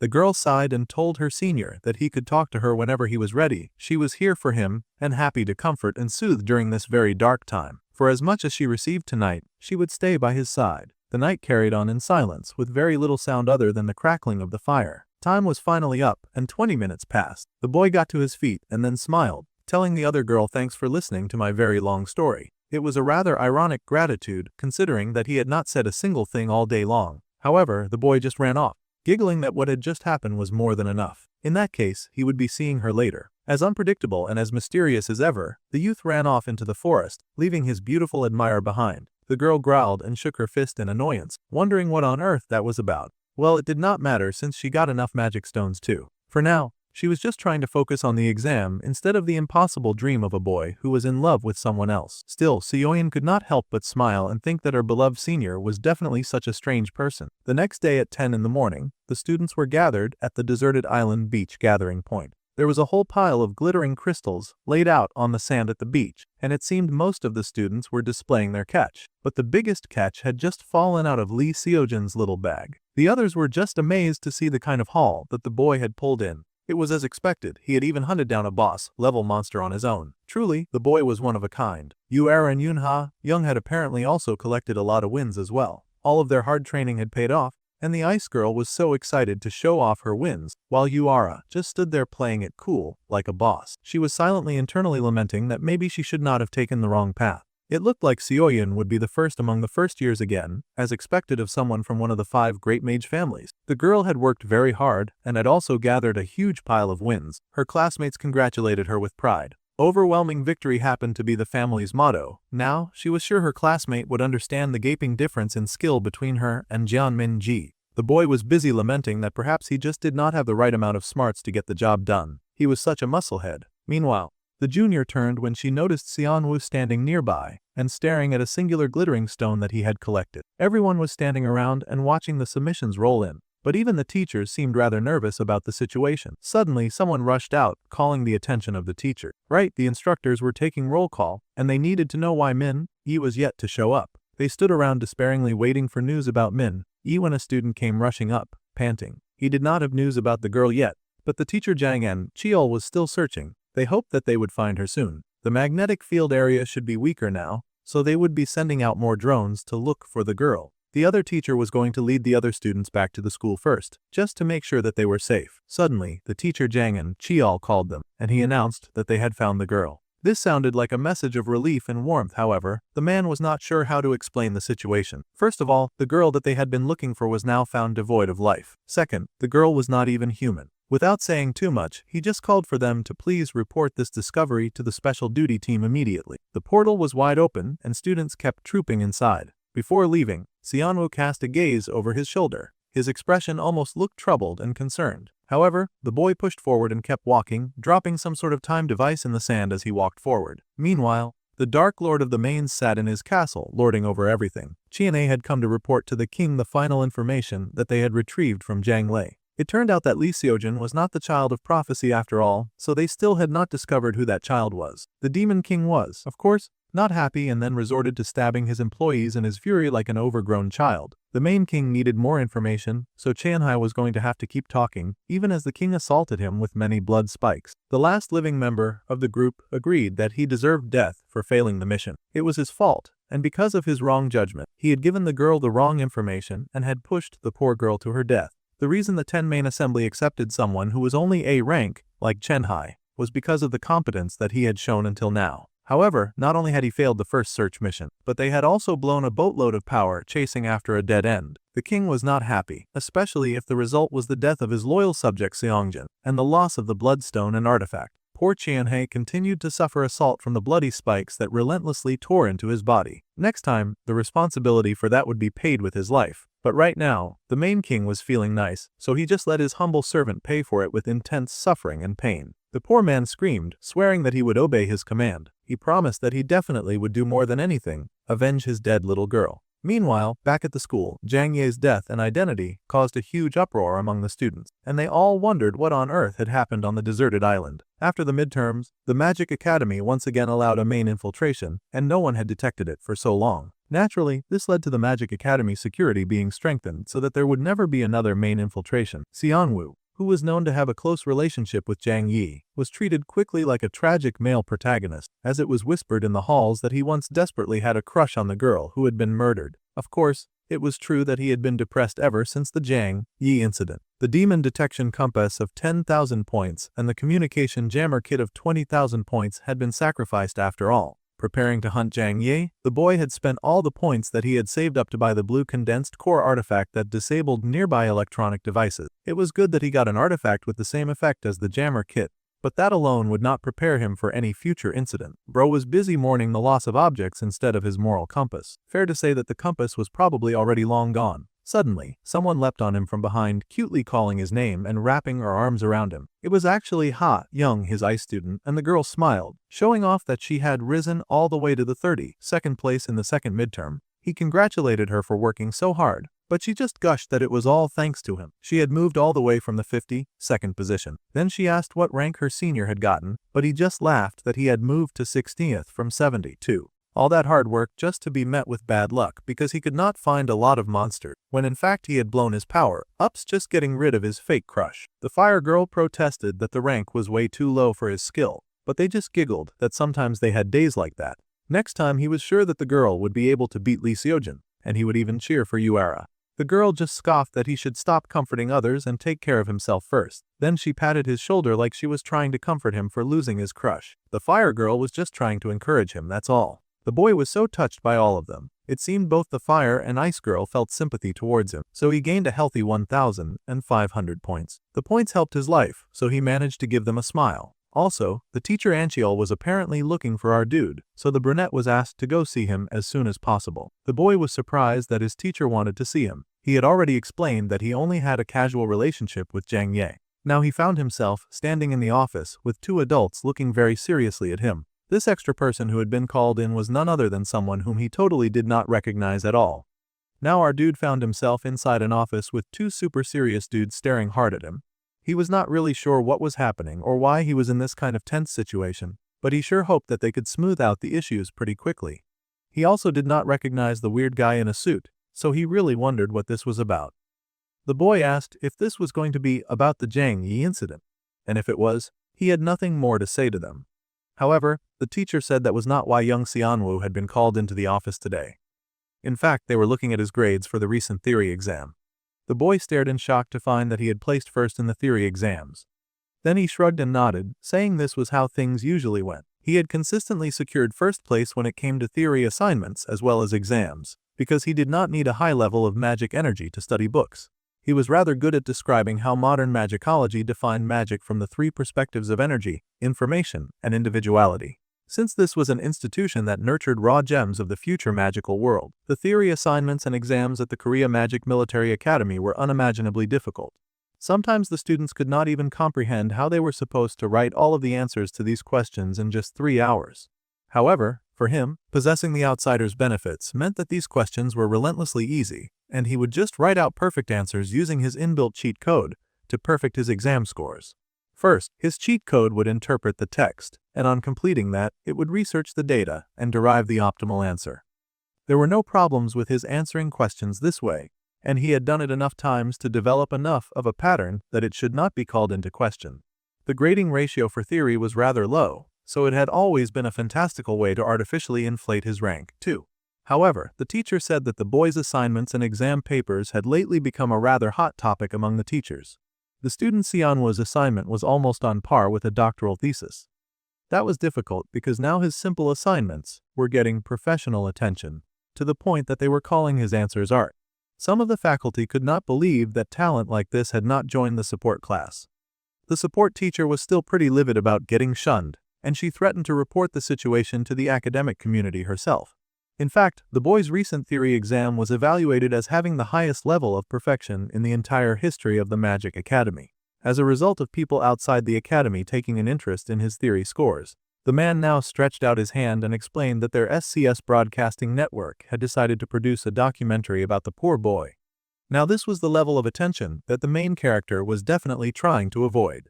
The brunette took a moment to consider the situation a bit, and he used character discernment over the man stretching out his hand to him. This man was called Lim Jonggi. He was 39, a human, F-rank, excited but not very interested in him. The man put on a business smile as he asked what the boy thought of this offer. He encouraged the boy to be on TV while he was still young. Well, at least the main character was sure that he was not talking to a villain or a demon. Then again, if Xianhu was uncomfortable, he could always take the opportunity to turn down the documentary offer. People's attention could be burdensome, especially after the recent incident, so they would prioritize the wishes of the student. Basically, the teacher was saying that, but the academy also needed to restore its ruined reputation after the Zhang Yi incident. So, he was secretly hoping that the boy would take the bait. Of course, the same happened to go for Xianwu.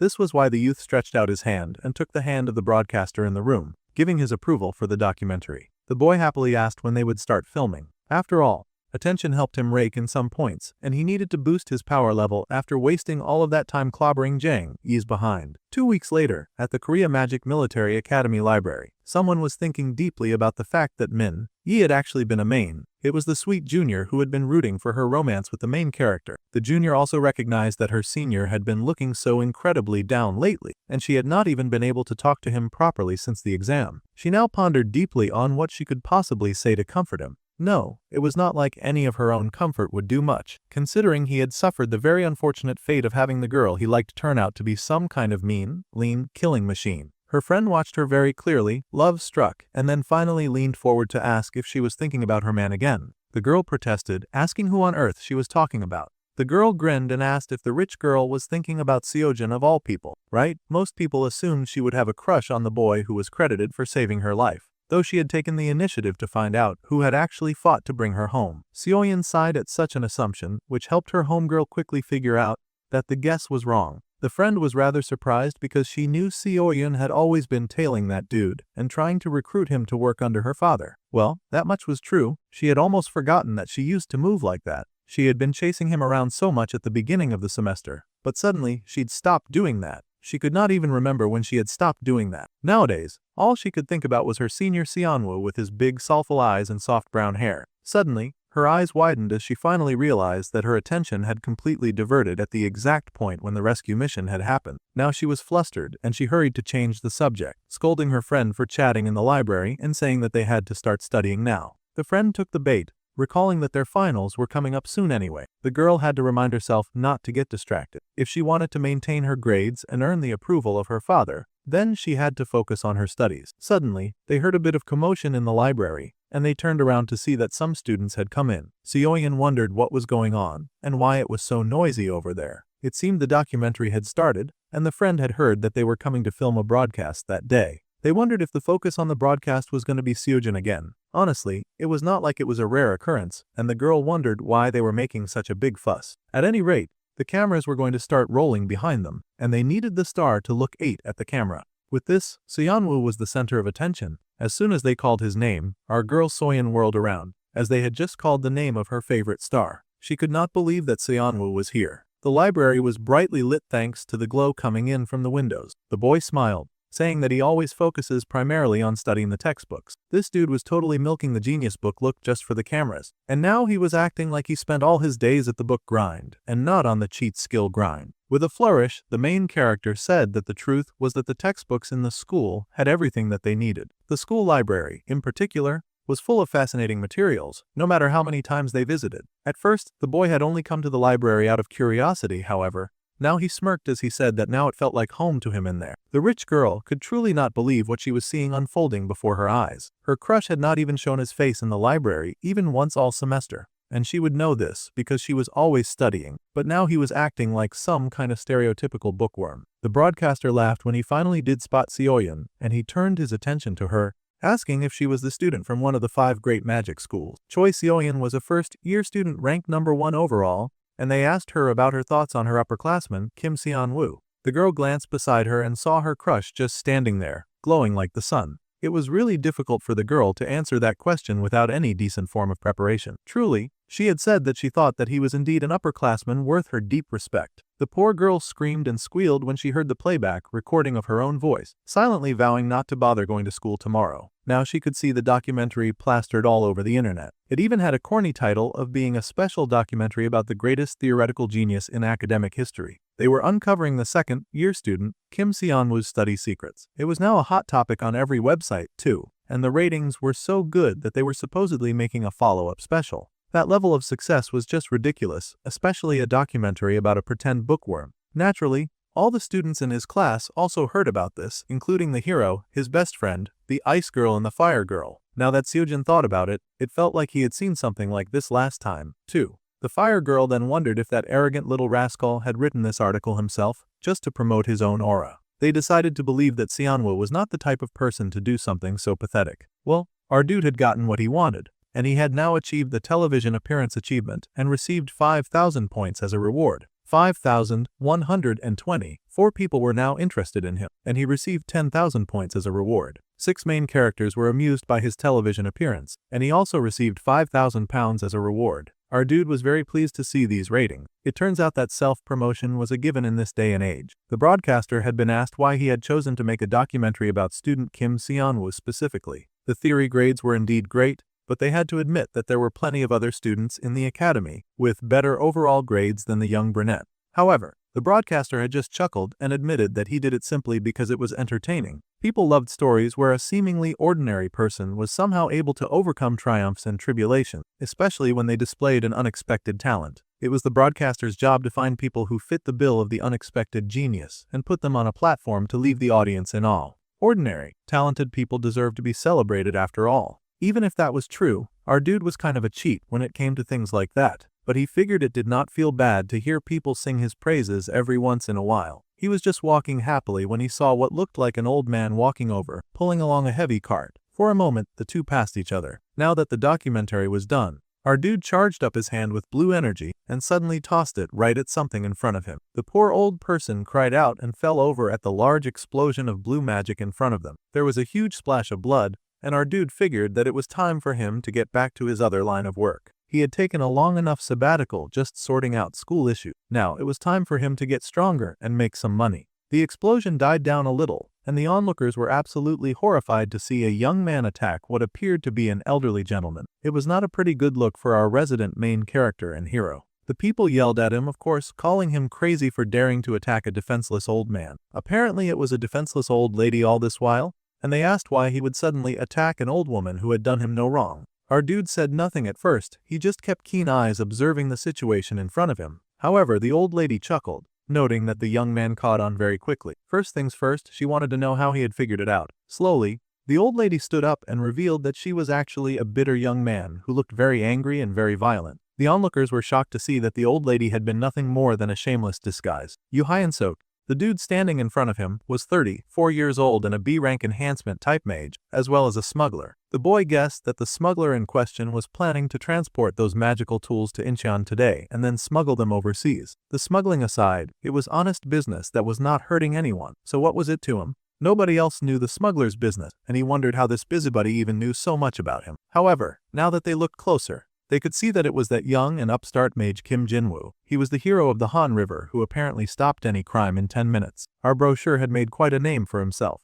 He even had a bit of a fan base as well. So, the famous Kim Jinwoo was the person stopping the smuggler's business today. Now the bad guy had no idea where the hero had gotten his intel, but he was going to make sure that the hero regretted messing with him. With that, he reached into his clothes and pulled out a big ol' knife, with every intent of doing harm with it. After becoming capable of manifesting A-rank mana, our dude had increased the amount of time that he could spend operating as Kim Jinwoo. He had gone around doing things like capturing robbers in a convenience store, saying that he was just passing by. In truth, he would wait where villains were meant to appear based on the original story. Once he had confirmed their identity using his character discernment, he would then ambush gang hideouts and successfully wipe out gangs like that, earning points from dispatching bad guys. The boy also made sure to always strike first, since he always tended to finish them off within the duration of his elixir and Heart of Great Nature. His power had only continued to grow and throb in his chest. Using the Heart of Great Nature once again, our dude was able to double his strength and dispatch the raging villain that had just tried charging at him. The poor guy got sent flying so hard that he cracked the street. Heroes were always busy saving the day and damaging the infrastructure along with their antics. Well, at any rate, the dude was out cold and people had started to see our dude as some kind of problem solver. They cheered and happily took video recordings of the fact that he had taken care of the problem in 10 minutes again. As his popularity increased, so did the number of people who were interested in him. He was up by 82 people interested, and he received 1,500 points as a reward for his troubles. Our dude had miraculously subdued the villain Yu Hyunsuk, so he would receive 1,000 points for that too. Causality in the story had increased by 0.2. This way, our dude was sure that Lee Seojin could focus on the main villains instead of fighting petty criminals, and he could farm points and causality for himself. He still had his adoring fans in the area happily cooing if they thought he even slightly smiled at them. Someone then walked forward, saying that they were responding to a report of terrorism. The person communicated with their walkie-talkie to give updates on whether it was indeed a terrorist attack. However, the current situation had been handled. The brunette smiled with confidence, and the support officer had to give the kudos to Kim Jinwoo, who had shown up and saved the day as usual. He had a record of doing things like that.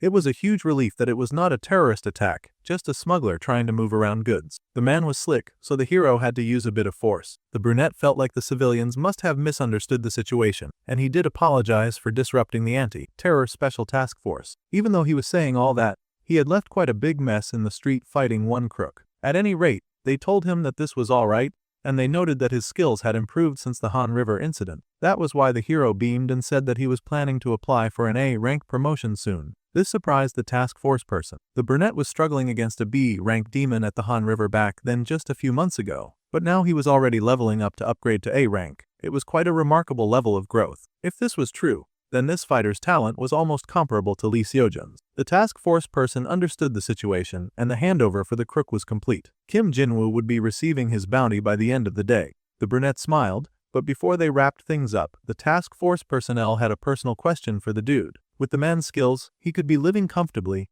and be treated well in a large guild. He had to ask why the vigilante was instead working alone and hunting petty criminals like the smuggler of today. Well, it was not like he could tell the task force person that he was still a school student. The brunette just smiled and thought of something cool to say. He said that he was just doing it for his own benefit. That was what he said as he waved and walked away. Meanwhile, back at the Special Task Force headquarters, there was a small meeting in the conference room. The task force agent had returned and he took a seat. The Special Task Force team leader, S-rank mage Kim Deokyeon, was in attendance today, as well as the Special Task Force A-rank mage, Baek Yejin. Yejin turned with a grin because she had heard that her senior got to meet the local hero, Kim Jinwoo. She was so jealous that he got to meet someone that cool. The hero was known for quietly appearing whenever a crime was taking place, and he would resolve everything in 10 minutes. It all sounded so very cool and dreamy to the junior office. The task force dude just sighed that the dude was taking his gimmick too far. Still, the fact that he was successful every time proved that he had skills to back it up. They wondered what kind of job he probably did before he started his vigilante work.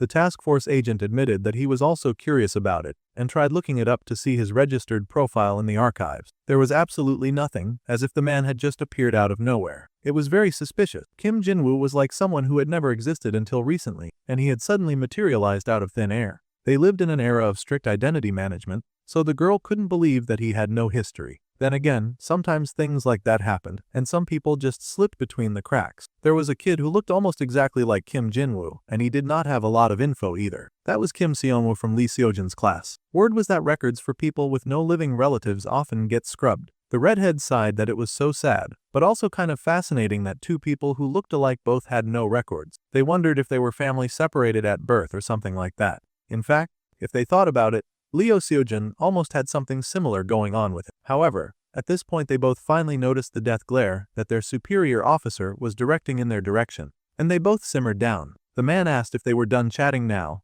and the two quickly apologized to their team leader for their negligence and distraction. Now, they were back to talking about the very serious issue of the main girl incident at the school. The girl's undercover identity at the Magic Academy was Park Mai, but her true name was the main demon Jang Yi. She was the only daughter of Jang Hen, the main who got killed at the Han River a while back. Autopsy reports confirmed that her cause of death was an A rank or higher light attribute spell. Lee Seojin was the only student with the light attribute, and if it was an A rank skill, then all arrows pointed to it. However, they had also found traces of B rank mana near Jang Yi's corpse as well. The killer had gathered their mana to momentarily unleash an A rank level attack. Lee Seojin also happened to be outside the range of the mysterious magnetic field that was placed on the island during her estimated time of death. So, the hero's alibi was rock solid, and he had not been the one to kill his classmate. They assumed that the magnetic field was artificially generated, and it was an attempt to avoid the surveillance drone and erase their tracks. To sum it up, a light attribute mage of at least B rank had assassinated Jang Yi, and they did so intentionally, fully aware that she was a main. Since Lee Seojin's alibi was verified, they were currently investigating under the assumption of an outside intruder in the school. Alright, from now on, they were going to investigate why the attacker had concealed their assassination of the main girl, and what Jang Yi's true objective for infiltrating was. An outside intruder was a possibility that they pondered aloud. The task force agent started thinking of Kim Jinwoo again and how he had said that he was planning to apply for an A rank promotion soon. For some reason, that vigilant mage was coming to mind. He also happened to be an outsider who was connected to Jangin, possessing A rank skills. It felt like too much of a leap in logic, and the man worked hard to dismiss the idea immediately. The team leader asked Yeon-soo if he was spacing out during a meeting, and the agent insisted that he was not. His junior protested that she worked so hard to prepare this data, and it was so mean of him to space out. Playfully, he told her to can in. Still, it would be too much of a coincidence for the culprit to be Kim Jinwoo. After all, that guy probably did not even have the light attribute. Meanwhile, our dude was busy in his room growing his light attribute very steadily like a blooming flower in his palm. His light attribute proficiency had shot up all at once after he had killed Jang Wei. He had to hunt targets that corresponded to the attribute to raise his proficiency quickly. Following the development of the sacred herb,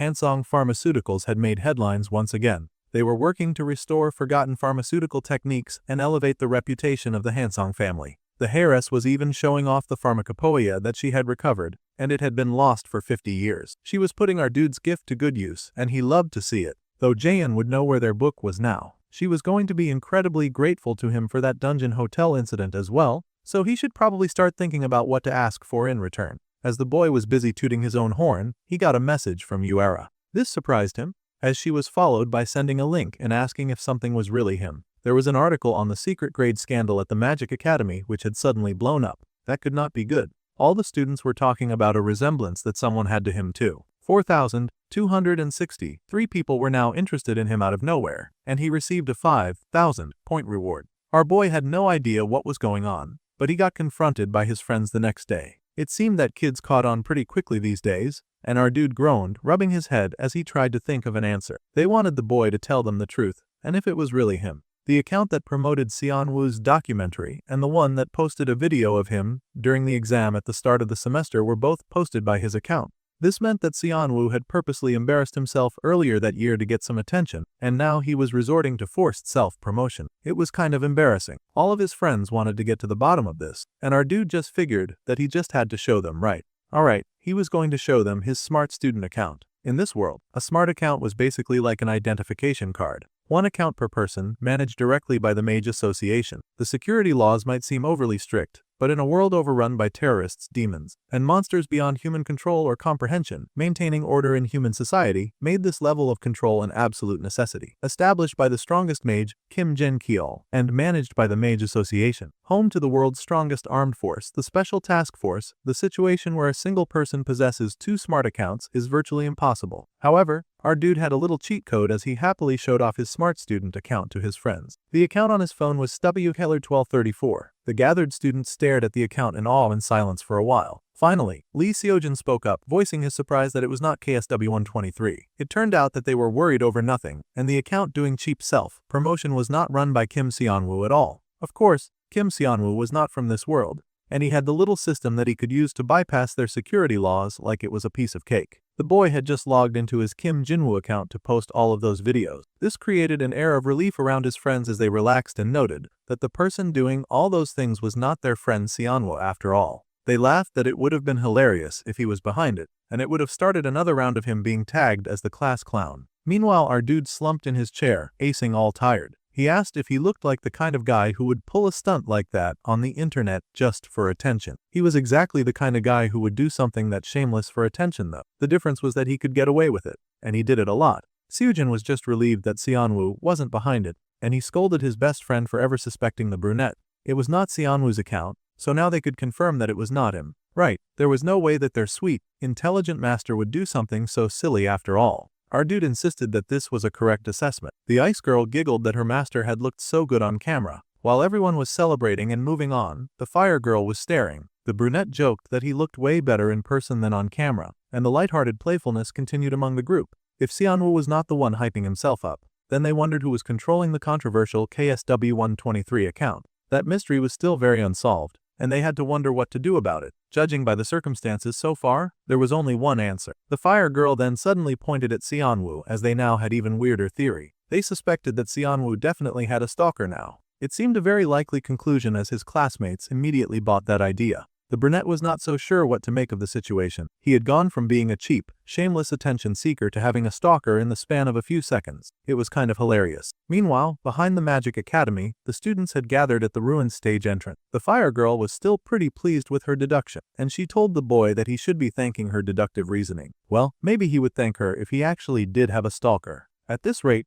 he was just stalking himself. If he actually had one, he would have milked them for points ages ago. Seojin came up then, noticing the boy shaking his head, and he asked the main character if he was still worried about what had happened earlier that day. The hero was kind of popular, so he had dealt with a few stalkers himself, so he knew how it felt. It was annoying and bothersome, but Seonwoo should not let the situation scare him. If he was really scared, the hero could even put in a word with the Special Task Force. However, the brunette insisted that he was not scared, so the hero did not need to worry. The hero was surprised. When he got his first stalker, he was so overwhelmed that he had gone to ask his grandfather for help. The hero was shocked to see that the brunette had some strong nerves of steel. In truth, the brunette was kind of stalking himself, so he could prefer that they drop the conversation. If everyone was here, the man would now explain how today's training will proceed. Seojin was still watching Seonwoo in awe as they got ready for the training. As they all remembered, this was right next to the artificial dungeon where they had their dungeon exploration class at the start of the semester. The ruin stage was going to be where they would all be training today. It did not have monsters stationed in it like last time. Instead, the students would have to detect the mana of relics hidden throughout the area, and their grade would be based on the number of relics that they could secure. This was the ruins exploration training that they would be undertaking today. There were no monsters, but they would have to watch out for the traps and illusion magic circles hiding the relics. So basically, it was going to function like a treasure hunt. Mana detection and stamina management would be key. Someone asked to confirm if they were going to be finding any real relics that day. Of course, these were training relics made by the academy. If they wanted to find any actual relics, then they should go to some real ruins and not the mountain behind the academy. The brunette smiled as the other students laughed. Surprisingly, near the mountain behind the academy, real ruins would be discovered later on. although, by the time they were excavated, they had already been looted by grave robbers. Right now, the remains should still be there. The basis for this deduction was Lee Seojin, of course. In the original story, Lee Seojin detected a strange mana during the ruins exploration training. His mana detection ability was so sharp that he thought he just imagined it and moved on. However, that was most likely the grave robbers infiltrating the ruins. If so, then the ruins behind the academy were going to be robbed today. Everyone was given permission to enter, and they all trooped into the fake ruins around them. Running into grave robbers would be a pain, so our dude decided to split off from Lee Seojin again this time. Before the grave robbers came to dig it up, our resident opportunist was of course planning to take the item dormant in those ruins and steal it first. Since he had worked very hard to become a master at stealing from other thieves, our dude curled his hand into a fist and launched forward happily so that he could get his stealing done fast enough. Everyone, of course, noticed when Kim Seonwoo dashed off on his own, and groups began breaking up so that they could split up and find some of those relics too. The main character had eyes full of secrets. Even the hero could tell that much. The brunette was definitely putting in blood, sweat, and tears where no one else could see. The hero recalled how his grandfather had told him to keep a close eye on that Seonwoo kid. He would surely be able to make up for what he lacked. Well, that boy was definitely hiding something from him. Seojin could tell that much. However, he smiled and decided to stay close, observe and learn from him. So, the trek through the ruins continued. The locations of the ruins from the original story should be right around here. Our dude just had to find the entrance somehow.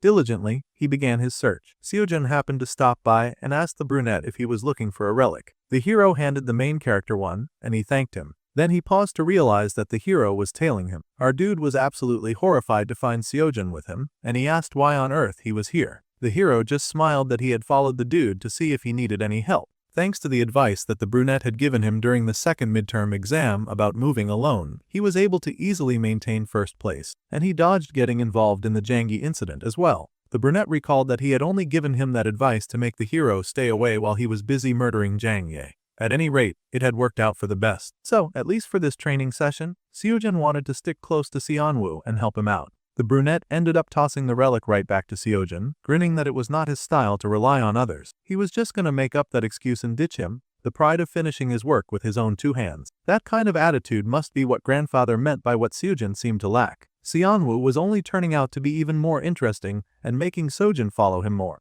The poor guy could not figure out how on earth he could ditch this hero character that was following him like a hawk. He had a mountain of things to do on his end, but he could not get any of them done with the hero following him like this. He had to ask the other boy how long he was going to keep following him. The hero just smiled and said that he would like for them to stick together. However, deep inside what seemed to be a cavernous eye, there was a spark of golden mana. The mana traveled deep to a tree of glowing energy and a dragon wrapped tightly around it. This seemed to be the hidden entrance to where the real relics were hidden, and inside of that cavern, someone nefarious was at work. They asked if something had been found, and sure enough, from the criminal syndicate, Goldwyn, the S-rank elixir, the Golden Peach, was finally going to be theirs. A-rank mages Lee Cheolwi and Kim Jangwon were busy grave robbing nearby. So now the blue dragon of power remained in its secure place around the magic tree, just sparking with its magical energy. Meanwhile, the criminal syndicate Goldwyn marched on, saying that the S-rank elixir golden line was going to be theirs now. They had come all this way to succeed, and they planned on cashing out. The A-rank mages Lee Cheolo and Kim Jangwon had infiltrated the training grounds. They marched around searching for the sacred relic, but they noticed some odd growling noises and wondered if the Guardian had woken up at some point. There was no way that the Guardian would move already when they had not even touched the relic yet. It seemed like that the brats moving around in the area were shaking stuff up and ruining their plans to steal, kill, and destroy. Meanwhile, Lee Seojin watched as our dude continued to try to ignore him, but he was not about to let that slide. The Magic Academy was right next door, and the thieves wondered what they would do if they ran into any students in the area. They wondered if they should just eliminate any witnesses that they came across. However, the lead thief said that was not happening unless they came looking for this place on purpose. There was no chance that they would run into any students, so they should just move ahead with their plan to break down the walls. The sledgehammer got to work, causing immense amounts of property damage as they got busy and got ready to cause problems. A crack appeared on the wall, and a golden sheen waved in from within. The golden line was within sight, and as long as they got their hands on that, then they could consider this mission a hardcore success. Their leader would even reward them generously, so they had to get busy and cash out as fast as they could. Meanwhile, our two main characters were walking together. At this point, Seonwoo had just about given up on trying to get rid of his annoying stalker. For Lee Seojin to suddenly say that he wanted to help him, and the hero was just sparkling with joy at the thought too. The main character knew that there was no way to shake this annoying, overpowered boy off. These were not even the type of exams where he would need help from other people, so the hero was just tagging along for fun. Then our dude paused because he saw a glowing-looking portal ahead. The main character tapped the portal, and he pulled out a red gem. He showed off to the hero that he could find these things all by himself, and that he did not need any help, so the hero should go to another sector and grab his own stuff. All of his effort to shake off Seojin was unfortunately only making him cling more. The hero was amazed at the stuff that our dude could do. His mana sensing was this fast and precise, the hero was fast becoming a fanboy. He was not going anywhere. It was just one more thing for him to learn from the main character. He was even going to widen the search area even more, so that he could find stuff twice as fast. The hero focused his energy and spread his search radius far and wide, his power touching upon the tiles of the floor. Suddenly, his eyes widened when he noticed something. The hero ran forward, his light power sparkling around him as he turned and whirled, showing off the 2 gems that he had acquired almost immediately after the main character. He showed them off like he was excited for praise. Meanwhile,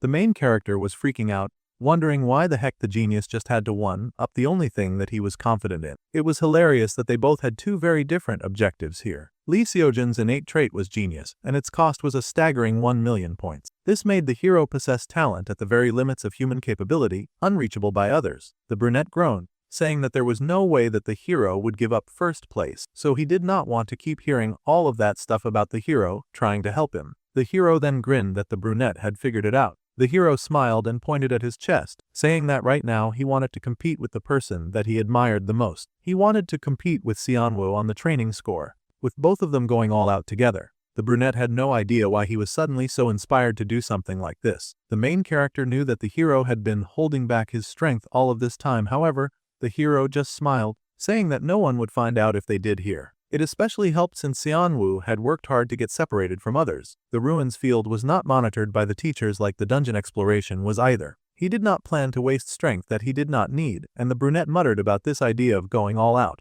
That line did not work, and the hero was confused because he thought the secret word that Yoon Young had taught him would work at all times. Still, the dark-haired boy was not about to be so easily dissuaded from his goal. He could not really figure out why the main character was so desperately trying to get rid of him, but then he sighed and thought of something else to say. The brunette then turned and just told the hero to come with him. He was shaking and falling apart just saying it, but he could not keep antagonizing the person that he was supposed to protect like this. The hero had no idea why the main character had changed his mind, but he was so happy to hear that Seonwoo would now accept his help. He thanked Yongjin for giving him that secret word that was guaranteed to work. The two walked forward, and our dude suddenly stepped on a red circle ahead of him and immediately activated a wall barrier to separate them. Of course, the main character was not going to make this journey easy, and he had immediately ruined the fun by separating. The hero asked why on earth Seonwoo had set up a barrier, and the brunette said that it happened because he stepped into a trap. It reacted to mana, and he was guessing that it was only triggered by the stronger one of them. The hero punched at the barrier, sighing that he thought he might learn something if he competed against the greedy brunette. However, the brunette just smirked and told him to treat training like it was the real thing by paying a bit more attention next time. He had always wondered why the hero only used his talent to prop other people up. Even if he had his reasons for hiding his strength, taking it that far did not make any sense. Well, the brunette was going to set the barrier to drop in an hour, so he told Seojin to please stop fooling him. The poor hero was locked behind the red barrier, and it looked like the cute little game he started had come to an end. Looking at the barrier, he asked if Seonwoo was planning to live his life not as the protagonist but as a complete nobody, an extra even. The brunette paused at these words, especially since they were coming from the protagonist that he had to protect and keep alive. The boy was silent as he figured out the right words to say in a moment like this. He then activated the innate trait, outsider's privilege, by touching the rock in front of him. Seonwoo was an extra, not the hero, but that was how he had always lived, and there was little else that he could do. The rock in front of him began to shift, and he knew his role. At some point, all he had been was an extra. That was until he regressed and now had to start things all over from the top. He crossed the portal to the next side and appeared where the magical video was. The brunette then glared as he faced the situation before him. As he expected, the Tomb Raiders had not yet arrived, but he stepped forward and examined the elixir in front of him. It was the kind that would permanently increase physical strength, mana and reflexes by up to 15. It looked way more vibrant than when it had appeared in the original, and he smiled. Carefully, the boy climbed the dragon head, knowing that if he laid his hand on the treasure, the guardian would awaken and wreck the ruin. So, if he wanted to claim an S-rank ruin without any damage, then he needed a different plan. Meanwhile, the Tomb Raiders were busy digging and shoveling as they tried to get to where the secret artifact was buried. Finally, they had gotten through the wall, and they grinned that 10 years of searching for this place had not been wasted after all. the legendary elixir that they had been looking for, which possessed every reinforcement type that mages dreamed of, would soon be theirs. They stepped into where the golden light was coming from, and someone called out to Li Qiuli, telling him that the golden line was just sitting there, just like that. The man pointed at the tree and the guardian, but he told Kim Jang-won to stop yelling, because they were not done yet. They needed to stick to the plan, and he stretched out his hand, activating a magic spell that shot right into the barrier. The summon would not hold for too long, so their priority was to grab the elixir and run. The support-type member of the group would maintain the summoning to distract the guardian, while the reinforcement-type would sneak in and take the golden line. That was the plan. It was a really flawless plan, and our dude truly appreciated it. However, he had been waiting on the dragon's head, and as soon as the barrier came up, he reached in and snatched the elixir right out of its mouth. The two thieves were absolutely flabbergasted to see a young man before them, and the student grinned as he waved their prize around, asking what made them feel so haughty that they got to claim this prize as their own. So, the grave robbers found out that they were being robbed by a weaselly little rat that was also stealing main character feats from the main character. They could get in line as far as being a victim of Xianwu, because the boy had amassed a rather large list. The young student had snatched the elixir that they were gunning for right from under their noses, and he smirked, asking them who told them that this artifact would belong to them. Naturally, they were very furious about this occurrence, but one of the robbers was a bit slow. He was surprised that the guardian looked a lot like a student. The much smarter one yelled that they were indeed getting duped by a student, and they should probably grab that idiot before he made away with their goods. They raced ahead to go and kill him, but our dude was not about to wait around and let those guys attack him. Instantly, the main character leapt off the dragon and flew forward into the air, much to the surprise of his enemies, who had been rushing at him with every intention to take him down. This was an unexpected development, and all of a sudden, they were not quite sure what to make of it, considering they had not even planned to fight the dragon. But now they were battling a student. They had to get that little punk before he escaped though, or all their endeavors would be for nothing. The boy blocked the attacks they shot at him with his power, flying ahead as he raced away. It seemed the brunette's priority in this situation was mostly escape before anything else. He could not waste time fighting these robbers. Once he hit the floor with his elixir in hand, he landed at the space in the wall that they had created. The golden sparks from the elixir in the room continued to dance around the environment, and the smarter robber shook with rage at how they were both being taken for a ride in this situation. The brunette just smirked and said that he would be leaving this situation for them to handle. After all,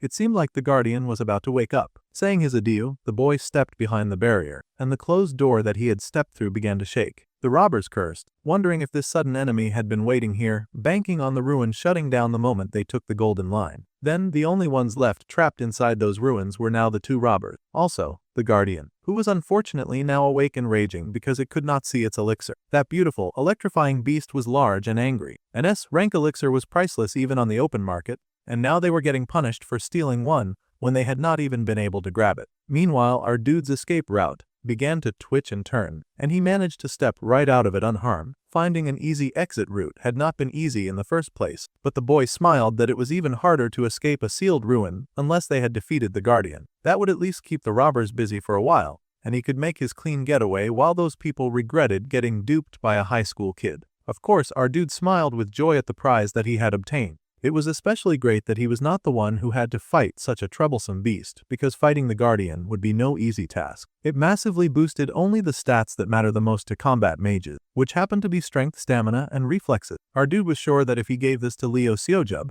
he would be even stronger than he was now. Hard to believe this greedy soloist was actually going to share his gains. He recalled how his hero had wanted them to compete in training with both of them going all out. Yeah, our dude was definitely second, thinking sharing anything with the hero. He considered more and more if he really should give this fancy elixir to Lee Sejin when he could just eat it. After all, the hero could find yet another elixir to strengthen himself somehow. The dark-haired boy had expressed his desire to learn something from competing with the brunette. The hero had also softly asked if he really was okay with remaining a background character. All of these really convenient and brutally selfish flashbacks were definitely going to motivate the little thief to take the elixir for himself, so he might as well speed up his guaranteed selfish decisions. The more he thought about it, the more he wondered if it truly was fine to live his life as an extra instead of a protagonist. Considering he was busy conquering and achieving all the feats left and right, he might as well continue living the life that he was already living. For a moment, the main character was silent as he considered his next decision. His goal was to see the story through to the end and return to the Earth. That was his desire. Living as an extra was the path that he chose to make that happen. For nearly 10 years he had endured a life with no bonds and no friends, slipping away from important events so that the main character could carry all the burdens on his shoulders. Just surviving alone and nothing more should have been fine with, except that it really was not, and his grip on the elixir only tightened. He was definitely going to keep it for himself. He was just a complete nobody, basically an extra. He said he was doing it to protect them properly, but he knew that he was lying to himself, and he went ahead and greedily ate it,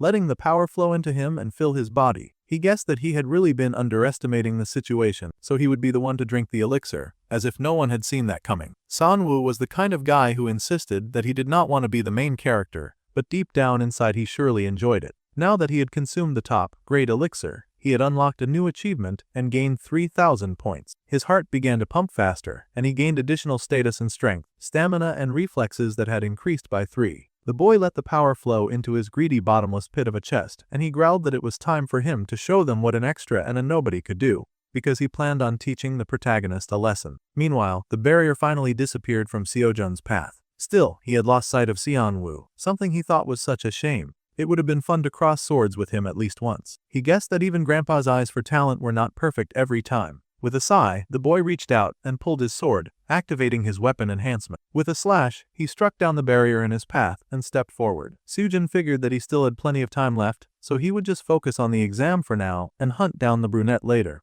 especially since his new target seemed hell-bent on ignoring him. The boy stepped forward, blue power lighting up his feet, when he suddenly paused because he sensed something. The brunette Seonwoo had actually shown up, much to the protagonist's surprise. He had seen this mana many times before, but this time, the energy coming off the brunette was incredible. The vast amount of power just racing towards him made Seojun's breath hitch, because something was different. What Lee Seojun felt instinctively when he faced Kim Seonwoo was something he had never once felt before, not even towards Yuara. The protagonist immediately smiled and got into position as he detected that pure and delicious fire of competition. Suddenly, before they could even tango, the door in front of them began to shine with a pink light. Immediately, one of them ran forward. There was no explanation, no understanding, none of that was needed. Our dude threw a statue, and immediately Seojun stretched out his hand, both of them ready and prepared for whatever was coming. The wank door continued to glow, and the brunette gathered his power. The hero smiled, realizing that his new target had changed his mind concerning their competition, and the brunette paused. The hero smiled,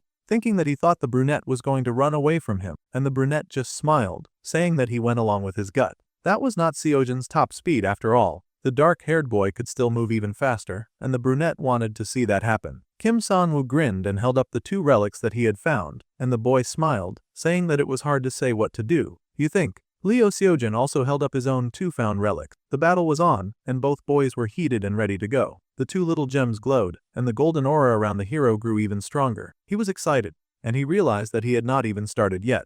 The brunette also let his own blue aura grow and multiply, smiling as he prepared to compete with the protagonist. He also activated the Heart of Great Nature so that they could fight to the fullest. Both boys stared at each other, ready to dance. Meanwhile, Youngjun was wandering around the ruins all by himself. He looked around and then smiled when he spotted a nice, juicy-looking relic nearby. He had finally found a relic. The boy smiled that he was only good at fighting, so for training like this, he always felt that he had to work several times harder than anyone else. With this, he was sure that he would be able to keep his rank. Unfortunately, before the poor boy could even reach out and touch it, he got blasted by 2 competitive hunters just flying past him. Instantly, the relic was gone like it was the wind, and the boy stared in disbelief where his prize had previously been. He screamed in agony, but it was too late for regret. Meanwhile, Seonwoo and Seojun continued their heated competition. They both ran forward, both of them focused on their fight. The hero smiled when he saw Seonwoo able to keep up with him, happy to find that his rival was more than just some fun, interesting guy after all. Kim Seowoo, he was really something else. And they ran ahead, both their auras shining as they competed in the dark of the ruin, like soulmates clashing against each other. They were going to fight with everything that they got. A hand on a remote as Kim Seonwoo was discussing. Yuara agreed that the boy might seem light-hearted at a glance, but he had a story behind him. He was a good friend and not a bad person at all. He was the greatest teacher to the ice girl, who was the only person who had recognized her talent. She even swore that she was going to follow him to the very end. To the junior student, Seonwoo Sunbae was a really fascinating person, and the more she saw him, the more new sides of him that she discovered. She was the first-year rank 1 Choi Seoyun. Somehow, all of that just looked so cool, and they really respected him as a senior, though Seoyun remembered late nights where she was left thinking and dreaming about him. The recording stopped, and the girl kindly asked that they please edit that part from the broadcast, and that would conclude the reactions from the students around him. Then, The interviewer asked if it would be fine to ask the hero what he thought of the student Kim Seonwoo. The dark-haired boy smiled and declared that the main character was, in fact, a good friend who was likely hiding some unexpected skill. This was a surprising answer, and the two were silent for a moment. The interviewer then asked if the hero at least had a different answer that they could actually release to the press. The dark-haired boy sighed and admitted that he was not quite sure. Seonwoo was definitely a good guy, but he was also careful about everything too. He felt like something more than a friend sometimes, even. The more that the guy thought about it, the more he considered the situation even more deeply as they fought and competed now. He felt like there was a word that fit better when it came to describing the mysterious brunette. The two continued their clash and competition all throughout the ruins, hitting speed so fast that they were barely visible to the human eye. The brunette landed majestically on the floor, and the dark-haired boy also stopped, panting with a smile on his face. Now the boy understood what his grandfather meant when he said that the other was lacking something. Lee Sojin had now obtained 11 relics. The word that he had been looking for was exactly what he was seeing now. His mindset was genuinely enjoying the training. Seonwoo, meanwhile, had no idea what that idiot was talking about. He was over here dying and struggling just to keep up with this talented hero. He literally had to consume a cheat just to be able to hold this stupid competition in the first place. Kim Seonwoo had also obtained 11 relics. He had already burned through every trick that he could, and he was sure that they were telling him none of it worked on a fired-up Lee Sojin. The boy panted, really going through it, but he was still going to tease the hero, asking if this was all he got.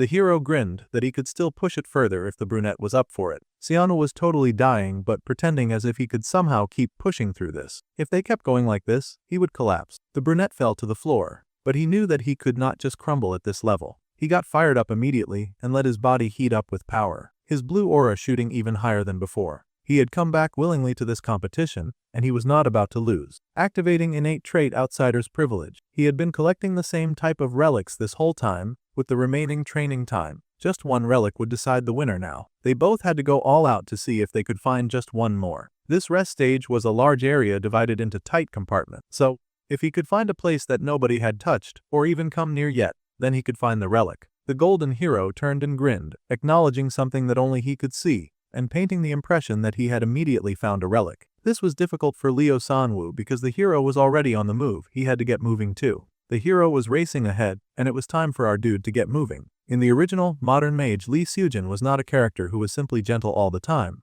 As he matured, the boy had grown into his true identity as a competitive spirit as relentless as his talent. He burst forth now with joy and pride in his heart, racing ahead to find the final relic. His heated personality had meshed with his talent and then drove him to grow without end. Ever since the boy found that out, he had always admired the hero as well as his growth while he read his story on his phone. So, if there was something that the hero needed, then the main character would activate his innate ability, external time distortion. The brunette was willing to help the dark-haired boy as much as he wanted, and he boosted up his power with a magical circle. He would do anything, even if it meant hacking the school's stages to do it. This was exactly the role that he chose as an extra. He would exist to boost up Lee Sojin. The hero flew forward with his golden aura directing him, and the world around him began to shake and quake. He looked up at the glowing pink space that appeared, an indication of another relic found. The relic was within reach and falling, so naturally the protagonist leapt forward to grab it. However, the brunette was also there at the same time. A hand reached out, and magic power sparked as Lee Sojin leapt with his sword drawn. Two boys leapt to grab one relic, the hero pushing forward with all his might, but the main character was not slowing down either.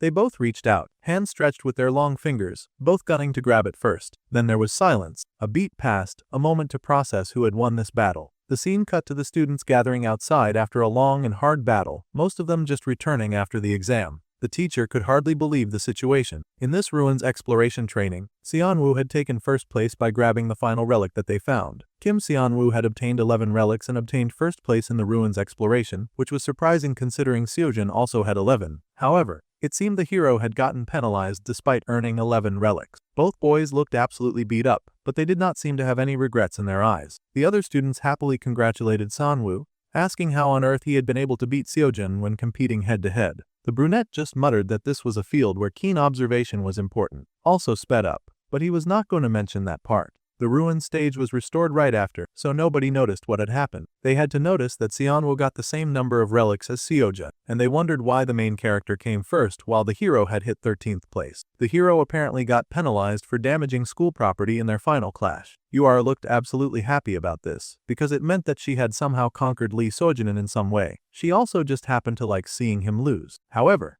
She pretended that her happiness was just their imagination. They should go cheer up Seojin a bit more to clear up that murderous glare in his eyes. However, the flaw that the grandfather had said that Seonwoo would fill for him. It was not about how he wielded mana, or even having a more upbeat mindset. Seojin realized as he looked at the main character that what he really needed was a rival to clash with so that he could grow. Fighting with the brunette had been an unbelievable experience, and the experience of losing to him had been interesting. The hero chuckled about his grandfather's foresight, and the brunette had to wonder if this ridiculous fight was truly what the hero wanted. Seojin could not possibly be happy about how things turned out, and he grinned as he thanked Seonwoo. The brunette's resolution to stand next to the protagonist as an extra made 30 people feel anticipation towards him, and he gained 1,000 points as a reward. The mage corpse of the Proud Kingdom had also sensed his toughness, and he gained 2,000 points as a reward. What consequences this would bring in the future, the brunette still did not know. The only thing certain was that no matter how the story changed, from now on, things had changed between him and Seojin. The hero smiled and offered to keep being the brunette's opponent,